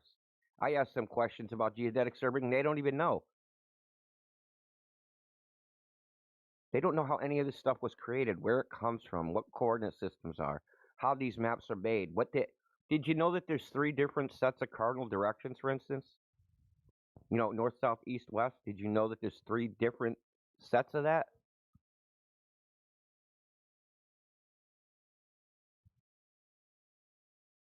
John, Jench, whatever your name is. 3 sets of coordinates. No, cardinal directions. I mean, in math, we usually have r, theta, and phi, if that's what you're referring to. No, I'm talking about north, south, east, and west. There's 3 sets of north, south, east, and west. There's north, south, east, and west of the compass. And then there's north, south, east, and west as defined by where the sun rises on the equinox. And then there's north, south, east, and west in the latitude, longitude coordinate system. Okay, those are actually 3 different directions, and they only correspond to each other in certain places. Typically, people think that the compass points north and south at the poles.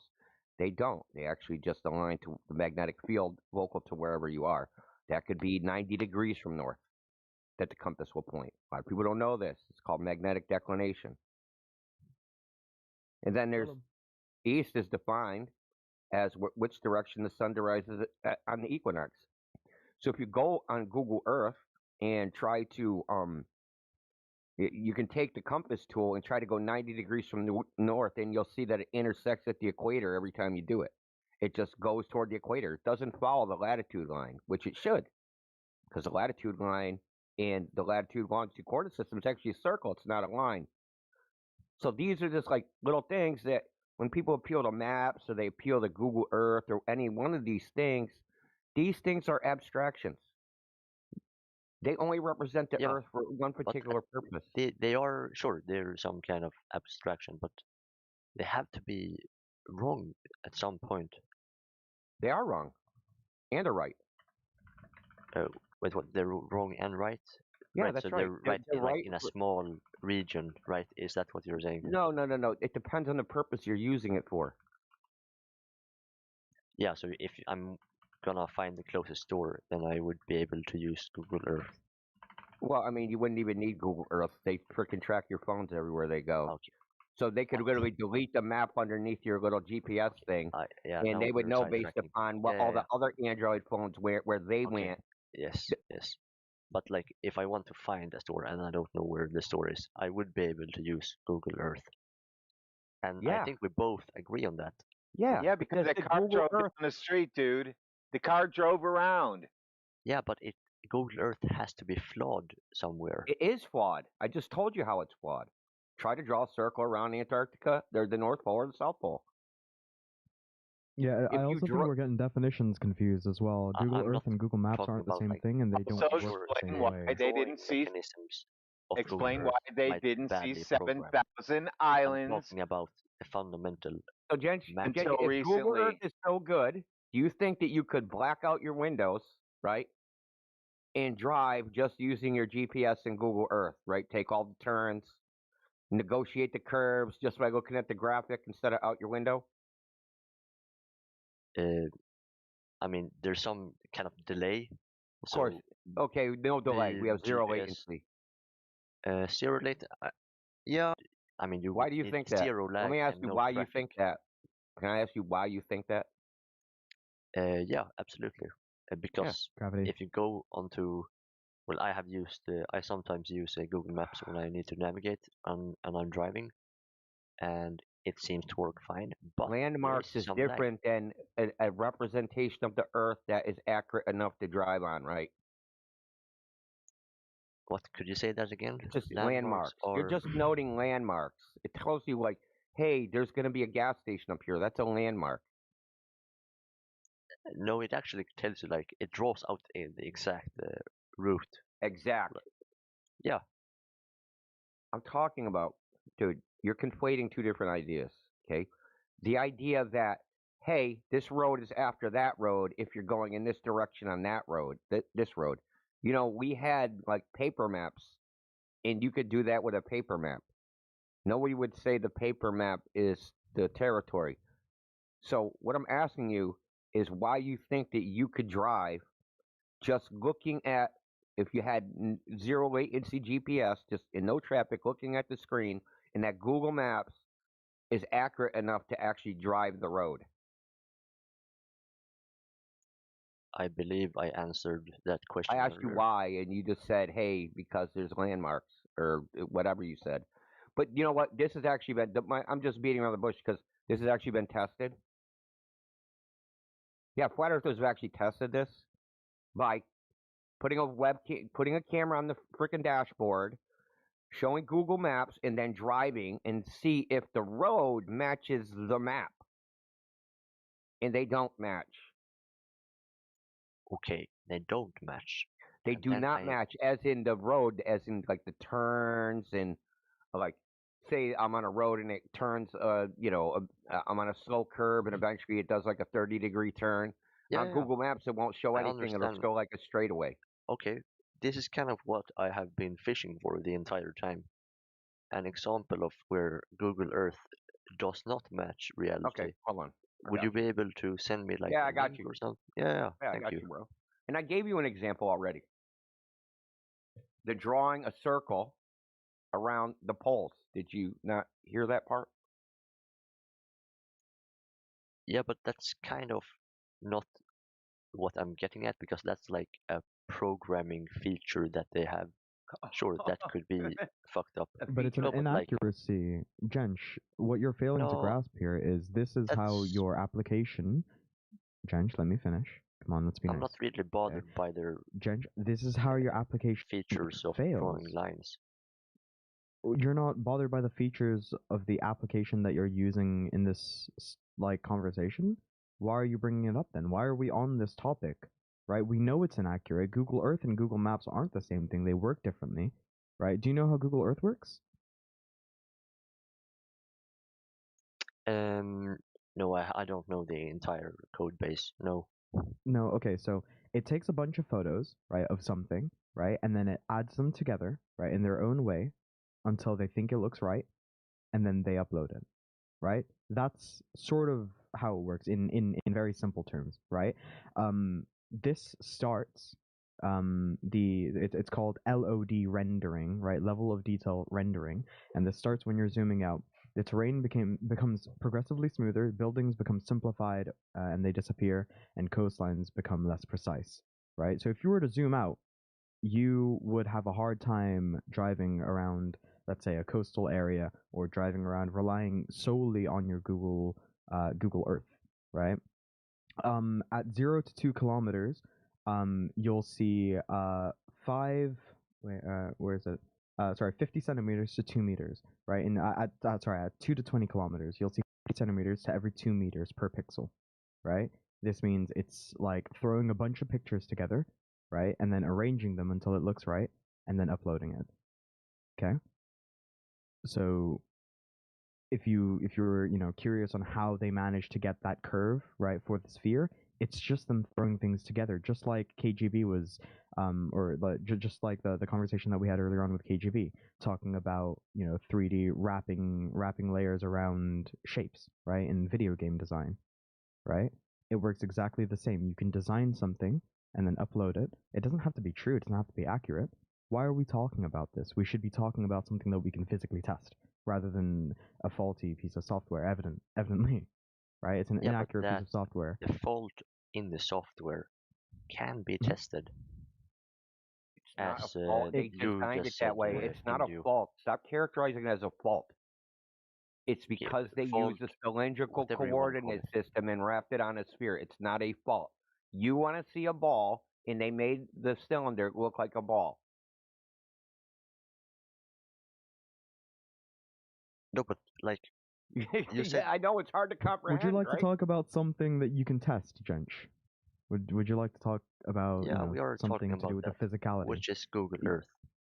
You can't use an application to test reality. You're reifying a piece of software as if the software is real, bro. Using reality. I'm looking at the software saying, can this be real? I just But the posted software in the isn't chat. real, so Hold on, dude. He asked for something. It's in the chat.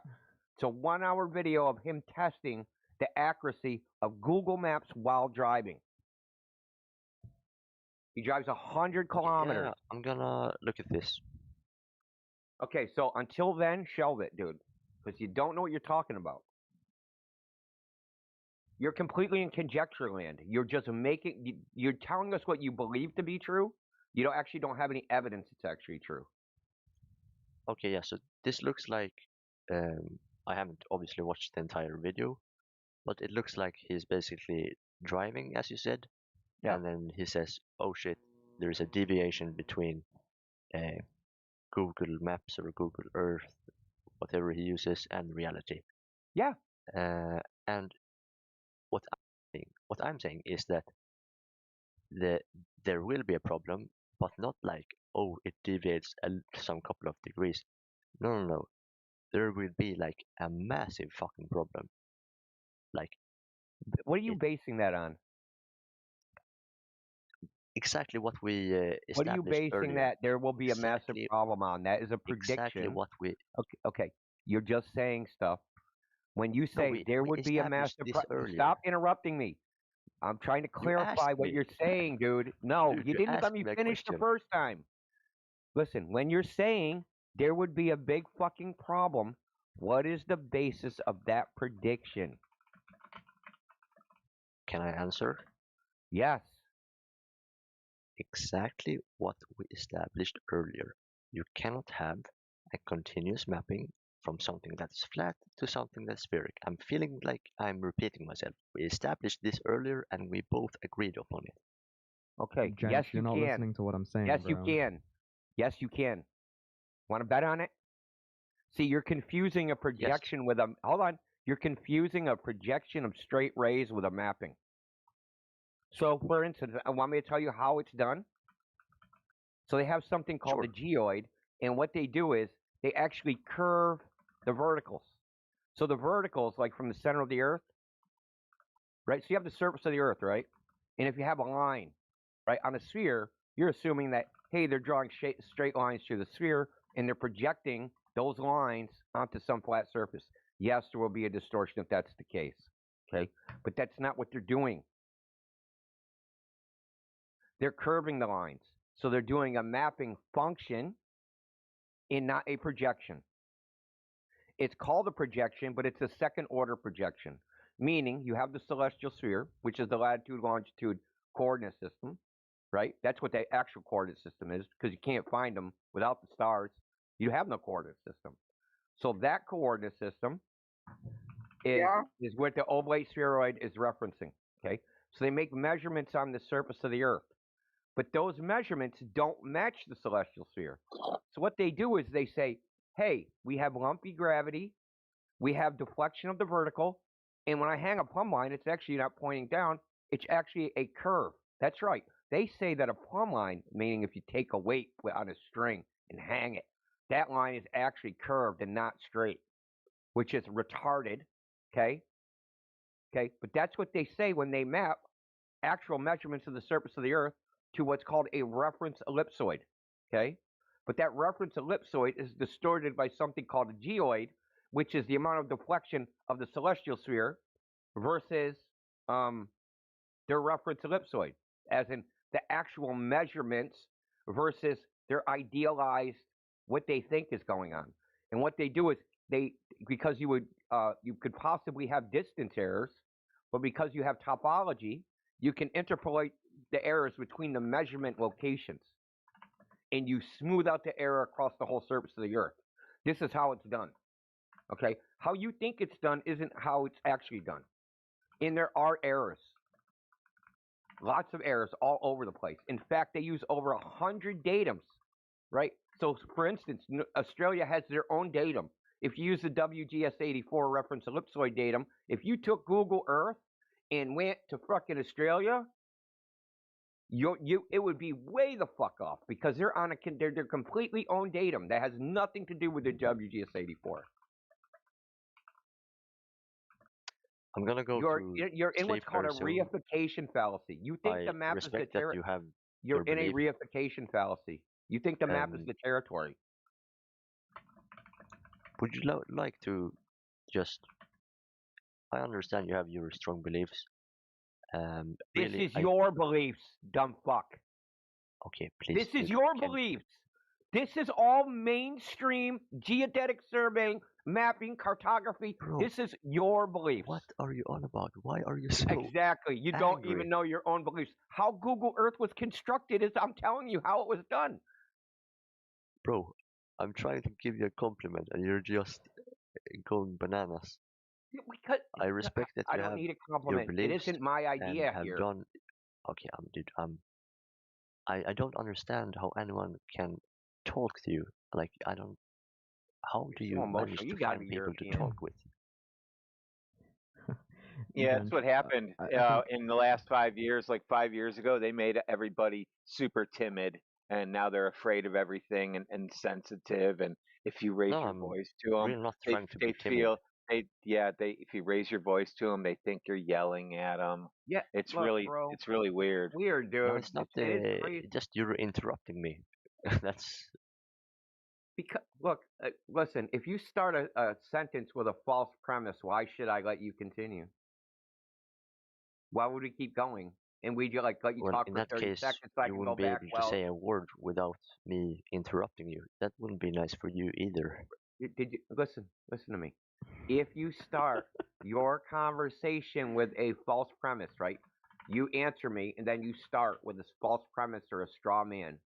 Why would I let you continue and listen to you talk for a minute and a half just to go back to the very first sentence and go, well, this thing was a false premise, or it's a straw man, it's not what I actually said? Why waste time? Why just you just want to talk? Or do you want to get to the bottom of this? If I apply that logic, I would be talking continuously while you are talking. Name one false premise that I made. Or straw man. Go for it.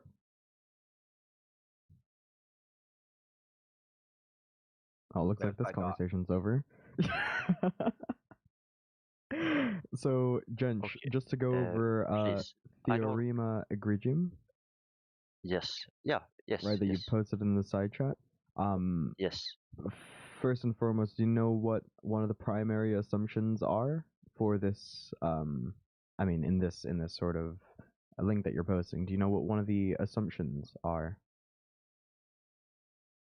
I don't know what assumption you're talking about specifically. Okay, one of the assumptions that were made when this was composed was that we are on a perfectly spherical surface. Okay? Yes. So we are not on a perfectly spherical surface. Your globe Earth model does not claim a perfectly spherical surface. Why are we discussing this? Okay, first of all, I want to say thank you for actually reading some of the stuff I've sent. Second of all, you're welcome. This is not. I'm not saying that the Earth is perfectly shaped like a sphere. The only thing I am trying to demonstrate with this theorem is that it is impossible to create an isomorphism from a plane to a sphere without having a point or several points that is not continuous. I have also sent the definition of a continuous mapping, and what this implies in reality, or like the physical interpretation, would be that okay, I'm walking and oh shit, now I take one step and I'm on the other side of the Earth, or whatever shape you want to assume. That is the implication of not having something that is continuous. Okay, and this is the problem of reification because you don't have a continuous surface. You have a bunch of discrete points separated by some distance. Right. That is actually. Have you taken quantum mechanics? Because it sounds almost like it. Yeah, years ago. Okay, yeah. So we do actually have. That has nothing to do with quantum mechanics. What I'm saying is you have data points. It absolutely right? does. It absolutely does. I'm not You talking had about it right the first time. In space, we have Planck lengths they are like super tiny, but we have them. That's not what we're talking about. We're talking about in real life, we've measured points. In the United States, we call them geodetic control points, and we stamp a coordinate on those geodetic coordinates and control points. And all that means is that when I look at the look, we stamp a coordinate on we have geodetic control points in the United States. So we have points that are measured, but we don't have a continuous point. And we imagine what's in between those points. Right?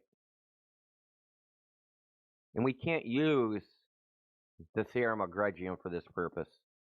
Right? As far as a perfect sphere. And all Gauss was really trying to show it's not a perfect sphere. I'm really just trying to communicate the idea that so when it comes to communicating an idea like that in Google Earth. Okay, when it comes to communicating like 5 fucking times, dude. Ask, repeat, ignore. Is that what you're on? Ask, repeat, ignore. Gent, you can't use a perfectly spherical concept to determine anything on something that's not perfectly spherical, right? If the claim is that it's perfectly spherical and the the story is that it's an oblate spheroid, but our natural observation is stationary and flat, like what is what is, right? We need to figure out what we're actually on, Jench. That's a good point. This theorem, you can extend this to any topological shape of a sphere. So do you know the common joke that a topologist, he wakes up and he has 2 cups of coffee for breakfast? The joke being that one is donut and another is cup of coffee, because you can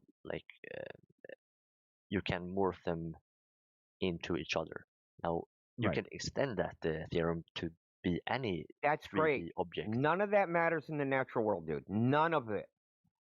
What does matter is that Donald Trump is a gay rapist pedophile. Yeah, well, he's your boyfriend. I don't know about all that. You're the one that's fucking him. Like, how are you gonna call a guy out for being gay and then you're the one that's taking? Blowing Bubba, but anyway, moving on. None of that matters because in the real world we have to take measurements of actual. So where are you getting the variables for quantities that you're inserting into your abstract mathematical models? See, that's the point. You can have some theory or hypothesis, right? Some mathematical construct, but eventually, if you're going to apply it to the real world, you need real world data to insert into the variables. Correct?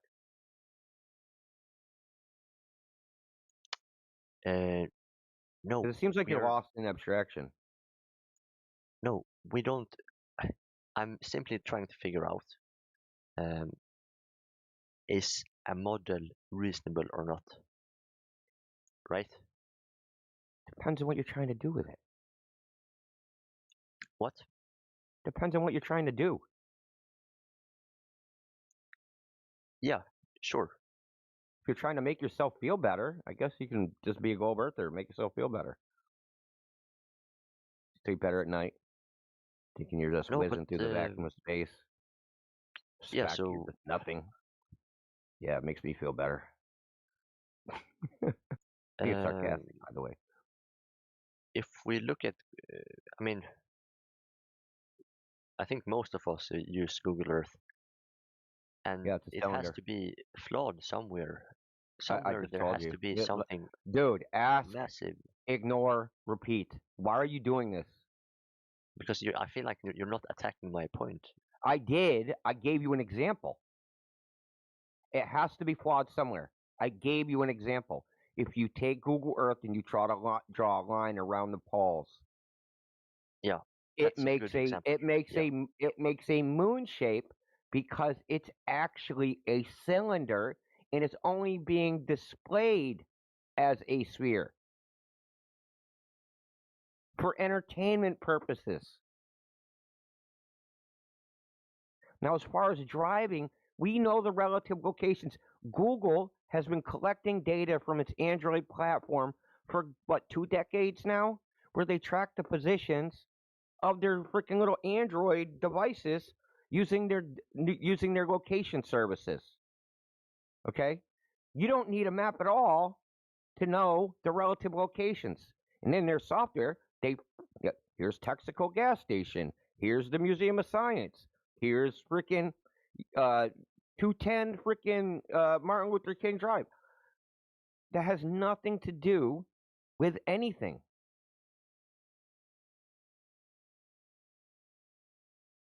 It's just being displayed as a globe. Yeah, and it has to be really, really, really fucked up. Okay, how do we determine what is inaccuracy? What would we do? How can we test its accuracy? That's what I'm curious about. I'm guessing this would be a you problem, not a me problem. Yeah. You think that somehow this is going to be dispositive about how we're going to figure out whether the Earth is a globe. So tell us how we can use Google Earth to test and prove whether the Earth is a globe or not. I'll do it. Are you interrupting me to then just ask the same question? Please stop it. I want to be very specific about what the question is. Look at Google Earth. Say, here is something that would be a huge flaw. And sure, the gas station might be off by a meter or 2 meters or 10 meters. I'm not talking about that kind of flaw. I'm talking about a discontinuity. You will not have a continuous mapping. I'm talking about like something massive, like, oh shit, this map says that if I take a step over here, this will be something here, but it is actually like completely off, like on the other side of the. Okay, now actually I don't be want to say specific. globe. Now actually be specific. Instead of these nonsense generalizations. Specific? Okay. Yeah, so a you had this specific 2D map example. that someone sent earlier in the chat. I'd forgotten the name. If I stand on the rightmost side of that map, I will see, oh shit, there's empty space on my right side, and there's water on the left side. Are you being fucking retarded? Please. No. No. Shut the fuck up. Don't. You're just taking the piss, bro. Yep. I don't understand. The map is a fucking goddamn rectangle on a piece of paper. Oh, yes. Oh my god, you could go off the map onto the table. Are you a fucking retard? I really don't understand why you're using that Because kind you're of talking language. about Google Earth. It's a fucking piece of software. I Okay? think you need help. I think you need help. Yeah, no one cares what you think, dude. So you are talking. I asked how to test Google Earth to see if it matches, if we can prove the globe using Google Earth, and you started talking about fucking maps. Google Earth, dude, which is supposed to be a 3D ball that you can't step off of. Okay, yeah. I don't understand what your problem. There's a lot of shit you don't honestly. understand, obviously. Okay, so your question is, how can we use Google Earth to determine that it is false? Right? Yeah, there's a big error that you said must exist. How do we test for it? You look at Google Earth. You look at it, and yeah, you look at at Google it. Earth, That's what we're you going to want use to as find- analytics. We're going to look at it. Okay, dude, can you stop it, please? No, what you remember I said about false premise? That's idiotic. You look at Google Earth. We just is that how and we do anything? You look for something that is a jump in continuity. When you find that, you go to What would the that look place. like? What would that What look would like? what would that is look like? That is exactly what I said that earlier, and KGB. If you take a piece of paper and you try to No, wrap it no, on the no, no, floor, no, no, no, no, no, no, no. Fuck your piece of paper. What would it look like on Google Earth? If On I'm on Google Earth and I'm using it, and I go, hey, here's the discontinuity. What would that look like on Google Earth when I'm using the software? How do I know it's there by using the software? Yeah, so this is the point. Would I draw a line around one of the poles and then it would turn now into you're a half actually- moon? Would that be it? Yeah, Would so that be a discontinuity? This is okay, dude. You're just doing it for fun. This is the problem. You're not listening. Okay, dude. You're stop it. stuck in your fucking gotcha. It failed. Get over it. Dude, I can look at Google Earth and I can say I cannot find that problem. The Now, argument you from are ignorance assuming is not an that actual Earth argument. is flat. That means Okay. that you should be able to All find you're that doing is massive making an problem. argument from ignorance. No, you're saying where's I the flaw in can't Google find Earth? it, therefore it don't I'm exist. saying there is no flaw, but you should be able. How do you know to that? find the Have you flaw. looked? You should be able to find the flaw. I told you the flaw. Now you're just lying. I'm not talking. Yeah, you showed me a guy who had driven a couple of miles. And No. by The a meter. flaw of drawing a line around one of the poles and it turning into a half moon. That's a flaw. Dude, that is a fucking feature in their website. It's not a part of their. Okay, I don't why care did what they their feature is. I don't want that feature. So they have a line tool where you draw a path and it'll tell you the distance on the path. And when you draw that line tool and make a hexagon and try to make a hexagon around because you want to circumnavigate Antarctica. You have a map hold and on, you have don't a let me tool, finish. And you say that the tool is fucked, so the map has to be fucked. You are No, just completely out the of your tool mind, is basing its distances on the coordinate reference system that the globe in Google Earth is using. Dude, forget about the fucking tool.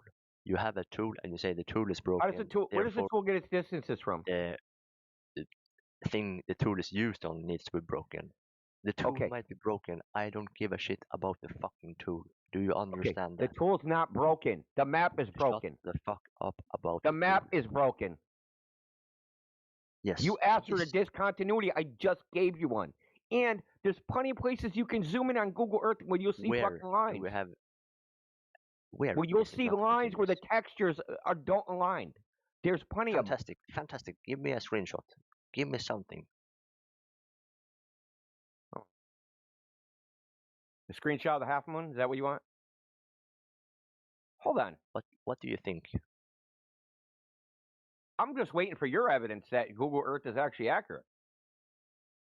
No, but like this is my evidence is that you your don't evidence have is a any claim. Evidence. Your evidence is My your claim. evidence is that you don't have any evidence. Your evidence not is that real. I can't fucking. That's a burden of proof reversal. No, but it would be so easy for you if the Earth really was flat. It would be super easy for you to just say, Google Earth. Here's a point where it's fucked up. It would be super easy for you. I did. I want you to do it. I want you to fire up Google Earth and take the line tool which measures distance on the surface of the Earth. Again with the fucking tool. Stop. Linear distance. Tool. You don't. Do you understand? Listen. How does the line tool measure distance in Google Earth? I don't give a shit. It uses the Habersign formula. Listen. It uses the Habersign formula, which is a calculation based upon the 2 points, right? The great circle route of latitude and longitude. That's right, great circle route. So if I draw a line and a line and a line and a line and a line, I should be able to get a full distance, right? Because it's a bunch of intersecting great circles. And I can get the arc segment at each one of those great circles and come up with a total distance. When you do this on Google Earth, if it was a fucking ball, you'd be able to do this and get a distance. But you can't, and it'll make a half moon because Google Earth's a fucking cylinder.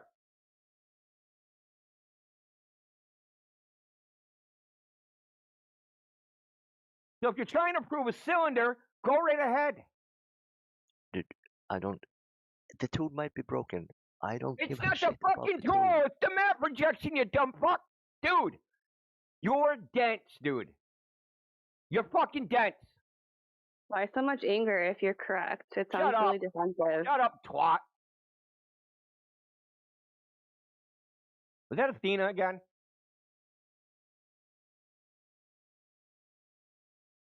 Now our army of Simpsons are going to come in here. Why'd you talk to Athena like that? It's a fucking little game she plays. It's really simple. Google Earth is a cylinder. You ask for a flaw, a discontinuity. I gave you one at least 15 fucking times. Okay. If you're wondering why I'm screaming at you, it's because you won't acknowledge the fact that what you asked for, I provided. What you asked for, I provided, and you can deny all you want. Anybody in this chat, listen on YouTube, Twitter, can fucking do it yourself, dude. Okay, now you're do it yourself. You can do it right there. You just appeal to Google Earth. Fire up fucking Google Earth and do it yourself. I'm really convinced now. I'm not trying to convince you. Where did you get that idea? I'm giving you information you didn't previously have. You, previous to this conversation, thought Google Earth was a ball when it's a fucking cylinder. So you just have information now that you didn't previously have. And you made a whole bunch of assumptions based upon your wrong assumption about how Google Earth works, et cetera, et cetera. But now you know you were all wrong. You made all that shit up in your head. And you don't want to cope with that. I'm sorry, dude. You filled in the blanks. Send me something. Send me something that, just something. Do it yourself.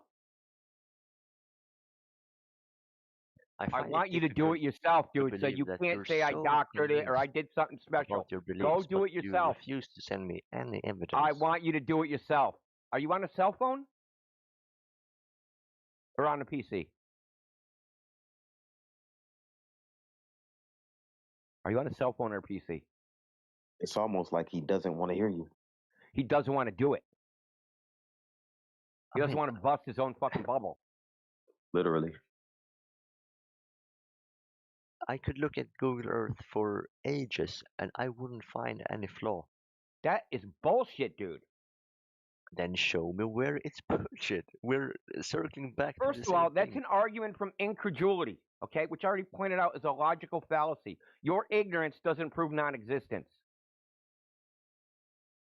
Okay? This is the same problem with the black swan, white swan. All swans are white as a theory. You don't look for white swans, you look for black swans, right?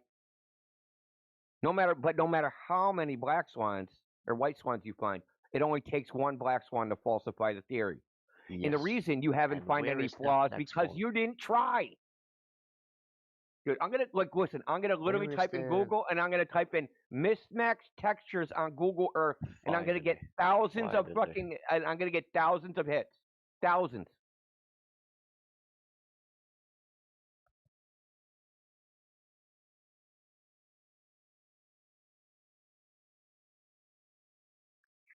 Well, I can point out an obvious flaw with Google Earth. Yeah, it shows it's not. Yeah, it shows it's a ball, and it's also a cylinder, a Mercator projection. I've told him that 72 times already. It's not getting into his P brain. So there we go. That took all of 15 seconds right there.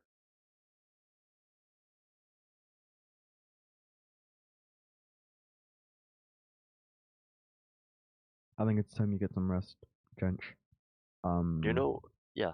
Okay, I'm trying Yeah, to. you're Dude, just go. Okay, there's another. You're in Sweden, and it's 2 a.m. right now, right? 2:04. Yeah, so the reason that those kind of deformities look like that is simply because you have a satellite picture, and the satellites keep circling around, and they're not updating all of the places at the same time. So some places will be sort of lagging behind, but there should be a way bigger flaw than that. Shouldn't a it massive be flaw. because it's a bunch of rectangles being pasted onto a sphere? Shouldn't that be the reason? Yeah, I You're already just answered this full earlier, of Trench. shit, dude. Jench, you got wrecked today, bro. It's okay. Lick your wounds, take a nap, come back. Look, I didn't mean to yell at you, bro, but you're being dense. Like, you guys come in here with a gotcha, and you have no plan B. So you just dig in. Gotcha. You're digging to be. Gotcha. Dude, not anymore. Globe busted. Look, you're like, hey, man, Gauss's theorem of Grudgium says, hey, dude, you can't project a sphere without distortion onto a flat surface. Yeah, we know that. Yes. You're not informing us. We know that, but that's not how it's being done. That is a second order processing. Okay, it's a second order reduction. They're going celestial sphere, ground measurements, projected onto oblate ellipsoid. Then that referent oblate ellipsoid is then being projected onto a flat surface with rays, right? So they're going curved lines. They're going curved line mapping function filtered through the oblate. No, it's not, dude. You have perfect you sphere. didn't even hear me finish. You didn't even hear me finish. You said it's if you the have same. Two it's not the same. isomorphism, you can represent that as one isomorphism. Oh my it's pretty god, simple. dude! You're not getting it. There's the celestial sphere, which is a perfect sphere. Then you have the oblate ellipse. You have the geoid, which is filtering the projection onto the reference ellipsoid, which is not a sphere, which is I don't even know what you call it, oblated spheroid, right? So then they're taking that and they're making a projection from that. It's a series of steps. It's not globe to projection. You understand? Do you realize that a series of steps can be represented as one step? Isomorphisms that go into each other when you map F to G to H can be represented as one isomorphism from F to H. Dude, no. Listen. Yes, the geoid. Look. Your normals are changing because the geoid is an. Hold on, dude. Let me finish. The normals of the surface are changing because the geoid is an undulating surface. It's not continuous. I feel like you said is an undulating surface a continuous curve? Mechanics. It is an undulating surface a continuous curve. That's why I said lumpy gravity. It's an undulating surface. And I'm not talking about the topography. I'm talking about the direction of the normal. So doesn't the direction of the normal determine whether the surface is continuous or not? The direction of the normal? No, not at all. Oh, so you can have converging normals and then it's converging and then diverging normals in two different two adjacent segments, and then it's still continuous. Actually mathematically terms, but sometimes you're just completely off. I really want to know, have you taken quantum so now you're talking about me instead of actually refuting what I said. That's crazy. He wants to know if you're taking classes now, India. Now we're down to who's taking what kind of classes. Dude, you really want to get into classes? Dude, you really want to talk about classes? Yeah, can you tell me about the coastline problem? Yeah, the coastline problem. What do you want to know about it? Does that apply? Does the coastline problem apply to undulating surfaces?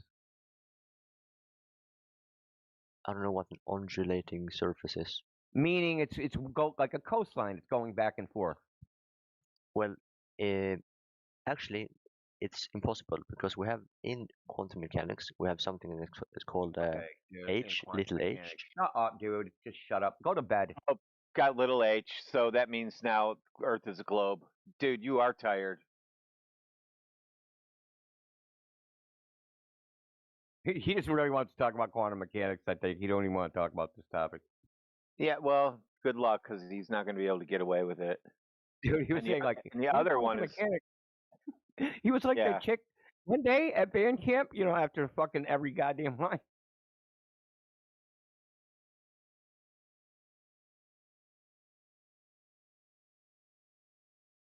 So I'm gonna unmute Kasari here. Yeah, because he wants to step up to Mark. Bro, go to bed. We're not talking about quantum mechanics. We're done with that shit. Go find out. An undulating surface is a surface that goes back and forth. The geoid, which is supposed to see the equipotential surface of gravity, that filters all the rays and curves them after the fact. So the coordinate system ends up being displaced in all sorts of different directions, but you can actually measure the difference between the undulating surface because the distance increases depending as this unit of measure gets smaller, which you should know. So it isn't working the way you think it's working, is which I said way back when, almost fucking 45 minutes ago. You come in here with your mind thinking the globe Earth works like X, but that's not how it works. That's why if you look up the first books printed on geodesy, there's 1,600 fucking pages of mathematics. So anybody want to talk to Kajir here, who had a bunch of social commentary? You mean KGB? Oh, yeah. Is that his name? Yeah, KGB. KGB. Kage Bay. That's his name, Kage Bay. Russian Bear, KGB. He's being a douche. Oh, and where's these mathematicians that you were talking about, Sheepdog? Yeah, where they are were they? supposed to show up tonight. Live streaming and all. I know. That's the only reason I even came in here. I'm that's so false sorry, advertising, man. I want my money back. Hey, that was on what was his name? Hold on, who was it? That's on T-Dub. This dude had me crashing out, man. Fucking Europeans, man, they fucking drive me crazy. Okay. Dude, he was doing it to me. I spoke to him for hours before you, and yeah, he started off with the same thing. Crazy. What am I getting blamed for? Yeah, it's like he won't take yes for an answer. It's like, what the fuck, bro? Yeah, he started off by asking what would happen if you kept walking in a straight line. I said, no one's ever done that. All right, I said you'd hit the ocean. He's like, kept saying, oh, you're just avoiding my question. You're just avoiding my question. And then I answered his question, and I gave him, the answer, and he just kept saying, you're avoiding my question. And glad it was one thing. funny. Yeah, well, he was like, felt bad. He was doing it for everything. He was doing the same thing. He was like, well, hypothetically, what would happen if you walked in a straight line? It's like, I have no idea, man. Yeah. You can walk on water, bro. But he conceded to the John D observation measurement. Oh yeah, he did. Well, what he questions John D, didn't he? Or did I leave? Then he questioned the credibility of the person and their ability to make measurements. Yeah, he was saying that he has, pictures. NASA has pictures, right? So he can counter that by looking at the NASA pictures. And then I explained to him that we can't go and validate the NASA pictures, but you can go and validate the long distance observations. And yeah, he conceded. He did concede to that, but he quickly took it to a different place, right? And didn't want to talk about observations anymore. T-Dub, where's the mathematicians, T-Dub? Oh, they told me 5 hours, and that was probably 6 hours ago. 3 hours ago. Was it? No, it wasn't that long. Was it? 2 o'clock on my time. It's 8 o'clock now. Hang on, I've got the. What do you want to talk to? Screenshot. Yeah, unmute him. Let's see what he's got. Mathematician. He's just a troll, but I'll fuck with him for a minute. So KGB, you're unmuted.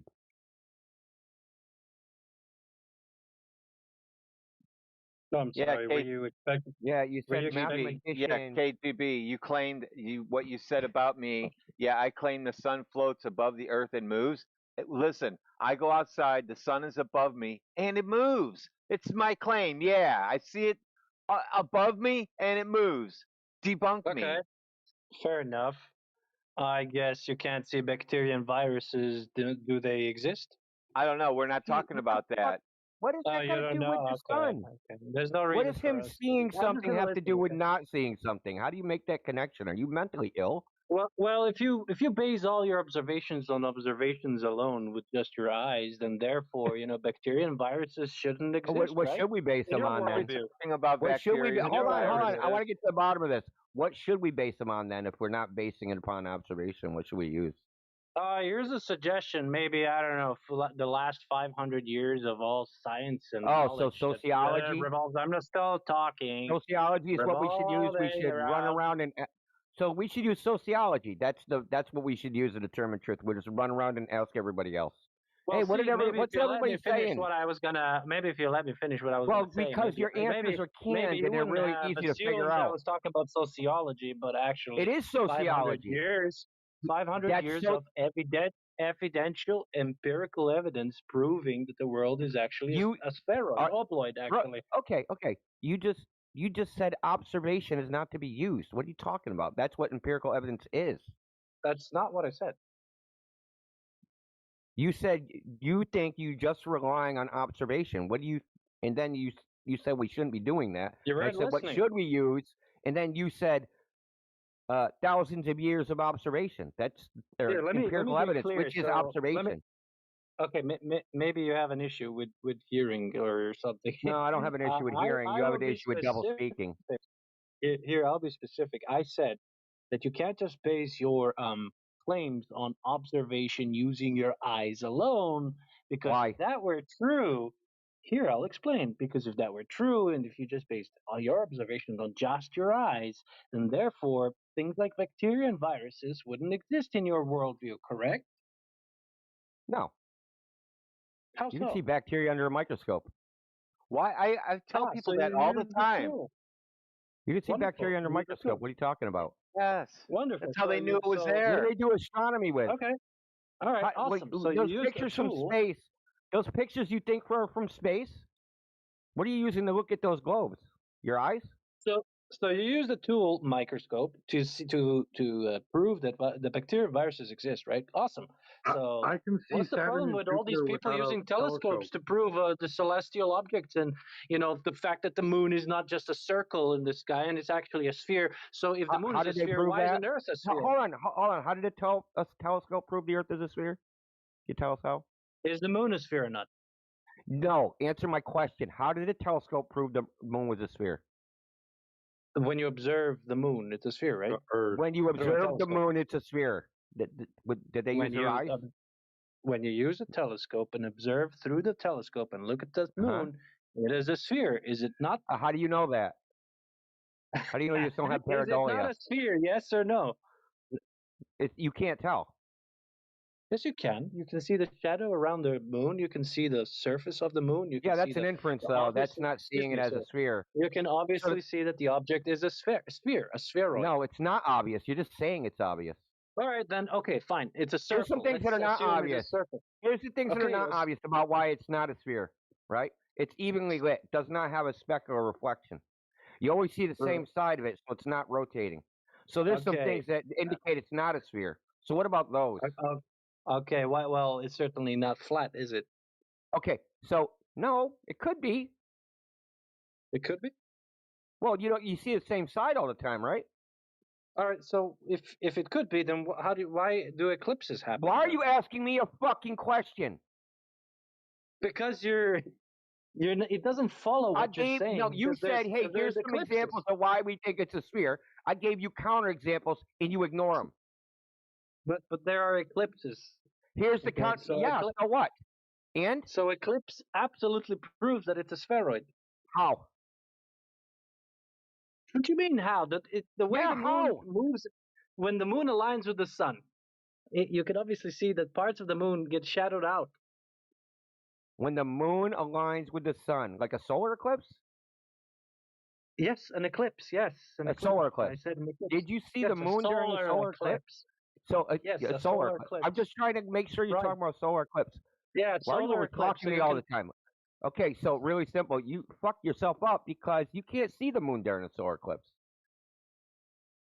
Yes, you can. You can see the No shadow. human has It's ever never seen been the moon seen. during a solar eclipse ever in the history of man.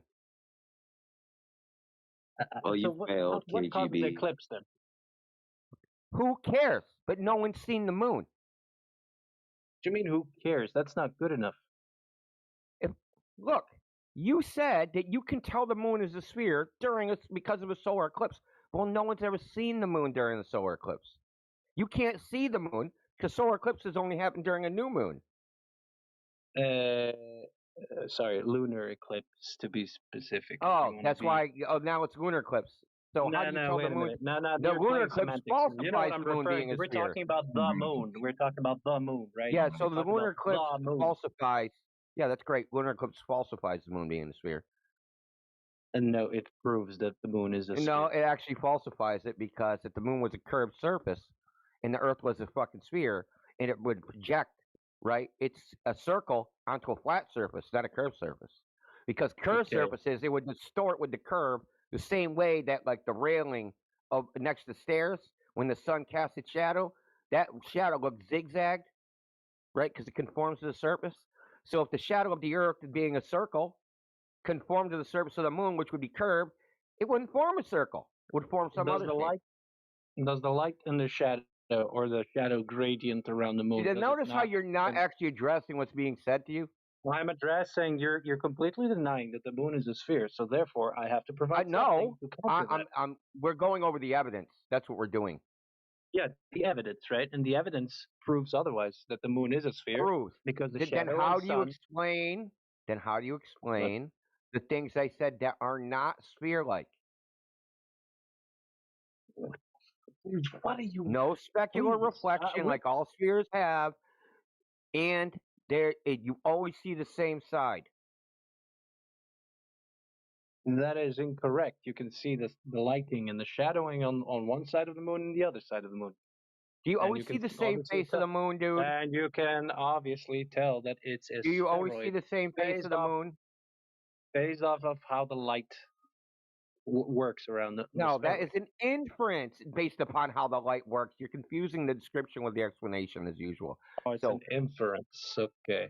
So what shape is the moon? You said prove, though. You said prove. Okay, what shape is the moon according to you? Who cares? I don't care. No, that's not acceptable. No, you said it's proven that the moon is a sphere. Now you could tell the moon was a sphere from a telescope. Yeah, absolutely, without that a shadow fucking of a doubt. exploded in your motherfucking face. You're so aggressive. Yeah, that exploded in your face. Okay, you can't tell the moon is a sphere from a telescope. Do you know why? Yes, because there's no parallax. And without parallax, Yes, that's the only way to determine whether an object is actually 3D or not. But because they say it's so far away, there's no lunar parallax, and you can't tell. Yeah, it's but we're 3D. not doing 3D now, and notice how you the just term parallax does not well, fit a sphere is a because 3D you're talking object, right? nonsense. No, you're A talking sphere- absolute nonsense. Parallax Okay, is what did I irrelevant. say that was That's a 3D nonsense? term. We're not talking in 3D terms now. We're talking about in telescope. When you look through the telescope, you can see the shadow and the light on one side of the moon and So shadow what? on the other How side. do you know it's how do you know it's a shadow? That's a stupid question. No, it No, it's isn't. not. How do you know it's a That's a shadow? stupid question. That's a stupid How question. So Earth, What do you mean? moon, How do so I know shadow, it's a shadow? What moon does is that bigger mean? How do I double? know it's a shadow? So yeah, There's how do light you on know? one side. There's light on one side because the sun is there, and the other Okay, side is so darker because so there's a shadow. 'cause there's no listen, light. brother. So this is where the ignorance comes out again. So when you go to the movie theater and you look at the movie screen Here we and go. you see black on the movie screen, are they projecting black light? No, we're gonna go back to the moon. And we're gonna No, talk about the this lights is on one relevant, side dude. This is and relevant. shadow It on the shows other. in how you look, bro. The term is relevant because it shows you how we see darkness. Okay? Does a projector project black light? No, there's no light there. That's why it's dark. No, there is light there. There's just less light. What does this have to do with the moon? How does this follow? Because just because you see less light doesn't mean it's a shadow. So what's the dark area on the moon then? What is that? I don't know, and neither do you. Oh, so it's unicorn magic pixie dust. No, it doesn't. That's not the other What is choice, right? The choice is I don't know and can actually never know. Okay, well I know that's a shadow because no, there's you not don't. enough Prove light it. there. Yes, Prove I it do. to check that. You know, but I asked you how. Here's the funny thing. You're saying Simple, now there's that not you enough know light. it's a, shut the fuck up, dude. You just said you know. I asked you how you know. You couldn't tell me, but you're just repeating that you do know again. How do you know it's a shadow? Because How? the sun is on. What was the evaluation? Hypothetically speaking, the sun's on the right side. There's going to be light on the right That's side. wrong of the too. moon, That's wrong too. And on That's the left incorrect. side of the moon, That it's is going to incorrect. be shadowy. That's incorrect, dude. Why is that well incorrect? known that the sun is not always perpendicular to the fucking Terminator line. It's well known. Right. You want me to post some? You want me to post some Oxford? Do you have a ball in your room? Do you have a ball in your room? Dude. Okay. Do you have a ball in your room?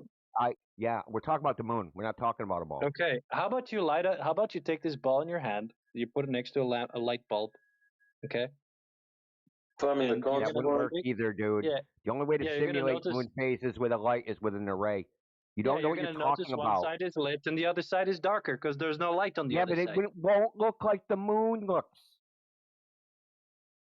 Says who? You?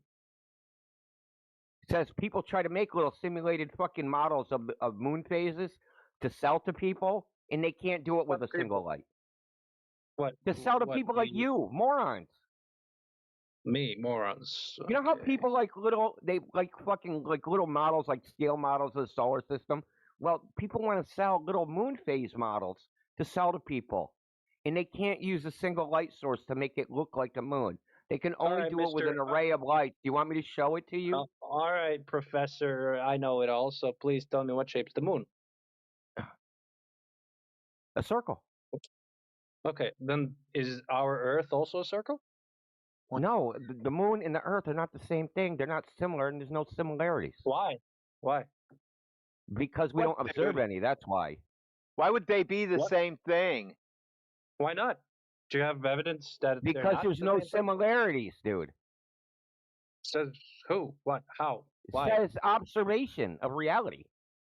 Grab your telescope, look at your moon again, tell us all how you like the freezer on there. Hold up. Wait. Aren't you the same person earlier that said that you cannot fly up really high up Earth and you can't observe Earth because space doesn't exist? So how the fuck do you know that the observation of Earth? You can't and how get are far you enough effectively, away. How are you stating this so confidently? Hey, KHB, just listen for 5 seconds. You have telescope. Thank you. You Go don't and have to point it go, to the you don't have to talking to the gentleman here. You know. Okay, it's fine. What's that got to do with anything? Well, because I asked you. Is flying. Here, you think that I can go to a He's magic making place? excuses, That's where I'll DVR. find the similarities. That I can't on Earth. Even though I don't see any similarities between the moon and the Earth, I can't use those. I have to imagine I can go to a place where there would be similarities. All right, so it's all an implication. Yeah, notice how you don't address what was said. That's great. So I have to go to a place and imagine I can go to a place where I'll observe a similarity.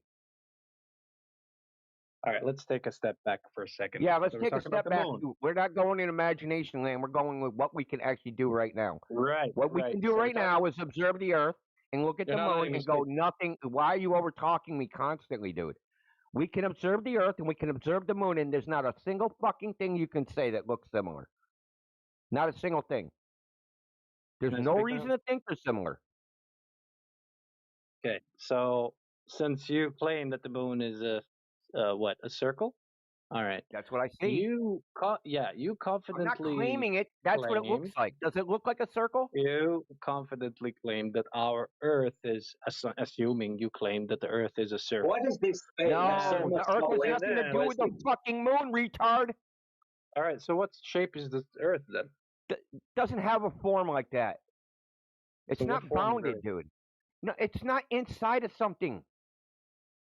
So what? It's just. What's the universe inside of? It's in a matrix or what? What's the universe inside of?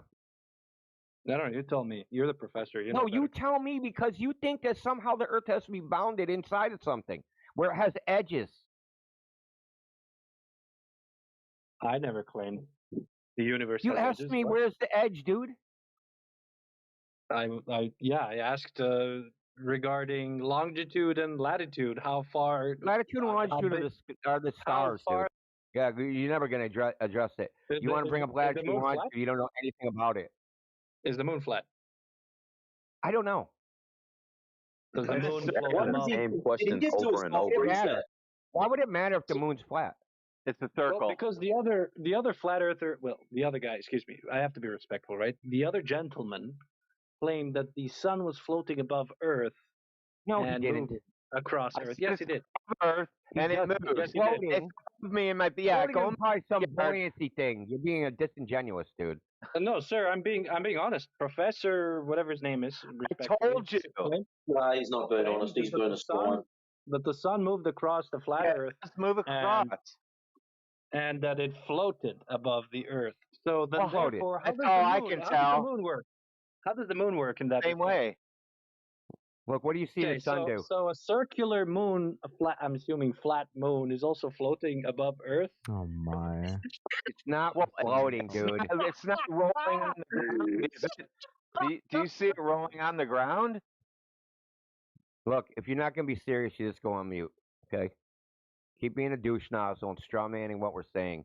You just stay on mute. So the reason you're straw manning is because you actually have no arguments or counter arguments. You're still at fucking. I looked through the telescope and I can tell the moon was a sphere. That fucking bricked you. I'm sorry. Yeah, you're laughing. You're laughing at yourself because you created that straw man yourself. Dude, you tried this laughing shit before. Remember when I called you on it? You tried this laughing stuff before. Oh, Cope. This is Cope. Yeah, this is really bad. I'm gonna be real. You kind of sound stupid. He was hyperventilating. But the thing is, one guy tells me that the moon is. What do you see the sun doing? This is just narrative-pating bullshit, bro. This is like, now you'll talk about us and how dumb we are, and et cetera, because you actually have no arguments. Okay. Yeah, you don't, and you're laughing at the straw. You're laughing at yourself. You created a straw man, tried to say we said that, and now you're laughing at it. That's hilarious. But I look, man, look. Okay. Yeah, thank you very much. None of these gimmicks work in here. Go in one of the other chats for your bullshit, dude. Like, seriously, none of these immature little gimmicks work here. Serious question. Does the moon float? Do you see the moon go across the sky?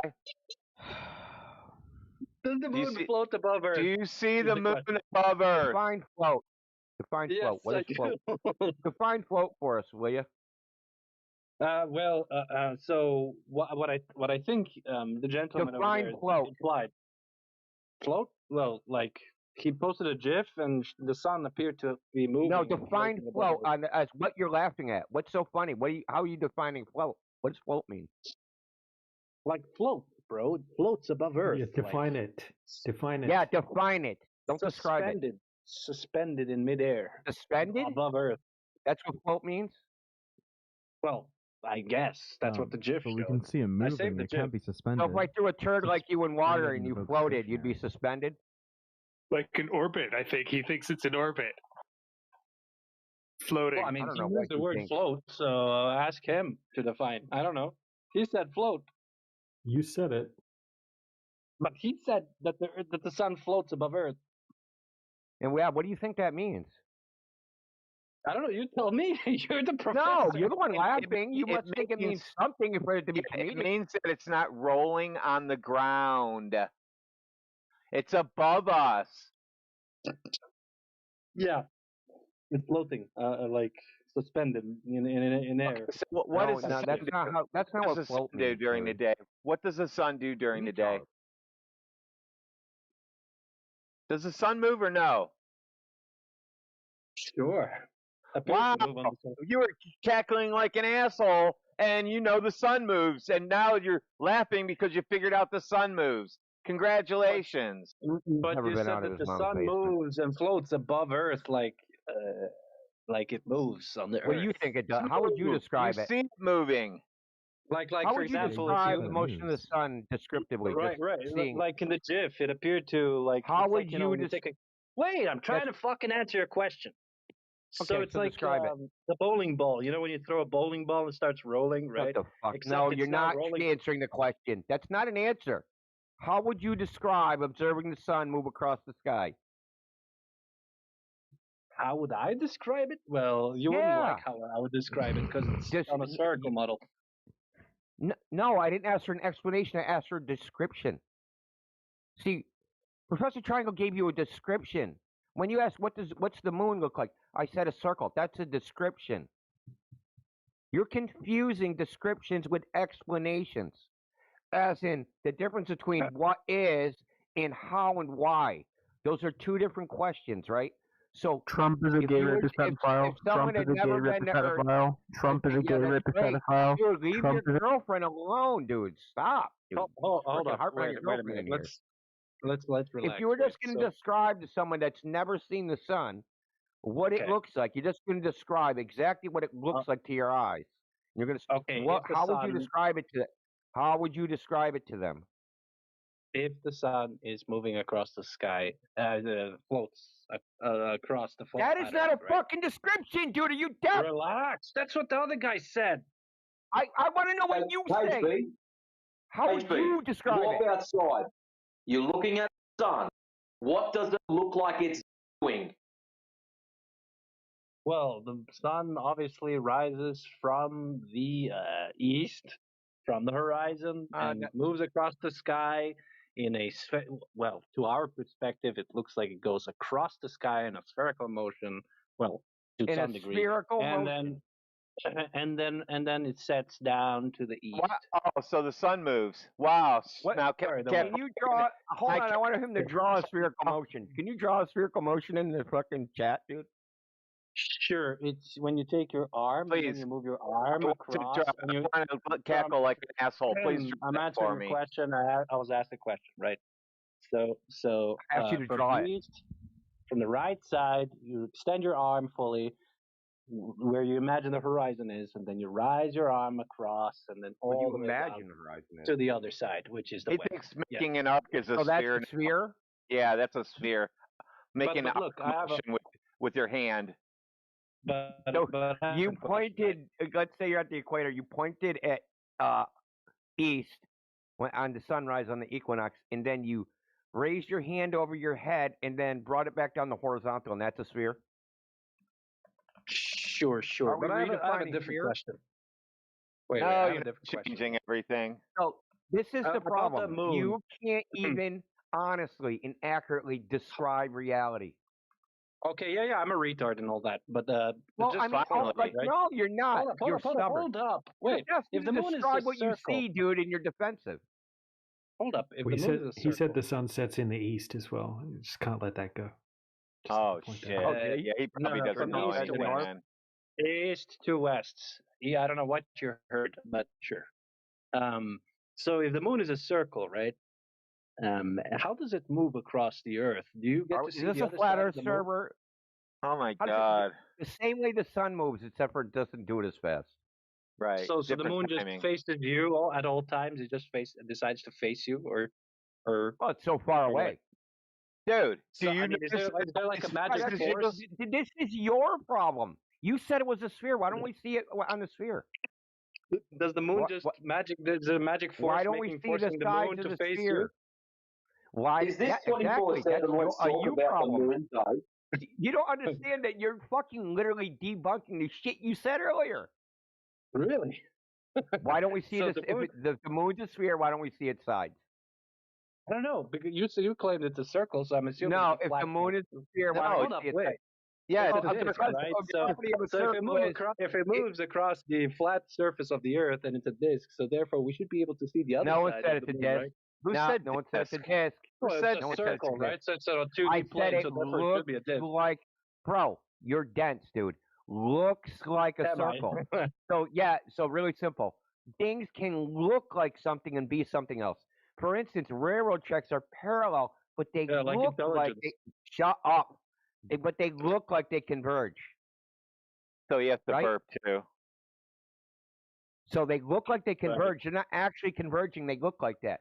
If you draw a parabola that went all the way to the horizon when you were at the arc of the curve, that would look like an ellipse. Okay, so things look different because we see in a projective world, right? The 3D world is projected onto our little retinas, and that makes a 2D image. I said it looks like a circle. I didn't say is a circle. So moon looks like a circle. But what looks like? What is it? Though? Purely descriptive. What is it though? What is it though? How would I tell by looking at it? Flat Earth? Yes. Go to the ocean. There you go. If you're so what's the moon then? What shape you should the moon? know how the moon What works. does the moon got to do with a flat Earth? What? Because I want to know what shape is this object in the sky that I keep seeing? Well, I already told you it looks like a fucking circle. So it looks like a ignore, circle, repeat, but what dude. shape is it? Ask, ignore, repeat. Why are you doing it? It's a circle. Right. So it's a circle. So it's a disc. Basically, let's get this out now. No. Not logically linked for us. What you witnessed, the moon, whatever you believe it is, logically link that now. Shape of the ground. Circle. Matrix, you're breaking up. Not again. Yeah, it's skipping. It sounds like you're in the garage and your computer's in somebody else's house. I know why he keeps asking. He wants to equate the things in the sky to the ground because the things in the sky look like a circle or a sphere. It's terrible logic. Chandeliers. Well, I mean, can you explain to me why is it things in the sky look like spherical? I don't know. Why would our chandelier Earth not be look flat? like my floor, dumbass? That's what happens when things are in the sky. That's what they look like after a while. How's that for an How are you explanation? in the military and you're a flat earther? That just doesn't add up. How does that work? How? He just outed Military himself for grid being maps a are dumbass. flat, dummy. Yeah, Wait, I really hope. Do you work with rockets and missiles? Do you work with flat rockets Earth. and They artillery? require flat Earth. They require a flat Earth. Hold on, dude. Do you think that to fire artillery accurately, you need to account for the curvature of the Earth or Coriolis? No, because artillery just goes no more than 30 kilometers, which isn't enough to make this, assumption fucking, or you better tell me to press Titan because he thinks a field goal is far enough. Still talking here. Yeah, because you're contradicting your own belief system. 30 kilometers is not merely enough to make any kind of assumption. Well, that's not what the physicists say. He's just wrong. Not what the physicists say, brother. Yeah, Ranger, you talk to him. Maybe you can talk sense into him. I doubt it. No, I'm gonna be in a bad mood. Oh, okay, sorry. Oh, why is that? Why is that? Because you're full of shit, dude. And we all see it.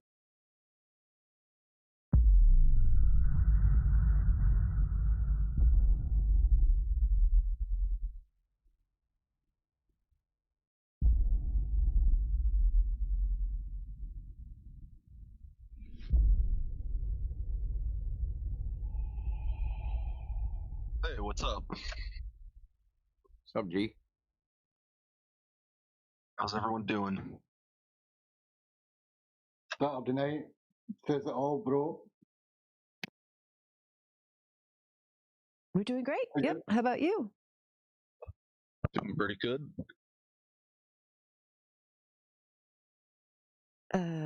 Have you been here before to our Flat Earth server? Probably not in this particular chat, but I've been part of the server for a little bit. And do you have any thoughts about the globe or Flat Earth? Oh yeah, I have a lot of thoughts about the globe and the flat Earth. Hello? For sure. Jeez. What thoughts do you have? What's the first one that comes to mind? Hello? The first one that comes to mind, to me? Yeah. I think it's interesting that people think the Earth is flat. Why do you think people think that? I think they have a lot of distrust in institutions and the government, which I think is reasonable. Really? So I woke up one day, I was like, man, I don't trust the government. Earth is flat. That's not quite what I said. I think it's reasonable. Yeah, you said, I get it. She asked you why you think flat earthers think that, and you said because of distrust in the government. Well, yes, yeah, but you did apply a little bit more to that than what I just said. Well, that would have to be the case on how I became a flat earther. I would have had to have distrust the government as the first thing. Okay. Do you think maybe it was the evidence that the earth was flat? All right, well, we can apply that to it. Yeah, sure. I'm sure there's more to it than just what I said. Sure, there's evidence maybe to why you distrust the government. I think there's a lot of evidence for that. I agree with you on that. I don't think we're going to disagree on the government. J-Dog, all you're doing right now is telling us what you think about flat earthers as opposed to what we think. What do you mean? You're telling us what you think. You're telling us how you think we think, but you're way off base. Okay, but I mean that's because you guys were asking me this question. Yeah, I know. Well, you're way off. Okay, so you're way off base. Nobody thinks the Earth is flat because they don't trust the government. Plenty of people that are globe earthers that don't trust the government. I didn't quite say that. I would have said more. Obviously, I have nuance to my opinion here, but yeah. I agree. I think you guys believe it to be flat because of evidence, or because of the evidence you. Well, the Earth looks flat, right? 1 2 1 2 1 2. It looks flat. Yeah, and someone came around and said, "Hey, that's not actually flat. That's actually a giant ball. Trust me, bro." Why should I believe them? I think it's a little more complex than that, but yes. Well, I'm just boiling it down. I mean, we can get into the complexities of the claims, right? So I think, yes, it is fair to say that most people just accept that the Earth is a globe without doing much research on their own. What do you think? Well, what do you think the best evidence for the globe is? What do I think the best evidence for the globe is? I think I answered a similar question about this earlier this morning. But I was in the politics flat Earth talking to someone. Yeah, I wasn't in there. I missed it.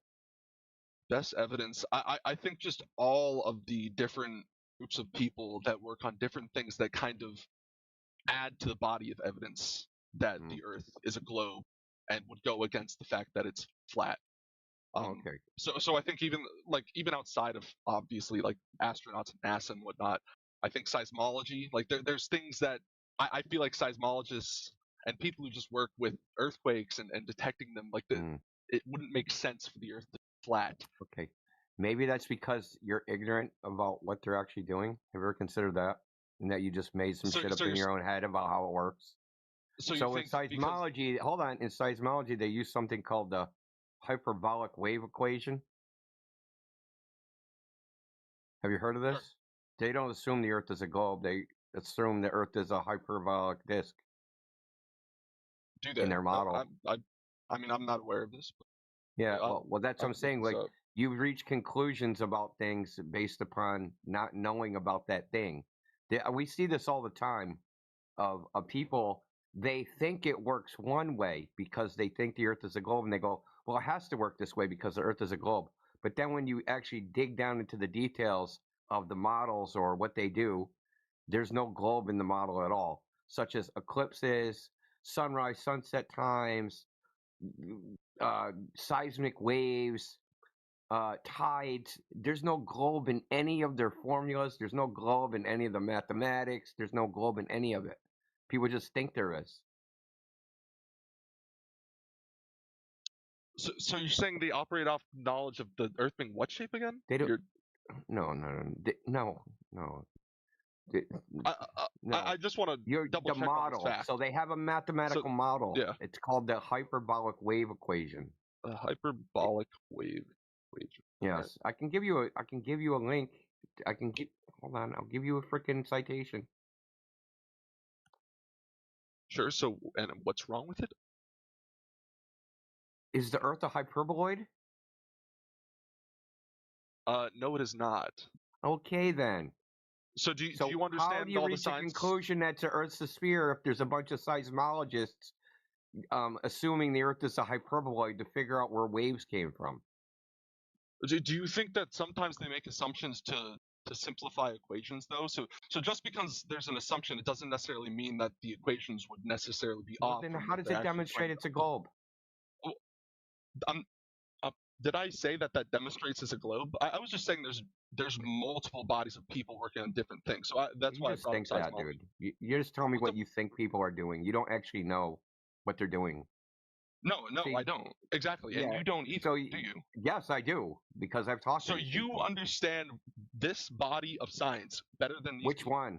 And let me just get this straight. Do Which you not one? think that we're talking about seismologists right now? Yeah, I've talked to seismologists in this chat many times. Yes, I've spoken to many too. So the point being, neither of us are seismologists, right? I'm not about to make assumptions on the equations that they operate off of. I think that's quite a big ego to think that for some reason that you've transcended past this like propaganda that we've all been fed, right? You think they don't know anything. Propaganda, and that they're operating off of incorrect information. But for some reason, I never said that. That's a straw man. You have transcended this incorrect information. That's a straw man. That's a straw man, dude. I never said anything like that. All right, I never said anything even remotely resembling that. Go ahead and explain it then. Do you think that you understand something that a lot of seismologists don't?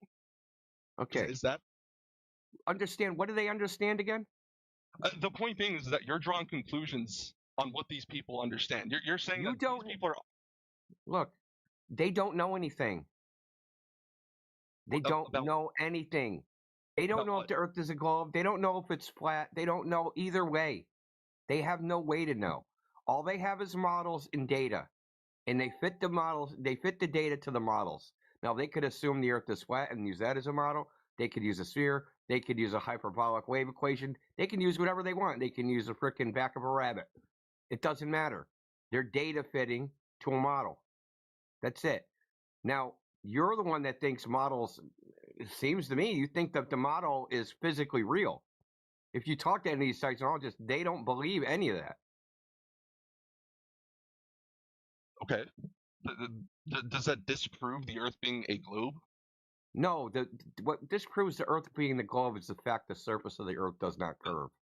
The fact I'm trying to bring here is I assume basically all of these people in their field see these things and it adds to their What do they see? But what do they see? So okay, let me step away Tell from me something. what they see, dude, and then we can evaluate their claim. I'm just saying they operate off of the fact that they are reinforcing the fact that the Earth is a globe based off of what they see. You don't know that. No, they're not. You're just most of the guys have just got tunnel vision. J-Dog. Most of the guys, J-Dog. Most of the guys have just got tunnel vision in their own particular fields. My job is to study rocks. I'll study me rocks. I'll tell you all about it. What do you need to know? They're not going out there going, the Earth is a globe, therefore my job is done in a particular way. No, they're just doing their job. Yeah, you think they're like got a rock and be like, this rock can't exist on a flat Earth. I'm a flat earther now. Like, what rocks prove a globe? When they sit there and they look at seismic waves, a freaking chart with a bunch of squiggly fucking lines, how does that tell them the Earth is a globe? So let me go to something more. You're not going to answer that. Nothing they look at tells them the Earth is a globe. You just think it does. Let me ask you this: do you believe in gravity? What is it? What are you talking about? I believe in gravity. Do you believe that the current? Here's a better way to phrase this. Do you believe that the current scientific body that talks about gravity, right? Do you think that they are accurate on it? No. Okay, so do you know about LIGO? I'm sure you do, right? Yes, I do. Way more than you. Okay, I'm sure you do. I'm sure you do. But do you know more than the people who are working on that? Do you know more? Oh yeah, probably. Probably. Wow. That yeah, okay. Because I read. Listen, I read. We're gonna be able to have a conversation here. Yeah, because you're just assuming I'm stupid and that I haven't read all their fucking primary documentation. If you search my name in this server, you'll see all of LIGO's fucking documentation posted years ago. Indio. Okay, let me tell you. That you okay, so what is the thermal? What is the thermal variance? What is the thermal uncertainty from LIGO, bro? What is the thermal uncertainty from LIGO? How many orders of magnitude is it larger than the displacement?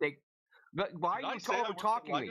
You're going to sit there and say, I don't know about LIGO. I'm going to tell you about LIGO, okay? I can tell you in detail what they did, how they did it, how it works. Can we do one thing at a time? Livingston and Hannaford. I actually have the civil engineering drawings. You brought up the wrong fucking thing, buddy. Do you understand what I just asked you? Yeah, I do know more about LIGO. LIGO employs quite you can go back on the live and see exactly what I was asking you. Did I say I knew more about LIGO? You said, do I think I know more than the people working on LIGO? Yeah, yes, most of them, sure. You think you know more than the people who physically are at that location because you read the same documents. Okay, there's 1,400 employees on top at LIGO. Of physically applying what they read in those documents, Indio. Do you understand that there's physical application of what you read on top of just That's reading? right. Do you think that matters? Yeah, that's right. Or no? So you have a this is the most bullshit sociological fucktard argument I've ever heard. All you're making is some stupid sociological argument. But what about these people? It's better than this person. They know more than this person over here. Give the evidence, okay? Let it out. This is about evidence. Okay, you claiming this person knows this or this person doesn't know that, that's not evidence of anything. You're just speculating. That's all you've been doing since you came in here. Speculating. No, shut up. Speculating about what you think people know and what people don't know. You think I know something and I don't know something that they know, and that because they work here, there's 1,400 people that work at fucking LIGO. Which person? Let's be specific. Which person don't I know about? The guy that sweeps the floor? The guy that tends the electric fence? The fucking guy that washes the bathroom? Which guy that works at LIGO? Indio, whether or not you believe the people Answer my fucking question. Are operating. I'm sick of your fucking gish galloping. It's at an end, dude. Your gish galloping's at an end. You're gonna stay on one fucking thing. So real simple. Let's deal with LIGO. Let's rewind 5 minutes, then, Indio. Let's deal with LIGO right now. Okay, you're gonna go on fucking mute. Okay, you're gonna stop gish galloping, and you're gonna deal with one thing: LIGO. So, okay, I hope you understand. What is the resolution that they measure at LIGO, that they claim they can measure? Indio, I don't know. Okay, so how do you know I don't know as much as them? Because I do know the answer. I was going to ask about LIGO. Do you know how LIGO was built? Do you know who surveyed it, the companies? Do you know that it took 3 different surveying companies? Do you know how they created the GPS monuments? Do you know, dude, I know all about LIGO. You brought up the wrong fucking thing. Do you want to have a conversation or not? You want me to get a word out? Because I want you to actually make an argument that people that work at LIGO know more about LIGO than I do. Make an actual argument that that's the case. That's what I want. Okay, so first off, I never challenged you with my knowledge of LIGO versus your knowledge of LIGO. Right? You're not. So we spent about 2 minutes on that conversation. I just asked you for something. You're muted now.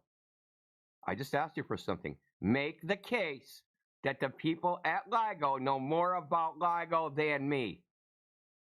And be specific. Indio, I don't have to. Do I have to be how to be an adult now too? On top of why the Earth is a globe? Be specific. This is immature from you. Let me get a word out. Yeah, listen. This is just sociological nonsense, J-Dog. None of this shit's going to work. This tactic, we are well aware of it, okay? Well aware of it. This isn't new. This is old shit. Okay? Got it out? You're making just a... Don't... Listen. Stop. You're a joke. You're embarrassing yourself. You don't even realize it. You haven't made a single argument that the Earth's a globe. You basically said, I don't know the Earth's a globe, but there's some other people that I believe that they know the Earth's a globe. I don't know how they know it, but I just trust that they know the Earth's a globe. Somehow LIGO, which claims that they measure 1/1000th of a fucking proton radius, which is fucking impossible because it's 11 orders of magnitude smaller than the fucking thermal noise alone. But no, that's not important. Okay? The details aren't important to you. You just trust some fucking fictitious fairy fucking person. Magic science guy figured it out. You can just go outside, J-Dog, and you can figure it out yourself. But come with something you totally could. Logical argument. Yeah, J-Dog, have you ever heard about the long-distance observations that you could do yourself? Listen. You don't care about that. It'd have to be a LIGO guy that did it. Foundation in here first, right? Because I want to talk, but I'm not going to be able to talk if people are talking over me, right? So we need some basic foundation before I actually have a conversation. No one gives a fuck. Just leave. No one gives a fuck about you, dude. Listen, leave. I'll mute myself then. You guys enjoy. I'll mute myself. Well, I just wanted to hear you answer my question. I mean, I just wanted to hear if he's ever. I know. I want the answer. Is if he's ever heard about the long distance observations? He still hasn't answered me.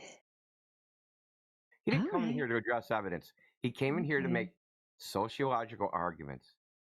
There's some people, magic science guy is smarter than flat earthers who just don't trust the government. Earth must be a globe. You're a retard, Jay. If that's your argument. Is that your argument, Jay? Did I just boil it down nicely for you? Flat earthers just don't trust the government, but there's other people that they know the Earth's a globe, and I trust them. No one asked you to trust us. What Dandelion just says, hey, dude, you can go out and test it yourself, but you don't care about that. Indio, you'll believe whatever you tell yourself. Oh, yeah, so I've never done my own observations? Have I? Have I, J-Dog? I'm not just talking about your own observations, brother. I'm talking about your assumptions of me, too. But you keep going. I haven't made any assumptions of you. I'm just going by what you say. Your argument is a sociological argument. You didn't argue evidence for the Earth being a globe. You argued that there's people with evidence that the Earth is a globe, and that you trust those people. You don't actually know what their evidence actually is, but you trust that they must have it. And you also trust that they must be smarter than me because you're a conspiracy-driven flat earther that doesn't trust the government. Is that your argument in a nutshell? Right. So you can rewind. Is that your argument in a nutshell? One of those questions. And is that your argument in a nutshell, J-Dog? Another one. Is that your argument in a nutshell? Go rewind your YouTube bot. Is that your argument in a nutshell? Don't ask me to rewind anything. Is that your argument in a nutshell? Is that basically your argument? What I just said? Yeah, it is. And you know it is. It's pathetic. Go find actual globe evidence and come back with it. We don't care about what you fucking believe about us and about them, because that's all you've told us. I believe this about you, and I believe that about them, so the Earth's a globe. You're a retard. Go have fun with that.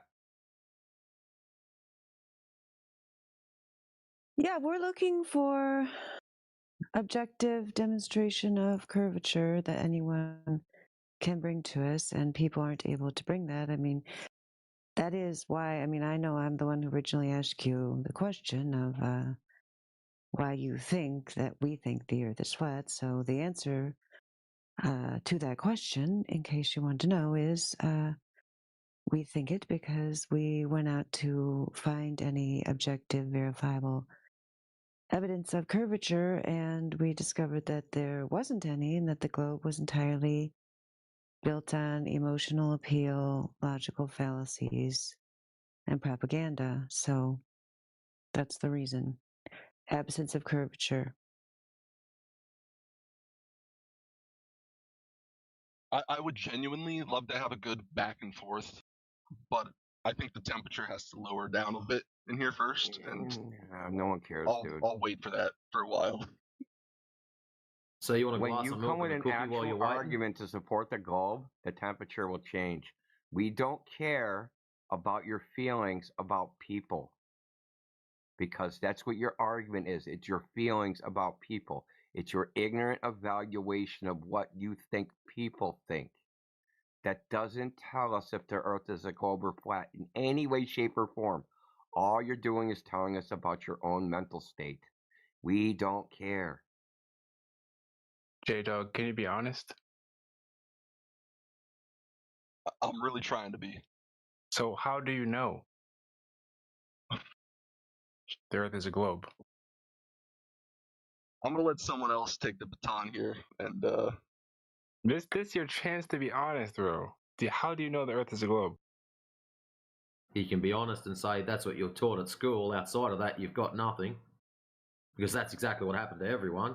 You were taught a heap of crap at school, and you just accepted it blindly. Went on your merry way.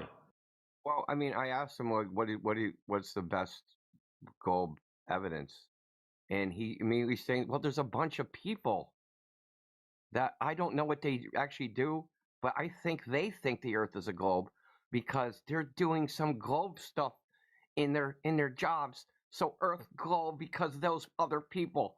So childish, immature thinking, man.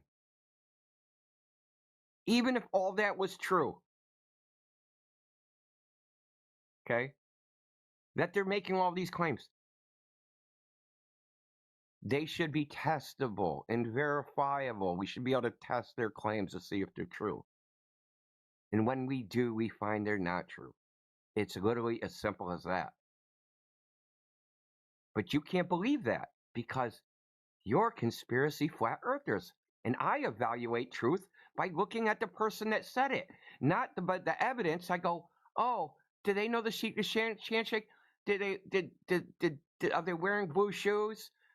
Did they vote the right way? Did they graduate from the right college? Did they say the right things? That's how you're evaluating truth, by looking at people. It's a genetic fallacy.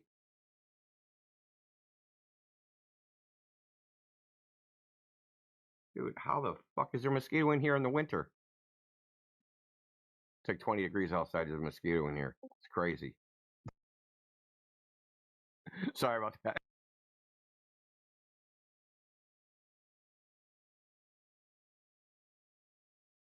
Interesting, when he brought up LIGO, I thought he was going to be talking about the construction of it, like most of them normally do. Hey guys, anyone there? Boondoggle, dude. One of the hello. craziest grift ever. And you know what? I could post the CERN physicist saying that LIGO is the craziest grift. I can post it right in the chat saying that it was a bunch of bullshit because they used templates. They actually didn't get any detections, and they used templates and just waited until something matched the template that they pre-rendered, and they did injections. Dude, there's a whole mess with LIGO, man. They were almost out of money. They did all this monkey business, said they got a detection, then got another $4 billion. It's a scam. And even when they got that, they were like, we invented a whole new area of physics. There's going to be PhDs and PhD students and grants and all this shit, dude. We're freaking in there. But no, they're scientists. They're pure moral characters. They don't worry about money or status or anything like that. They're just finding the truth. None of those things are a consideration to scientists.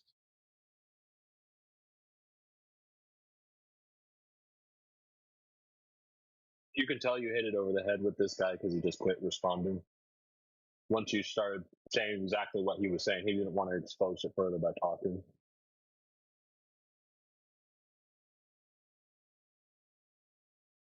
Dude, we've heard these sociological arguments millions of times. It's just like so boring. You don't go, okay, how do I know it's the truth? Well, this guy said something. Do I look at the evidence for his claim? Nah. I'll look at his ID and his wallet.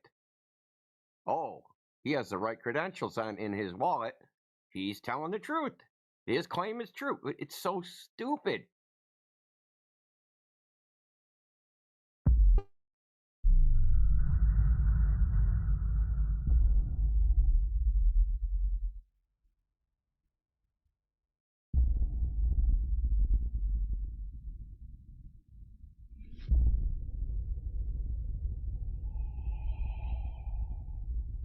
So you have these guys that are 20 miles apart, and I don't know exactly what they're looking for, but I know what they should be looking for.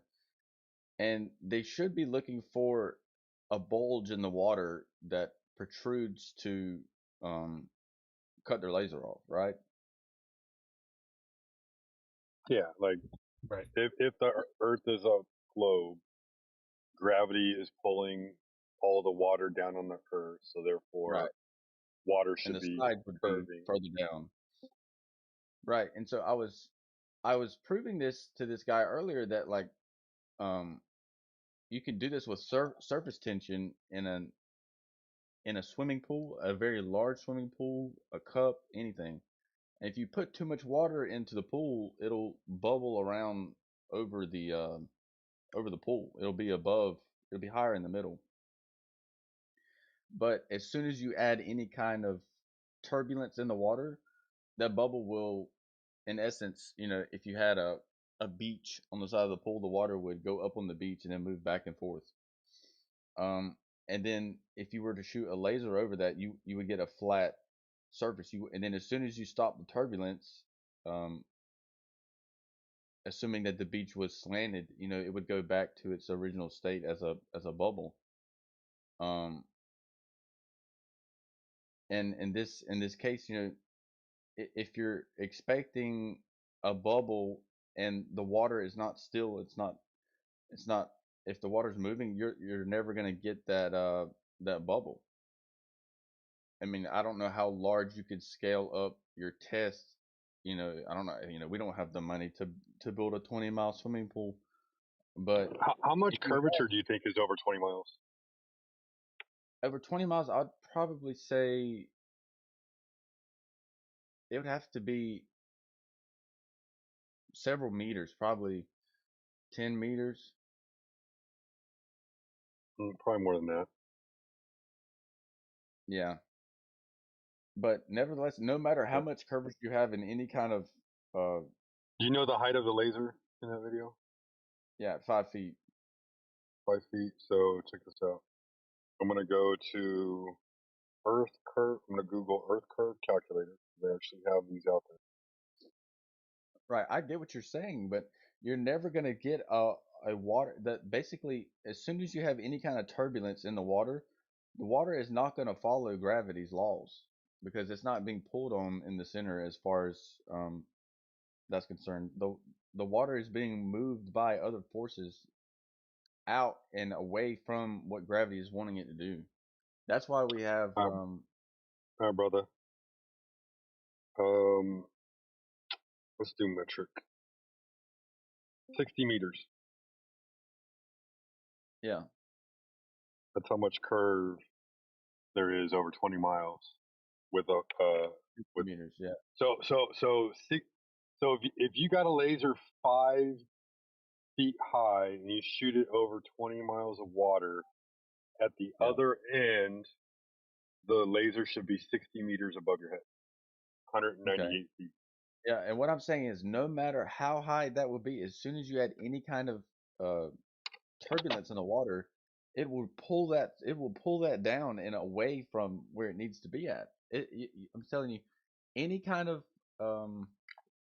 swimming pool that you can go to and create a scenario where there's no wind, there's no fishes in the water, you can make a curve in that swimming pool,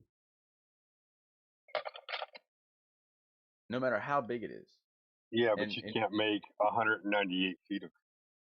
So, Deck, are you talking about like the surface tension, like the image I posted? I'm saying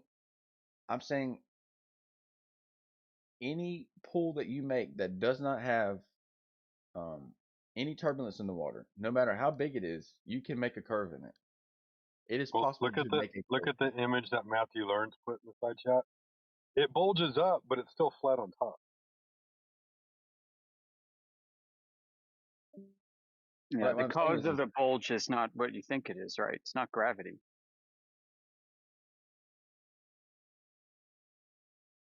It is gravity.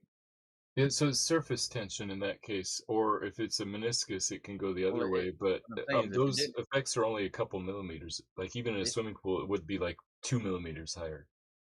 Right. Yeah, surface tension forms due to intermolecular forces, not gravity.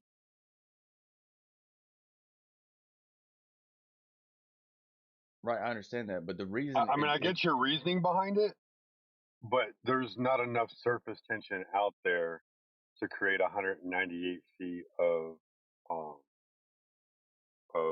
matter of fact, let me lower this down to 0. You have to do the entire 266 feet of surface tension. There's no way that it would ever bulge that much over 20 miles. Yeah, I don't see that actually bulging either like that. There might be some incremental amount, but for all we know, it could be concave bulging, right? I'm not saying that it will be surface tension. I'm saying in an example like surface tension, where it is bulging out. And I get your reasoning behind it, but any kind of turmoil that you put into that cup, it's gonna break that roundedness of it. Your reasoning is based on, as a child you were taught the Earth is too big to see the curve. It looks flat, but it's curving, and then you never questioned it ever again. So now you're trying to reason without No, I'm saying it's actual not curving. evidence. I'm saying it's not curving. Not Oh, that it's not not curving? that lake. Not that lake. It has to curve. If it is curving, it's so minuscule you could not see it. But if the water was not moving, there was no wind, there was no fishes, it would be curving a lot more than it is in that video. It has to curve, brother. It doesn't. It does. Look, what I'm saying is if you take a surface tension and create a bubble similar to what a bulge would be on Earth, that should be in a pond. They should be. And you create any kind of turbulence in that surface tension, it will break and make the bubble flat. Let me ask you this: if you have a pond and then you add more water to it, what's going to happen? It'll create a bubble. It'll just push outward more because water will seek the lowest part and then it'll spread out within its container. Right, I understand that. But you will still create a larger surface tension bubble than what's in a cup. No, it'll just continue to get higher and spread out. It's not there's not a vertical wall on a lake like in a swimming pool.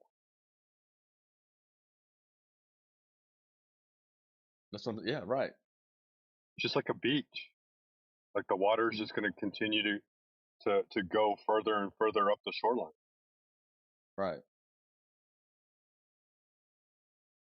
But you're still gonna have a certain amount of surface tension in a lake or anything that was not moving.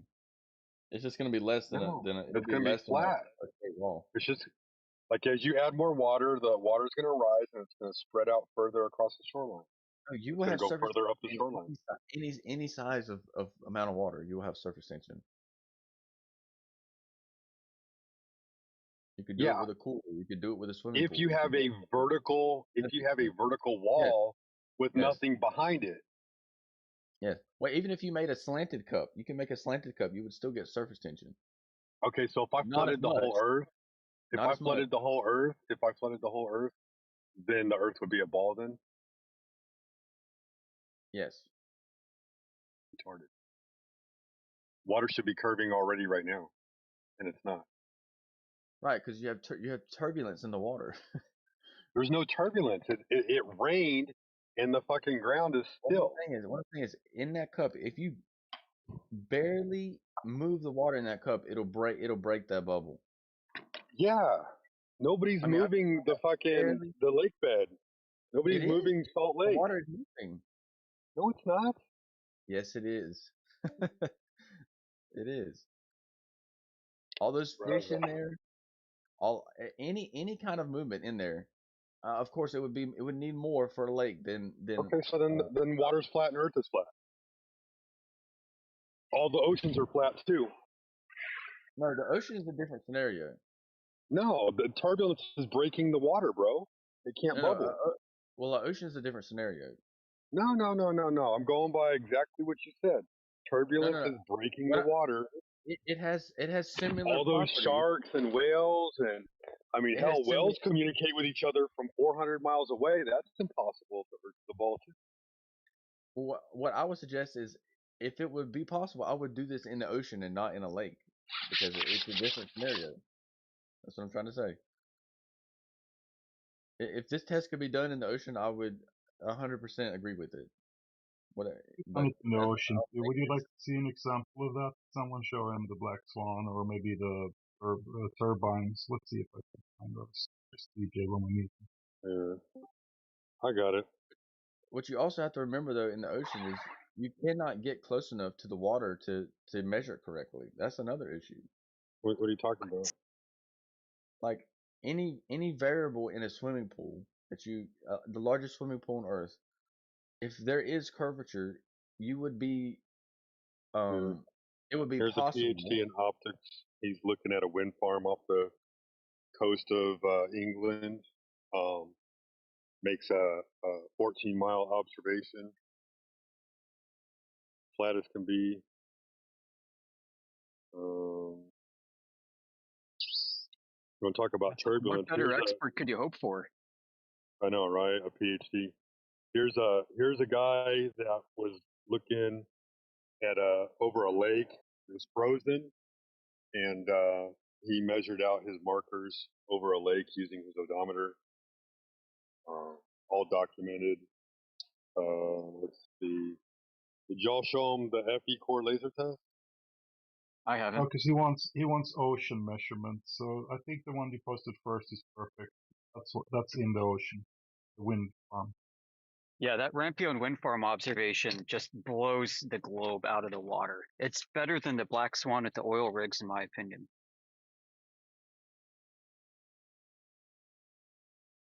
Anyway, yeah, what I'm trying take to some say time is, and have a look what at I'm trying, that what I'm trying John to say D is, video.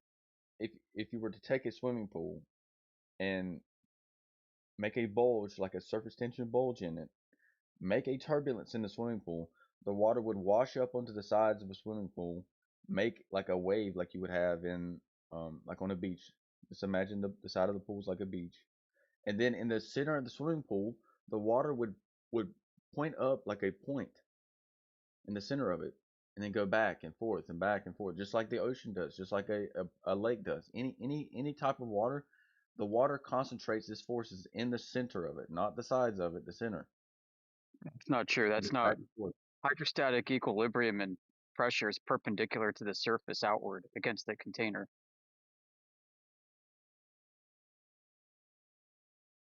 Right, but we're talking about a circular, like the problem is a beach is the container, bro. Everything, the ocean, yeah.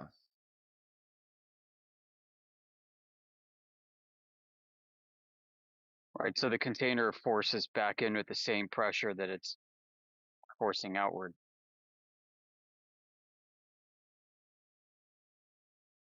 Yeah, okay. It's like this. You know, you have if you throw water up a hill, it's not going to go down for a little bit. It's going to keep moving up the hill. And what I'm saying is like the turbulence that you have in the ocean is constantly pushing it up that hill. So gravity is never getting a chance to move it down the other way where it needs to be. You see what I'm saying? No. Like an assumption of what we should see in the ocean in a spherical Earth would be that the ocean is hundreds of miles up in the air, right? In the center of it. There's a massive bulge in the ocean.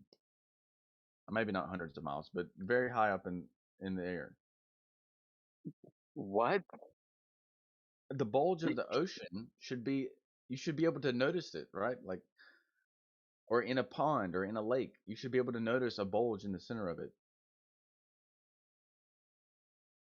I don't think, no, like there are salt flats you can go to, okay, and when they get rained upon, these salt flats, some of them are like hundreds of square kilometers. They form a perfect flat mirrored surface. Tourists go there all the time and take video and pictures. You can't look at land. That's why people look at water. No, it's a salt flat. It's full of water. That's the thing. It's, maybe like a centimeter high of water, perfectly smooth like a glass surface of salt, and it's flat for hundreds of square kilometers. Yeah, but the issue with that is, you don't know how far it is away from Earth's center. That's why flat earthers don't use Earth as an example. What do you mean we don't know how far away? Listen, Earth curves at an average rate of 8 inches per mile squared. Okay, Yes, and the but average land does not deviation follow along that. the semi-major and semi-minor axes is like, what is it, 1/3 of 1% of a perfect ellipsoid?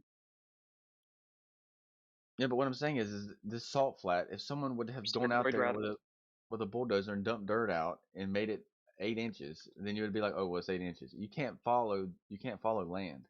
That's why people use water. That's what I'm talking about. Water covering a salt flat is flat. It's not curving.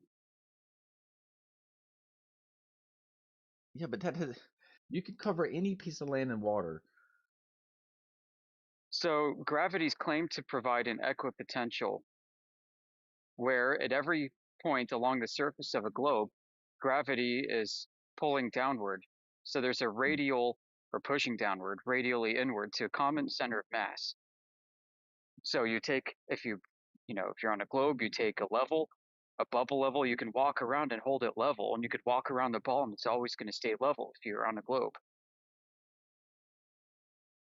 What needs to be measured is that deviation, the deviation from a tangent to the ball, and a rotation, the tangent rotation from point A to point B. Right. Around the ball. Now nobody's able to measure that. We tried with lasers. What I'm saying is, there's no way for it to create a bubble if there's turbulence in the water. There's no way for it to rise like it should. What do you mean? Why should any body of water rise in the middle? That's what you're trying to prove, that it can't do that. That's what the video is about. Trying to measure drop over distance. No, not drop over distance. You're trying to see the bulge in the water that comes up from a lake. No. What should be happening is at the destination of that laser, the laser should be 198 feet above your head. It's not about seeing the bulge. The laser shouldn't be hitting the target. Flat. The lake is flat, though. Yes. That's the whole point. Well, if you're pointing a laser over something flat, then how are you going to get change? Where's the globe? Water then, should be curving. No, how many flat? That's what I'm saying. How many flat swaths are there on the surface of a ball, Deck? Brother, you're trying to see the curve in the ocean. You're not trying to see the change in height on land. I'm still talking about. At what point did I talk about land? Well, he was saying that it's supposed to be so many meters over your head, and that's impossible because you're shooting a laser straight over a flat piece of water. Yeah, because Earth is not curving. And I'm saying to you, the reason the water is not curving is because it has turbulence. If it was curving like it should be on a round Earth. No, FE Core shot a laser over a frozen lake, dude. 40 kilometers. Yeah, it'll be flat. Perfectly. A lake will be perfectly flat. It was. Yes. Professor Dr. John D. took his high-end optics and was able to zoom into the base of windmills 12 kilometers away from his position out in the ocean. Yeah. Well, you could see a lot more than you can at least see a lot further than that. We've taken measurements over the Salton Sea using mirror flashes. We've taken measurements over at Lake Tahoe. We've taken measurements at Lake IJssel in the Netherlands. They're all going to be flat. It's all bodies of water. We've done measurements up and down coastlines over the water. It's flat there too. Yeah, they're all going to be flat. Other than the ocean. So for somebody to say that the Earth is curving, where's the curvature? That's what we want to find out. Where is it? Because it's nowhere to be found. A lake because you have turbulence. No, we did oceans, dude. Frozen lakes, no turbulence. Well, frozen lakes is the same thing as a lake. Yeah, with the hard sheet of ice. It's frozen. It's frozen. Right. There's no turbulence, right? You have a flat lake. If you have a flat lake and you freeze it, it's still going to be flat. Like exactly. When does water curve? It's not going to. How far away? The only time you're going to get a water to curve if it does not have turbulence, other than the ocean. Okay, so how far away on the ocean? Very far. How far? From a I would have to research 5-foot observer height. How far? But we know what the claim is if Earth's a globe. Well, I don't know. Right? I don't. Well, like you somebody to take our word per mile or something. I'm just saying I can't give you that. I don't know. Right, and we use water specifically because of the claim the gravity forms an equipotential around the surface of a ball. So mean sea level should be curved around a globe and should be at an average height. The ocean changed the definition to that too. So right, so you Back should in be able to 2019. you should be able to, especially if it's frozen, be able to measure that deviation that is consistent with a curving surface. The interesting thing is, I think you kind of have to look away from lasers, and I would look more into radio waves, because We've radio done that waves too. cannot go through land. Right. So we have people who are professional microwave installers who've done the same thing. Right, but why would you not be able to send that to? They establish what's called a Fresnel zone between point A and B over the surface of the Earth, whether it's land or water. So if the ocean is flat, the Fresnel zone doesn't bend. Right. So if the ocean is flat, and how about a 10,000 mile? How about a 10,000 mile radio communication before there were any satellites from land, like from land, from UK to Australia, dude. Right, from like ocean height. Yeah, from UK to Australia.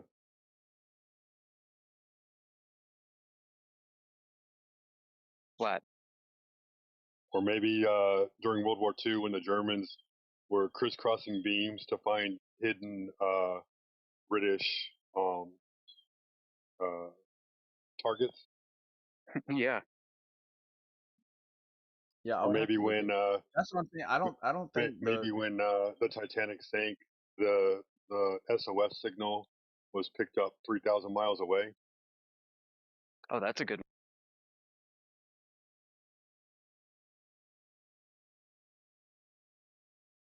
We've also got high altitude infrared observations.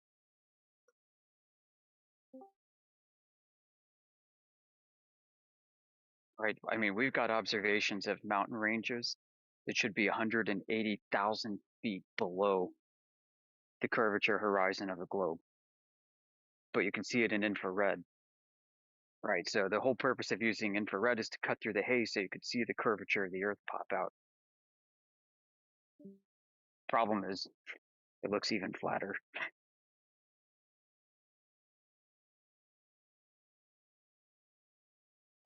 Where's the curve? I see what's happening here with the radio waves. What, they were bouncing it up the ionosphere? Yeah, they didn't know about skywave propagation back then, and the time of day that they were doing it is not conducive to bouncing off the E and F layers. So and not only that, but the frequency that they use, or the wavelength that they used, was 5 higher than what bounces off of the ionosphere. I don't think so, dude. Not according to current claim. They used a very, very low frequency. High frequencies are set to go through. Not high frequency. It was like, so bouncing off the ionosphere is between this frequency and this frequency, and he was like 5 kilohertz above that. I don't think so, dude. I'll look into it. I'll pull it up.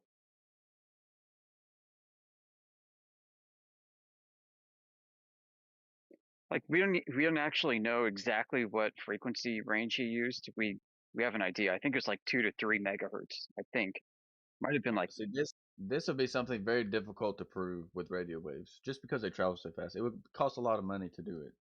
But basically, what you would have to assume is that you would somehow have to. It would be hard to do it as a flat Earth, or you would have. Man. No, anyway, what you do is you build what's called a high gain antenna. Examples are Yagi or log periodic antennas. You also have a high gain receiver. That's not the issue. That's not the issue. Yeah, it is. I mean, this way you can narrow the beam and you can make it super thin, highly directional.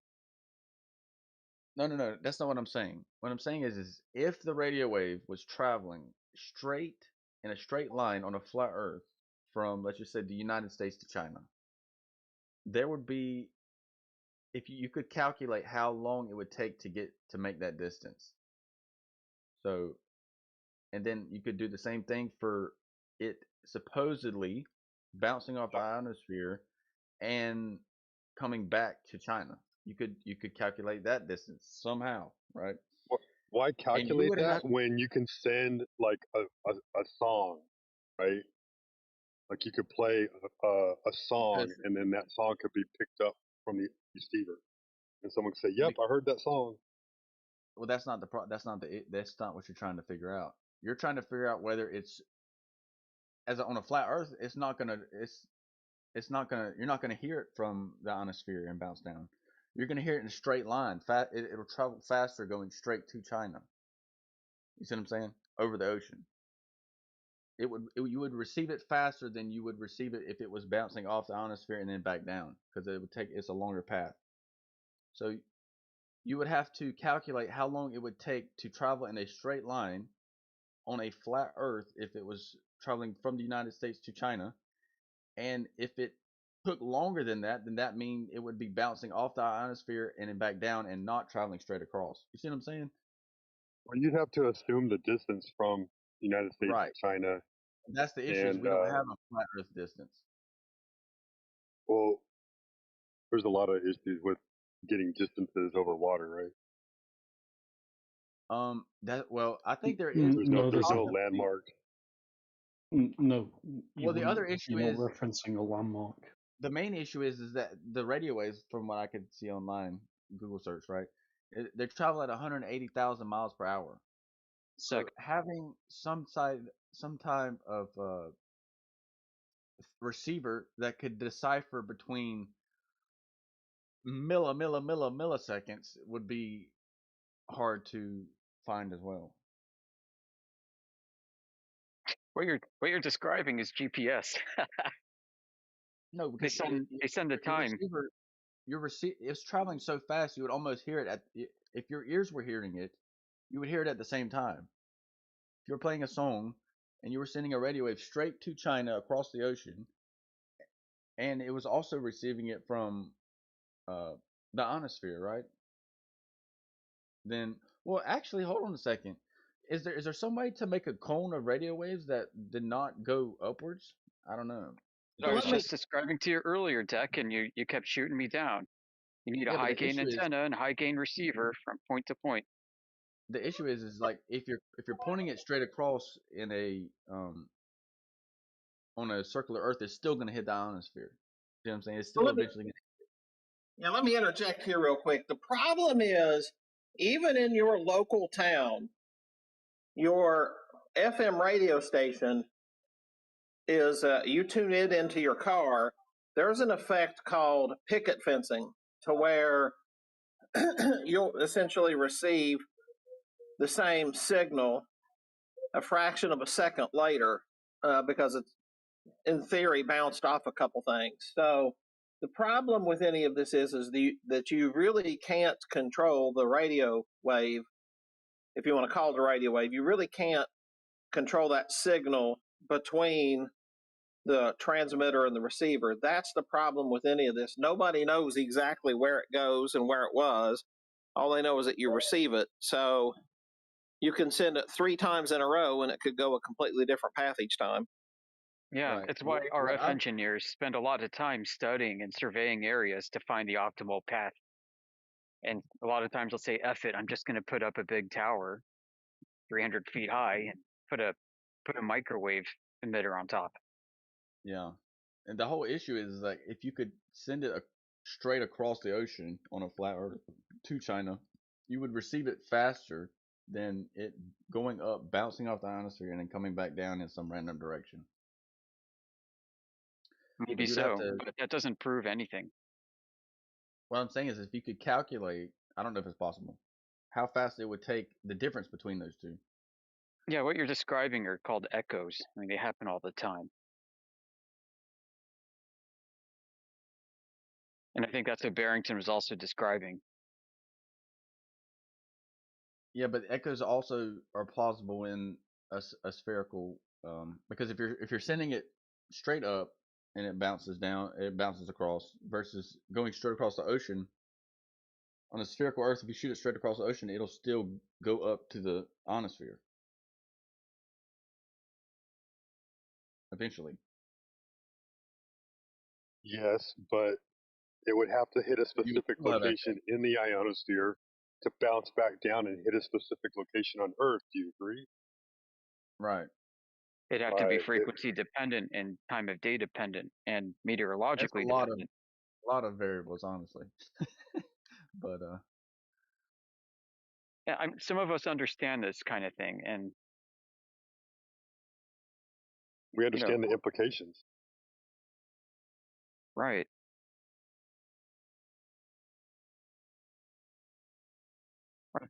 The problem is we have wireless transmissions taking place before they even knew that there was such a thing that they call an ionosphere today, and that they were conducting these transmission tests during the time of day where it's not optimal for the signal to be bouncing in the manner that we would describe it having to do today with this knowledge, if you want to call it that. So how is it doing it?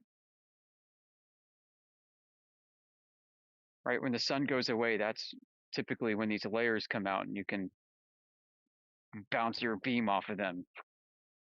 Skip the beam off of them, they say, right? But what if it's morning where it's supposed to be skipping? And the transmission still has a path to its destination. Well, then that's kind of interesting. By the way, Deck, I put a link in the side chat for you and tagged you a list of other long distance observations that include eyesight observations, laser observations, and radio wave observations. All right, bet. Thank you. Now, it is listed on Web Archive. The guy that was maintaining it, he just got tired of paying for the what should I call it? The website, not the website, but the server. So he just backed it up on Web Archive.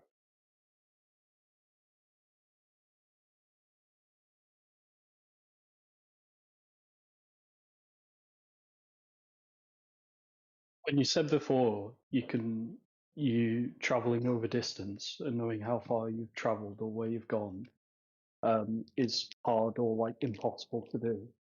It's not. We have all sorts of modern instruments to do that like very easily. Oh yeah, like what? Well, thing that planes use all the time, inertial navigation system. Yeah, how do they know how far they've traveled? Because that's how the instrument works. It's measuring it with what is in how the inertial navigation instrument works. Yeah, how? Yeah, why don't you tell us? Yeah. So it's got a central gyroscope on the 3 axes of like sets of gimbals, and it's also kind of it's integrated with accelerometers and position sensors, so that it's maintaining kind of a level over the Earth. Because what that doesn't address how far they've gone, dude. How far? How do you know how far they've gone? that's how the accelerometers, position sensors, and the actual the gyro work in tandem. Like they're telling the plane's you your not distance. accelerating. Yeah, that's where the position sensors come in, and like Position the attitude sensors? Sorry. How do position sensors tell you how fast the plane is going? No, so you've got attitude sensors. Yeah, we're talking about distance travel, dude. Try to focus.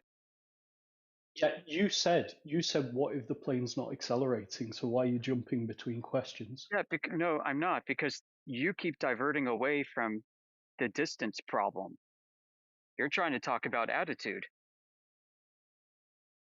You said what if the plane's not accelerating? Right, because you said the accelerometers could tell you like how far the plane is Yeah. gone. Yeah. Well, why don't you go give an example of that? Because if the plane is in motion, right, the accelerometers are giving a reading as to the force the plane is experiencing. What if the plane's flying at a constant rate of speed? Is it accelerating? Yeah, or what about headwinds and tailwinds? They're all part of the adjustment. The adjustment, yeah. Can you be any more, bland with your descriptions? Well, okay, tell me, what are you asking?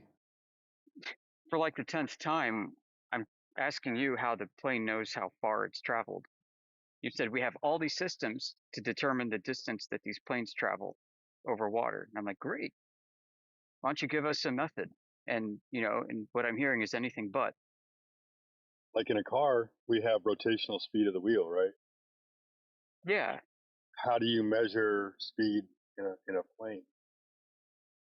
Yeah, you're using inertial instruments.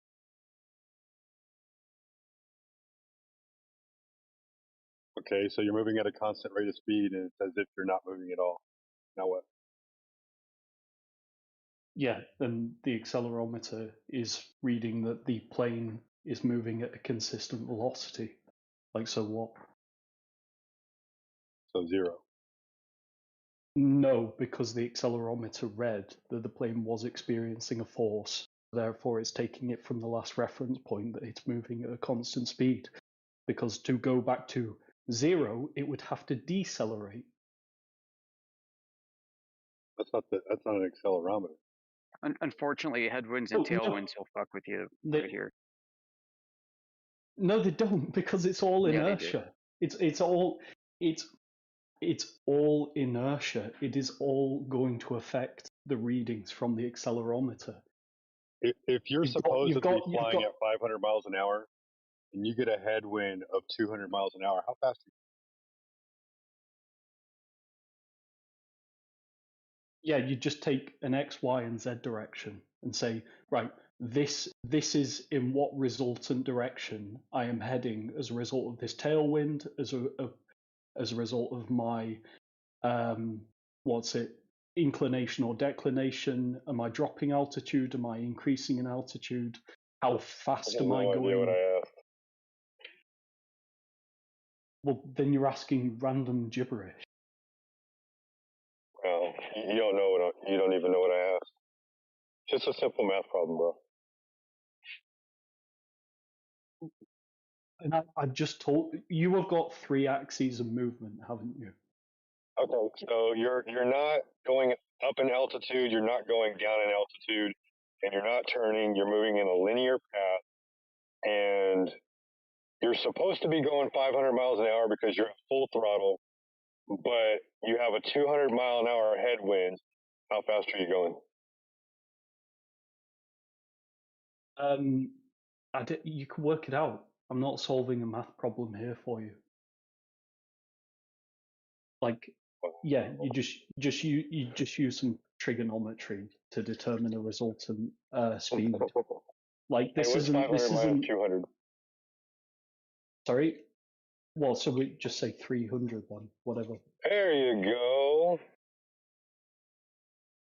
Right? Is this productive? Like, what's your point?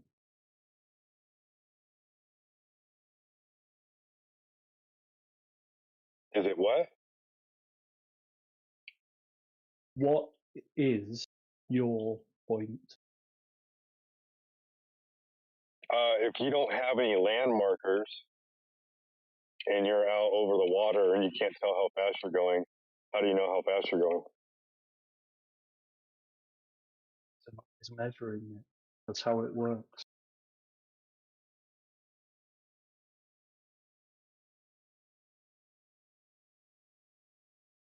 Are you questioning the fact of whether it's measuring it?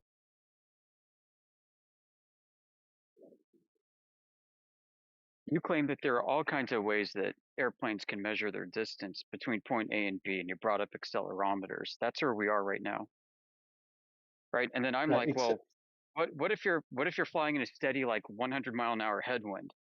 Your accelerometer reads 0, which is exactly the same as if you're flying in calm air. So how do you determine how much distance you've actually gained during that time that the accelerometer is reading 0?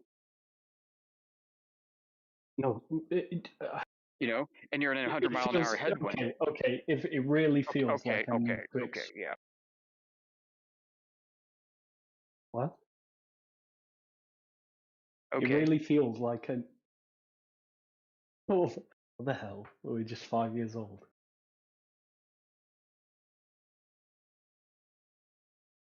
Are you gonna like let me just respond?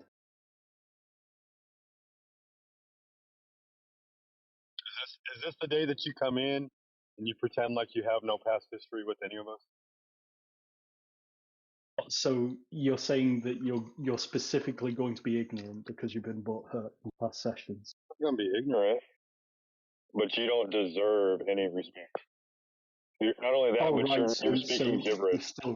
You're still seething. You're speaking gibberish. Yeah, right. You haven't said anything. That planes do every single day all over the earth. You don't understand how they're doing it, right? So because an Yeah. accelerometer is going to read 0 I'm sorry to interrupt in steady Yoder. flight. Yeah. I'm sorry to interrupt Yoder. I want you to continue with what you were saying, but I came on to see, did Deck have anything more to ask or say? But of course, Deck has left because Cosmic Nun, whatever he is today, has interrupted and derailed the conversation with the new person. Good job. Gold medal for slitheriness. Go ahead, Yoder. No, Deck left a while back, and Dandelion, we'll review it with you here in a little bit. Yeah, you don't have to review it. He was here when Dude started blabbering. I came on and checked, and he left because he was bored, obviously. Because yeah. Go ahead, Yoder. Yeah, I mean, final part here, and this is not refutable. So these accelerometers have a blind spot.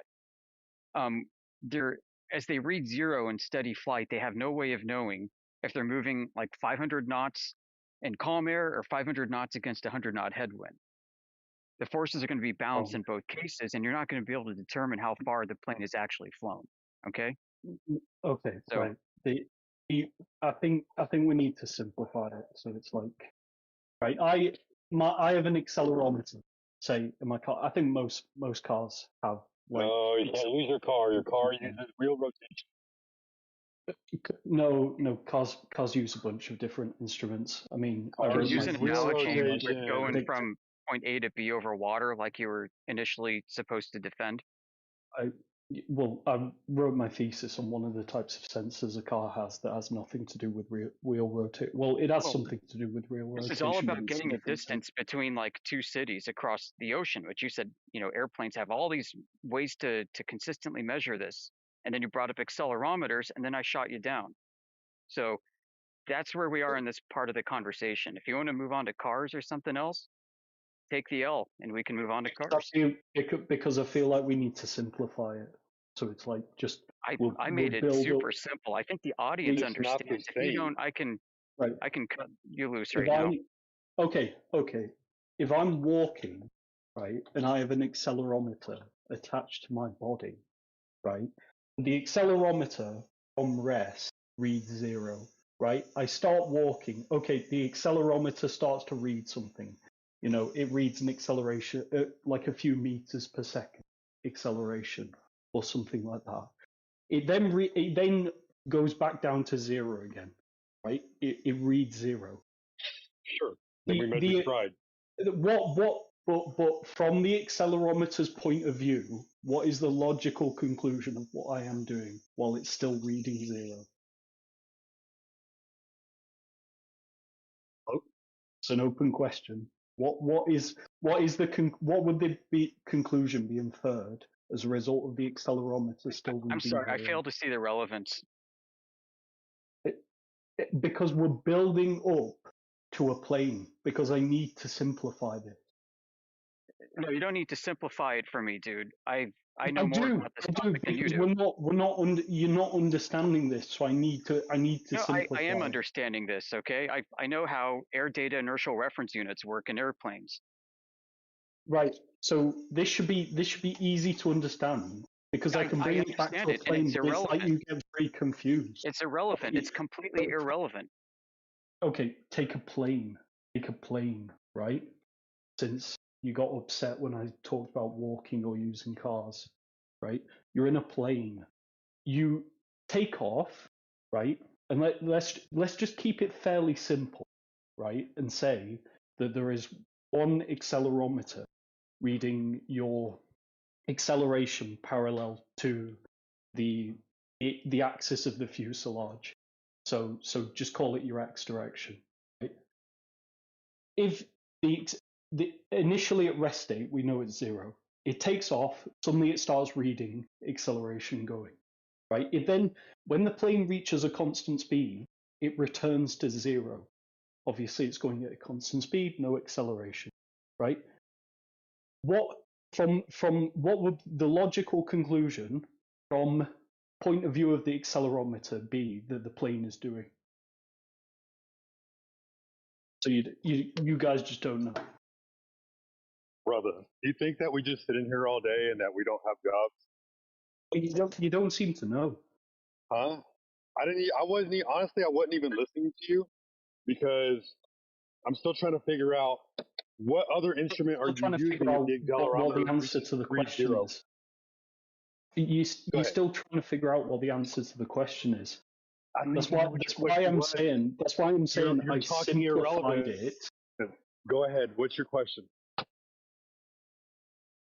The question was, as I said, right? What would the logical conclusion be to draw from the data from the accelerometer as to what the plane is doing? If it reads 0 and you're in mid-flight, you're not moving at all. No. The accelerometer doesn't know you're in mid-flight. But what is the conclusion from the pilot reading the data? You're not moving. That you're not moving. No. Okay. No, sorry. I don't want to be condescending on that. It's the conclusion is that you're going at a constant speed because the accelerometer hasn't read any deceleration. You don't need it to read deceleration. How would it think that, or how would you think looking at that data, planes come to a stop? You're not reading any deceleration. You're a fucking moron. That's your counter. Show me a linear accelerometer. Post one in the chat right now. A linear accelerometer right now. Post in the chat. What? A linear accelerometer. Post one in the chat. What do you mean? You can have you don't even know your own argument. You don't even understand your own argument. An accelerometer in one axis. Yeah. So how do you know whether you're accelerating or slowing down? That's linear, right? You're going in a direction. We agreed. There's curvilinear, so you got a ring laser gyro, which measures the rotational acceleration. I want you to show me the linear accelerometer. Why? What is it? Because that's your argument. Because that's your argument. That the plane, the data, right, is that it's measuring that if it's going at a constant speed, it would not measure any output. Because there's no acceleration. I don't even know. How long have you been Hold listening, on, Sheepdog. Wait, Sheepdog. I want to know what device they're measuring linear acceleration with in the first place. So you made up everything you fucking said. Everything. No, I didn't. Then show the device that they're measuring a linear acceleration with. No, that's not necessary for the argument. It is, because that's what you said. You said there's a device that's measuring an acceleration. Okay. And if it's going at a constant speed, it's not measuring an acceleration. What device is that? Yeah, I don't what care device is that? What the exact device is called. I don't care. Because what that it's device called. doesn't exist, dude. I mean, this is no the thing such where you thing say as it a doesn't, linear accelerometer. They don't exist. Oh.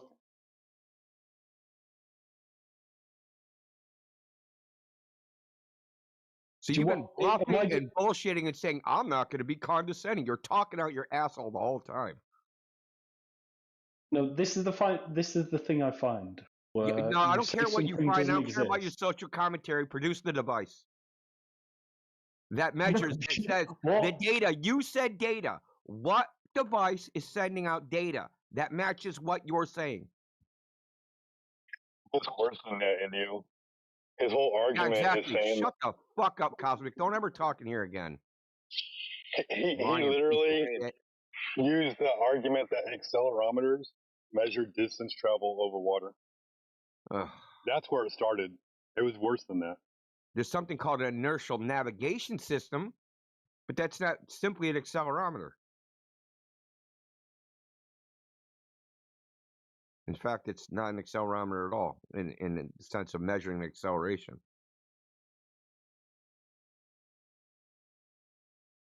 Anyway, that's all I wanted to say, Indio. I wasn't trying to interrupt you. Yeah. I know. I just didn't want to let this dude off the hook. I'm already irritated because I just happened to click on, because I got the live stream in the background. I click on mute, and I hear freaking Dandelion spurging about this clown running interference. Oh, I'm glad you liked spurging. It wasn't for nothing then. I got you in here. Wasn't. And then I okay, maybe he actually has a point, and then it's just made up bullshit. Well, he came in here, right, with this little sad puppy dog voice, I'm trying to be good, guys, and then it's like, don't act like you don't have a fucking. And he's like, you guys can't answer my question. Of course we can't answer your question. Your made up fucking device that belongs on the state to Slay.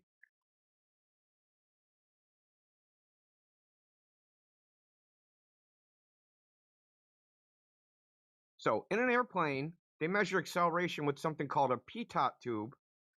Okay, that's what they measure the speed with. Yeah, okay, just post.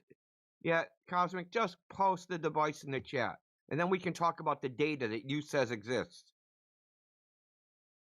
My question is, I just want to see how you guys can explain. What would the pilot think about the data? What fucking data? With what device? Talking out your ass. So just. And then he tried to say that, since you don't understand accelerometers in airplanes, we'll talk about the accelerometer in a car. It's like, you're measuring wheel rotation, dude. This is the problem, Sheepdog, is this person interacts with reality through a phone. So the little phone is like the window to his freaking made up reality. It's a phone, man. It's got an accelerometer. If I drop my phone, man, it'll tell me its orientation. That must be what the plane's doing. Yoder tried to explain it to him. I heard him, but he's too dumb.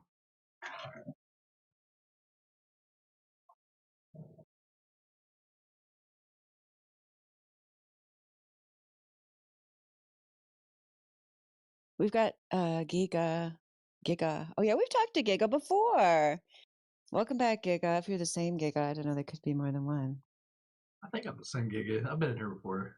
Yeah. What did we talk about last time? I think we talked about lasers and like a lake or something to prove the Earth is flat. Yeah, that's what we were talking about with Deck earlier. Also, yeah, it's a good thing to talk about. Yep, those lasers demonstrate there's no curvature. That's what they demonstrate. They, you could say they disprove the globe. I thought the other day, though, I just kind of wanted to mention this. Is it possible that gravity bends the light as well, though? Well, first you'd have to prove that your gravity is capable of having any effect on anything anywhere in some kind of objective scientific way. Are you able to do that? Well, yeah, gravity absolutely affects light. That's why black holes are black, you know? Oh, so you've got some proof of black holes for us. Yeah, post the verify Post the verifiable, testable, repeatable scientific evidence with the experiment, with the testable hypothesis, the independent and dependent variable that can be manipulated. So how are you manipulating the independent variable in the case of black holes and light, as you claim? How am I manipulating an independent variable?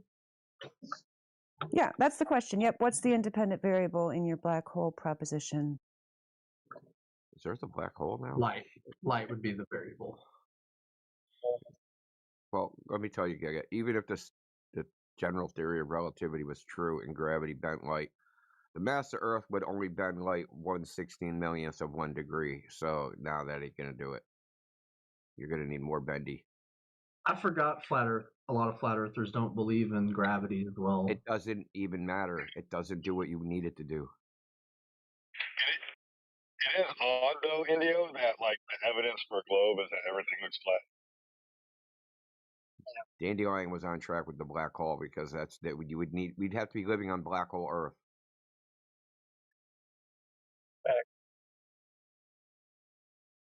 It would kind of mean too if light was bent by gravity, that the stars in the sky aren't even where we're looking. You know. They already say that anyway. Since people have shot lasers across the Earth horizontally and got the same elevation at both ends of the laser light, that means that the light is curving at the exact rate that the Earth is curving. Are you saying that the Earth appears to be flat because the light is being bent into a flat view?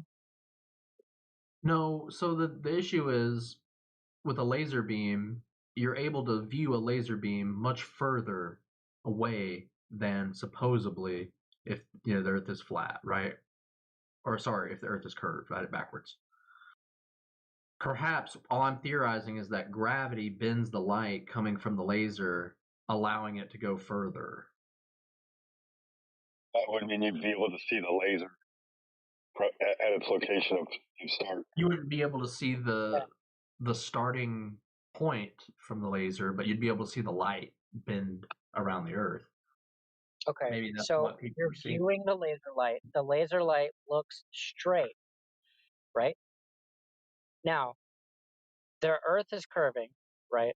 Now, the laser light that looks flat is going across the curved Earth, and it's curving at the exact same rate as the Earth. So now you're viewing a straight light or you're viewing a curved light as straight.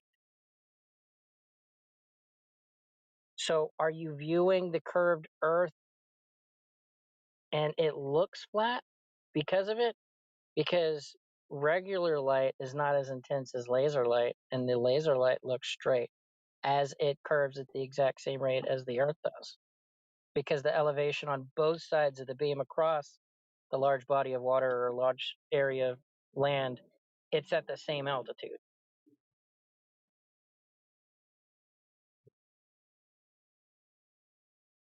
Because if the laser light was straight and it was not being bent by Earth curve, but the Earth was curving, then the altitude of the laser light at the opposite end of the laser should be at a higher altitude because the ground is curving away from it, right? But you're saying that it's the exact same curve rate as the Earth. So then you're viewing a flat world. Gravity is causing the world to look flat. Yeah, that kind of is what I'm saying. Okay. Kind of, So yeah. you have to believe the opposite of your senses. And you have to bend over backwards to make your senses make sense. I don't think it's really bending over backwards. It's just understand that, light is made of photons and those can be affected by gravity.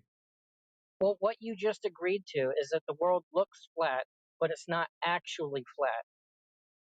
To the extent that laser light is now bending at the same curvature rate as the surface of the Earth because of gravity. You're accepting that you will never see, ever, the curve of the Earth. But it's there.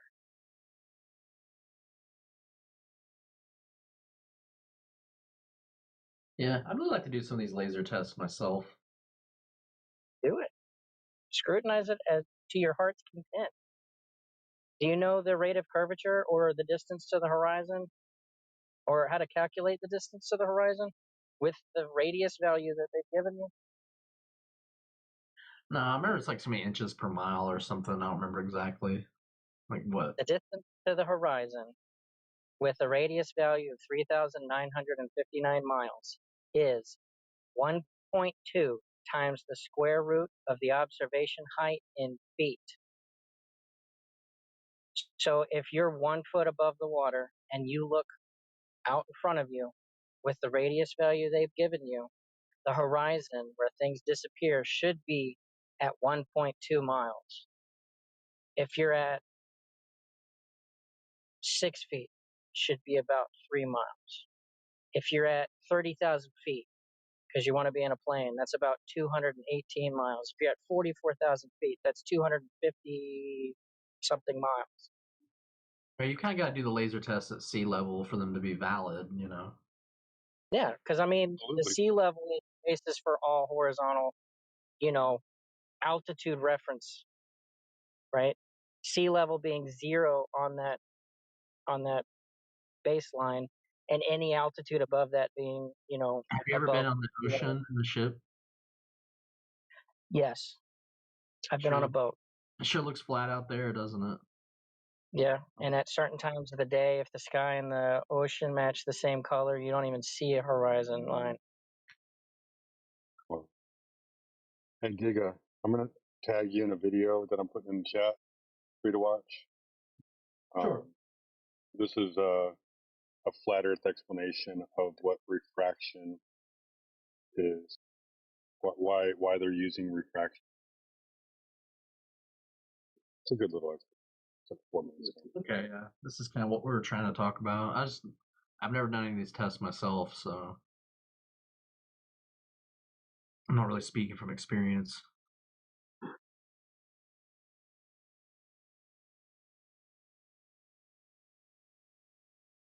No, that's fair. It's odd that, you're not speaking from experience on the test and you're not speaking experience on the globe. But you choose to defend the globe, which tells you the opposite of what your senses are telling you. Like anyway. most people, I've never been to outer space and I've never just seen the Earth, so I can't really. Well, let me ask you this: what's the idea? What makes you? This is important. Is that the only way you can figure it out? Is to go to outer space? It's the only option available. I think that's the only way you could actually know.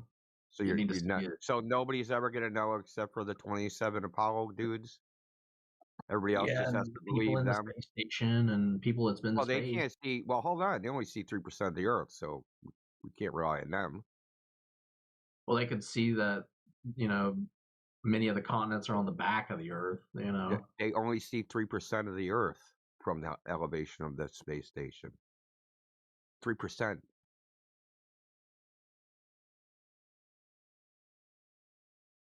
That's if they could see the entire circle of the horizon, which they can't. They can only see a little slice of it, right? So we can't rely on them. They don't see the Earth as a globe. So the 27 Apollo astronauts, that's it. We're putting all our chips on and what they fucking say. That's not the good bet. I wouldn't take that bet, bro. I would like That's not the only way we can do it, though. We don't have to go I don't understand why people get this idea where you have to go far away from the thing you want to know about to figure out what it is. If you wanted to know if like your table, you had a table and you want to know if it was square, would you frickin' walk a mile away and look at it? Or would you just measure wouldn't you just measure the table? I mean, if I was an ant, I'd probably walk away from it and look at it. If you were an ant, but you can measure it. So you're an ant with a tape measure. Right. Or a laser. I don't have a tape measure that can measure the because whole they're world, measurements of the surface of the Earth. Because we can just measure the laser height. And the Earth should be curving away from the laser. Right? If the Earth's a ball, it curves away from the laser. And if the laser and the Earth should get further and further apart with distance. I gotta add this real quick, Indio. Yeah, go ahead, Giga. The idea that you could become an astronaut and go do the things that they say astronauts go do, right? First of all, you'd have to be selected for a pilot program in like the Air Force or the Navy.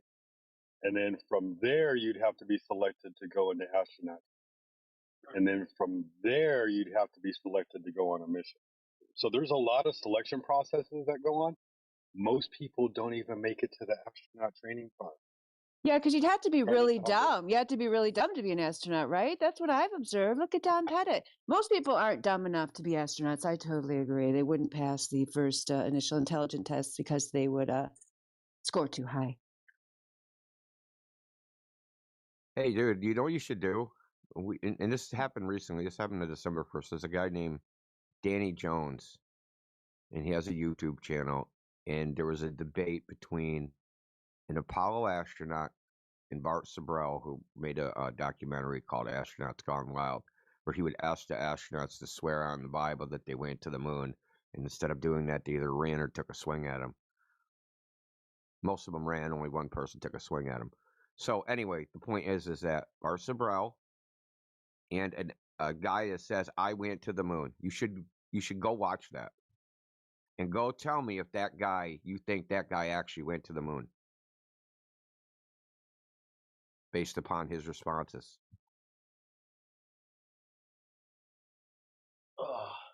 Because he brings up something that they said that like you couldn't go to the moon with one rocket. So they said it at the time. They've said it even now. They're still saying it. They're saying that in order to go to the moon, you need like 15 rockets. Because you need a rocket you need to put your rocket in orbit, and then you need cargo ships basically to bring fuel up for that rocket to go from the Earth to the moon. And this is what they've been saying when they actually do the math. This is what the math says that they have to do. So they bring this up into this astronaut, the guy that says, I went to the moon, and he just goes, well, they never told us that. Hey, what about the Van Allen radiation belts? Well, they never told us about them, so I guess they, you know. You so, like, things don't kill you if you don't know about them now? That's convenient. But, I mean, the point is that, you know, before you rely on these people as like you know, credible witnesses or anything like that. I don't know why you would do that anyway, because like Sheepdog pointed out, they're all in the military, especially back then.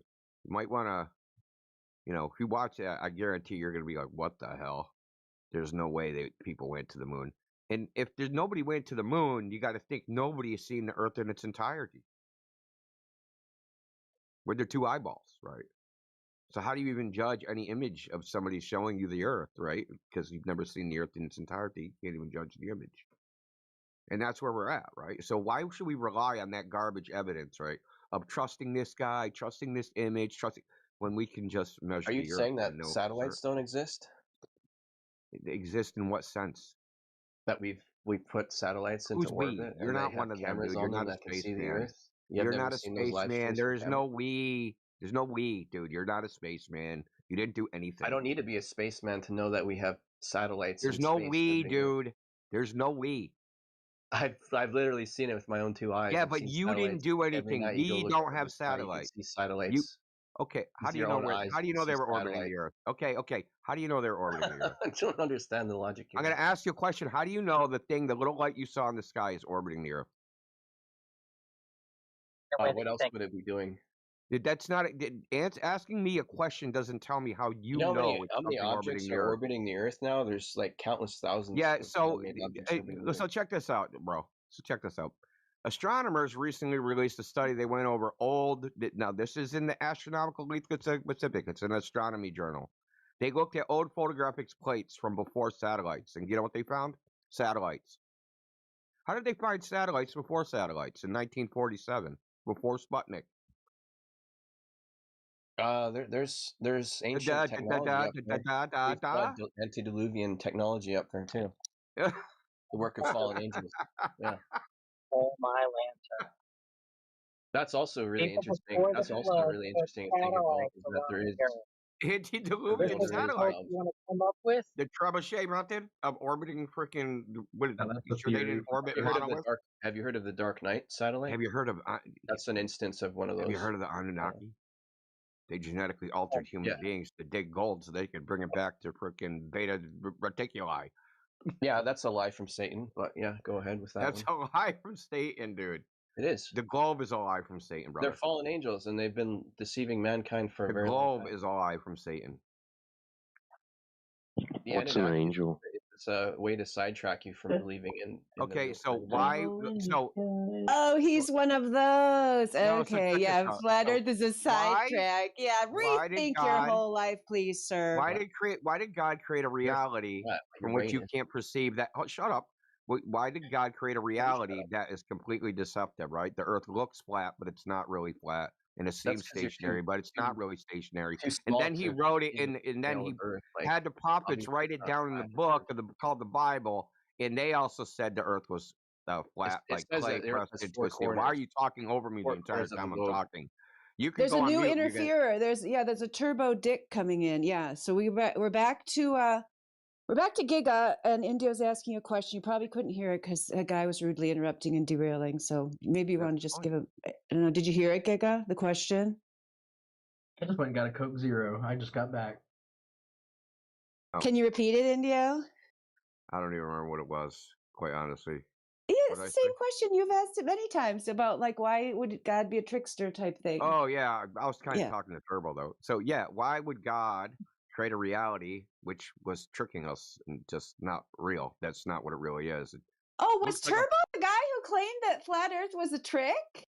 Yeah. I'm sorry, I got confused. My bad. I don't know who muted Turbo, but you can unmute him if you want. I didn't know that you were asking him that. He doesn't need to. He just talked over me. He just talked through me anyway. So.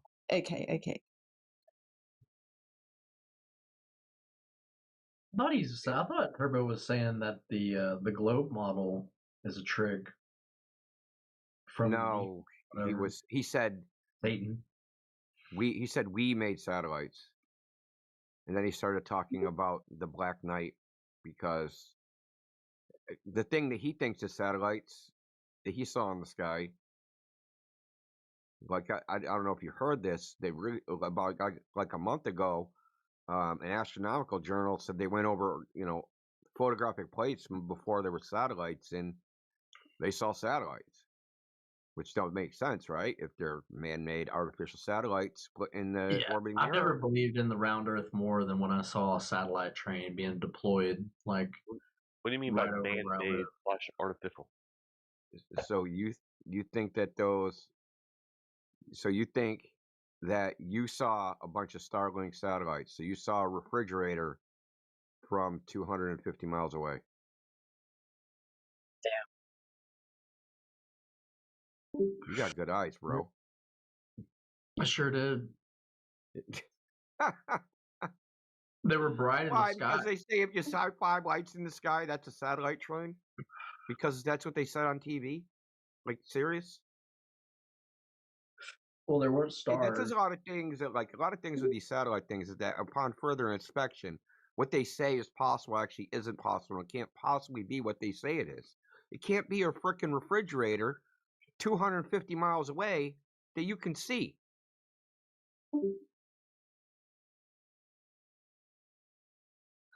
It's pretty far. Like, I don't know. Think about something that's 250 miles away from you.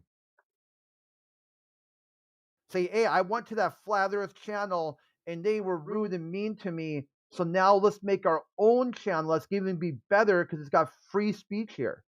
The best part is you'll get people coming there just to fuck with you, just to get you to freak out and show you how dumb you are. That you'll use mod perms on people who are purposely trying to get you to do mod perms. Yeah, that's not the way it works. It's like, hey, if somebody comes over your house and tries to force themselves in to your house or your conversation with somebody, you're not going to treat them like, oh yeah, you can come in and jump in on my fucking shit anytime you want to. Hell no. Okay. Let me put it this way: I can entertain a thought without accepting it. No, we're allowing you here. You better realize that. Yeah, Yolo, you are guessing here. Just leave your dirty shoes at the door. Don't put your dirty shoes on the table so we can just, have a nice dinner, talk without you kind of like getting on top of the table and throwing all the food around and, acting like a fool all Yeah, around people. So even just yeah, sit on the chair and talk to us across the table. Just relax. Go ahead. yeah, even after people misbehave, we still allow them back to ask more questions. Sometimes, depending on their attitude. Yeah, it's fine.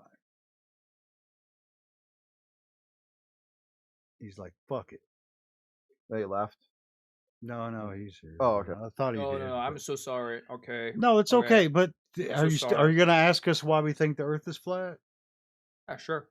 Why the Earth is flat? Like, what's the actual point? Like, Do you want to see some flat Earth evidence?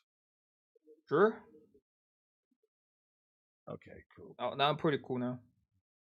All right. So, do you understand that they tell us that the Earth as a globe would have a certain radius, right? 3,959 miles radius. And so when you're on top, everywhere you're standing on the Earth, you're on top of the ball, right? So when you look out, there's going to be a result of curvature, right? If you look it up, it's going to be about 3 miles to where you see the edge of the ball dropping off when you're standing at the beach. I know this is boring. I'm not as good at it as a lot of other people are here, but I just wanted to get you to ask the question. So, what happens? What actually happens when you go to the shore of a lake or an ocean? You'll find that you can see much further than the globe Earth mathematics, whatever that is, dictates. So the water is obviously flat. So how can the Earth be a globe with all this flat goddamn water?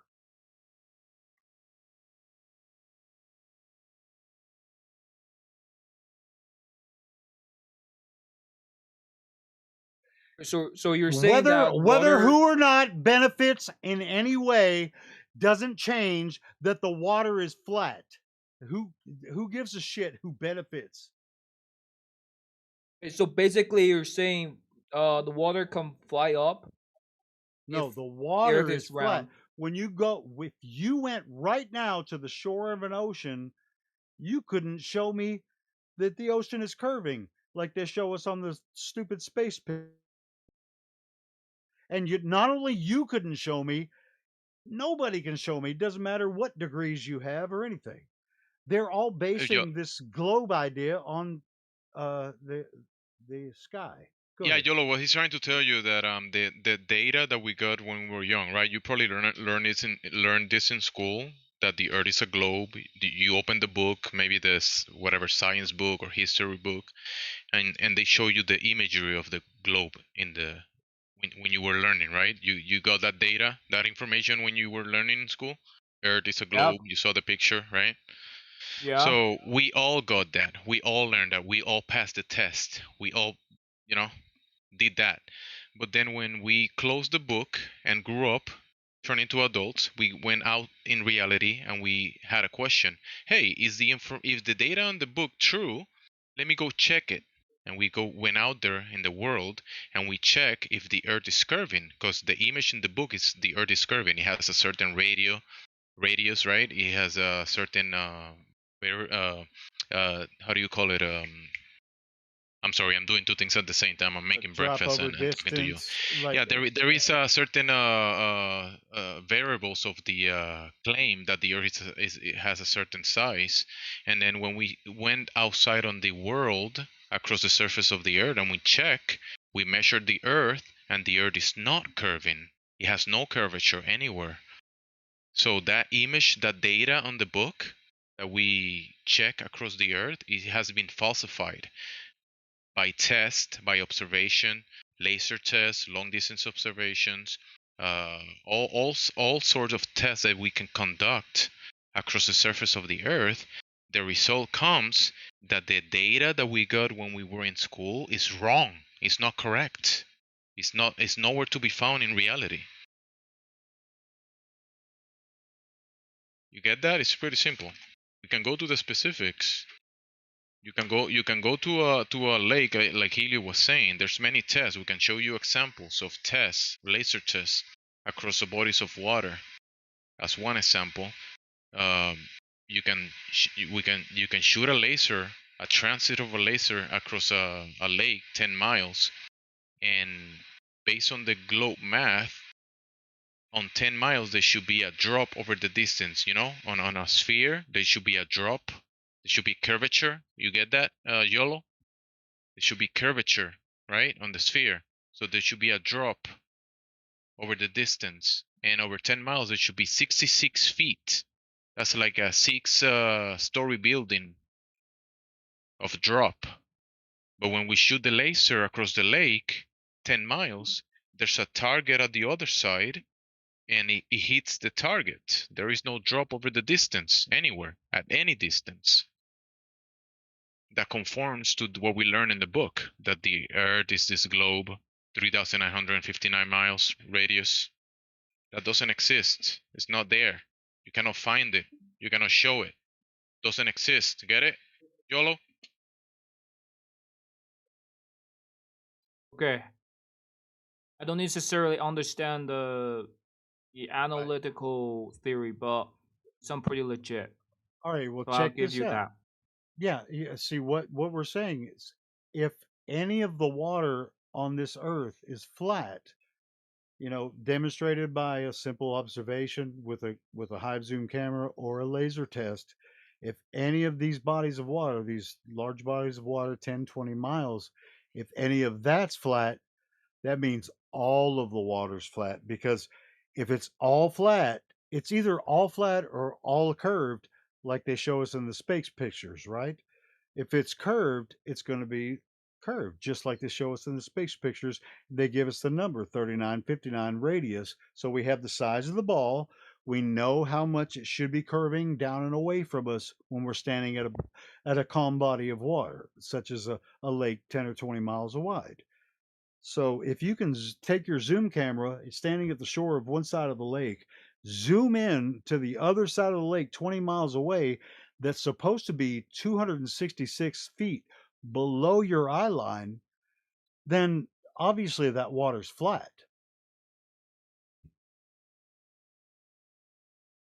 How can you see it if the earth is a globe? That's the basics of it. So all this complication about who's lying and all that stuff, you'll find out if you look into this that nobody that's claiming the earth is a globe is doing the types of tests and observations that flat earthers are doing. They're telling you about sky. They're telling you about what's happening in the sky. That makes the earth a globe. No, what would make the earth a globe is the earth actually being a physical globe. And we go out into the physical world, test this theory across the water, and all of the water's flat. So where is this globe they keep talking about and showing us pictures of? Because they gave us a number to test and we tested it. That number's obviously not real. This The radius globe's of, yeah. Helio, real quick, the globe's in space. That's where it is. The globe, you can buy globes, maybe retail stores. Most of the time, you find them like from 50 to 90% off because nobody wants them, and still it's just for decoration purposes. You find them pretty cheap. That's the only way you can find globes in the physical and natural in the physical world. Or you could find them in TV, cartoons, depictions, movies, CGI, AI generated. But that's the only places you can find. Yeah, you're the not going to go globe out. idea. You're not going to go outside your house and walk around Earth and find the globe anywhere, except for just like you said. It's nowhere to be found in the physical and natural world. Nowhere to be found there. And I like your tone, YOLO. You changed your tone. You were like LARPing and trolling in the beginning, and kind of like being this crazy guy. Now you sound a little more serious. I like this side of you. What do you think about? Do you wanna reply to what's being said, YOLO? Or did he leave? He was a little more serious listening to what was being said. Damn, he probably left. Too much yapping. No, that's cool. Yeah, well, we got. I think we did actually listen to most of what was said there. So He got serious at the end, which is well, good we got change. serious. It's like, dude, we're tired of you freaking just freaking saying, "Oh, why would they lie? Why would they lie? Why would they lie? Why would they lie? Why would they lie? Why would they lie?" There was Over a and over. different guy. There was a different guy. Oh, that was Jeremy. He's still in Yeah. the chat saying, "Why would they lie?" Jeremy's still in the chat. Damn. Yeah, look, he's still in the chat going, but they what about all the other space agencies? Yeah, that's why you. I opened my mic because you were still talking about what will they lie, but that guy wasn't talking about what will they lie. That. No, what knowledge is back. Oh, thank God! We need more knowledge. or the lack of. Dude, I missed having knowledge here. The tester knowledge guy. Knowledge has been Yeah, he was trying to trolling test us for my a while. knowledge earlier. He was trying to get one over on me. Said, "You know the sine of 90 degrees." Did you guys hear that shit? And I didn't necessarily know what he was talking about. I mean, I guess in a certain context, if I really followed it, I could have Googled it real quick, like these Globers do. Say, "Oh, you're talking about this in this context." Oh, yeah, I know what sine of 90 is. Yeah, and I did afterwards. And he was trying to get a gotcha, but then he started talking about walking from North Pole to the equator, traversing across the equator and walking back up to the North Pole. And nobody's ever done that. That's all in his mind. So welcome, knowledge. Your stupid try to gotcha question about the sine of 90 had no effect at all. Because nobody's ever done what you think in your brain, whatever. This obtuse yes, they have. triangle.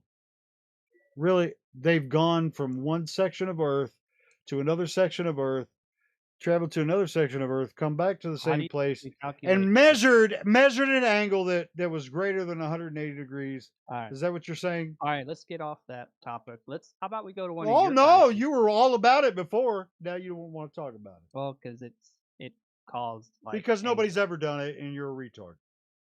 Yeah. I'm sorry. What's the next topic you want? Do you know who Bob Nodal is? Were you about to get on the Coriolis effect here now? You ever seen the documentary series? Well, before since you asked me if I know who Bob Nodal is, Bob Nodal. Have you heard him talk about that gyroscope test? Have you heard it? Oh. His explanation. Have you heard it? Because I recorded it when he came in here and talked to us about it. I was there, and Helio was there. Yeah, when he spoke. I recorded about it. Do you want me to post the video and you listen to it, or do you want to just give your bullshit explanation about what you don't know that he said about it? Well, when he asked, listen, when you asked, do we know? Hey, when you asked Helio, do you know who Bob is? Yeah, Helio spoke to him personally. Yeah, Helio has spoken to him, and I've spoken to him as well. Yeah. So, do you know who he is? Do you know? Do you know Bob Nodal? Do you have the knowledge of Bob? Have you ever spoken to Bob? Do you? We know him. Do you know him? Well, you know what 360 divided by 24 is, right? Oh, here we go with abstractions again. It's 15, right? Here we go with abstractions. What did his $20,000 high precision? It wasn't his. See, this is what you don't know. He measured multiple degrees per hour at different altitudes, didn't he? We already know you don't know. I'm going to post you the video, and I'm going to mute your ass until you go watch him explain it, and not us explaining it about what happened. You get from the horse's mouth. If you want it, here it is. Listen. When go watch the video, knowledge, get the knowledge, and then steelman what he says. Okay, make sure you steelman it for us. Knowledge, when you come back after you watch the video, because this is the topic, this is relevant to your question. Bob Nodal talking about the 15 degrees per hour, whatever. The answer to his question. Yeah, this is the answer. So make sure that once you get the answer, still man the answer to us when you come back. Make sure. I don't have to tell you what Bob said about it. You can listen to him right here in this video. And make sure you come back and still man it.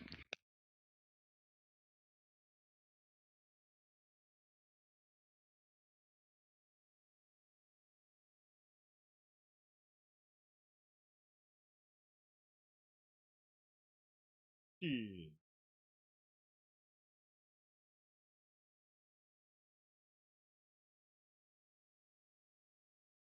Knowledge didn't have the knowledge, but now he's gonna get the knowledge and still man the knowledge to us.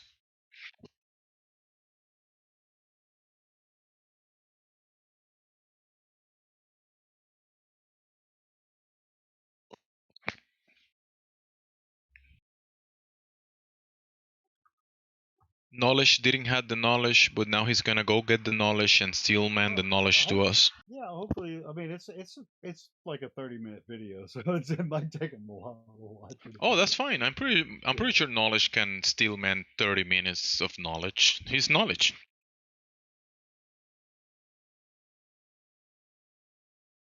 I've heard a lot of drivel come out of his mouth, but maybe he'll be able to understand what Bob says about what happened. For one thing, it's not Bob's gyroscope and all that kind of stuff. I mean, that stuff was answered. Everything that happened during the documentary and everything, Bob talks about all that in the video. You know what? All the Glovers will come in and say, "Thanks, Bob." They haven't watched this. They haven't talked to Bob. They come in here talking about Bob as if they know what he was saying. Bob came in here and said, "All right." You know what's funny is that night Bob just happened to come in. He was talking to us, and then some guy came in, and I don't even think he knew Bob was there. And this is where this video starts. He didn't know Bob was there, and he started asking about questions about the gyroscope, and Bob happened to be there, and that's what's so awesome about this video.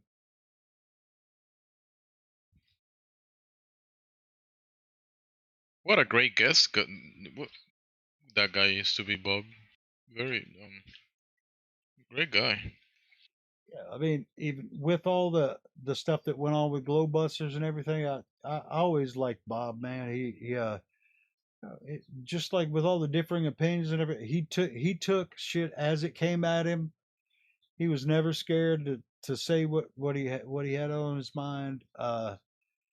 Even he had a lot of people, even flat earthers in here. When he would come in here, people would ask him questions. Flat earthers would say, "Hey, man, I don't like what you're saying here." Blah blah blah. He took it in stride, man. He had his own thing going on. I loved Bob, man. He was awesome.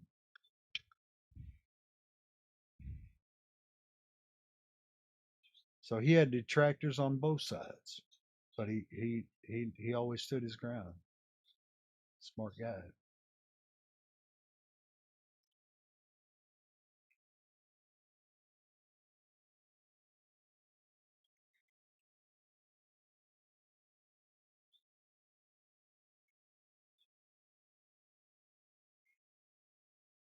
Was the Jeremy guy talking, or is just a keyboard warrior? Who? The Jeremy guy, way up in the chat.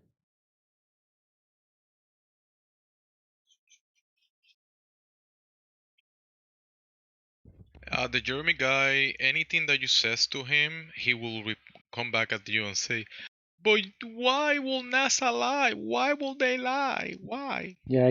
Yeah, just from 2 posts of his, I already figured that out. Yeah.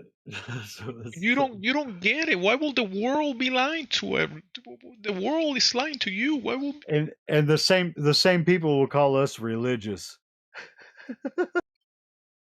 When the only way they know anything is by believing somebody else. Somebody else, yeah. Yeah. So yeah. The majority are doing it, so it must be true. Yeah. It's just like, well, if you guys don't believe this, then you're gonna have to tell me a reason to believe you instead of those guys. It's like, dude, you can think for yourself. Why don't you look at both views and then come to a decision on your own? Have you ever thought of that? You need someone to tell you that as well. Yeah, they need to tell you who to believe. You need a third party to tell you who to believe. Holy shit. I can't help you at that point. Wait, I can do that? I can actually think for myself. No, I need someone else to tell me how to think for myself. I guess we're that third party telling you, hey, man, you don't have to believe either one. You can actually think for yourself. You can take a look at both sides, understand both analytically, and choose. Holy shit, you're actually able to choose. Oh my god. Saying I can think for myself. Yes. I don't think they believe in freedom of choice. No, they've been dumbed down so much that they think that they're not smart enough to figure it out. They have to look to someone else that's figured it out. They can get a semblance of the idea. They have a cognitive bias towards a certain area because they're not smart enough. Well, they've been convinced they're not smart enough. When we It's all instilled know fear. that we're all smart enough to know the difference between flat and fucking curved. But we have broken out of that stupid shell. They're waiting for someone else to tell them whether it's cool to believe in flat or globe, and they're still going to be stuck in belief whether or not they believe in flat or globe. So if you can't think for yourself, then you can fuck on off, because we're about free thinkers, man. We want people to be able to analyze both sides, take a look at the information, don't get emotional, say, hey, this makes more sense to me. Don't say it makes more sense if you don't understand the other side. Just because you have a cognitive bias towards a certain opinion doesn't mean that they're right and the other people are wrong.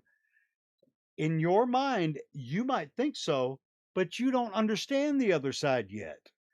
And the reason I know that is because you're coming here dribbling some horse shit with cognitive bias towards an opinion that you don't understand. And the reason I know you don't understand is because of the words that are coming out of your fucking mouth. Yes, easy I to want see. you to understand both sides. You can understand that all the flat earthers here understand the globe, understand the flat. We've made a decision on one. You come in here and prove that you understand the globe and flat. You've made a decision, and you give me a solid reason you still believe in the globe after you understand both sides.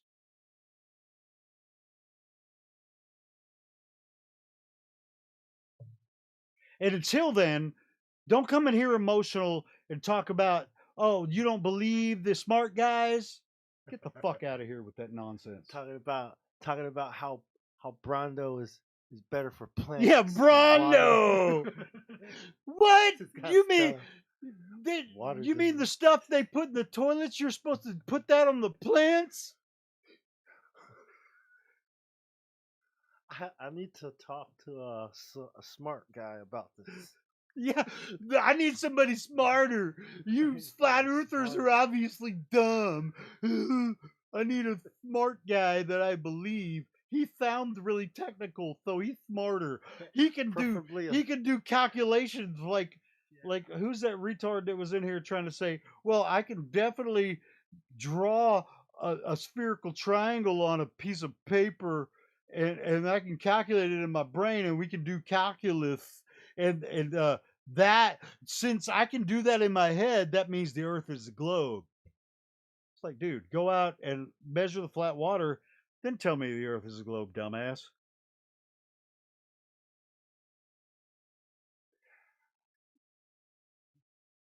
It's like getting more and more like the movie Idiocracy. Like, oh, it most definitely is. Especially with AI You remember now, man. You remember when I was just, it's funny because Gospel Bear posted in the mod chat on the main channel earlier. He was they posted something about what did he post? I can see if I can. It was funny because it made me think of you remember the most popular TV show in Idiocracy, Ow My Balls?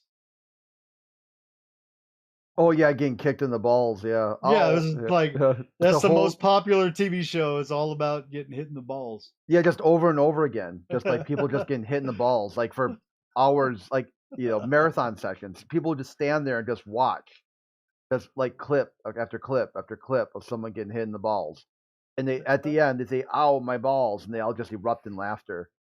Dude, and that's what people do on TikTok all fucking day. Yeah, wearing Crocs too. Think of that. I think it's brainworms.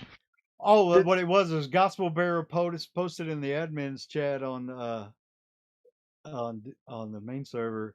They have a new show coming out called Nation's Dumbest, and it's got fucking Steve-O and people doing all kinds of stupid shit on TV. So it's just like boom, and it made me think of Al My Balls when I saw that, and so I posted that in the as a response. It's just like Ow, my balls! Oh, it's so funny. Ow, my balls! Over and over, over and over and over again. Man, you got so many things right. Hey, like, I mean, a lot of things are happening. Like, a lot of the stuff in the movies happening in real life. Dude, President Camacho is so much like President Trump, in an exaggerated fashion. It's like fuck you, motherfucker. Yeah, the pro And wrestling angle. Yeah, like, and he's got Elon Musk over here. It's like, we got the Doge. The Doge just like they were gonna freaking cut all the spending and then give it to SpaceX and Tesla. Like, yeah, motherfucker, what you gonna do about it? Pow, pow, pow. Like, then we got this motherfucker not sure. He's gonna solve all our problems. The smartest guy in the The world. smartest guy in the world is named Not Sure. I love that movie, man. It's just, dude, how did he even come up with that? Did you hear the story about when it was presented to the Hollywood people? They're like, yeah, we can't do it like that. And he was like, fuck you, I'm doing it. And he had some some funding not from some of the main Hollywood people that he wanted, and they actually made the movie, got the funding done, put it in the box office, and it flopped, right? And so it's a cult classic now. But man, it's so fucking true to life. And another movie that I always think of every day is Wall-E. You guys remember that movie, Wall-E? Yeah, the robot that was like marooned on the trash one, planet. Yeah, all the fat Trash people on the management. spaceship. All the fat people on the spaceship, that's us. Yeah. Absolutely. Who's the Wall-E was it. captain? He's the big fat know-it-all dumbass captain. He You doesn't talking know about fat shit. people? Talk for No, it's yourself. not about being fat. It's about being freaking just fruitless. You're all sucked into the mainframe. They're all sitting riding around on little carousels, fucking with all the food and all the input they need from the screen. It's insane. The autopilot. His name is Otto. You know what I mean? Yeah, Otto. That's Yeah, the Otto internet, actually. The robot saved him, of course, right? That's the internet. That's the fucking crazy. That's the Illuminati. Yeah, I mean, Wall-E isn't as big as it should have been. He was pretty big, but yeah, it's like Idiocracy and Wall-E and those kind of things that show what humans really are, because that's what they're doing now. Like some of the idiots that come in here and go, Earth globe, Earth is a globe, dummy. Everybody knows that.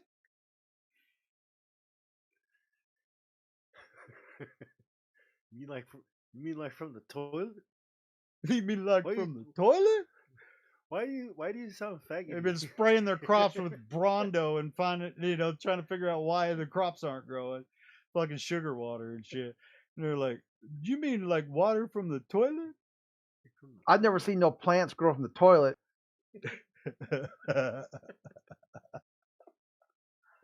I see fungi, which could be sort of like a plant in a toilet.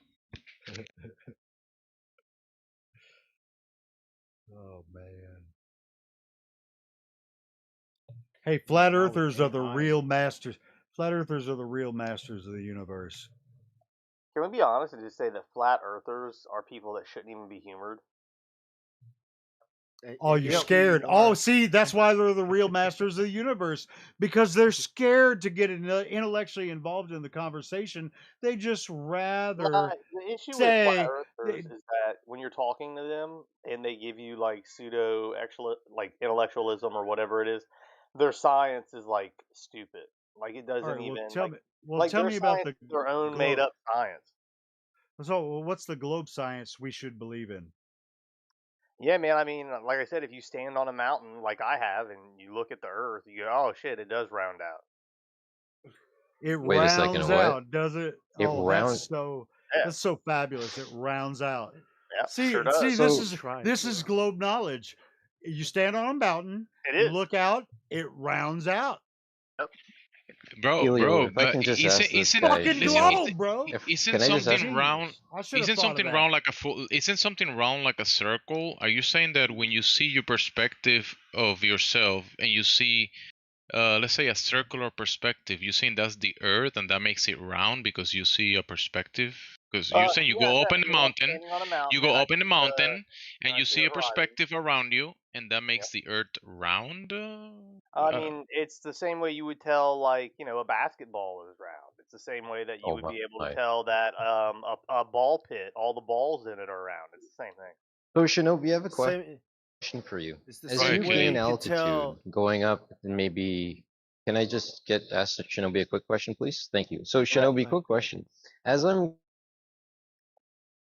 gaining altitude, going higher and higher up, or even in elevation, as Yep. I climb up the sun in front of me. hmm He cut out. This guy's talking, but No, we the don't answer hear is you. not You're like yeah. I'm asking you're you what's robot. happening to the horizon line in front of me as I gain altitude or elevation. You have to repeat yourself, Killian. You have to repeat yourself. You were cutting out. Your satellite your outer space satellite connection is not Your working flat Earth correctly. connection wasn't working. Yeah. Go ahead, Killian. Well, I think he had an aneurysm.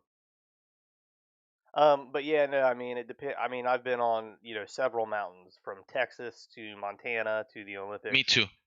Me too. And what I'm My bad saying on is, Never seen the globe from any of the mountains. yeah. I mean, my I would bad say on that's not true. the connection. So Shinobi, again, question for you is: as I gain altitude or elevation, I go higher up. Yep. You go higher up.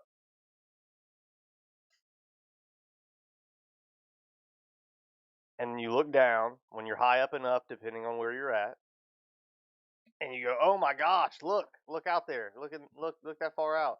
I'm real high up." And then depending on how good your mountain is, you can be like, "Oh fuck, I can really That's a see." Snoop Dogg fallacy. I'm really high. That's a Snoop Dogg fallacy. No, okay. Well, I think Why are you being?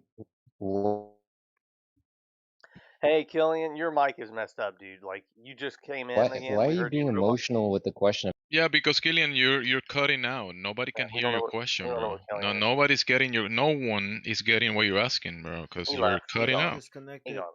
He disconnected. He disconnected. His But yeah, I mean, question was also, his question. No, no. His question was, what do you think will happen to the horizon as you go up in elevation? So, if he joins again, I think you see more of it. here he is. Here he is. Yeah. Well, yeah. Go ahead. But I mean, again, it would even like outside of anecdotal experiences or something that you could just go see yourself. I mean, if you believe that satellites are real, then you should be able to believe that satellites can give images. And If you believe the satellites are real, that debunks the globe right there, because reality works the way it works, and the globe doesn't work in reality. The globe idea is a contradiction, a misrepresentation. It's a fantasy version of the realist level. that made no sense. But if you believe Okay. So satellites are real, the then you believe globe that the images idea from the goes satellites are real. contrary to what we can experience in reality. Like the Earth Yeah. is not curving, the globe idea is curving.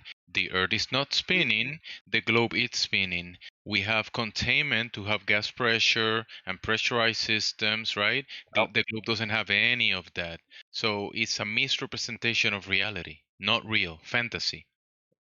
What satellites are? The globe, No, the globe you idea. you said it. You Well, said it yourself. you said there was a The globe. globe idea, buddy. The globe idea, Yeah, buddy. let me just you said yourself, Shinobi, that you see more. See, if you see more, then you're not Yeah. looking at a ball, right?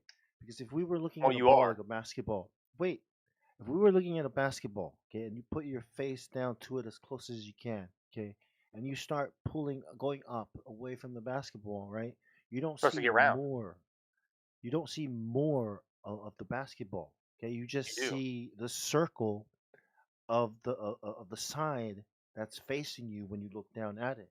Okay, but when you say you see more horizon, more land as you go up, then you're saying you're on a plane. Okay, so your answer, right, is it's No, that's just intuitive. You said that you is said that is you the most said you wild said you thing see I've more. ever heard in my life. No, when you're Okay, looking at a basketball, if the like your own ground. example kills itself. When you're looking at a No, basketball wait, and you wait. pull Let away me from the let me basketball, you're finish. not No, no. Let me standing on a finish. plane. Hey, let me just clarify what I'm saying. Yeah, Okay, it's please like do. when we put a ruler on a basket on a ball, right? Yep. There's that line, that tangent line, right? That ruler. Okay, and then there's the ball curving away from the ruler, right? So Mhm. as we go, so as that, say that ruler is our line of sight. Okay, so as we go up, we're not going to that line is going to miss the ball because the ball is beneath us, right?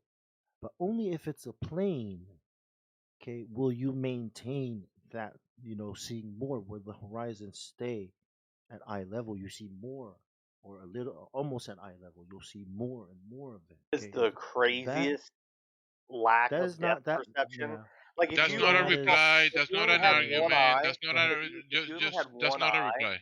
or if you had no depth perception, I would probably give you points. The only problem with your example is that even remove, like, say, the mountain view and the horizon view that I'm giving you, right? Say, take the horizon out of it. Say you're not even looking as far as you can, right? You can see boulders, See, you can well, see the mountains, problem. you can Wait, see wait. lakes, The you can problem. see There's a trees, problem. you can The see valleys, problem. you can see the shapes of the valleys, you There's can a see the shapes of problem. the Hey, plains, you can Shinobi, see if there were Shinobi. rolling hills or You can't sand keep dunes or saying you whatever it can't is. keep going But when because you're at the the peak of a problem. Yes. mountain, See what they're The not talking problem. like about? the plane They're not. argument He's actually not This. talking works here. about what we're If you talking were in about. a We're place talking like about the Exactly. flat. where Exactly. it's mainly Yes. flat, right, and you go to the Shinobi, highest point in Texas, stop you would talking. still be able to Well, see stop talking. You're that the missing Earth what we're has saying. a You're sort not. of You're roundness to missing the it. point. There's not a sense of Wait, argument. man, you're missing the point where we're trying to make to you. Okay, there's a Yeah. size to the ball. Okay, so there's a curving away rate.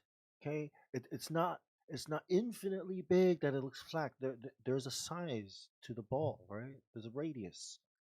That's what we're trying to show you that Yeah, if but you you're saying that put. there is a ball. When you use the example of a No, basketball, you're there is a saying there's ball. a ball. We're comparing what we observe in reality to the math of the ball that they give us. You motherfuckers need to get out of the city, man. Y'all gotta go walk. You gotta walk around. You gotta Motherfucker, go we go get to on a bodies of mountain. water and take images such as what you're seeing in the chat right Yeah, you now. gotta get off the ocean. You gotta get off ground level. You gotta go up. Really? How are you going to go up and Gotta get up. You measure? gotta walk up a Listen, mountain. no, you're only Neil going to deGrasse. measure Earth by standing on Earth. You're not going to go up higher Yeah, and be able you to gotta go see. on a mountain. Do what? Neil What are you going to deGrasse do on a Tyson mountain? Tell said. me what you're Neil, going to do on You're a gonna mountain. your eyes are gonna open up. You're gonna be like, oh shit, this is a whole ass planet. Neil deGrasse It's a Tyson said whole that. ass planet.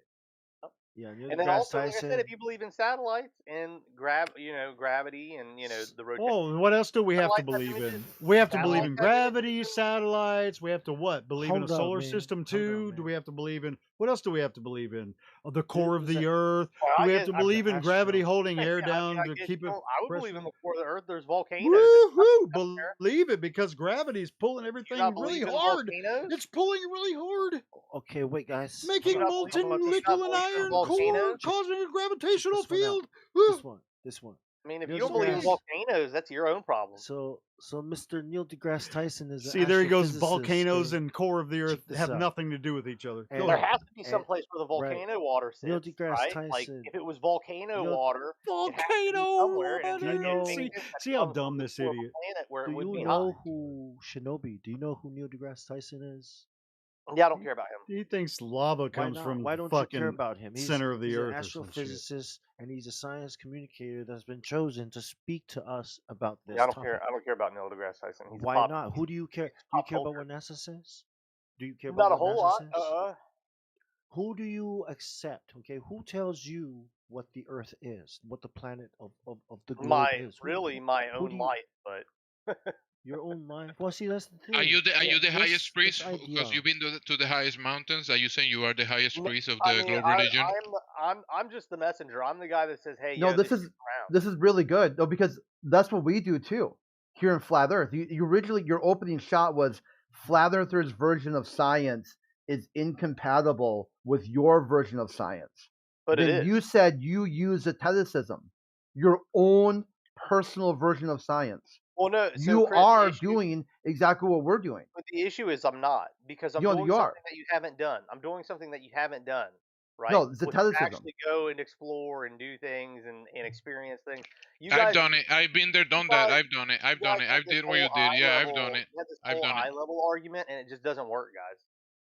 It's not eye level. It's every profession, right? It's pilots. It's everyone that has to do anything with large bodies of surfaces on the Earth, right? They have to assume a non-rotating plane.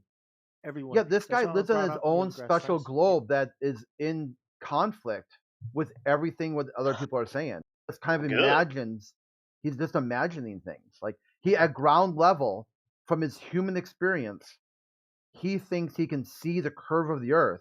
Therefore, he goes up in the mountain and then doesn't see it again. Too. What's up? Then he goes to a plane. So that's what I'm talking about. This guy is on his own version of a globetard. He invented one in his head. I've been in a plane. I've been on mountains, and I'm like, oh shit, there's a globe. Me too. Me too. I've done that. I've been there, done that too. Yes. Well, that's why I brought up